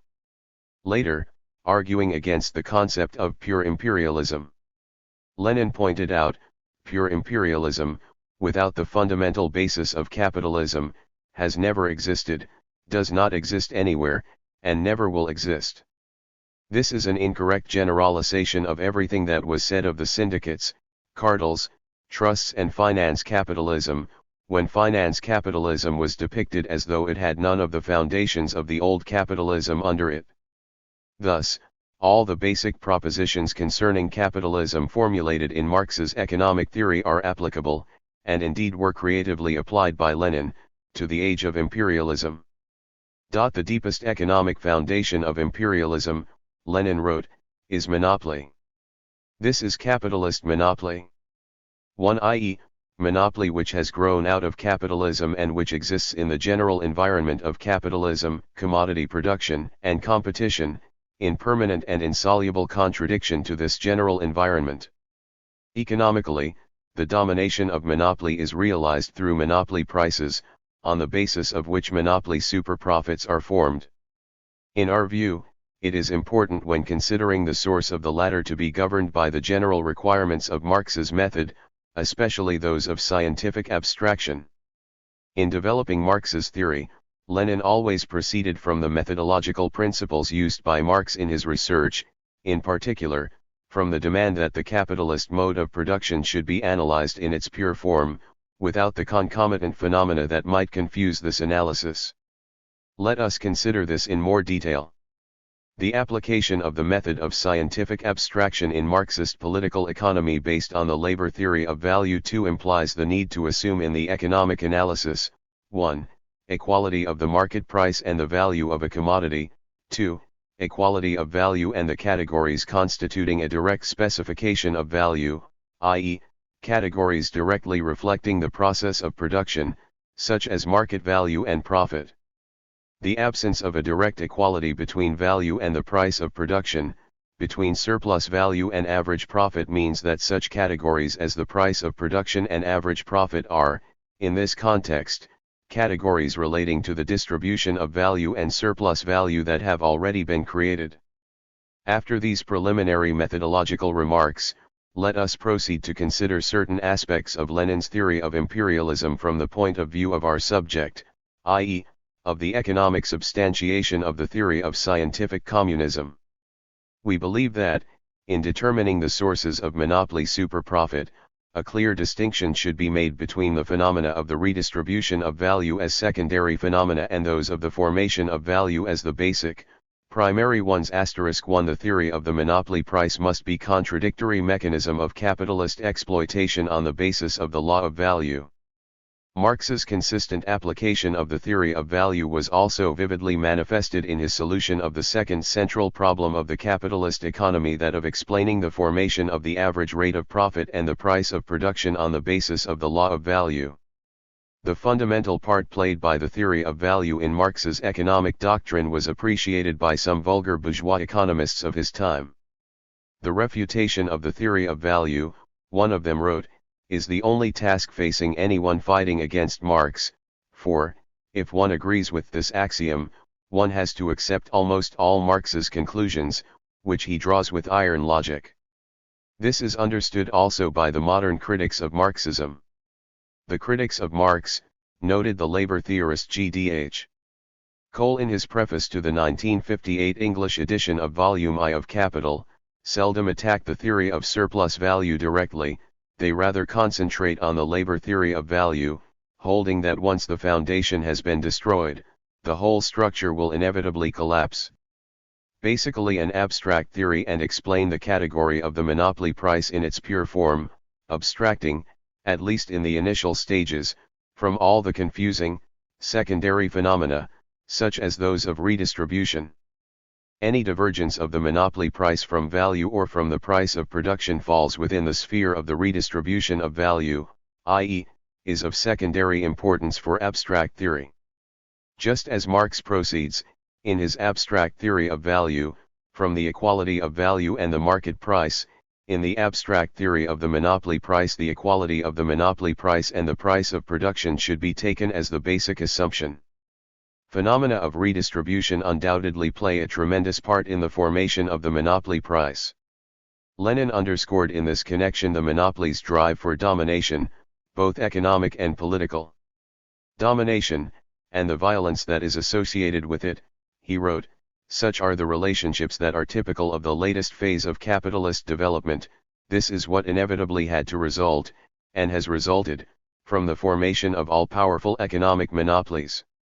Lenin points out some of the means used by the monopolists to eliminate their competitors: stopping supplies of raw materials, closing trade outlets, stopping deliveries, stopping credits, boycotts, and even employing dynamite against the competitor. Such violent methods are also characteristic of the modern monopoly giants. The question of the monopoly price as an instrument for the redistribution of value, allowing the monopolies to cream off, for long periods, part of the value created by the workers in non-monopoly enterprises, is elaborated in detail in Marxist literature. 1. The question of the formation of monopoly superprofits within the sphere of operation of the law of value has been studied to a much lesser degree, though.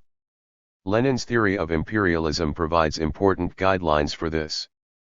Lenin showed that the age of imperialism is characterized by a tremendous concentration of production, which inevitably leads to monopoly. The result is immense progress in the socialization of production. Moreover, monopoly enterprises are the most advanced technologically, which means that the cost prices in such enterprises are much lower than the average, social cost price for the given industry. This fact was noted by Marx too. Under imperialism, the technological superiority of monopoly enterprises is stable and lasting, ensuring them, as it were, the constant receipt of monopoly superprofits. 1. The monopolies consolidate this superiority by the most diverse means, by seizing sources of raw materials, combining production, buying up patents, deliberately setting up relatively small enterprises with relatively high production costs and so on. An important source of monopoly superprofits is the reduction of production costs as a result of technological progress. In this case, the monopoly price makes it possible to obtain monopoly superprofits. These might even rise if the monopoly price falls, depending on the extent to which the costs of production in monopoly enterprises also fall. If they drop more than the monopoly price does, the monopoly superprofits rise. If the reduced social production costs are still higher than the individual production costs of the monopoly enterprises, monopoly superprofits are still received, although they fall. Lenin noted in this context that the possibility of reducing the cost of production and increasing profits by introducing technical improvements is, under imperialism, a source of development counteracting the tendency towards decay, which stems from the monopoly price.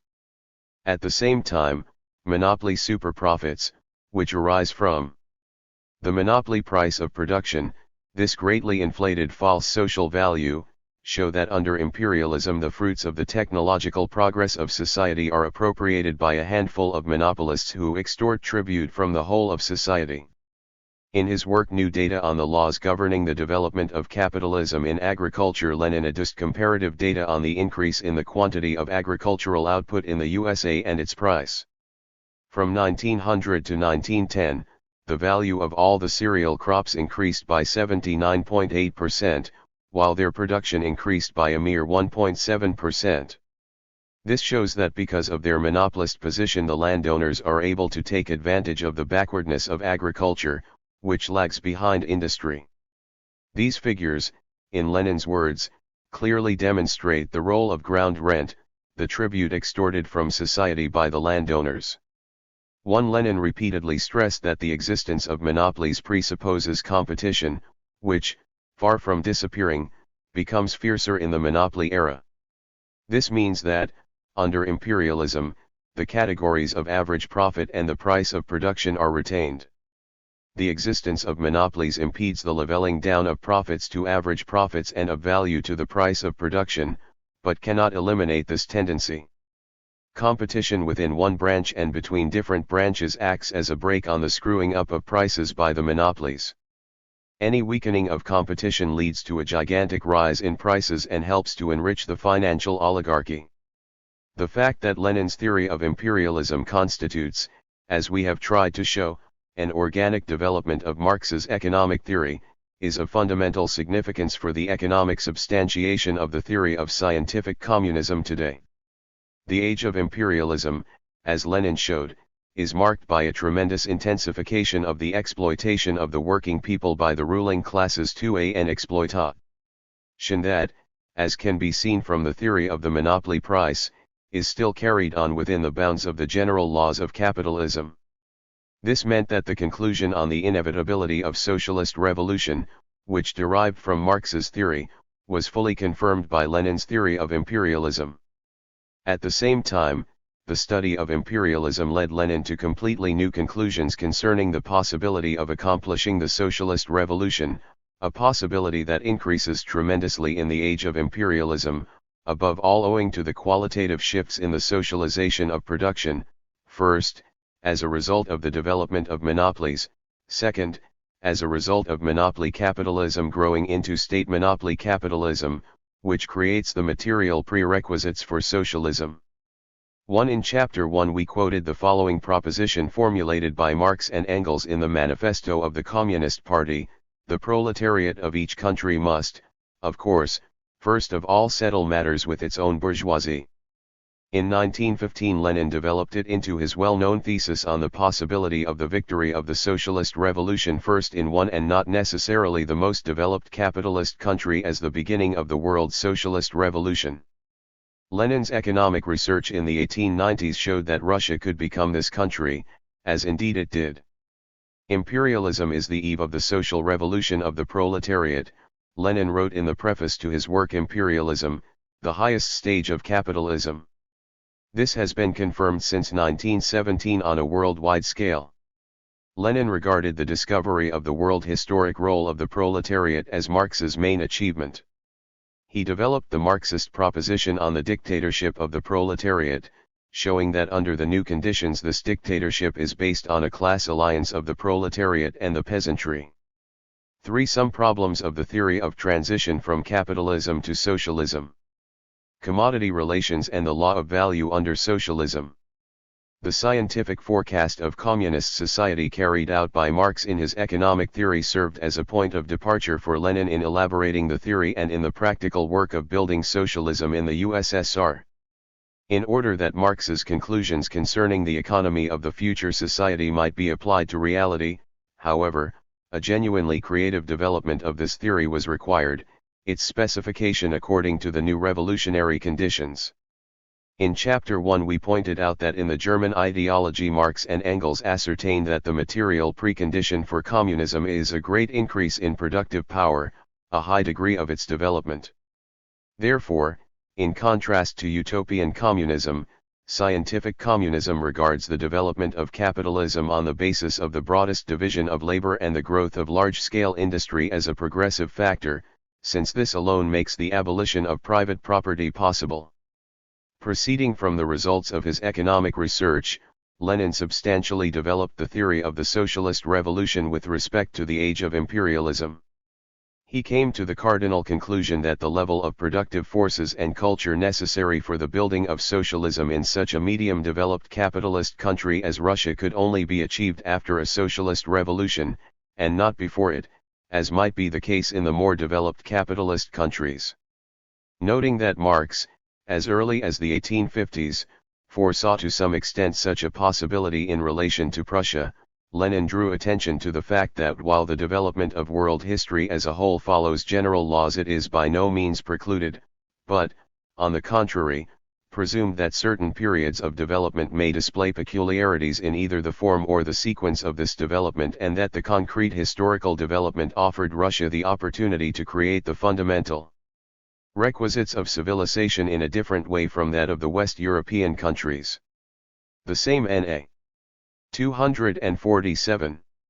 Tour of the transition from capitalism to socialism in a number of socialist countries, gave rise to certain specific features in their economy as well. One feature of the historical development of the USSR, as well as of a number of other socialist countries, consists in that capital did not have time to completely fulfill its historical mission here. This task was necessarily assumed by the socialist revolution. Hence, in particular, the complexity of the transition from capitalism to communism. In Marx's understanding, the first, lower phase of communist society that he considered in Capital and then in the critique of the Gotha program is a classless society. At the same time, as we have seen, Marx stressed the transitional nature of this society emerging from the capitalist system. On the basis of Marx's thesis, in his work The State and Revolution, Lenin came to the conclusion that the state must be retained throughout the first phase of communist society, and not only during the transition from capitalism to socialism. Until the higher phase of communism arrives, Lenin stressed, the socialists demand the strictest control by society and by the state over the measure of labor and the measure of consumption. This extremely important function of the state is retained throughout the first phase of communist society, including the period of developed socialist society, which the working people of a number of socialist countries have now embarked on building. As was shown in Chapter 4, one of the cardinal conclusions of Marx's economic theory in relation to communist society was that on the absence at both its phases of commodity production, of the commodity form of the product. The exchange of equivalence about which Marx speaks in the critique of the Gotha program, describing distribution according to work done in socialist society, does not in itself imply the operation of the law of value, though it does constitute a condition for its operation, its material basis. One as has been shown by a number of Soviet economists and historians. Lenin undoubtedly shared this view of Marx up to the moment when, in elaborating the principles of the new economic policy, he made an important step forward in the development of Marxist economic theory in its application to the economy of Soviet Russia.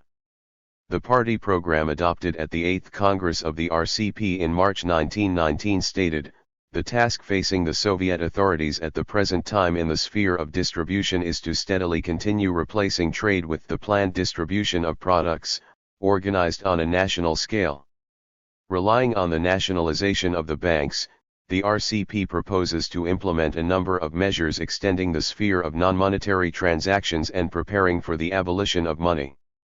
While the new economic policy was being implemented, Lenin concluded in the autumn of 1921 that it was necessary to expand market relations. In his plan for the report to the 7th Moscow Gubernia Party Conference, Lenin noted that the exchange of commodities presupposed a sort of direct transition without trade, a step towards the socialist exchange of products. In the outcome, life dashed the exchange of commodities and put purchase and sale in its place. The course of the building of socialism at that period raised the question, in what relation our economy would stand to the market, to trade. Lenin's development of the Marxist theory of commodity production with respect to the period of transition from capitalism to socialism under the specific conditions obtaining in Russia, provides a striking example of creative Marxism.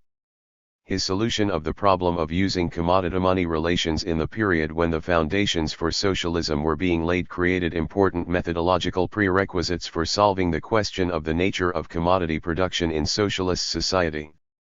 As Y.X. Ronrod correctly notes, Lenin shared the general Marxist view of the incompatibility of commodity production and socialism.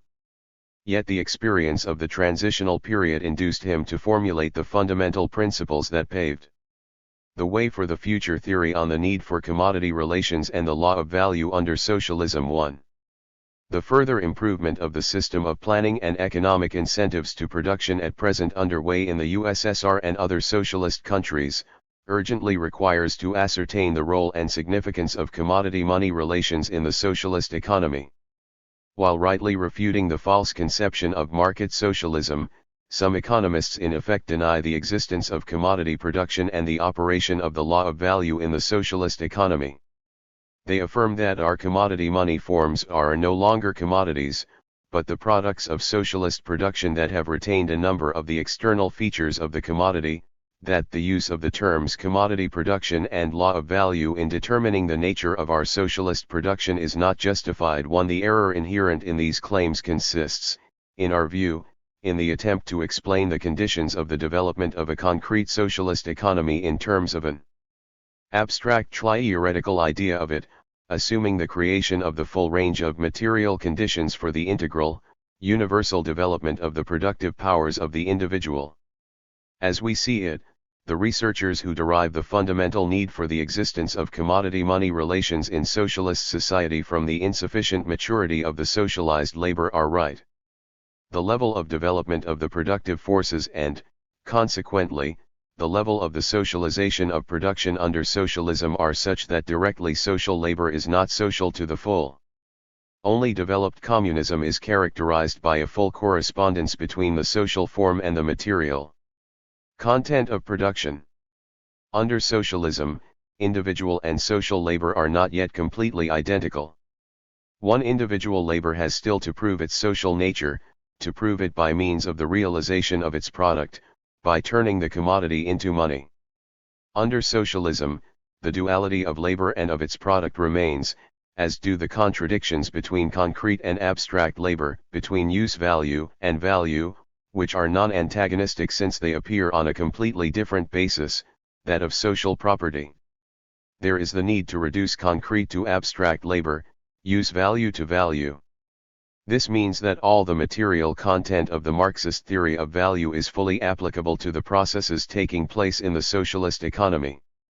2. Following Marx and Engels, Lenin firmly underlined the transitional nature of the economy arising from the old, capitalist mode of production after the working class gains power. This dialectical process of the transformation of the categories of the capitalist economy into those of the socialist one was set out by Lenin in May 1921 in a formula that has since become classical. The manufactured goods made by socialist factories and exchanged for the foodstuffs produced by the peasants are not commodities in the politico-economic sense of the word. At any rate, they are not only commodities, they are no longer commodities, they are ceasing to be commodities. In socialist society, the product of labor, on the one hand, reflects the specific features of directly social planned production, based on social property. On the other hand, it is a commodity.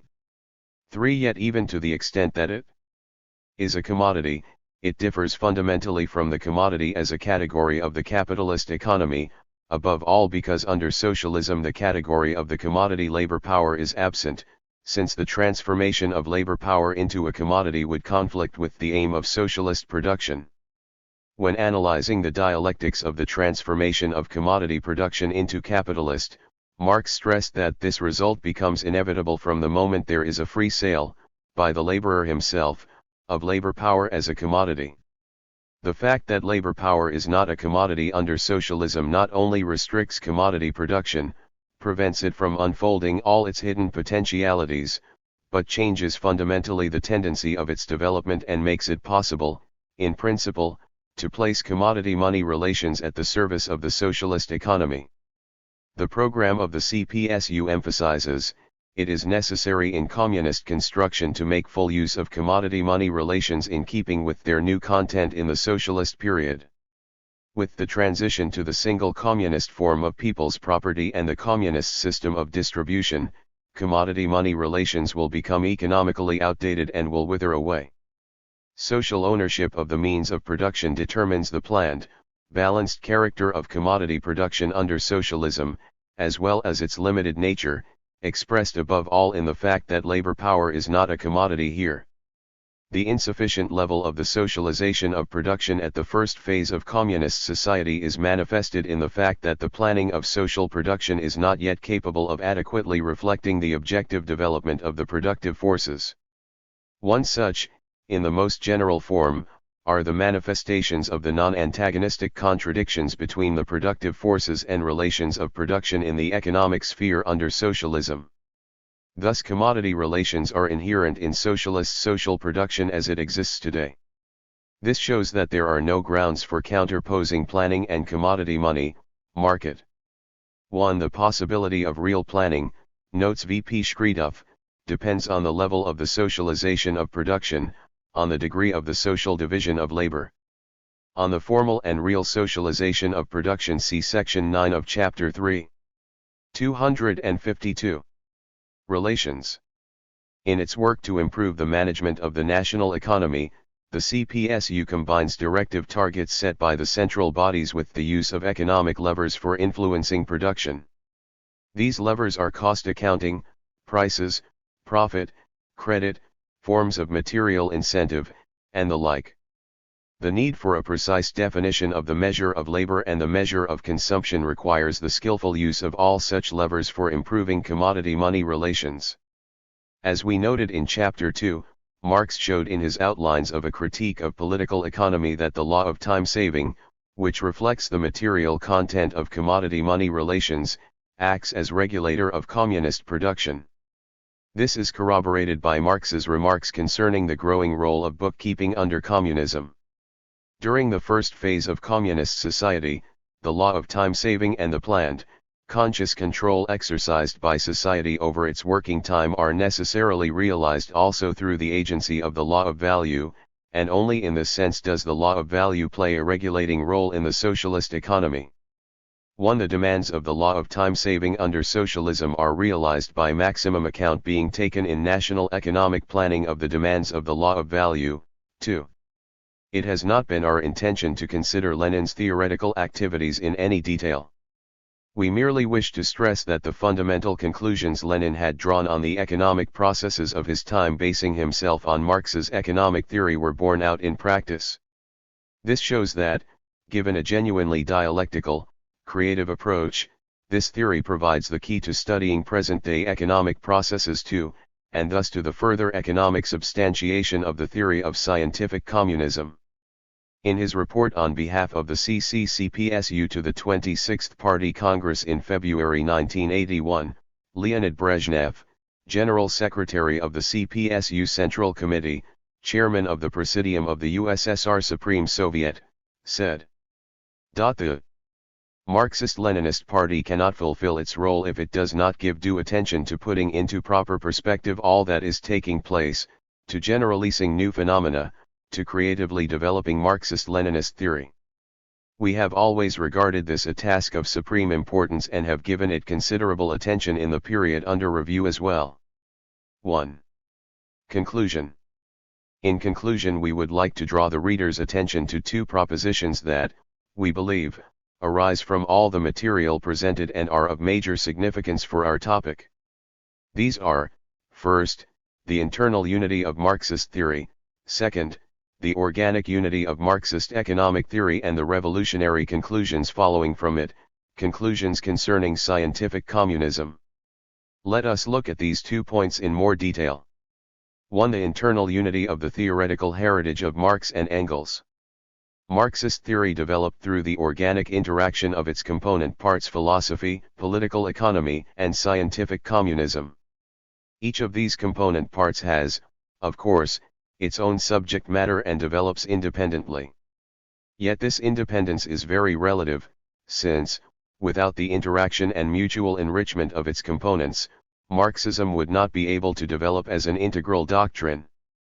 We have seen that the basic theses of the theory of scientific communism were formulated by Marx and Engels in the 1840s as conclusions deriving from the materialist conception of history and as a result of their economic research. In turn, the elaboration of the dialectical materialist conception of history created the methodological preconditions for Marx's economic research, while the demands of the further development of the theory of scientific communism made this research a vital necessity. Finally, the elaboration of the economic theory substantially enriched the materialist understanding of the historical process. This interaction continued throughout Marx's N.N. 255. Gell's theoretical activities and was a distinctive feature of Lenin's research, too. In this work we have focused on ascertaining the interrelationship of Marx's economic doctrine and the theory of scientific communism. Yet from Marx's economic theory ensued very important conclusions bearing on the materialist conception of history as well. We shall confine ourselves here to a few examples relating to the section of the materialist conception of history in which the social economic formation is studied. First, Marx showed that the rise of capitalism was inevitable. This constituted a major confirmation of his doctrine of the economic social formation as indicative of the level of development of human society. Taking the example of classical British capitalism, Marx proved that the development of a socio-economic formation is a process of natural history, that the economic laws of this formation, the trends in its development, operate with iron necessity in any country, regardless of its level of development. The country that is more developed industrially only shows, to the less developed, the image of its own future. The universal character of the economic laws of the capitalist mode of production is explained in Marx's economic theory by the fact that the essence of capitalist exploitation, the way in which the capitalists appropriate the unpaid labor of the working class, decisively influences the mode of production, and through it, the entire economic structure of society and its political structure, too. Since, also, the essence of capitalist appropriation is the same in developed and backward capitalist countries, the laws governing their development must be the same as well. Lenin's analysis of the development of capitalism in Russia provides brilliant confirmation of these general methodological principles of Marx's doctrine. Second, when investigating the economic laws of capitalism, Marx specified the proposition of the materialist conception of history that the laws of human society, in contrast to those of nature, operate through the medium of people's activities, which antagonistic class societies take the form of the activities and struggle of classes. This is why one of the most characteristic features of Marxism is its pronounced social nature, its urge towards action, towards practice. 4. The communist, Marx and Engels. 256. Remarked, it is a question of revolutionizing the existing world, of practically coming to grips with and changing the things found in existence. As we have seen, In his economic theory, Marx showed that the objective economic laws of the capitalist mode of production are realized in the process of the class struggle, which is a major objective factor influencing the operation of these laws, and is capable of substantially modifying the form in which they are manifested without abolishing them altogether. This conclusion from Marx's economic theory is the direct opposite of the tenet of bourgeois political economy that economic laws operate in much the same way as the laws of nature.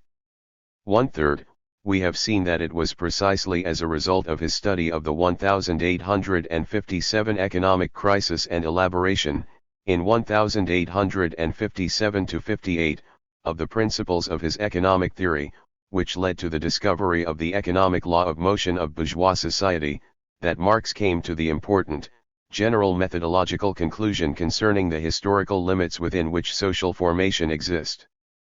4th, Lenin's theory of imperialism showed that this stage of capitalism was equally an inevitable result of the development of the productive forces and relations of production. Just as Marx, in Capital, concluded that the bourgeois state and other elements of the superstructure play a tremendous role in the development of the capitalist mode of production, Lenin's analysis of the tendency of monopoly capitalism to develop into state monopoly capitalism showed that, at a definite stage in this development, a merging takes place of the colossal power of capitalism with the colossal power of the state into a single mechanism, which brings tens of millions of people within the single organization of state capitalism. Yet the deep unity of Marx's and Engels' theoretical heritage exists not only on the horizontal plane in the interaction of its component parts. We have seen that this unity is also achieved vertically, that from 1843 onwards, the Marxist doctrine has followed a single line of development. This development is, of course, dialectic, hence contradictory in nature. Individual elements of the doctrine as it took shape were proved incorrect by subsequent research, but only the entire theoretical heritage of Marx and Engels is capable of giving a correct, appropriate idea of Marxist theory. Capital sums up the research for which Marx outlined his initial program in the 1840s in his early works, especially in the economic and philosophic manuscripts of 1844. In this lies the internal unity of Marx's entire theoretical heritage. This heritage can only be assimilated if it is taken as a developing whole, as the living integral thought of a great scholar, not as a sum of mutually opposed and stagnant parts, not proceeding from the false theory of the two Marxes invented by the modern anti-Marxists. This unity exists on the methodological plane too, for, as we have seen, the distinctive feature of the draft manuscripts of Capital lies in the fact that they reflect the theoretical research into the bourgeois economy in the process of the ascent from the concrete to the abstract and at the first stages of the ascent from the abstract to the concrete, whereas, for example, the 3 volumes of Capital constitute, in the main, a presentation of the economic theory as it had been worked out, the culmination of the ascent from the abstract to the concrete.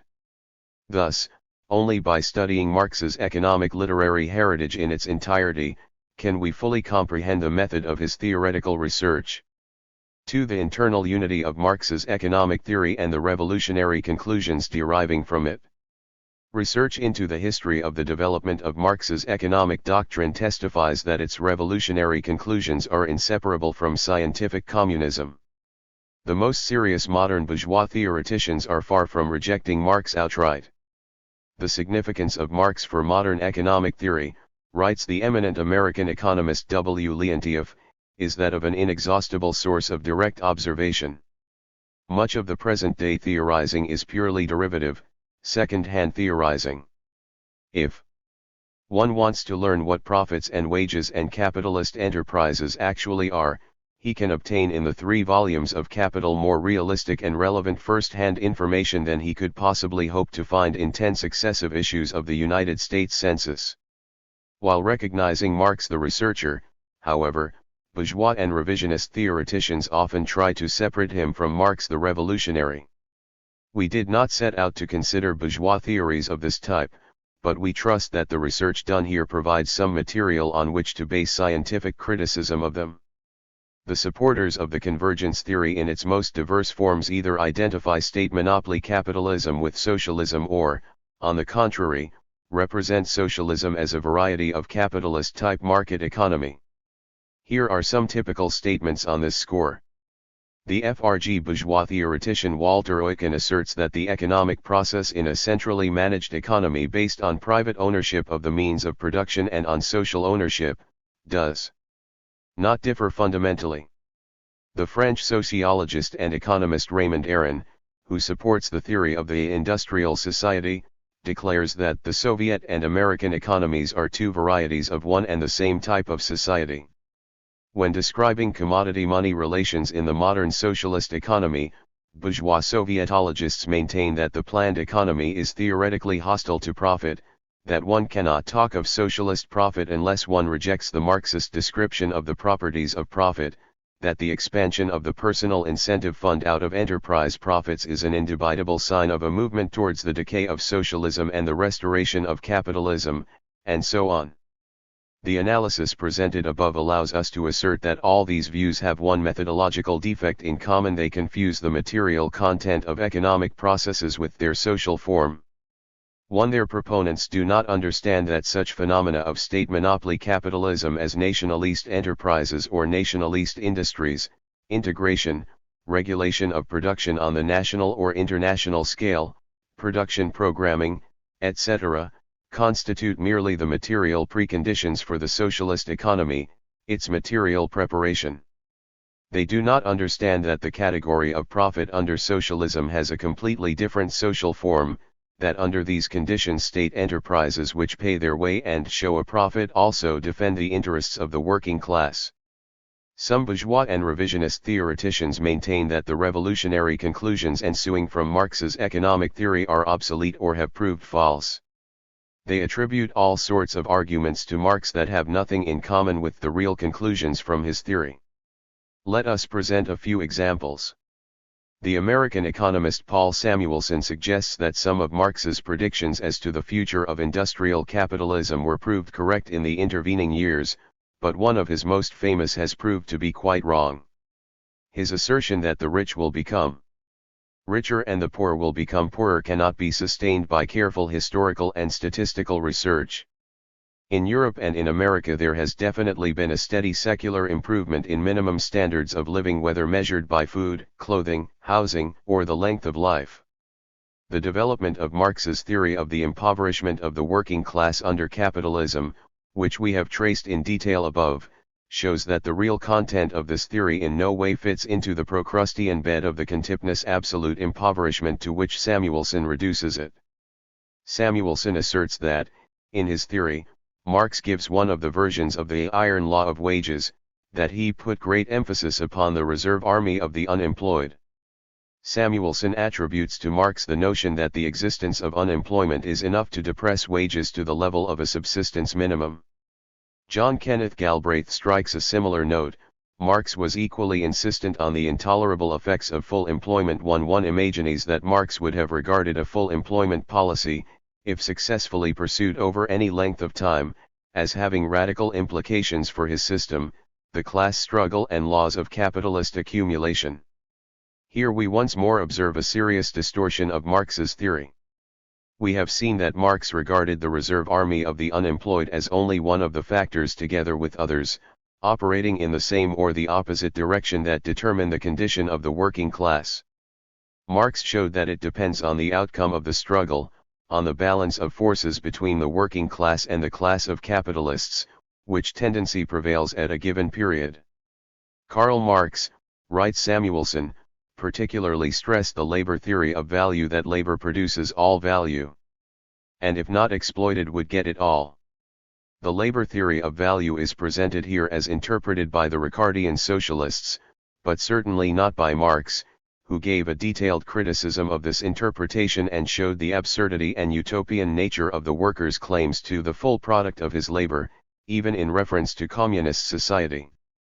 Galbraith and Samuelson do their best to convince their readers that the conclusions from Marx's theory with respect to the socialist revolution are out of date, that everything on which the revolution seemed to depend, and even the revolution itself, has disintegrated. Not even academic disputation can easily survive such erosion, that, finally, Careful critics of all political complexions generally think this is a sterile analysis both of capitalism and socialism. But try to persuade a billion people of that, Samuelson adds. Why exactly do a billion people think differently from the bourgeois critics of Marxism? According to the French economist Émile James, Karl Marx has perhaps never been read so much as he is in our age, both in East and West.